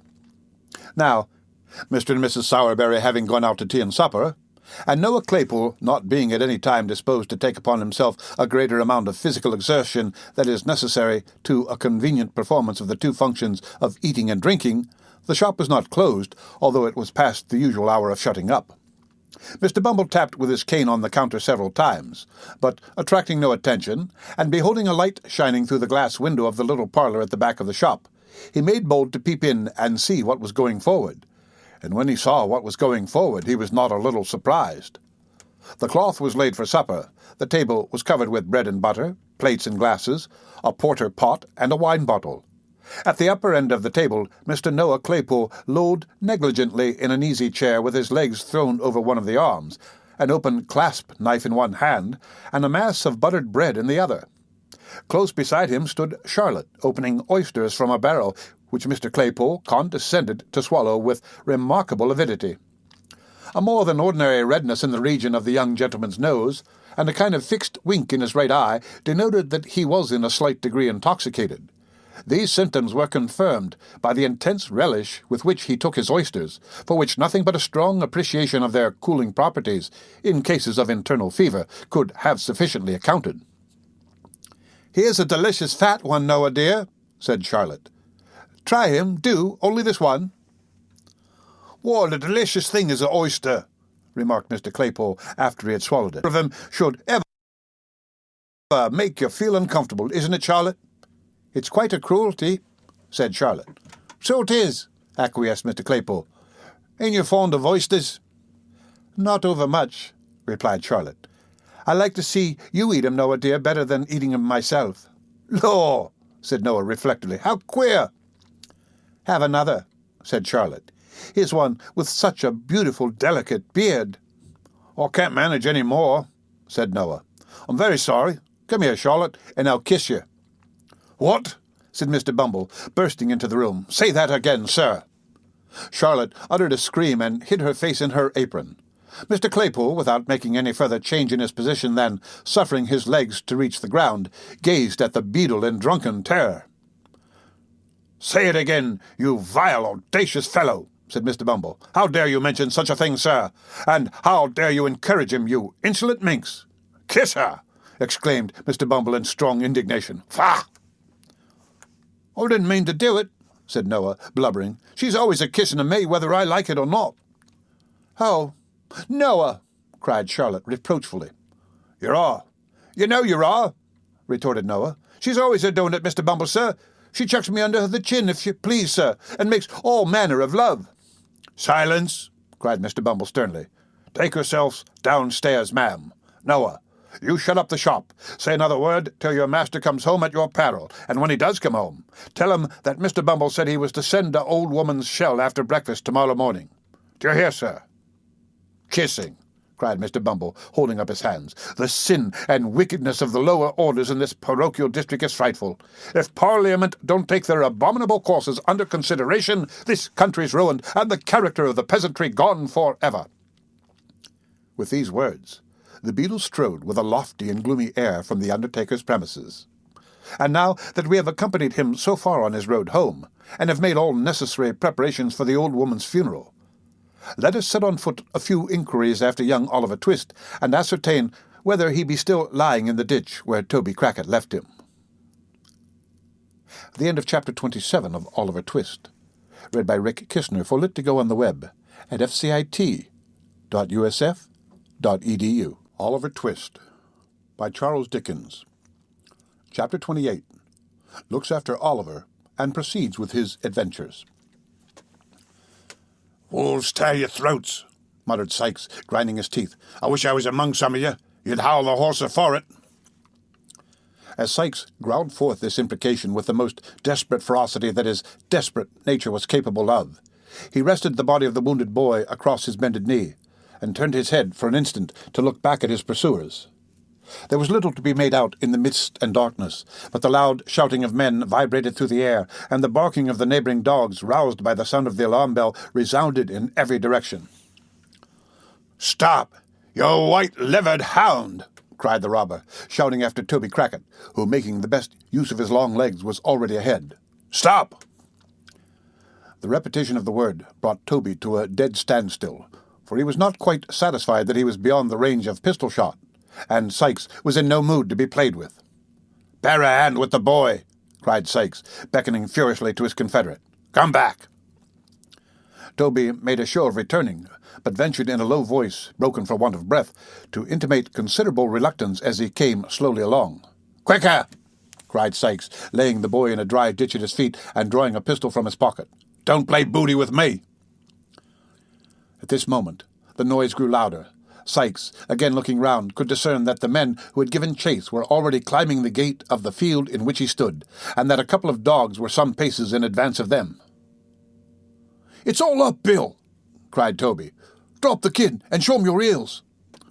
With this parting advice, Mr. Crackit, preferring the chance of being shot by his friend to the certainty of being taken by his enemies, fairly turned tail and darted off at full speed.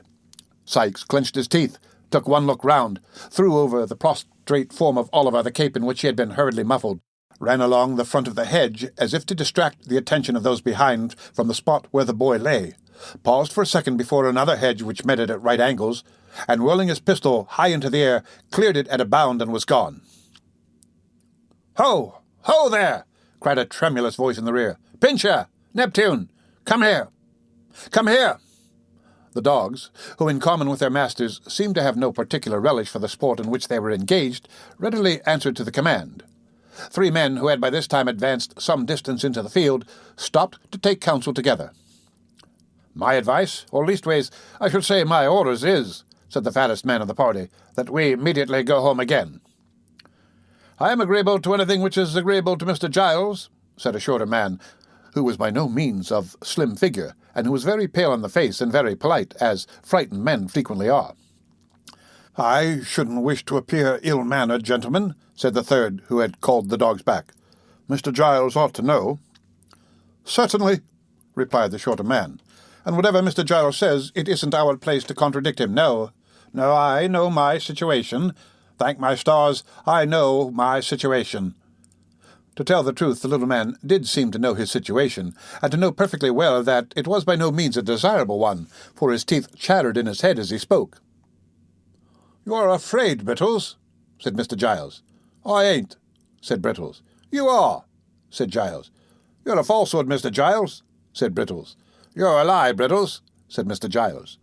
Now, these 4 retorts arose from Mr. Giles-Taunt, and Mr. Giles-Taunt had arisen from his indignation at having the responsibility of going home again, imposed upon himself under a cover of a compliment. The third man brought the dispute to a close most philosophically.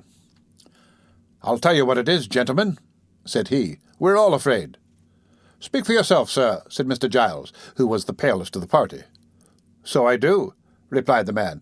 "It's natural and proper to be afraid under such circumstances. I am."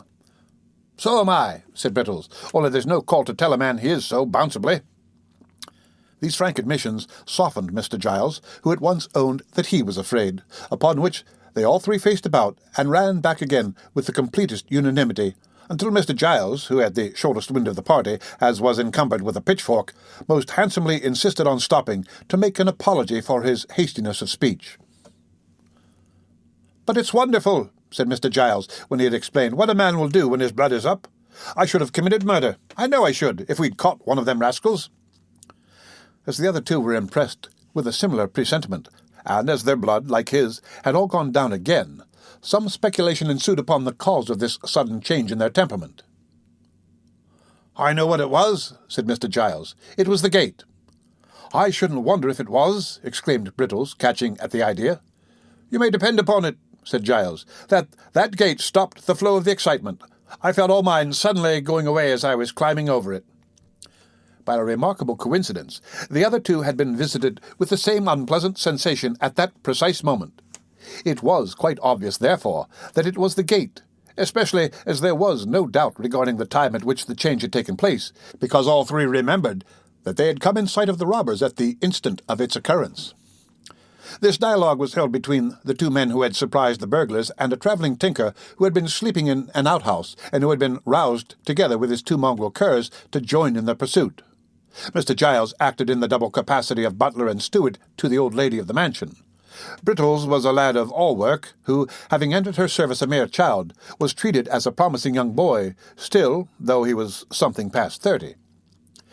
Encouraging each other with such converse as this, but keeping very close together notwithstanding, and looking apprehensively round whenever a fresh gust rattled through the boughs, the 3 men hurried back to a tree behind which they had left their lantern, lest its light should inform the thieves in what direction to fire. Catching up the light, they made the best of their way home at a good round trot, and long after their dusky forms had ceased to be discernible, the light might have been seen twinkling and dancing in the distance like some exhalation of the damp and gloomy atmosphere through which it was swiftly borne. The air grew colder as day came slowly on, and the mist rolled along the ground like a dense cloud of smoke.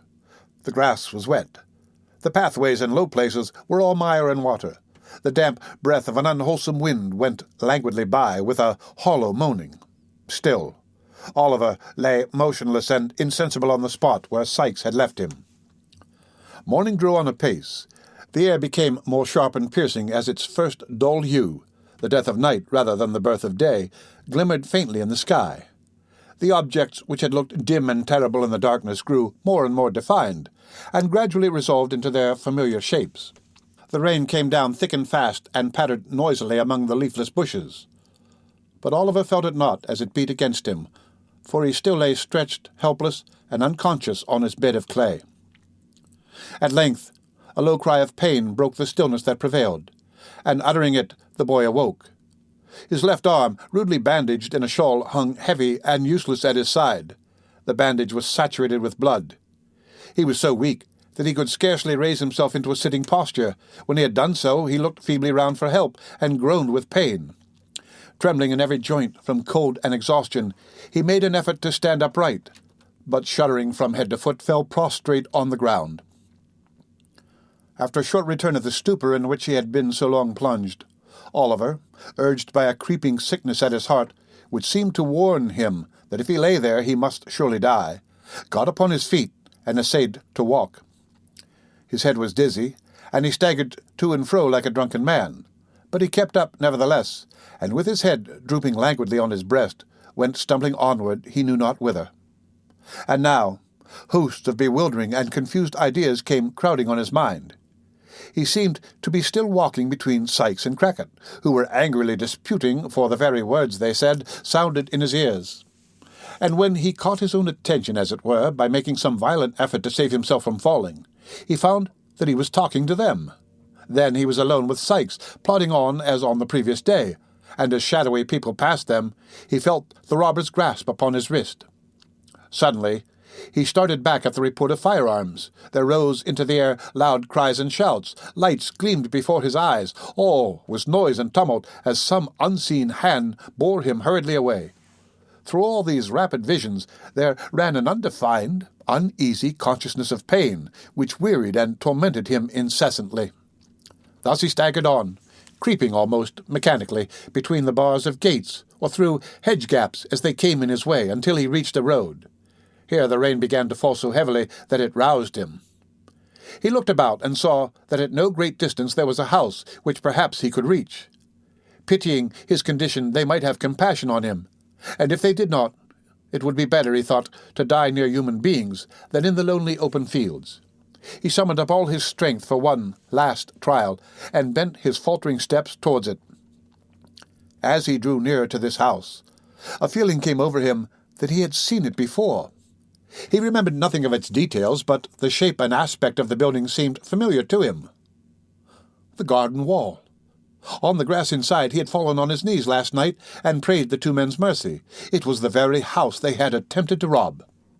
Oliver felt such fear come over him when he recognized the place that, for the instant, he forgot the agony of his wound and thought only of flight.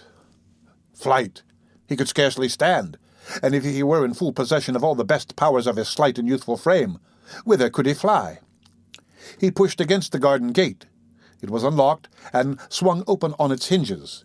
He tottered across the lawn, climbed the steps, knocked faintly at the door, and his whole strength failing him, sunk down against one of the pillars of that little portico.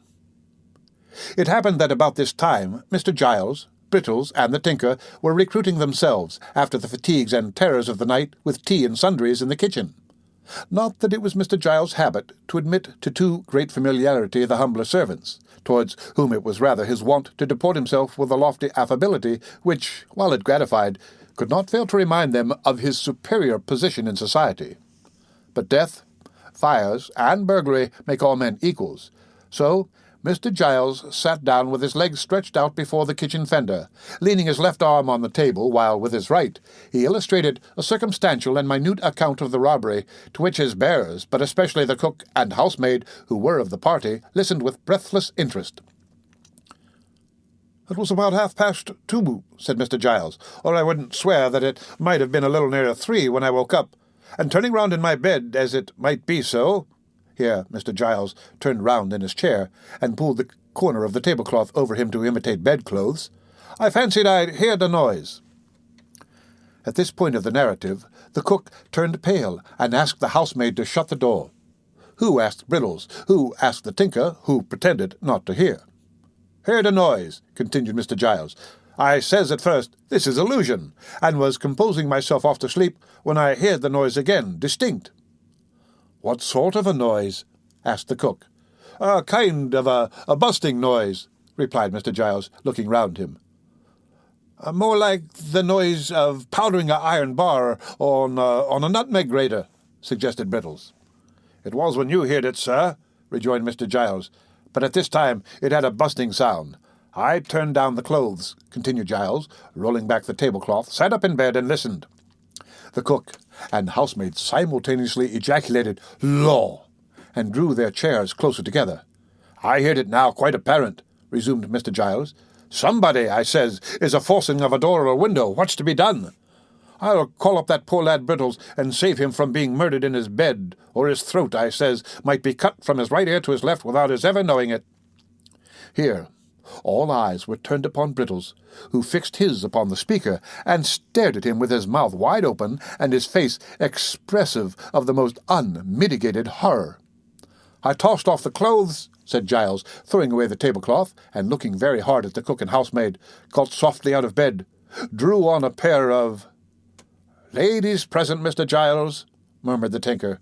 "Of shoes, sir," said Giles, turning upon him and laying great emphasis on the word, seized the loaded pistol that always goes upstairs with the plate basket, and walked on tiptoes to his room. "Brittles," I says, when I had woke him, "don't be frightened." "So you did," observed Brittles in a low voice. "We're dead men, I think, Brittles," I says, continued Giles, "but don't be frightened." "Was he frightened?" asked the cook. "Not a bit of it," replied Mr. Giles. "He was as firm, pretty near as firm as I was." "I should have died at once, I'm sure, if it had been me," observed the housemaid. "You're a woman," retorted Brittles, plucking up a little. "Brittles is right," said Mr. Giles, nodding his head approvingly. "From a woman nothing else was to be expected. We, being men, took a dark lantern that was standing on Brittles' hob and groped our way downstairs in the pitch dark, as it might be so." Mr. Giles had risen from his seat and taken 2 steps with his eyes shut to accompany his description with appropriate action, when he started violently, in common with the rest of the company, and hurried back to his chair. The cook and housemaid screamed. "It was a knock," said Mr. Giles, assuming perfect serenity. "Open the door, somebody." Nobody moved. "It seems a strange sort of a thing, a knock coming at such a time in the morning," said Mr. Giles, surveying the pale faces which surrounded him, and looking very blank himself. "But the door must be opened. Do you hear somebody?" Mr. Giles, as he spoke, looked at Brittles, but that young man, being naturally modest, probably considered himself nobody, and so held that the inquiry could not have any application to him. At all events, he tendered no reply. Mr. Giles directed an appealing glance at the tinker, but he had suddenly fallen asleep. The women were out of the question. "If Brittles would rather open the door in the presence of witnesses," said Mr. Giles, after a short silence, "I am ready to make one." "So am I," said the tinker, waking up as suddenly as he had fallen asleep. Brittles capitulated on these terms, and the party, being somewhat reassured by the discovery, made on throwing open the shutters, that it was now broad day, took their way upstairs, with the dogs in front. The 2 women who were afraid to stay below brought up the rear. By the advice of Mr. Giles, they all talked very loud to warn any evil-disposed person outside that they were strong in numbers, and by a master-stroke of policy, originating in the brain of the same ingenious gentleman, the dogs' tails were well pinched in the hall to make them bark savagely. These precautions having been taken, Mr. Giles held on fast by the tinker's arm, to prevent his running away, as he pleasantly said, and gave the word of command to open the door. Brittles obeyed. The group, peeping timorously over each other's shoulders, beheld no formidable object than poor little Oliver Twist, speechless and exhausted, who raised his heavy eyes and mutely solicited their compassion. "A boy!" exclaimed Mr. Giles violently, pushing the tinker into the background. "What's the matter with it? Huh? Why, Brittles, look here, don't you know?" Brittles, who had got behind the door to open it, no sooner saw Oliver than he uttered a loud cry. Mr. Giles, seizing the boy by one leg and one arm, fortunately not the broken limb, lugged him straight into the hall and deposited him at full length on the floor thereof. "Here he is!" bawled Giles, calling in a state of great excitement up the staircase. "Here's one of the thieves, ma'am. Here's a thief, miss. Wounded, miss. I shot him, miss." And Brittles held the light. "In a lantern, miss," cried Brittles, applying one hand to the side of his mouth so that his voice might travel the better. The 2 women servants ran upstairs to carry the intelligence that Mr. Giles had captured a robber, and the tinker busied himself in endeavouring to restore Oliver, lest he should die before he could be hanged. In the midst of all this noise and commotion, there was heard a sweet female voice, which quelled it in an instant. "Giles," whispered the voice from the stairhead. "I'm here, miss," replied Mr. Giles. "Don't be frightened, miss. I ain't much injured. He didn't make a very desperate resistance, miss. I was soon too many for him." "Hush," replied the young lady. "You frightened my aunt as much as the thieves did. Is the poor creature much hurt?" "Wounded desperate, miss," replied Giles, with indescribable complacency. "He looks as if he was a-going, miss," bawled Brittles, in the same manner as before. "Wouldn't you like to come and look at him, miss, in case he should?" "Hush, pray. There's a good man," rejoined the lady. "Wait quietly only one instant while I speak to aunt." With a footstep as soft and gentle as the voice, the speaker tripped away. She soon returned with the direction that the wounded person was to be carried carefully upstairs to Mr. Giles' room, and that Brittles was to saddle the pony and betake himself instantly to Chertsey, from which place he was to dispatch, with all speed, a constable and a doctor. "But won't you come and take one look at him first, miss?" asked Mr. Giles, with as much pride as if Oliver was some bird of rare plumage that he had skilfully brought down. "Not one little peep, miss?" "Not now for the world," replied the young lady. "Poor fellow! Oh, treat him kindly, Giles, for my sake." The old servant looked up at the speaker as she turned away, with a glance as proud and admiring as if she had been his own child. Then, bending over Oliver, he helped to carry him upstairs with the care and solicitude of a woman. The end of Chapter 28 of Oliver Twist. Read by Rick Kishner for Lit2Go on the web at fcit.usf.edu. Oliver Twist by Charles Dickens. Chapter 29 has an introductory account of the inmates of the house to which Oliver resorted. In a handsome room, though its furniture had rather the air of old-fashioned comfort than of modern elegance, there sat two ladies at a well-spread breakfast table. Mr. Giles, dressed with scrupulous care in a full suit of black, was in attendance upon them. He had taken his station some halfway between the sideboard and the breakfast table, and with his body drawn up to its full height, his head thrown back and inclined the merest trifle on one side, his left leg advanced and his right hand thrust into his waistcoat, while his left hung down by his side, grasping a waiter, looked like one who laboured under a very agreeable sense of his own merits and importance. Of the two ladies, one was well advanced in years, but the high-backed oaken chair upon which she sat was not more upright than she. Dressed with the utmost nicety and precision, in a quaint mixture of bygone costume, with some slight concessions to the prevailing taste, which rather served to point the old style pleasantly than to impair its effect, she sat in a stately manner, with her hands folded on the table before her. Her eyes, and age had dimmed but little of their brightness, were attentively upon her young companion. The younger lady was in the lovely bloom and springtime of womanhood, at that age when, if ever angels be for God's good purposes enthroned in mortal forms, they may be, without impiety, supposed to abide in such as hers. She was not past 17.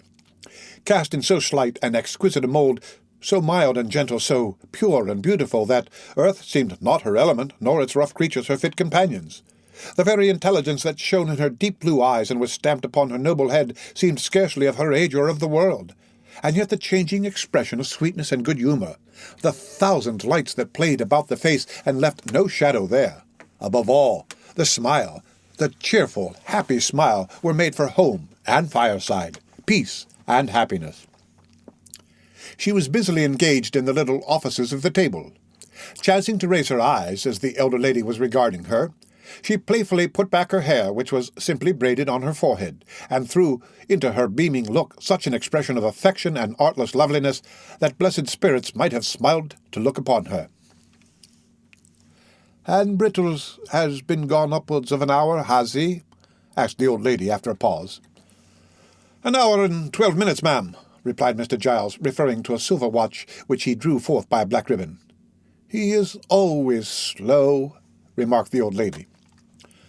"Brittles always was a slow boy, ma'am," replied the attendant, and seeing by the by that Brittles had been a slow boy for upwards of 30 years, there appeared no great probability of his ever being a fast one. "He gets worse instead of better, I think," said the elder lady. "It is very inexcusable in him if he stops to play with any other boys," said the young lady, smiling. Mr. Giles was apparently considering the propriety of indulging in a respectful smile himself, when a gig drove up to the garden gate, out of which there jumped a fat gentleman, who ran straight up to the door, and who, getting quickly into the house by some mysterious process, burst into the room and nearly overturned Mr. Giles and the breakfast table together. "I never heard of such a thing!" exclaimed the fat gentleman. "My dear Mrs. Maylie, bless my soul, in the silence of the night, too, I never heard of such a thing." With these expressions of condolence, the fat gentleman shook hands with both ladies, and drawing up a chair, inquired how they found themselves. "You ought to be dead, positively dead with the fright," said the fat gentleman. "Why didn't you send? Bless me, my man should have come in a minute, and so would I, and my assistant would have been delighted, or anybody, I'm sure, under such circumstances. Dear, dear, so unexpected, in the silence of the night, too."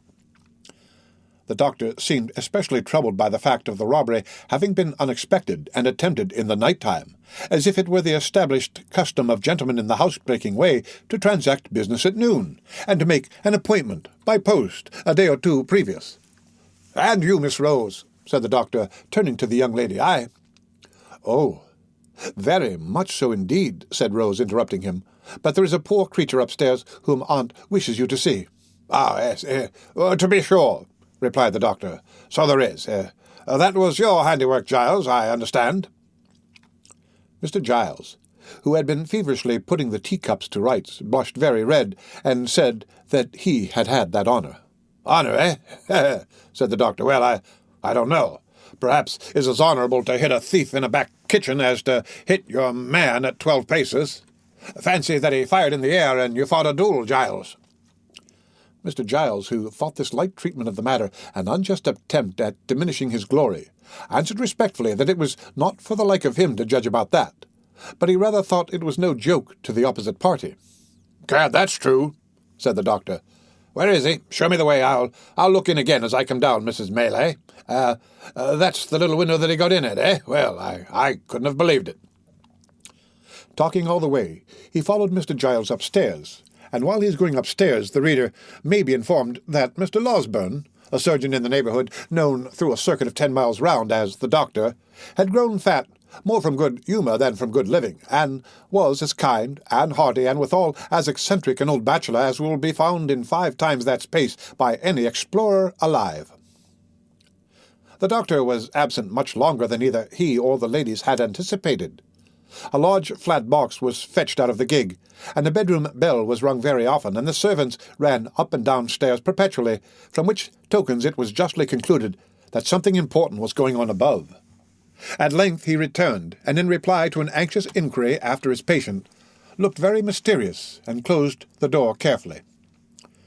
"This is a very extraordinary thing, Mrs. Melee," said the doctor, standing with his back to the door as if to keep it shut. "He is not in danger, I hope?" said the old lady. "Why, that would not be an extraordinary thing under the circumstances," replied the doctor, "though I don't think he is. Have you seen the thief?" "No," rejoined the old lady. "Nor heard anything about him?" "No."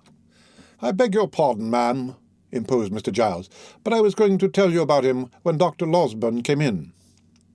The fact was that Mr. Giles had not at first been able to bring his mind to the avowal that he had only shot a boy. Such commendations had been bestowed upon his bravery that he could not for the life of him help postponing the explanation for a few delicious minutes, during which he had flourished in the very zenith of a brief reputation for undaunted courage. "Rose wished to see the man," said Mrs. Melee, "but I wouldn't hear of it." "Humph," rejoined the doctor. "There's nothing very alarming in his appearance. Have you any objection to see him in my presence?" "It fit be necessary," replied the old lady. "Certainly not." "Then I think it is necessary," said the doctor. "At all events, I am quite sure that you would deeply regret not having done so if you postponed it. He is perfectly quiet and comfortable now. Allow me, Miss Rose, will you permit me? Not the slightest fear. I pledge you my honour." The end of Chapter 29 of Oliver Twist. Read by Rick Kishner for Lit to Go on the web at fcit.usf.edu. Oliver Twist by Charles Dickens. Chapter 30 relates what Oliver's new visitors thought of him. With many loquacious assurances that they would be agreeably surprised in the aspect of the criminal, the doctor drew the young lady's arm through one of his, and offering his disengaged hand to Mrs. Melee, led them with much ceremony and stateliness upstairs. "Now," said the doctor in a whisper, as he softly turned the handle of a bedroom door, "let us hear what you think of him. He has not been shaved very recently, but he don't look all that ferocious notwithstanding. Stop, though. Let me first see that he is in visiting order." Stepping before them, he looked into the room. Motioning them to advance, he closed the door when they had entered, and gently drew back the curtains of the bed. Upon it, in lieu of the dogged, black-visaged ruffian they had expected to behold, there lay a mere child, worn with pain and exhaustion, and sunk into a deep sleep. His wounded arm, bound and splintered up, was crossed upon his breast. His head reclined upon the other arm, which was half hidden by his long hair as it streamed over the pillow. The honest gentleman held the curtain in his hand, and looked on for a minute or so in silence. Whilst he was watching the patient thus, the younger lady glided softly past, and, seating herself in a chair by the bedside, gathered Oliver's hair from his face. As she stooped over him, her tears fell upon his forehead. The boy stirred and smiled in his sleep, as though these marks of pity and compassion had awakened some pleasant dream of a love and affection he had never known. Thus a strain of gentle music, or the rippling of water in a silent place, or the odour of a flower, or the mention of a familiar word, will sometimes call up sudden, dim remembrances of scenes that never were, in this life, which vanish like a breath, which some brief memory of a happier existence long gone by would seem to have awakened, which no voluntary exertion of the mind can ever recall.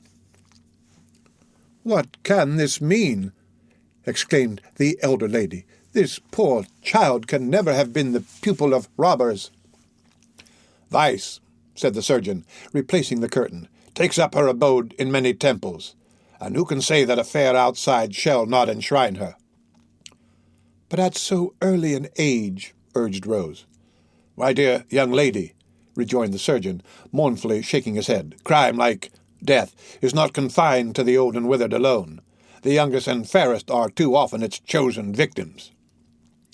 "But can you really believe that this delicate boy has been the voluntary associate of the worst outcasts of society?" said Rose. The surgeon shook his head in a manner which intimated that he feared it was very possible, and observing that they might disturb the patient, led the way into an adjoining apartment. "But even if he has been wicked," pursued Rose, "think how young he is. Think that he may never have known a mother's love or the comfort of a home. That ill usage and blows, or the want of bread, may have driven him to herd with men who have forced him to guilt. Aunt, dear aunt, for mercy's sake, think of this before you let them drag this sick child to a prison, which in any case must be the grave of all his chances of amendment. Oh, as you love me, and know that I have never felt the want of parents in your goodness and affection, but that I might have done so, and might have been equally helpless and unprotected with this poor child, have pity upon him before it is too late." "My dear love," said the elderly lady, as she folded the weeping girl to her bosom, "do you think I would harm a hair of his head?" "Oh, no," replied Rose eagerly. "No, surely," said the old lady. "My days are drawing to their close, and may mercy be shown to me as I show it to others. What can I do to save him, sir?" "Let me think, ma'am," said the doctor. "Let me think." Mr. Losberne thrust his hands into his pockets, and took several turns up and down the room, often stopping and balancing himself on his toes, and frowning frightfully. After various exclamations of, "I've got it now," "No, I haven't," and as many renewals of the walking and frowning, he at length made a dead halt, and spoke as follows. "I think if you give me a full and unlimited commission to bully Giles and that little boy Brittles, I can manage it. Giles is a faithful fellow and an old servant, I know, but you can make it up to him in a 1,000 ways, and reward him for being such a good shot beside. You don't object to that?" "Unless there is some other way of preserving the child," replied Mrs. Maylie. "There is no other," said the doctor. "No other, take my word for it." "Then my aunt invests you with full power," said Rose, smiling through her tears. "But pray don't be harder upon the poor fellows than is indispensably necessary." "You seem to think," retorted the doctor, "that everybody is disposed to be hard-hearted today, except yourself, Miss Rose. I only hope for the sake of the rising male sex generally, that you may be found in as vulnerable and soft-hearted a mood by the first eligible young fellow who appeals to your compassion. And I wish I were a young fellow, that I might avail myself on the spot of such a favourable opportunity for doing so as the present." "You are as great a boy as poor Brittles himself," returned Rose, blushing. "Well," said the doctor, laughing heartily, "that is no very difficult matter. But to return to this boy. The great point of our agreement is yet to come.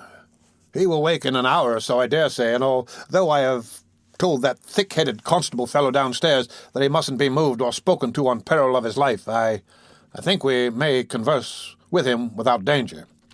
Now I make this stipulation, that I shall examine him in your presence, and that, if from what he says we judge, and I can show to the satisfaction of your cool reason that he is a real and thorough bad one, which is more than possible, he shall be left to his fate without any further interference on my part at all events."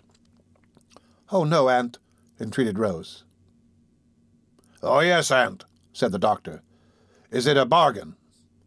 "He cannot be hardened in vice," said Rose. "It is impossible." "Very good," retorted the doctor.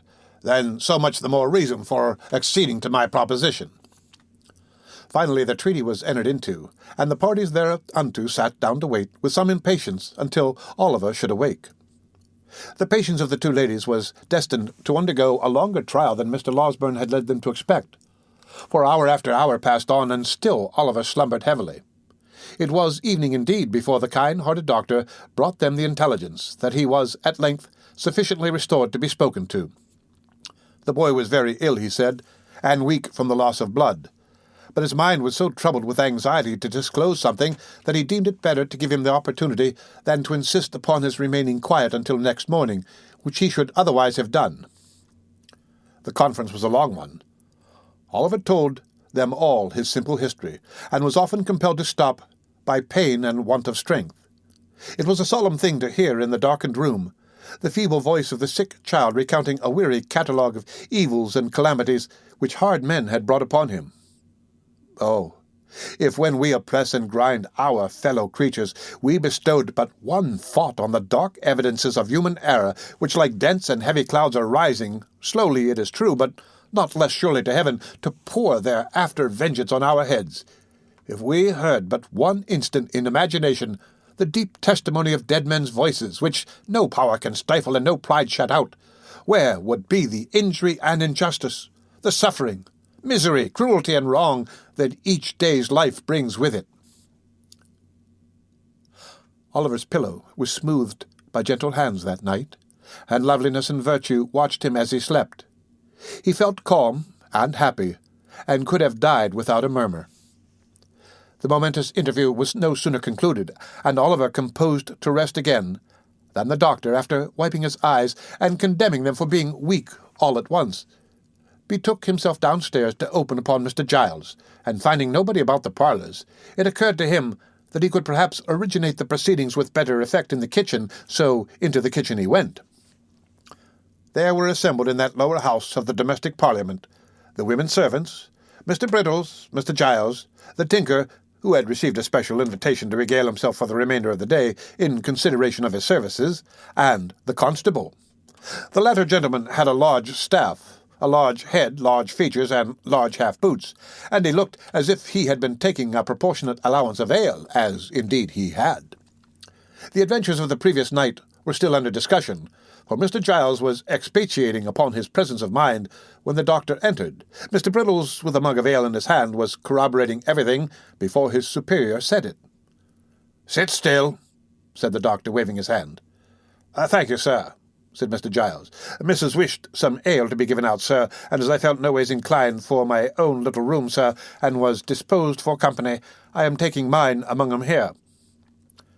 Brittles headed a low murmur, by which the ladies and gentlemen generally were understood to express the gratification they derived from Mr. Giles' condescension.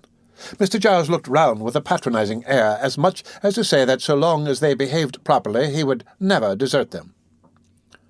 "How is the patient tonight, sir?" asked Giles. "So-so," returned the doctor. "I am afraid you have got yourself into a scrape there, Mr. Giles."